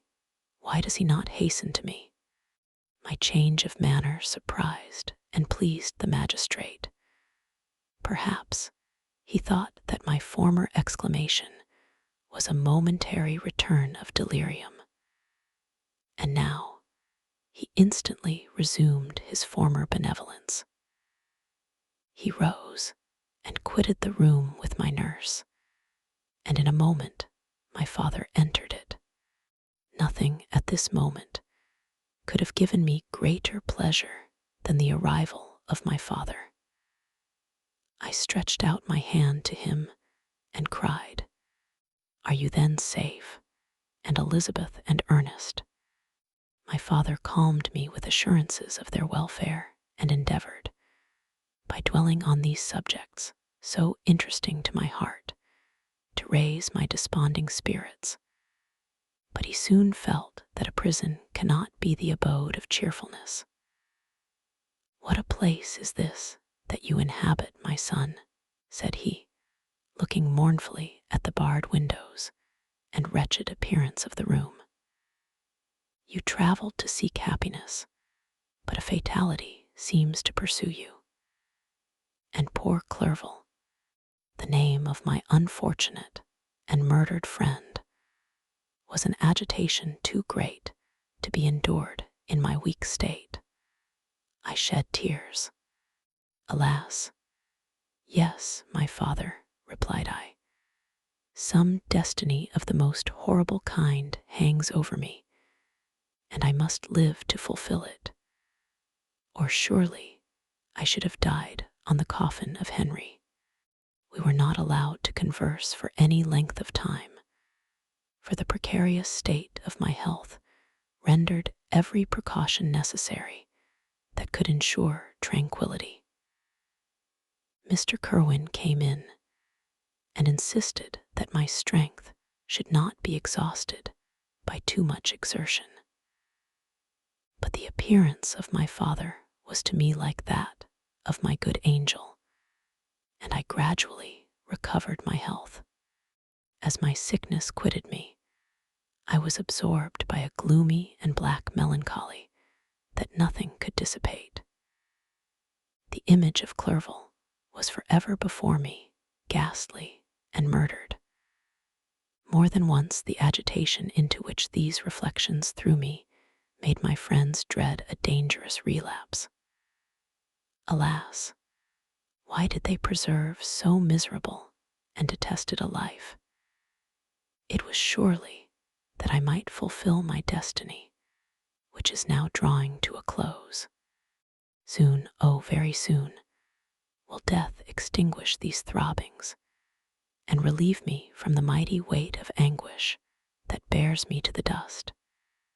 And in executing the award of justice, I shall also sink to rest. Then the appearance of death was distant, although the wish was ever present to my thoughts, and I often sat for hours motionless and speechless, wishing for some mighty revolution that might bury me and my destroyer in its ruins. The season of the assizes approached. I had already been 3 months in prison, and although I was still weak and in continual danger of a relapse, I was obliged to travel nearly 100 miles to the country town where the court was held. Mr. Kerwin charged himself with every care of collecting witnesses and arranging my defense. I was spared the disgrace of appearing publicly as a criminal, as the case was not brought before the court that decides on life and death. The grand jury rejected the bill. On its being proved that I was on the Orkney Islands at the hour the body of my friend was found, and a fortnight after my removal, I was liberated from prison. My father was enraptured on finding me freed from the vexations of a criminal charge, that I was again allowed to breathe the fresh atmosphere, and permitted to return to my native country. I did not participate in these feelings, for to me the walls of a dungeon or a palace were alike hateful. The cup of life was poisoned forever, and although the sun shone upon me as upon the happy and gay of heart, I saw around me nothing but a dense and frightful darkness, penetrated by no light but the glimmer of 2 eyes that glared upon me. Sometimes they were the expressive eyes of Henry, languishing in death, the dark orbs nearly covered by the lids, and the long black lashes that fringed them. Sometimes it was the watery, clouded eyes of the monster, as I first saw them in my chamber at Ingolstadt. My father tried to awaken in me the feelings of affection. He talked of Geneva, which I should soon visit, of Elizabeth and Ernest. But these words only drew deep groans from me. Sometimes, indeed, I felt a wish for happiness, and thought with melancholy delight of my beloved cousin, or longed, with a devouring asterisk malady du pays, to see once more the blue lake and rapid Rhone that had been so dear to me in early childhood. But my general state of feeling was a torpor in which a prison was as welcome a residence as the divinest scene in nature. And these fits were seldom interrupted, but by paroxysms of anguish and despair. At these moments, I often endeavored to put an end to the existence I loathed, and it required unceasing attendance and vigilance to restrain me from committing some dreadful act of violence. Yet one duty remained to me, the recollection of which finally triumphed over my selfish despair. It was necessary that I should return without delay to Geneva, there to watch over the lives of those I so fondly loved, and to lie in wait for the murderer, that if any chance led me to the place of his concealment, or if he dared again to blast me by his presence, I might, with unfailing aim, put an end to the existence of the monstrous image which I had endued with the mockery of a soul still more monstrous. My father still desired to delay our departure, fearful that I could not sustain the fatigues of a journey, for I was a shattered wreck, the shadow of a human being. My strength was gone. I was a mere skeleton, and fever night and day preyed upon my wasted frame. Still, as I urged our leaving Ireland with such inquietude and impatience, my father thought it best to yield. We took our passage on board a vessel bound for Havre de Grace, and sailed with a fair wind from the Irish shores. It was midnight. I lay on the deck looking at the stars and listening to the dashing of the waves. I hailed the darkness that shut Ireland from my sight, and my pulse beat with a feverish joy when I reflected that I should soon see Geneva. The past appeared to me in the light of a frightful dream, yet the vessel in which I was, the wind that blew me from the detested shore of Ireland, and the sea which surrounded me, told me too forcibly that I was deceived by no vision, and that Clerval, my friend and dearest companion, had fallen a victim to me and the monster of my creation. I repassed, in my memory, my whole life, my quiet happiness while residing with my family in Geneva, the death of my mother, and my departure for Ingolstadt. I remembered, shuddering, the mad enthusiasm that hurried me on to the creation of my hideous enemy, and I called to mind the night in which he first lived. I was unable to pursue the train of thought. 1,000 feelings pressed upon me, and I wept bitterly. Ever since my recovery from the fever, I had been in the custom of taking every night a small quantity of laudanum, for it was by means of this drug only that I was enabled to gain the rest necessary for the preservation of life. Oppressed by the recollection of my various misfortunes, I now swallowed double my usual quantity, and soon slept profoundly. But sleep did not afford me respite from thought and misery. My dreams presented 1,000 objects that scared me. Towards morning, I was possessed by a kind of nightmare. I felt the fiend's grasp in my neck and could not free myself from it. Groans and cries rang in my ears. My father, who was watching over me, perceiving my restlessness, awoke me. The dashing waves were around, the cloudy sky above. The fiend was not here. A sense of security, a feeling that a truce was established between the present hour and the irresistible, disastrous future, imparted to me a kind of calm forgetfulness, of which the human mind is, by its structure, peculiarly susceptible. Chapter 22. The voyage came to an end. We landed and proceeded to Paris. I soon found that I had overtaxed my strength and that I must repose before I could continue my journey. My father's care and attentions were indefatigable, but he did not know the origin of my sufferings and sought erroneous methods to remedy the incurable ill. He wished me to seek amusement in society. I abhorred the face of man. Oh, not abhorred. They were my brethren, my fellow beings, and I felt attracted even to the most repulsive among them, as to creatures of an angelic nature and celestial mechanism. But I felt that I had no right to share their intercourse. I had unchained an enemy among them, whose joy it was to shed their blood and to revel in their groans. How they would, each and all, abhor me and hunt me from the world, did they know my unhallowed acts and the crimes which had their source in me.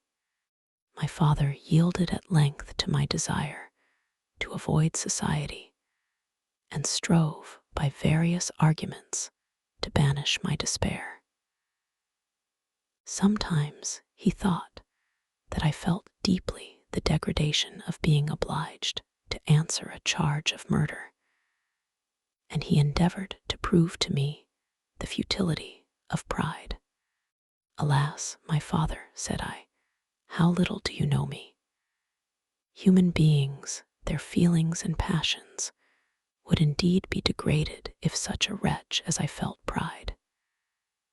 Justine, poor unhappy Justine, was as innocent as I, and she suffered the same charge, she died for it. And I am the cause of this, I murdered her.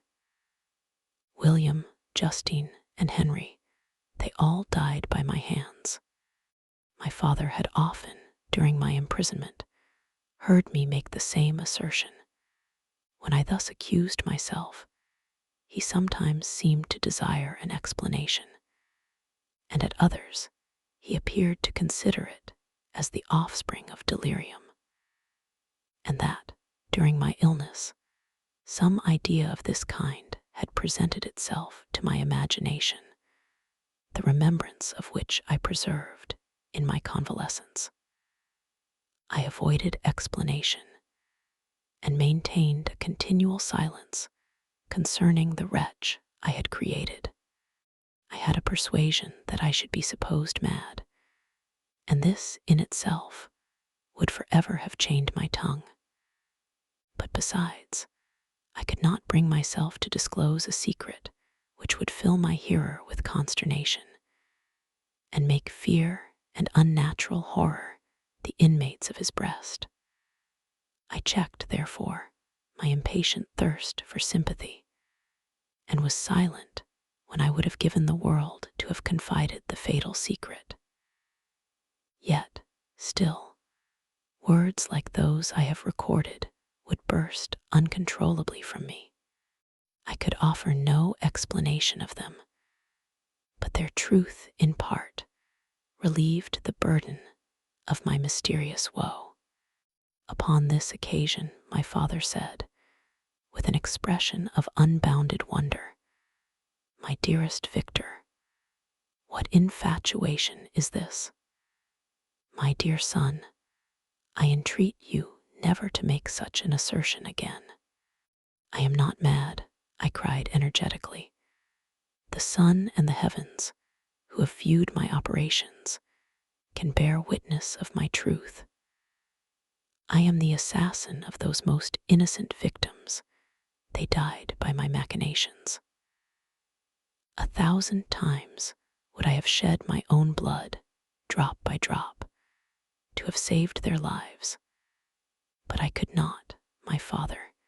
Indeed, I could not sacrifice the whole human race. The conclusion of this speech convinced my father that my ideas were deranged, and he instantly changed the subject of our conversation and endeavored to alter the course of my thoughts. He wished as much as possible to obliterate the memory of the scenes that had taken place in Ireland, and never alluded to them or suffered me to speak of my misfortunes. As time passed away, I became more calm. Misery had her dwelling in my heart, but I no longer talked in the same incoherent manner of my own crimes. Sufficient for me was the consciousness of them. By the utmost self-violence, I curbed the imperious voice of wretchedness, which sometimes desired to declare itself to the whole world, and my manners were calmer and more composed than they had ever been since my journey to the Sea of Ice. A few days before we left Paris on our way to Switzerland, I received the following letter from Elizabeth. My dear friend, it gave me the greatest pleasure to receive a letter from my uncle dated at Paris. You are no longer at a formidable distance, and I may hope to see you in less than a fortnight. My poor cousin, how much you must have suffered. I expect to see you looking even more ill than when you quitted Geneva. This winter has been passed most miserably, tortured as I have been by anxious suspense. Yet I hope to see peace in your countenance, and to find that your heart is not totally void of comfort and tranquility. Yet I fear that the same feelings now exist that made you so miserable a year ago, even perhaps augmented by time. I would not disturb you at this period, when so many misfortunes weigh upon you, but a conversation that I had with my uncle previous to his departure renders some explanation necessary before we meet. Explanation. You may possibly say, what can Elizabeth have to explain? If you really say this, my questions are answered and all my doubts satisfied. But you are distant from me, and it is possible that you may dread and yet be pleased with this explanation. And in a probability of this being the case, I dare not any longer postpone writing what, during your absence, I have often wished to express to you, but have never had the courage to begin. You well know, Victor, that our union had been the favorite plan of your parents ever since our infancy. We were told this when young, and taught to look forward to it as an event that would certainly take place. We were affectionate playfellows during childhood, and I believe, dear and valued friends to one another as we grew older. But as brother and sister often entertain a lively affection towards each other without desiring a more intimate union, may not such also be our case? Tell me, dearest Victor. Answer me, I conjure you by our mutual happiness, with simple truth, do you not love another? You have traveled, you have spent several years of your life at Ingolstadt, and I confess to you, my friend, that when I saw you last autumn so unhappy, flying to solitude from the society of every creature, I could not help supposing that you might regret our connection and believe yourself bound in honor to fulfill the wishes of your parents, although they opposed themselves to your inclinations. But this is false reasoning. I confess to you, my friend, that I love you, and that in my airy dreams of futurity, you have been my constant friend and companion. But it is your happiness I desire, as well as my own, when I declare to you that our marriage would render me eternally miserable unless it were the dictate of your own free choice.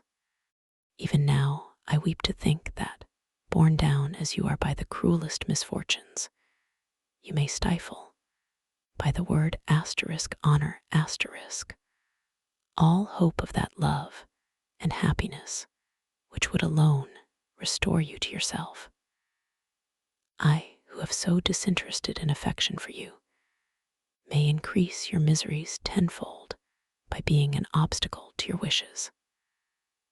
Ah, Victor, be assured that your cousin and playmate has too sincere a love for you not to be made miserable by this supposition. Be happy, my friend. And if you obey me in this one request, remain satisfied that nothing on earth will have the power to interrupt my tranquility. Do not let this letter disturb you. Do not answer tomorrow, or the next day, or even until you come, if it will give you pain. My uncle will send me news of your health, and if I see but one smile on your lips when we meet, occasioned by this or any other exertion of mine, I shall need no other happiness. Elizabeth Lavinze, Geneva, May 18th, 17. This letter revived in my memory what I had before forgotten. The threat of the fiend, I will be with you on your wedding night. Such was my sentence, and on that night would the demon employ every art to destroy me and tear me from the glimpse of happiness which promised partly to console my sufferings.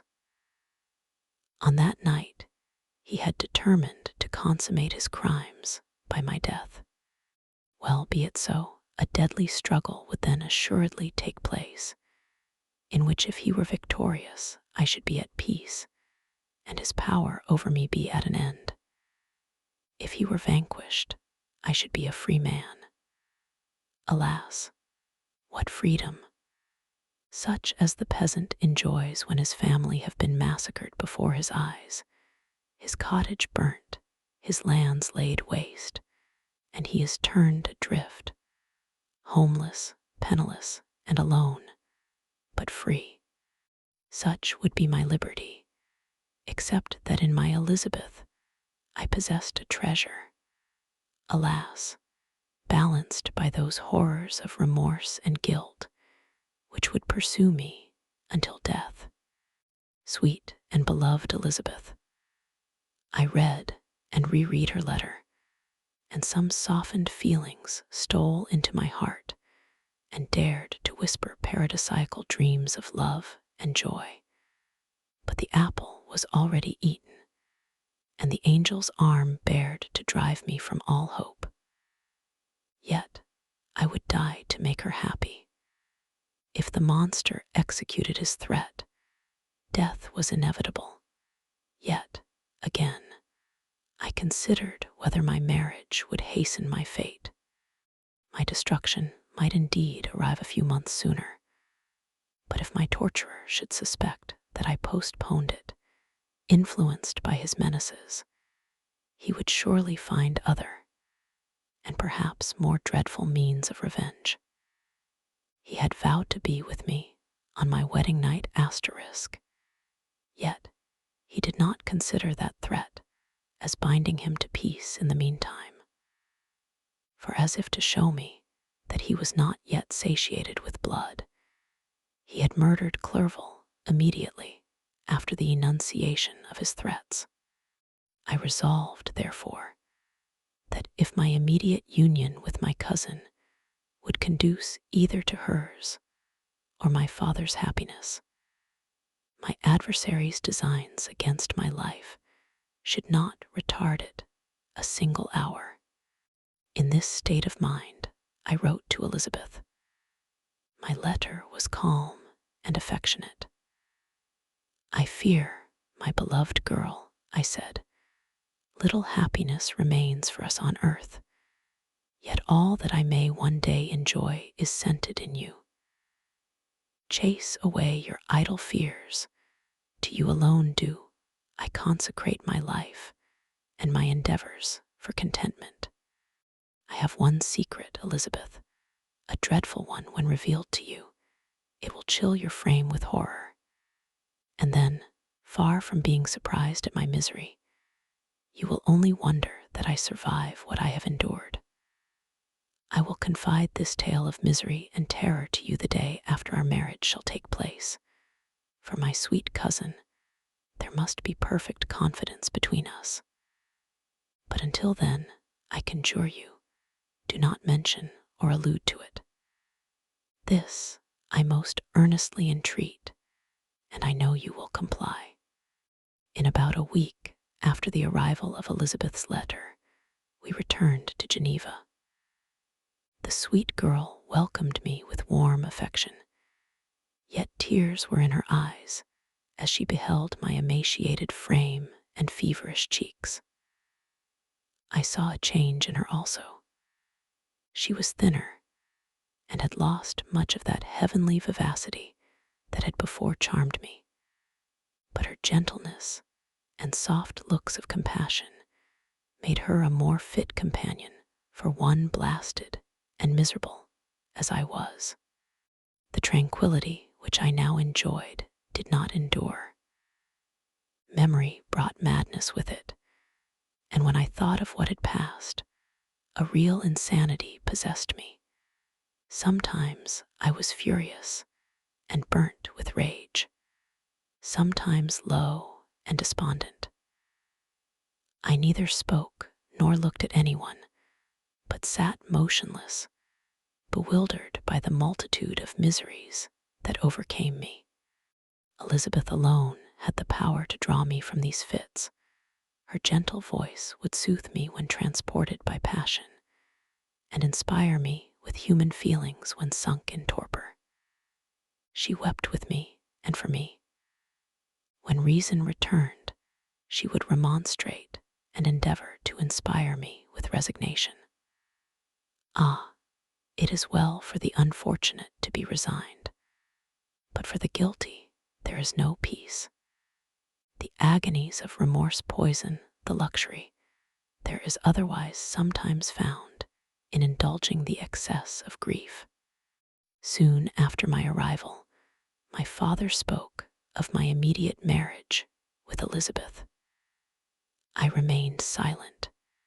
Have you, then, some other attachment? None on earth. I love Elizabeth and look forward to our union with delight. Let the day, therefore, be fixed, and on it I will consecrate myself, in life or death, to the happiness of my cousin. My dear Victor, do not speak thus. Heavy misfortunes have befallen us, but let us only cling closer to what remains and transfer our love for those whom we have lost to those who yet live. Our circle will be small but bound close by the ties of affection and mutual misfortune. And when time shall have softened your despair, new and dear objects of care will be born to replace those of whom we have been so cruelly deprived. Such were the lessons of my father. But to me, the remembrance of the threat returned. Nor can you wonder that, omnipotent as the fiend had yet been in his deeds of blood, I should almost regard him as invincible, and that when he had pronounced the words, "I shall be with you on your wedding night asterisk, I should regard the threatened fate as unavoidable. But death was no evil to me if the loss of Elizabeth were balanced with it, and I therefore, with a contented and even cheerful countenance, agreed with my father that if my cousin would consent, the ceremony should take place in 10 days, and thus put, as I imagined, the seal to my fate. Great God, if for one instant I had thought what might be the hellish intention of my fiendish adversary, I would rather have banished myself forever from my native country and wandered a friendless outcast over the earth than have consented to this miserable marriage. But, as if possessed of magic powers, the monster had blinded me to his real intentions, and when I thought that I had prepared only my own death, I hastened that of a far dearer victim. As the period fixed for our marriage drew nearer, whether from cowardice or a prophetic feeling, I felt my heart sink within me. But I concealed my feelings by an appearance of hilarity that brought smiles and joy to the countenance of my father, but hardly deceived the ever-watchful and nicer eye of Elizabeth.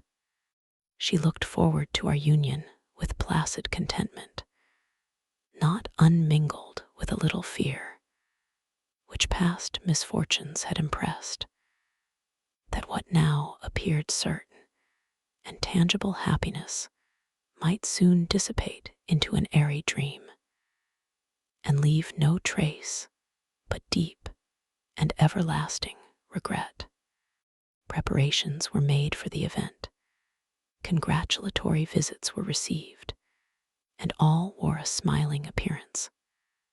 I shut up, as well as I could, in my own heart the anxiety that preyed there, and entered with seeming earnestness into the plans of my father, although they might only serve as the decorations of my tragedy. Through my father's exertions, a part of the inheritance of Elizabeth had been restored to her by the Austrian government. A small possession on the shores of Como belonged to her.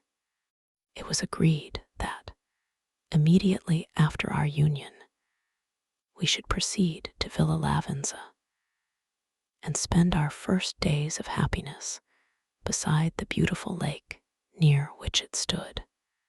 In the meantime, I took every precaution to defend my person in case the fiend should openly attack me. I carried pistols and a dagger constantly about me, and was ever on the watch to prevent artifice, and by these means gained a greater degree of tranquility. Indeed, as the period approached, the threat appeared more as a delusion, not to be regarded as worthy to disturb my peace, while the happiness I hoped for in my marriage wore a greater appearance of certainty as the day fixed for its solemnization drew nearer, and I heard it continually spoken of as an occurrence which no accident could possibly prevent. Elizabeth seemed happy.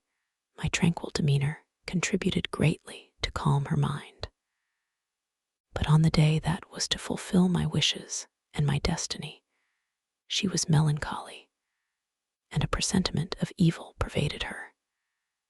And perhaps also she thought of the dreadful secret which I had promised to reveal to her on the following day.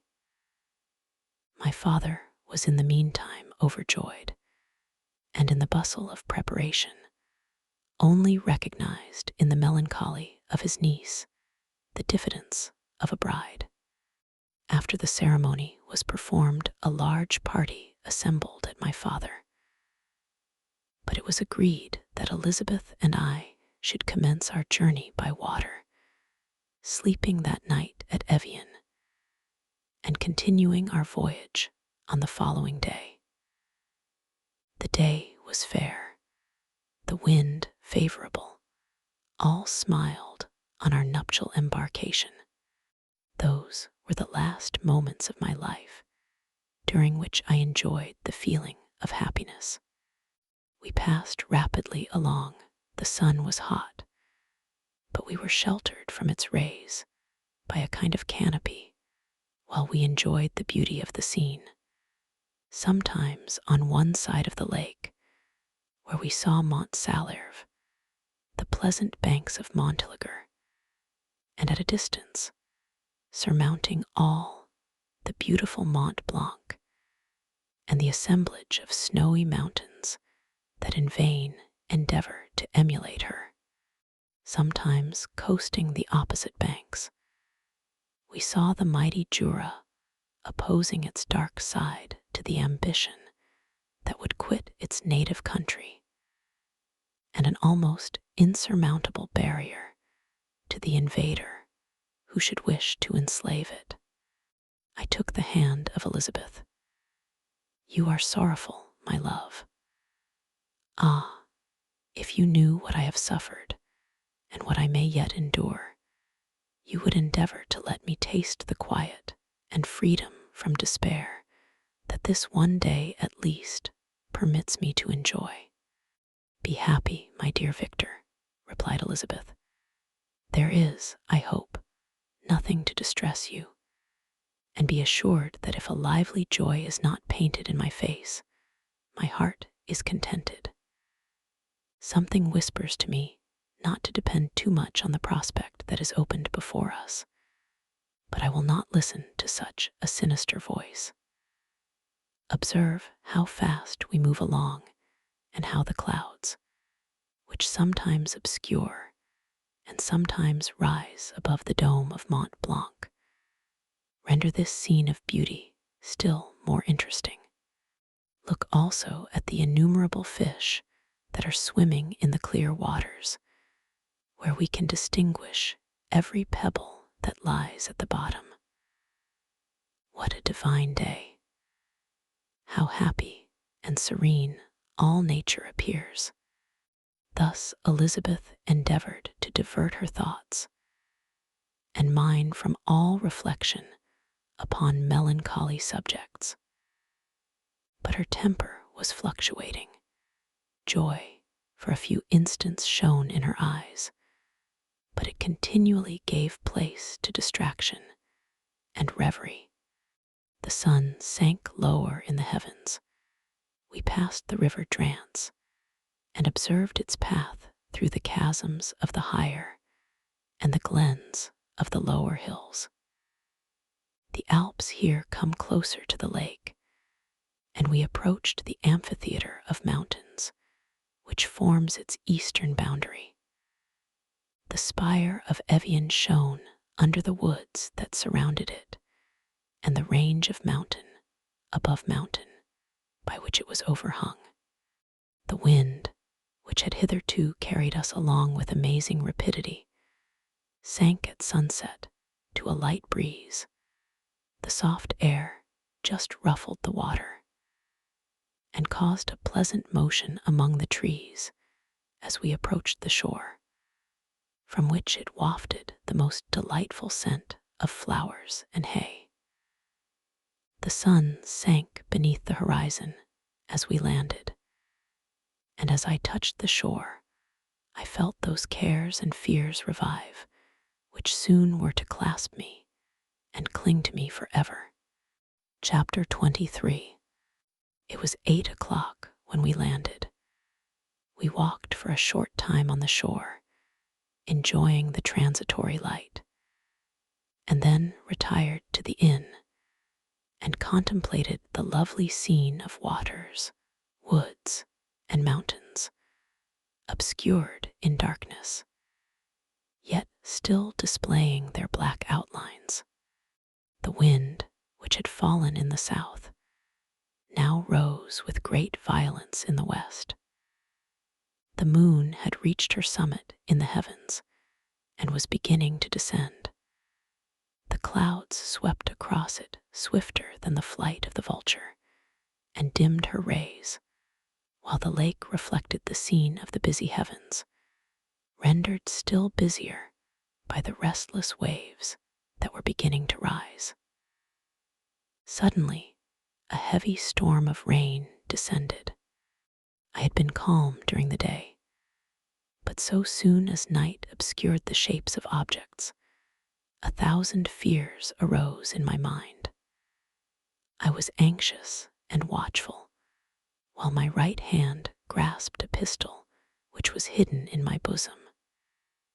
Every sound terrified me, but I resolved that I would sell my life dearly and not shrink from the conflict until my own life, or that of my adversary, was extinguished. Elizabeth observed my agitation for some time in timid and fearful silence, but there was something in my glance which communicated terror to her, and trembling, she asked, "What is it that agitates you, my dear Victor? What is it you fear?" "Oh, peace, peace, my love," replied I, "this night, and all will be safe. But this night is dreadful, very dreadful." I passed an hour in this state of mind, when suddenly I reflected how fearful the combat which I momentarily expected would be to my wife, and I earnestly entreated her to retire, resolving not to join her until I had obtained some knowledge as to the situation of my enemy. She left me, and I continued some time walking up and down the passages of the house, and inspecting every corner that might afford a retreat to my adversary. But I discovered no trace of him, and was beginning to conjecture that some fortunate chance had intervened to prevent the execution of his menaces, when suddenly I heard a shrill and dreadful scream. It came from the room into which Elizabeth had retired. As I heard it, the whole truth rushed into my mind. My arms dropped. The motion of every muscle and fiber was suspended. I could feel the blood trickling in my veins and tingling in the extremities of my limbs. This state lasted but for an instant. The scream was repeated, and I rushed into the room. Great God, why did I not then expire? Why am I here to relate the destruction of the best hope and the purest creature on earth? She was there, lifeless and inanimate, thrown across the bed, her head hanging down and her pale and distorted features half covered by her hair. Everywhere I turn I see the same figure, her bloodless arms and relaxed form flung by the murderer on its bridal bier. Could I behold this in life? Alas, life is obstinate and clings closest where it is most hated. For a moment only did I lose recollection. I fell senseless on the ground. When I recovered, I found myself surrounded by the people of the inn. Their countenances expressed a breathless terror, but the horror of others appeared only as a mockery, a shadow of the feelings that oppressed me. I escaped from them to the room where lay the body of Elizabeth, my love, my wife, so lately living, so dear, so worthy. She had been moved from the posture in which I had first beheld her, and now, as she lay, her head upon her arm, and a handkerchief thrown across her face and neck, I might have supposed her asleep. I rushed towards her and embraced her with ardor, but the deadly languor and coldness of the limbs told me that what I now held in my arms had ceased to be the Elizabeth whom I had loved and cherished. The murderous mark of the fiend's grasp was on her neck, and the breath had ceased to issue from her lips. While I still hung over her in the agony of despair, I happened to look up. The windows of the room had before been darkened, and I felt a kind of panic on seeing the pale yellow light of the moon illuminate the chamber. The shutters had been thrown back, and with a sensation of horror not to be described, I saw at the open window a figure, the most hideous and abhorred. A grin was on the face of the monster. He seemed to jeer, as with his fiendish finger he pointed towards the corpse of my wife. I rushed towards the window, and drawing a pistol from my bosom, fired.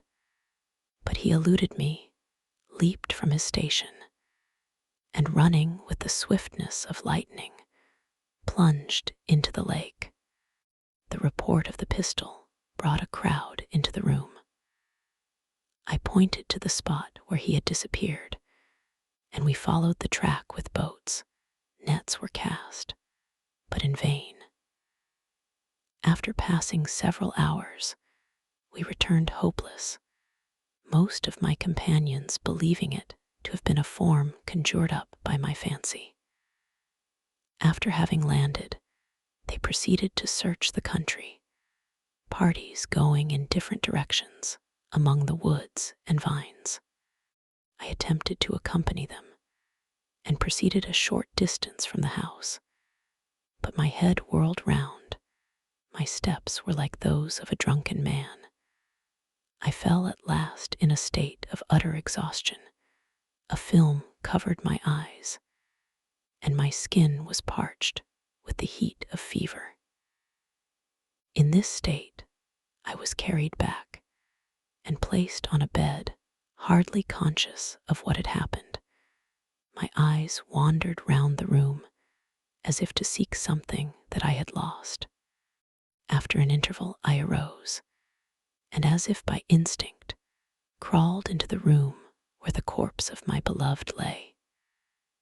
There were women weeping around. I hung over it and joined my sad tears to theirs.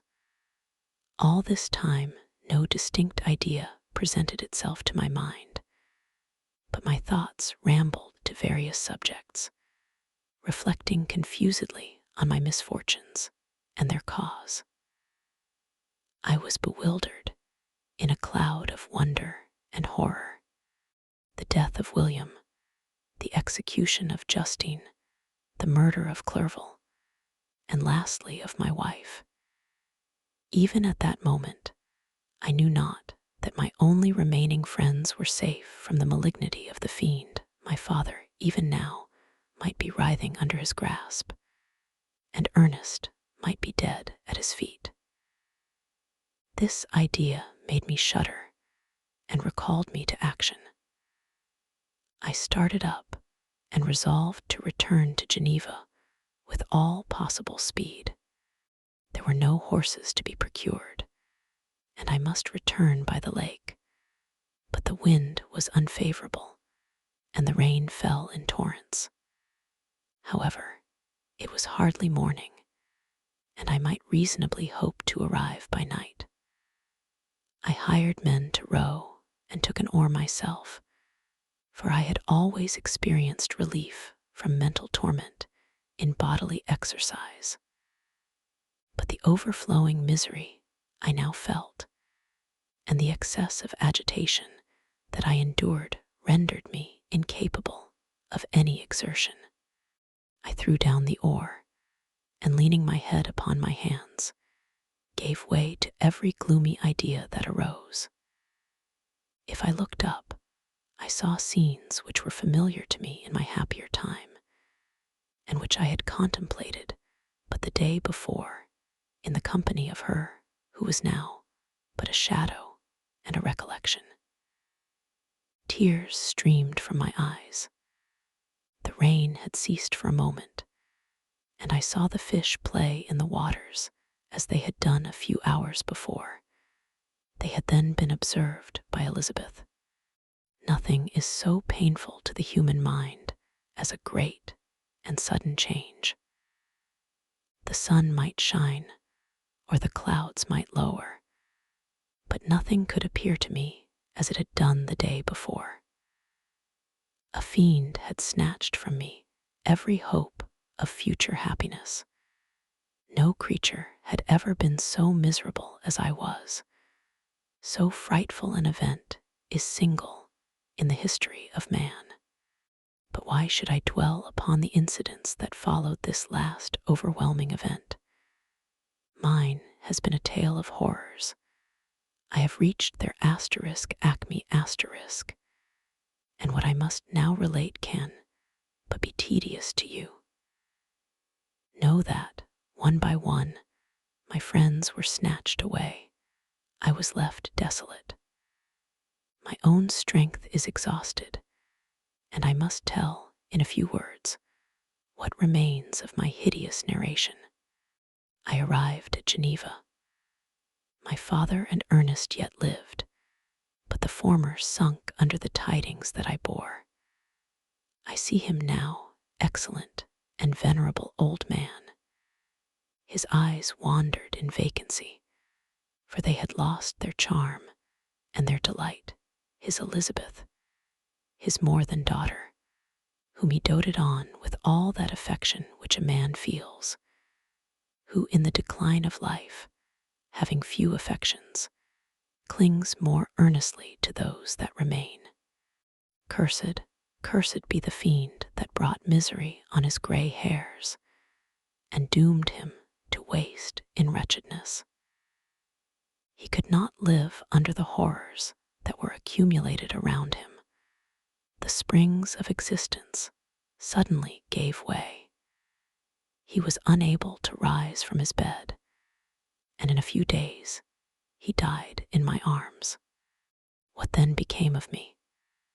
I know not. I lost sensation, and chains and darkness were the only objects that pressed upon me. Sometimes, indeed, I dreamt that I wandered in flowery meadows and pleasant vales with the friends of my youth, but I awoke and found myself in a dungeon.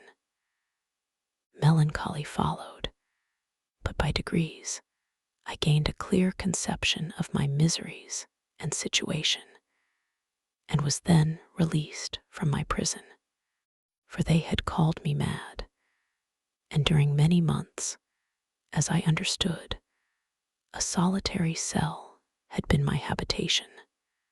Liberty, however, had been a useless gift to me, had I not, as I awakened to reason, at the same time awakened to revenge.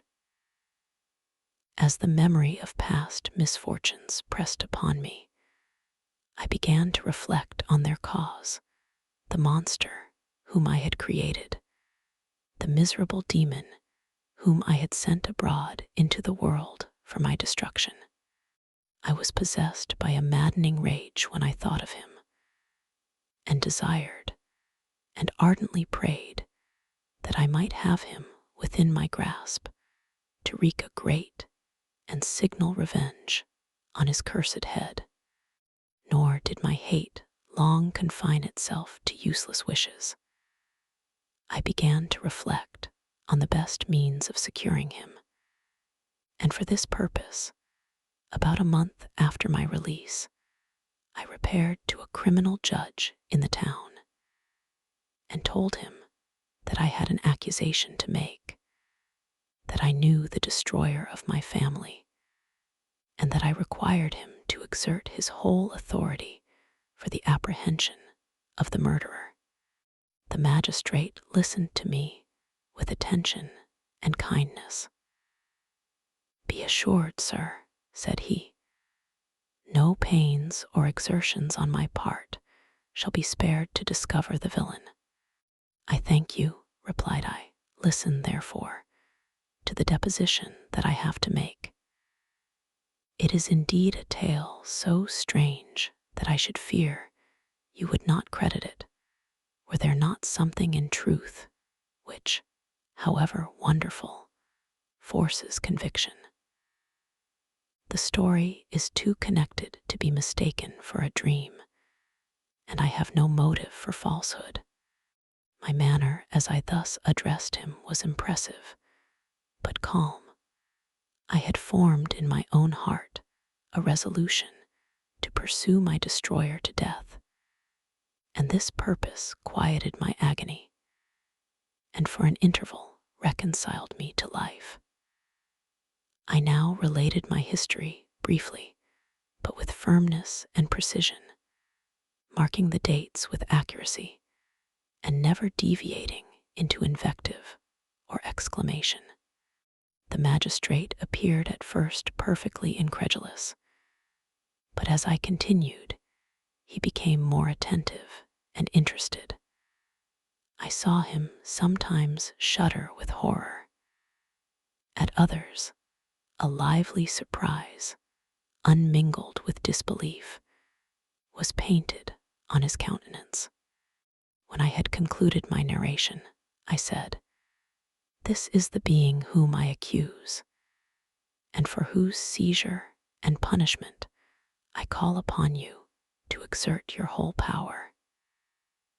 It is your duty as a magistrate, and I believe and hope that your feelings as a man will not revolt from the execution of those functions on this occasion." This address caused a considerable change in the physiognomy of my own auditor. He had heard my story with that half kind of belief that is given to a tale of spirits and supernatural events. But when he was called upon to act officially in consequence, the whole tide of his incredulity returned. He, however, answered mildly, "I would willingly afford you every aid in your pursuit, but the creature of whom you speak appears to have powers which would put all my exertions to defiance. Who can follow an animal which can traverse the sea of ice and inhabit caves and dens where no man would venture to intrude? Besides, some months have elapsed since the commission of his crimes, and no one can conjecture to what place he has wandered, or what region he may now inhabit. I do not doubt that he hovers near the spot which I inhabit, and if he has indeed taken refuge in the Alps, he may be hunted like the chamois and destroyed as a beast of prey.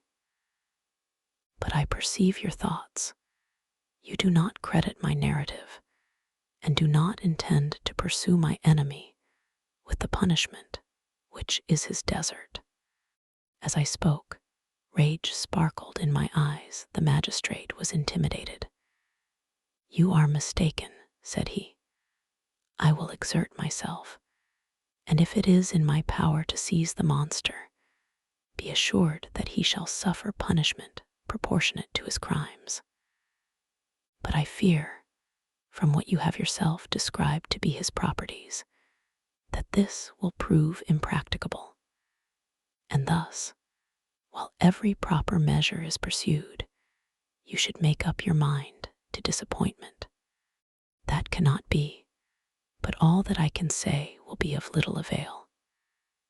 My revenge is of no moment to you, yet, while I allow it to be a vice, I confess that it is the devouring and only passion of my soul.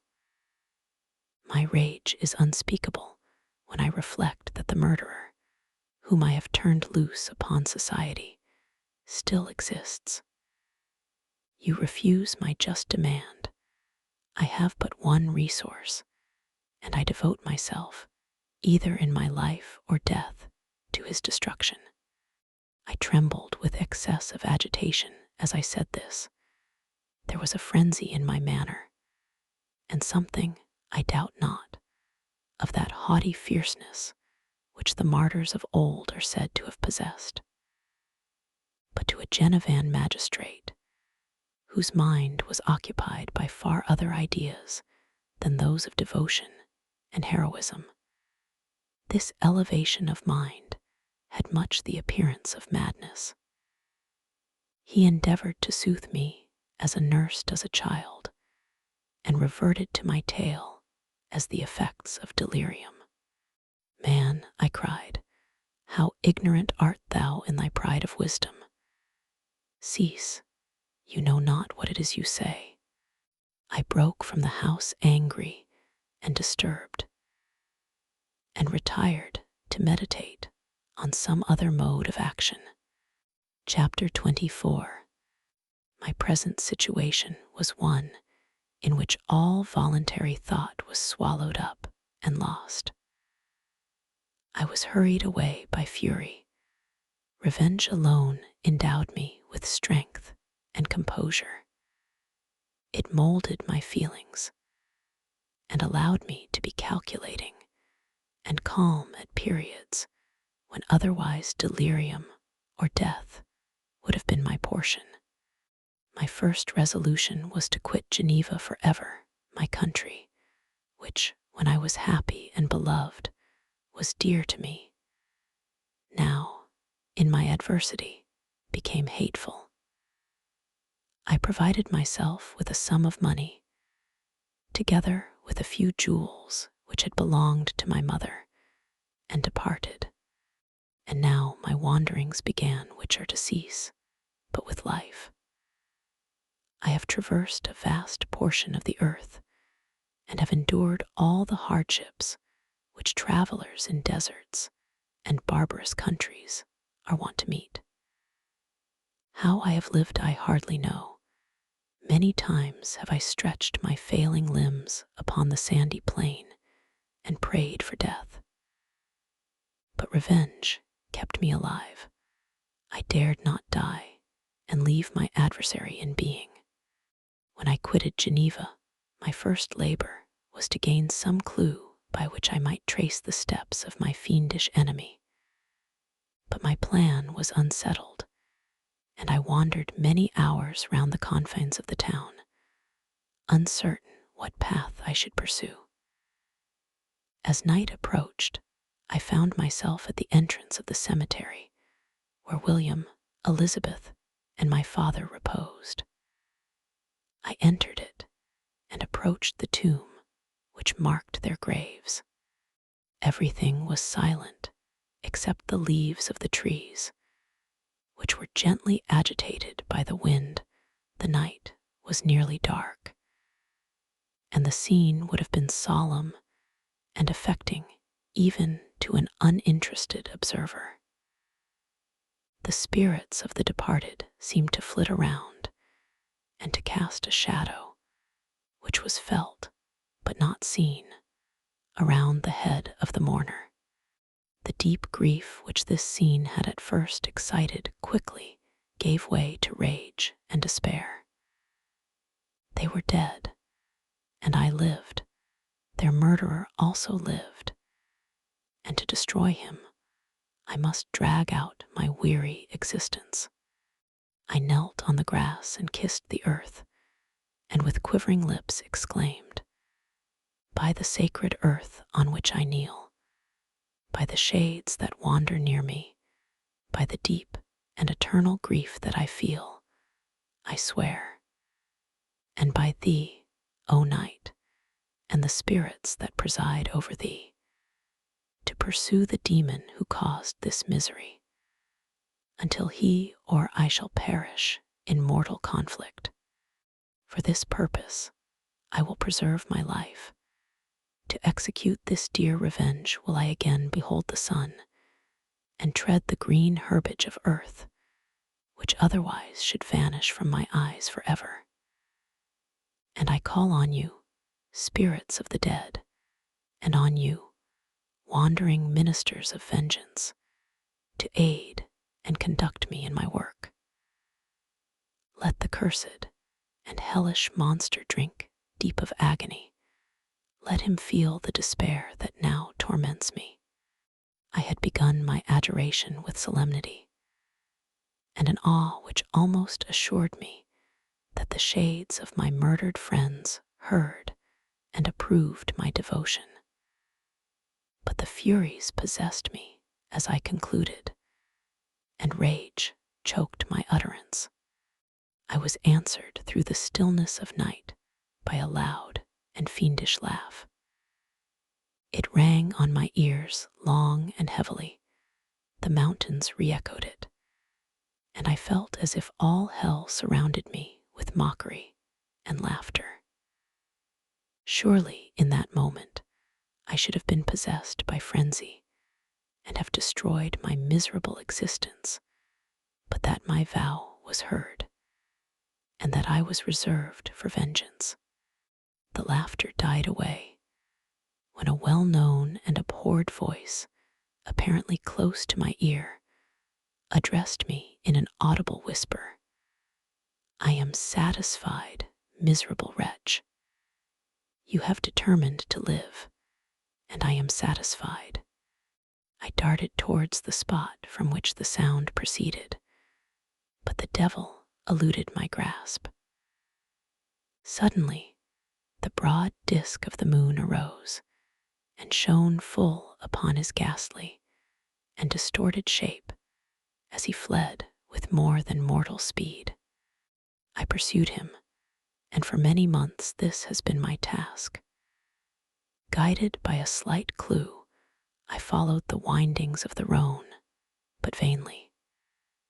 The blue Mediterranean appeared, and by a strange chance, I saw the fiend enter by night and hide himself in a vessel bound for the Black Sea. I took my passage in the same ship, but he escaped, I know not how, amidst the wilds of Tartary and Russia. Although he still evaded me, I have ever followed in his track. Sometimes the peasants, scared by this horrid apparition, informed me of his path. Sometimes he himself, who feared that if I lost all trace of him, I should despair and die, left some mark to guide me. The snows descended on my head, and I saw the print of his huge step on the white plain. To you first entering on life, to whom care is new and agony unknown, how can you understand what I have felt and still feel? Cold, want, and fatigue were the least pains which I was destined to endure. I was cursed by some devil and carried about with me my eternal hell. Yet still a spirit of good followed and directed my steps, and when I most murmured, would suddenly extricate me from seemingly insurmountable difficulties. Sometimes, when nature, overcome by hunger, sank under the exhaustion, a repast was prepared for me in the desert that restored and inspirited me. The fare was indeed coarse, such as the peasants of the country ate, but I will not doubt that it was set there by the spirits that I had invoked to aid me. Often, when all was dry, the heavens cloudless, and I was parched by thirst, a slight cloud would bedim the sky, shed the few drops that revived me, and vanish. I followed, when I could, the courses of the rivers, but the demon generally avoided these, as it was here that the population of the country chiefly collected. In other places, human beings were seldom seen, and I generally subsisted on the wild animals that crossed my path. I had money with me, and gained the friendship of the villagers by distributing it. Or I brought with me some food that I had killed, which, after taking a small part, I always presented to those who had provided me with fire and utensils for cooking. My life, as it passed thus, was indeed hateful to me, and it was during sleep alone that I could taste joy. O blessed sleep! Often, when most miserable, I sank to repose, and my dreams lulled me even to rapture. The spirits that guarded me had provided these moments, or rather hours, of happiness that I might retain strength to fulfill my pilgrimage.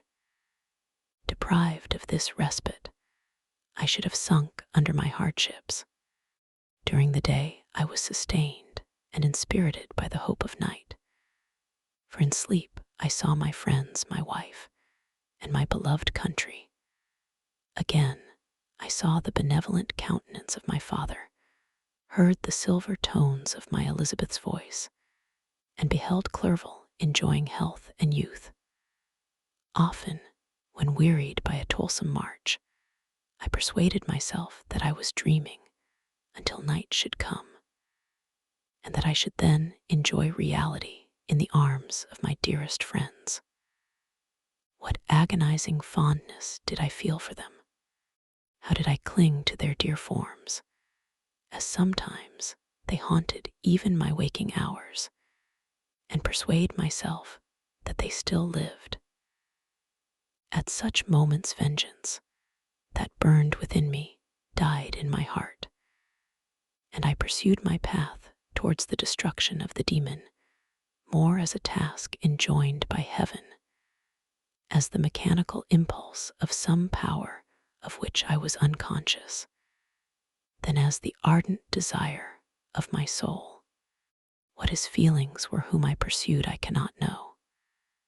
Sometimes, indeed, he left marks in writing on the barks of the trees, or cut in stone, that guided me and instigated my fury.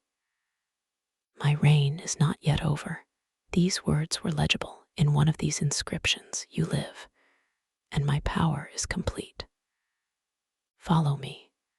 I seek the everlasting ices of the north, where you will feel the misery of cold and frost, to which I am impassive. You will find near this place, if you follow not too tardily, a dead hare. Eat and be refreshed. Come on, my enemy. We have yet to wrestle for our lives, but many hard and miserable hours must you endure until that period shall arrive. Scoffing devil, again do I vow vengeance, again do I devote thee, miserable fiend, to torture and death. Never will I give up my search until he or I perish. And then, with what ecstasy shall I join my Elizabeth and my departed friends, who even now prepare for me the reward of my tedious toil and horrible pilgrimage. As I still pursued my journey to the northward, the snows thickened and the cold increased in a degree almost too severe to support. The peasants were shut up in their hovels, and only a few of the most hardy ventured forth to seize the animals whom starvation had forced from their hiding places to seek for prey. The rivers were covered with ice, and no fish could be procured, and thus I was cut off from my chief article of maintenance. The triumph of my enemy increased with the difficulty of my labors. One inscription that he left was in these words: prepare. Your toils only begin. Wrap yourself in furs and provide food, for we shall soon enter upon a journey where your sufferings will satisfy my everlasting hatred. My courage and perseverance were invigorated by these scoffing words. I resolved not to fail in my purpose, and calling on heaven to support me, I continued with unabated fervor to traverse immense deserts, until the ocean appeared at a distance and formed the utmost boundary of the horizon.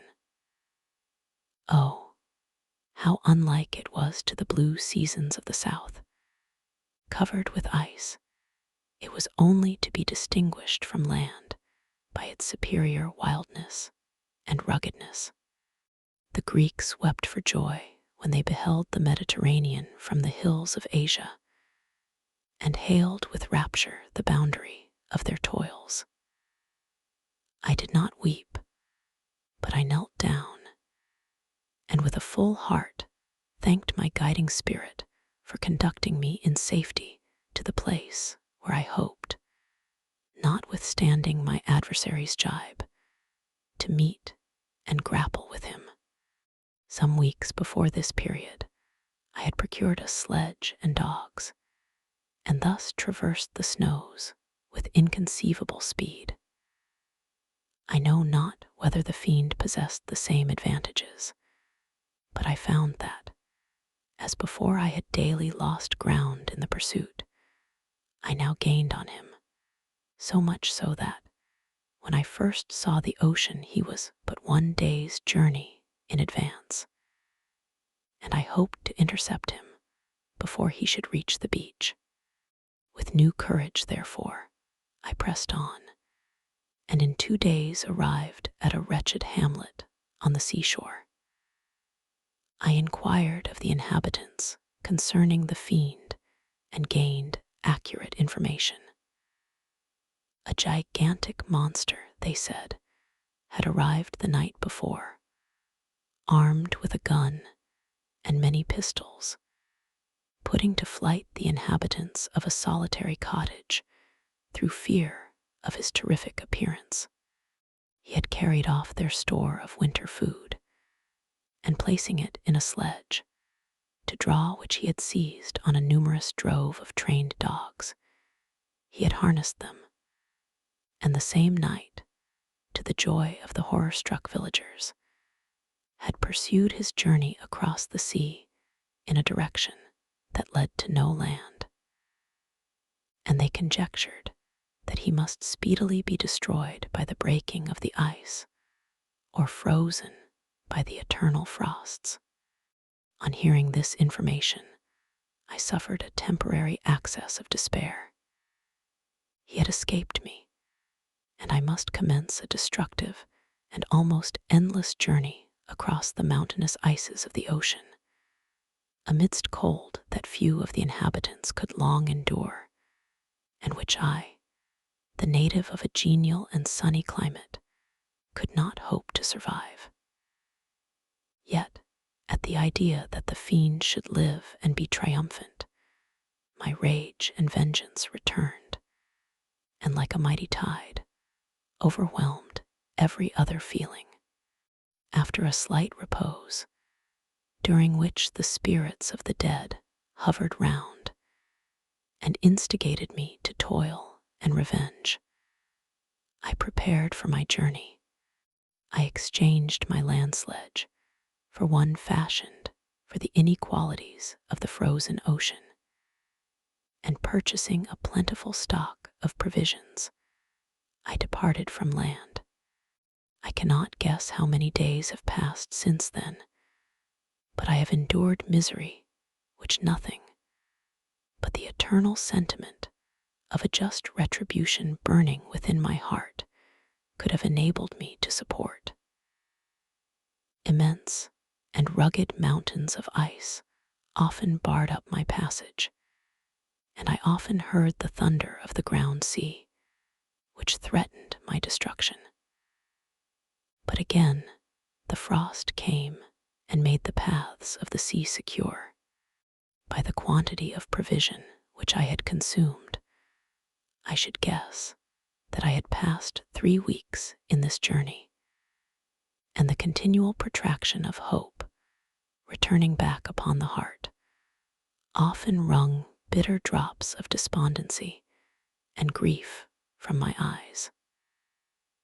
Despair had indeed almost secured her prey, and I should soon have sunk beneath this misery. Once, after the poor animals that conveyed me had with incredible toil gained the summit of a sloping ice mountain, and one, sinking under his fatigue, died, I viewed the expanse before me with anguish, when suddenly my eye caught a dark speck upon the dusky plain. I strained my sight to discover what it could be, and uttered a wild cry of ecstasy when I distinguished a sledge and the distorted proportions of a well-known form within. Oh, with what a burning gush did hope revisit my heart! Warm tears filled my eyes, which I hastily wiped away, that they might not intercept the view I had of the demon. But still, my sight was dimmed by the burning drops, until, giving way to the emotions that oppressed me, I wept aloud. But this was not the time for delay.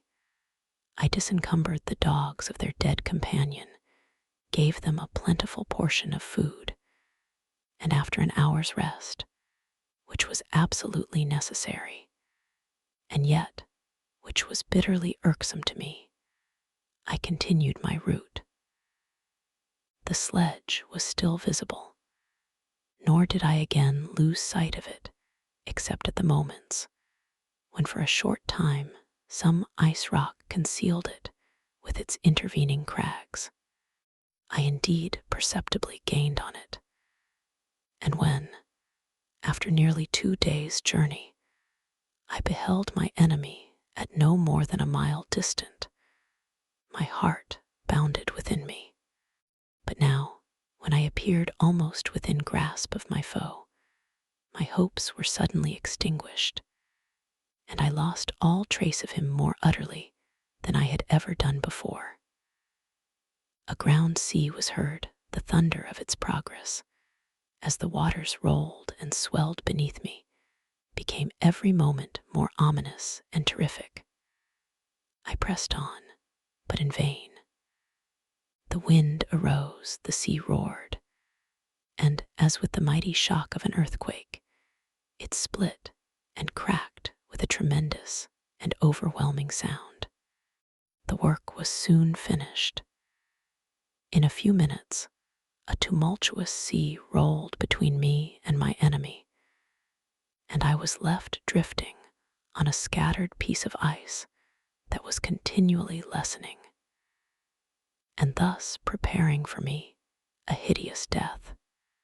In this manner, many appalling hours passed.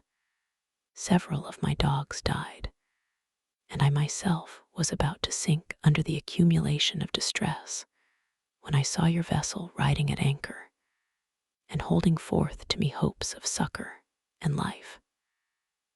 I had no conception that vessels ever came so far north, and was astounded at the sight. I quickly destroyed part of my sledge to construct oars, and by these means was enabled, with infinite fatigue, to move my ice raft in the direction of your ship. I had determined, if you were going southwards, still to trust myself to the mercy of the seas rather than abandon my purpose. I hoped to induce you to grant me a boat with which I could pursue my enemy, but your direction was northwards. You took me on board when my vigor was exhausted, and I should soon have sunk under my multiplied hardships into a death which I still dread, for my task is unfulfilled. Oh, when will my guiding spirit, in conducting me to the demon, allow me the rest I so much desire? Or must I die, and he yet live? If I do, swear to me, Walton, that he shall not escape, that you will seek him and satisfy my vengeance in his death. And do I dare to ask of you to undertake my pilgrimage, to endure the hardships that I have undergone? No, I am not so selfish.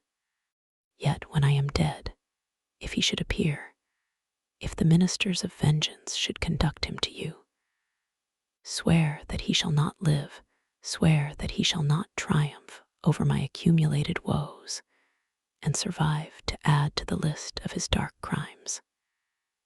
He is eloquent and persuasive, and once his words had even power over my heart, but trust him not.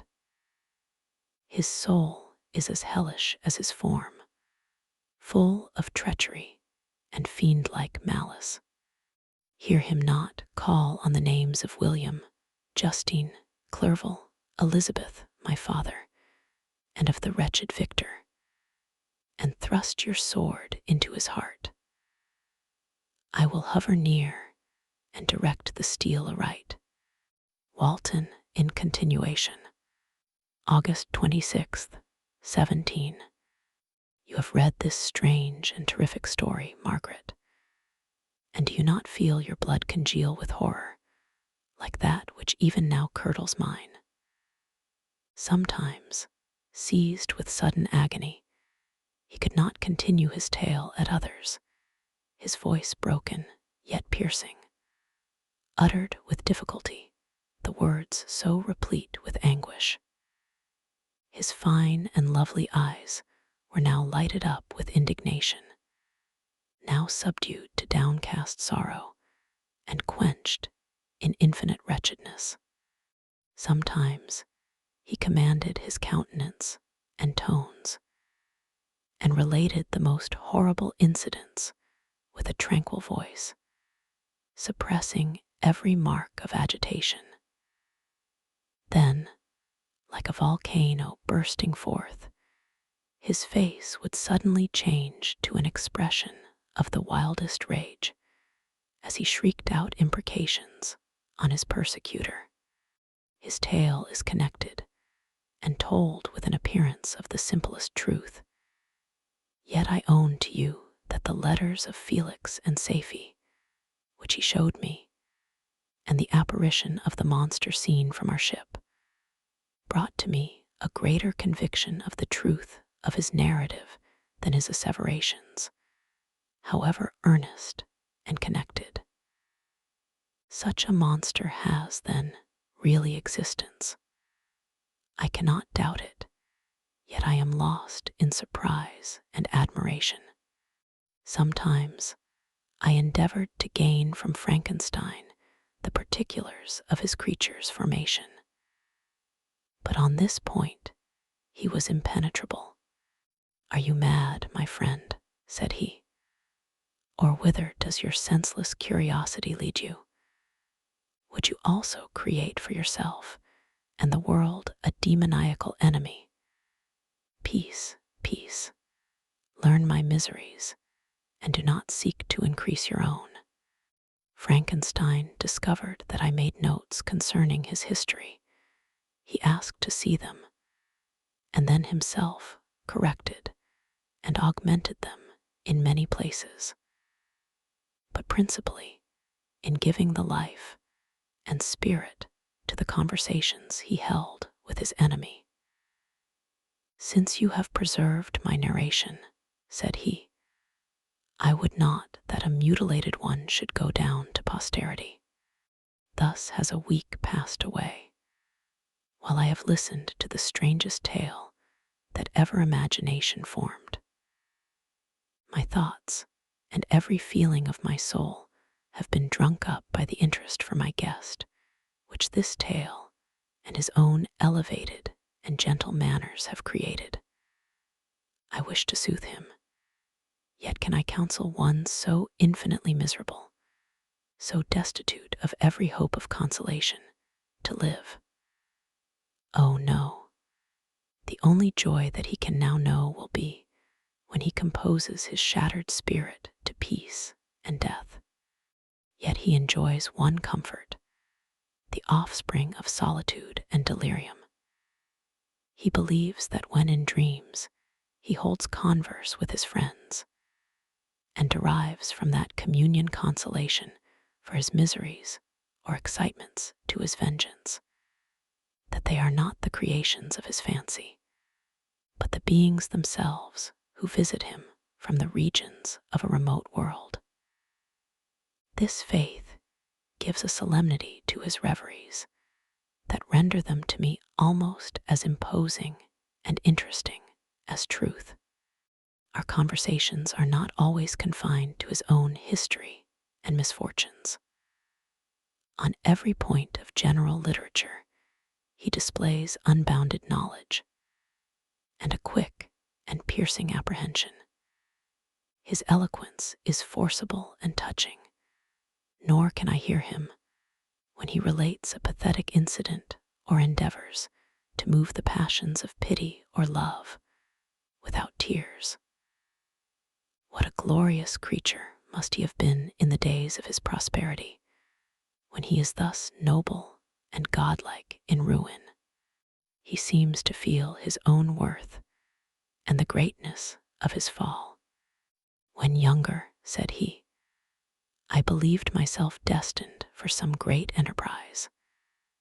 My feelings are profound, but I possessed a coolness of judgment that fitted me for illustrious achievements.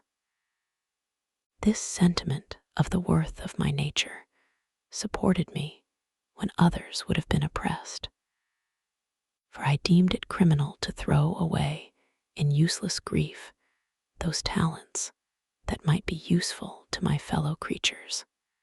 When I reflected on the work I had completed, no less a one than the creation of a sensitive and rational animal, I could not rank myself with the herd of common projectors.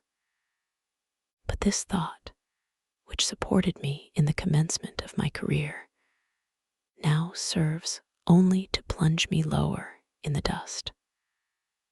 All my speculations and hopes are as nothing, and like the Archangel who aspired to omnipotence, I am chained in an eternal hell.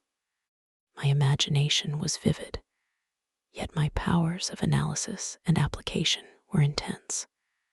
By the union of these qualities, I conceived the idea and executed the creation of a man.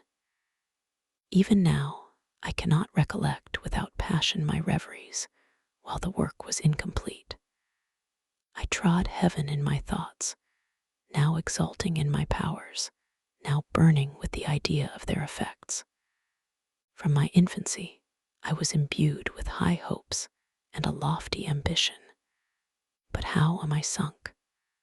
Oh, my friend, if you had known me as I once was, you would not recognize me in this state of degradation. Despondency rarely visited my heart.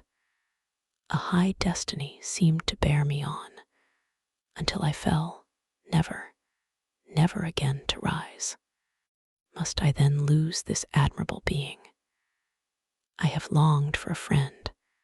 I have sought one who would sympathize with and love me.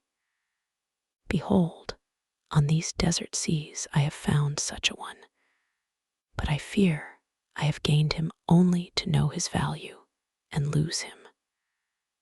I would reconcile him to life, but he repulses the idea. I thank you, Walton, he said, for your kind intentions towards so miserable a wretch. But when you speak of new ties and fresh affections, think you that any can replace those who are gone? Can any man be to me as Clerval was, or any woman another Elizabeth? Even where the affections are not strongly moved by any superior excellence, the companions of our childhood always possess a certain power over our minds, which hardly any later friend can obtain. They know our infantine dispositions, which, however they may be afterwards modified, are never eradicated, and they can judge of our actions with more certain conclusions as to the integrity of our motives. A sister or a brother can never, unless indeed such symptoms have been shown early, suspect the other of fraud or false dealing, when another friend, however strongly he may be attached, may, in spite of himself, be contemplated with suspicion.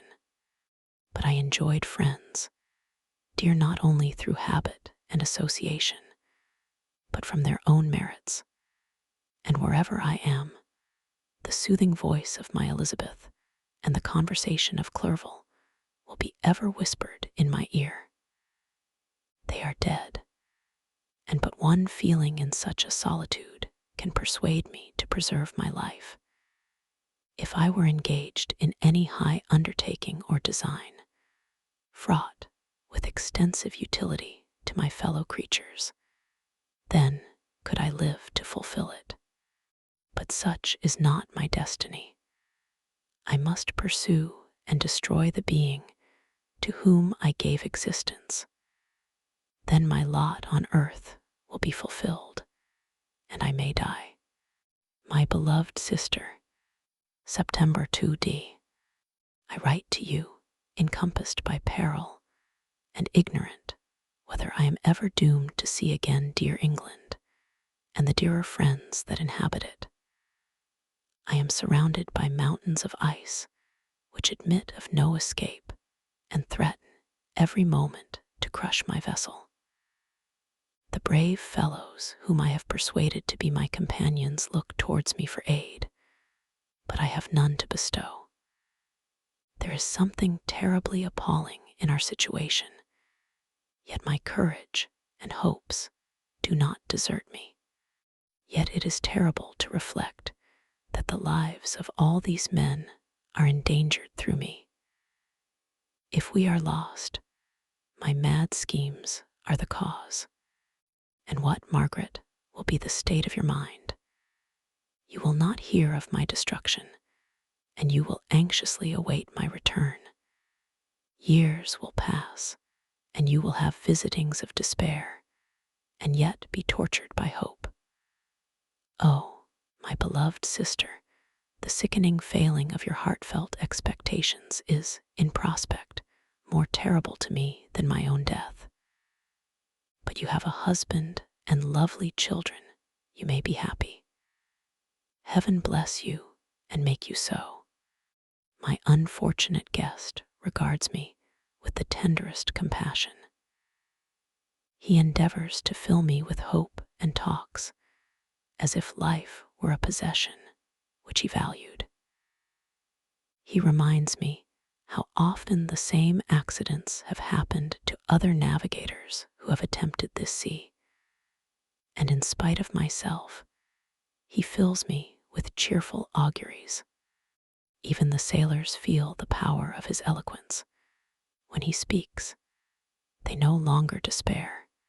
He rouses their energies, and while they hear his voice, they believe these vast mountains of ice are molehills which will vanish before the resolutions of man. These feelings are transitory. Each day of expectation delayed fills them with fear, and I almost dread a mutiny caused by this despair. September 5th. A scene has just passed of such uncommon interest that, although it is highly probable that these papers may never reach you, yet I cannot forbear recording it. We are still surrounded by mountains of ice, still in imminent danger of being crushed in their conflict. The cold is excessive, and many of my unfortunate comrades have already found a grave amidst this scene of desolation. Frankenstein has daily declined in health. A feverish fire still glimmers in his eyes, but he is exhausted, and when suddenly roused to any exertion, he speedily sinks again into apparent lifelessness. I mentioned in my last letter the fears I entertained of a mutiny. This morning, as I sat watching the wan countenance of my friend, his eyes half closed and his limbs hanging listlessly, I was roused by half a dozen of the sailors, who demanded admission into the cabin. They entered, and their leader addressed me. He told me that he and his companions had been chosen by the other sailors to come in deputation to me, to make me a requisition, which, in justice, I could not refuse. We were immured in ice, and should probably never escape. But they feared that if, as was possible, the ice should dissipate and a free passage be opened, I should be rash enough to continue my voyage and lead them into fresh dangers, after they might, happily, have surmounted this. They insisted, therefore, that I should engage with a solemn promise that if the vessel should be freed, I would instantly direct my course southwards. This speech troubled me. I had not despaired, nor had I yet conceived the idea of returning if set free. Yet could I, in justice, or even in possibility, refuse this demand? I hesitated before I answered, when Frankenstein, who had at first been silent, and indeed appeared hardly to have force enough to attend, now roused himself, his eyes sparkled, and his cheeks flushed with momentary vigor. Turning towards the men, he said, "What do you mean? What do you demand of your captain? Are you, then, so easily turned from your design? Did you not call this a glorious expedition? And wherefore was it glorious? Not because the way was smooth and placid as a southern sea, but because it was full of dangers and terror, because at every new incident your fortitude was to be called forth and your courage exhibited, because danger and death surrounded it, and these you were to brave and overcome. For this was it a glorious, for this was it an honorable undertaking. You were hereafter to be hailed as the benefactors of your species, your names adored as belonging to brave men who encountered death for honor and the benefit of mankind. And now, behold, with the first imagination of danger, or if you will, the first mighty and terrific trial of your courage, you shrink away and are content to be handed down as men who had not strength enough to endure cold and peril. And so, poor souls, they were chilly and returned to their warm firesides. Why, that requires not this preparation. You need not have come thus far and dragged your captain to the shame of a defeat merely to prove yourselves cowards. Oh, be men, or be more than men. Be steady to your purposes and firm as a rock. This ice is not made of such stuff as your hearts may be. It is mutable and cannot withstand you if you say that it shall not. Do not return to your families with the stigma of disgrace marked on your brows. Return as heroes who have fought and conquered, and who know not what it is to turn their backs on the foe. He spoke this with a voice so modulated to the different feelings expressed in his speech, with an eye so full of lofty design and heroism, that can you wonder that these men were moved? They looked at one another and were unable to reply. I spoke. I told them to retire and consider of what had been said, that I would not lead them farther north if they strenuously desired the contrary, but that I hoped that, with reflection, their courage would return. They retired, and I turned towards my friend, but he was sunk in languor and almost deprived of life. How all this will terminate, I know not, but I had rather die than return shamefully, my purpose unfulfilled. Yet I fear such will be my fate. The men, unsupported by ideas of glory and honor, can never willingly continue to endure their present hardships. September 7th. The die is cast. I have consented to return if we are not destroyed. Thus are my hopes blasted by cowardice and indecision. I come back ignorant and disappointed. It requires more philosophy than I possess to bear this injustice with patience. September 12th. It is past. I am returning to England. I have lost my hopes of utility and glory. I have lost my friend. But I will endeavor to detail these bitter circumstances to you, my dear sister. And while I am wafted towards England and towards you, I will not despond. September 9th. The ice began to move, and roarings like thunder were heard at a distance as the islands split and cracked in every direction. We were in the most imminent peril, but as we could only remain passive, my chief attention was occupied by my unfortunate guest, whose illness increased in such a degree that he was entirely confined to his bed. The ice cracked behind us and was driven with force towards the north. A breeze sprang from the west, and on the 11th, the passage towards the south became perfectly free. When the sailors saw this, and that their return to their native country was apparently assured, a shout of tumultuous joy broke from them, loud and long continued. Frankenstein, who was dozing, awoke and asked the cause of the tumult. "They shout," I said, "because they will soon return to England." "Do you, then, really return?" "Alas, yes. I cannot withstand their demands. I cannot lead them unwillingly to danger, and I must return. Do so if you will, but I will not. You may give up your purpose, but mine is assigned to me by heaven, and I dare not. I am weak, but surely the spirits who assist my vengeance will endow me with sufficient strength."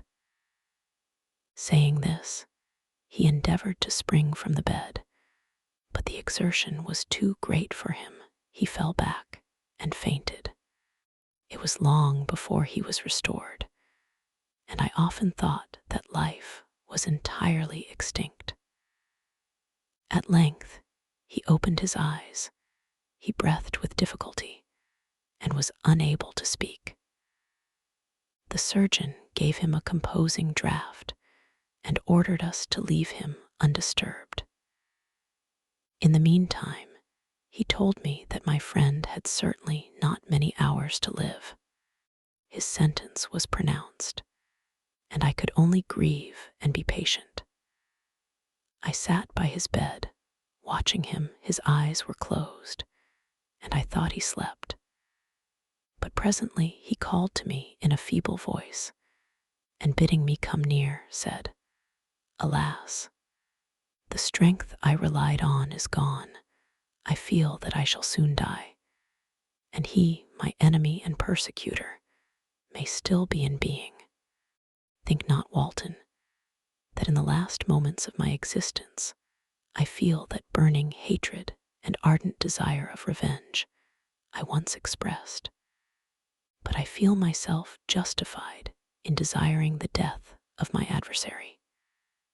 During these last days, I have been occupied in examining my past conduct, nor do I find it blamable.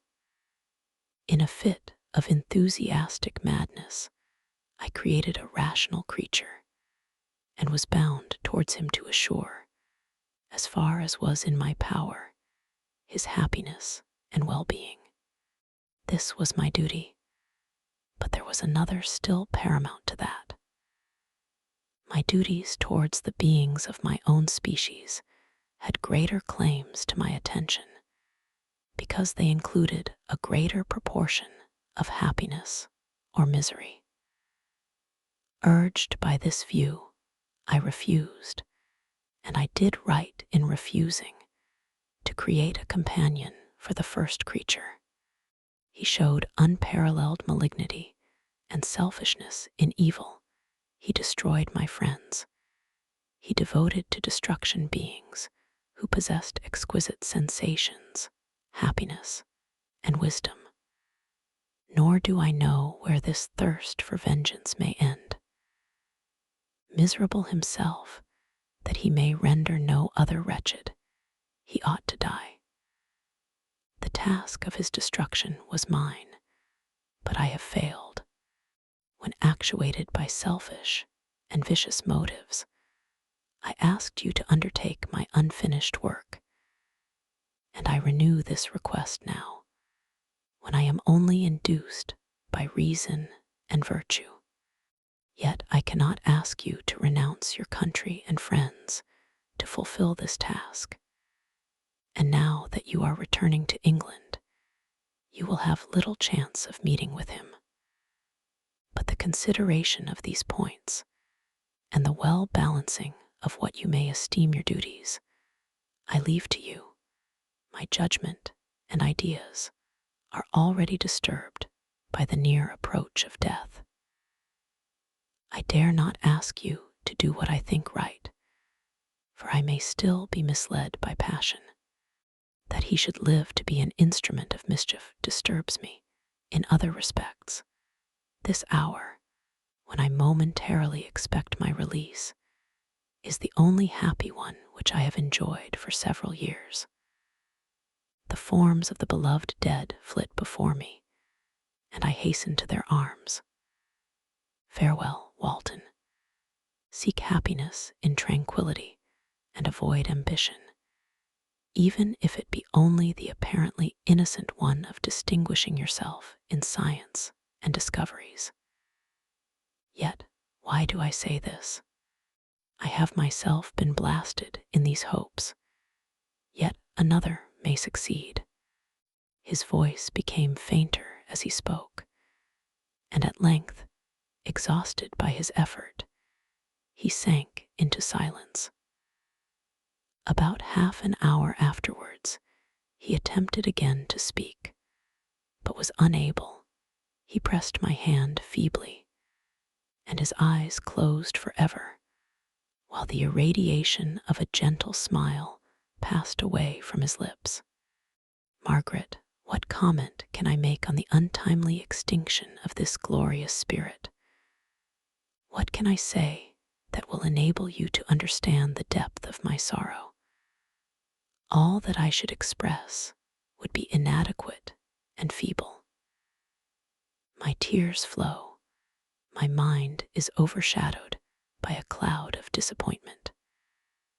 But I journey towards England, and I may there find consolation. I am interrupted. What do these sounds portend? It is midnight, the breeze blows fairly, and the watch on deck scarcely stir.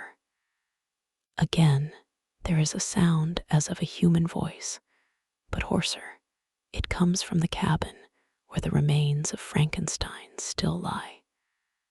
I must arise and examine. Good night, my sister. Great God, what a scene has just taken place. I am yet dizzy with the remembrance of it. I hardly know whether I shall have the power to detail it, yet the tale which I have recorded would be incomplete without this final and wonderful catastrophe. I entered the cabin where lay the remains of my ill-fated and admirable friend. Over him hung a form which I cannot find words to describe, gigantic in stature, yet uncouth and distorted in its proportions. As he hung over the coffin, his face was concealed by long locks of ragged hair, but one vast hand was extended, in color and apparent texture like that of a mummy.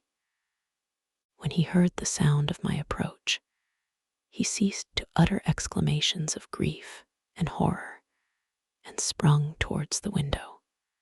Never did I behold a vision so horrible as his face, of such loathsome, yet appalling hideousness. I shut my eyes involuntarily, and endeavored to recollect what were my duties with regard to this destroyer. I called on him to stay. He paused, looking on me with wonder, and again turning towards the lifeless form of his creator, he seemed to forget my presence, and every feature and gesture seemed instigated by the wildest rage of some uncontrollable passion. That is also my victim, he exclaimed. In his murder, my crimes are consummated. The miserable series of my being is wound to its close. Oh, Frankenstein, generous and self-devoted being, what does it avail that I now ask thee to pardon me? I, who irretrievably destroyed thee by destroying all thou lovedst. Alas, he is cold. He cannot answer me. His voice seemed suffocated, and my first impulses, which had suggested to me the duty of obeying the dying request of my friend in destroying his enemy, were now suspended by a mixture of curiosity and compassion.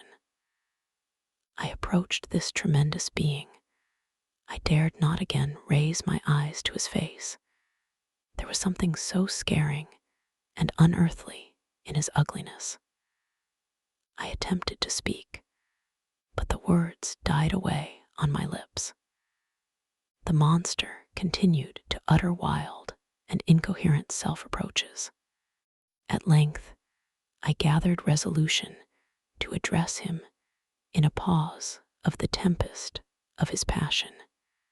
Your repentance, I said, is now superfluous. If you had listened to the voice of conscience and heeded the stings of remorse before you had urged your diabolical vengeance to this extremity, Frankenstein would yet have lived. And do you dream, said the demon, do you think that I was then dead to agony and remorse? He continued, pointing to the corpse, he suffered not in the consummation of the deed. Oh, not the 10,000th portion of the anguish that was mine during the lingering detail of its execution. A frightful selfishness hurried me on, while my heart was poisoned with remorse. Think you that the groans of Clerval were music to my ears? My heart was fashioned to be susceptible of love and sympathy, and when wrenched by misery to vice and hatred, it did not endure the violence of the change without torture, such as you cannot even imagine. After the murder of Clerval, I returned to Switzerland, heartbroken and overcome. I pitied Frankenstein. My pity amounted to horror. I abhorred myself. But when I discovered that he, the author at once of my existence and of its unspeakable torments, dared to hope for happiness, that while he accumulated wretchedness and despair upon me, he sought his own enjoyment in feelings and passions from the indulgence of which I was forever barred, then impotent envy and bitter indignation filled me with an insatiable thirst for vengeance. I recollected my threat and resolved that it should be accomplished. I knew that I was preparing for myself a deadly torture, but I was the slave, not the master, of an impulse which I detested yet could not disobey. Yet when she died, nay, then I was not miserable. I had cast off all feeling, subdued all anguish, to riot in the excess of my despair. Evil thenceforth became my good. Urged thus far, I had no choice but to adapt my nature to an element which I had willingly chosen. The completion of my demoniacal design became an insatiable passion, and now it is ended. There is my last victim. I was at first touched by the expressions of his misery. Yet, when I called to mind what Frankenstein had said of his powers of eloquence and persuasion, and when I again cast my eyes on the lifeless form of my friend, indignation was rekindled within me. Wretch, I said, it is well that you come here to whine over the desolation that you have made. You throw a torch into a pile of buildings, and when they are consumed, you sit among the ruins and lament the fall. hypocritical fiend. If he whom you mourn still lived, still would he be the object. Again would he become the prey of your accursed vengeance. It is not pity that you feel, you lament only because the victim of your malignity is withdrawn from your power. Oh, it is not thus, interrupted the being. Yet such must be the impression conveyed to you by what appears to be the purport of my actions. Yet I seek not a fellow feeling in my misery. No sympathy may I ever find. When I first sought it, it was the love of virtue, the feelings of happiness and affection with which my whole being overflowed, that I wished to be participated. But now that virtue has become to me a shadow, and that happiness and affection are turned into bitter and loathing despair. In what should I seek for sympathy? I am content to suffer alone while my sufferings shall endure. When I die, I am well satisfied that abhorrence and opprobrium should load my memory. Once my fancy was soothed with dreams of virtue, of fame, and of enjoyment. Once I falsely hoped to meet with beings who, pardoning my outward form, would love me for the excellent qualities which I was capable of unfolding. I was nourished with high thoughts of honor and devotion. But now crime has degraded me beneath the meanest animal. No guilt, no mischief, no malignity, no misery can be found comparable to mine. When I run over the frightful catalogue of my sins, I cannot believe that I am the same creature whose thoughts were once filled with sublime and transcendent visions of the beauty and the majesty of goodness. But it is even so, the fallen angel becomes a malignant devil. Yet even that enemy of God and man had friends and associates in his desolation. I am alone. You who call Frankenstein your friend seem to have a knowledge of my crimes and his misfortunes.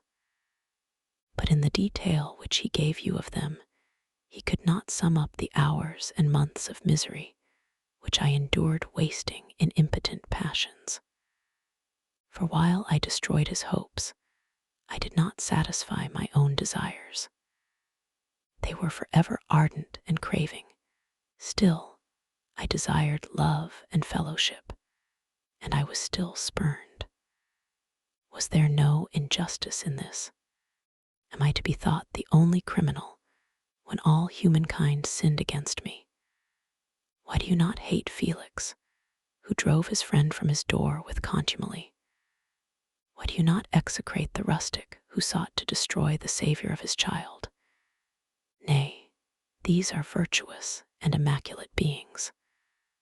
I, the miserable and the abandoned, am an abortion to be spurned at and kicked and trampled on. Even now my blood boils at the recollection of this injustice. But it is true that I am a wretch. I have murdered the lovely and the helpless. I have strangled the innocent as they slept and grasped to death his throat who never injured me or any other living thing. I have devoted my Creator, the select specimen of all that is worthy of love and admiration among men, to misery. I have pursued him even to that irremediable ruin. There he lies, white and cold in death. You hate me, but your abhorrence cannot equal that with which I regard myself. I look on the hands which executed the deed. I think on the heart in which the imagination of it was conceived, and long for the moment when these hands will meet my eyes, when that imagination will haunt my thoughts no more. Fear not that I shall be the instrument of future mischief. My work is nearly complete. Neither yours nor any man's death is needed to consummate the series of my being and accomplish that which must be done, but it requires my own. Do not think that I shall be slow to perform this sacrifice. I shall quit your vessel on the ice raft which brought me thither, and shall seek the most northern extremity of the globe. I shall collect my funeral pile and consume to ashes this miserable frame, that its remains may afford no light to any curious and unhallowed wretch who would create such another as I have been. I shall die. I shall no longer feel the agonies which now consume me, or be the prey of feelings unsatisfied, yet unquenched. He is dead who called me into being, and when I shall be no more, the very remembrance of us both will speedily vanish. I shall no longer see the sun or stars, or feel the winds play on my cheeks. Light, feeling, and sense will pass away, and in this condition must I find my happiness. Some years ago, when the images which this world affords first opened upon me, when I felt the cheering warmth of summer, and heard the rustling of the leaves and the warbling of the birds, and these were all to me, I should have wept to die. Now it is my only consolation. Polluted by crimes and torn by the bitterest remorse, where can I find rest but in death? Farewell, I leave you, and in you the last of humankind whom these eyes will ever behold. Farewell, Frankenstein. If thou wert yet alive, and yet cherished a desire of revenge against me, it would be better satiated in my life than in my destruction. But it was not so. Thou didst seek my extinction, that I might not cause greater wretchedness. And if yet, in some mode unknown to me, thou hadst not ceased to think and feel, thou wouldst not desire against me a vengeance greater than that which I feel. Blasted as thou wert, my agony was still superior to thine, for the bitter sting of remorse will not cease to rankle in my wounds, until death shall close them forever. But soon, he cried with sad and solemn enthusiasm, I shall die, and what I now feel be no longer felt. Soon these burning miseries will be extinct. I shall ascend my funeral pile triumphantly and exult in the agony of the torturing flames. The light of that conflagration will fade away, my ashes will be swept into the sea by the winds. My spirit will sleep in peace, or if it thinks, it will not surely think thus. Farewell. He sprang from the cabin window as he said this, upon the ice raft which lay close to the vessel. He was soon borne away by the waves and lost in darkness and distance.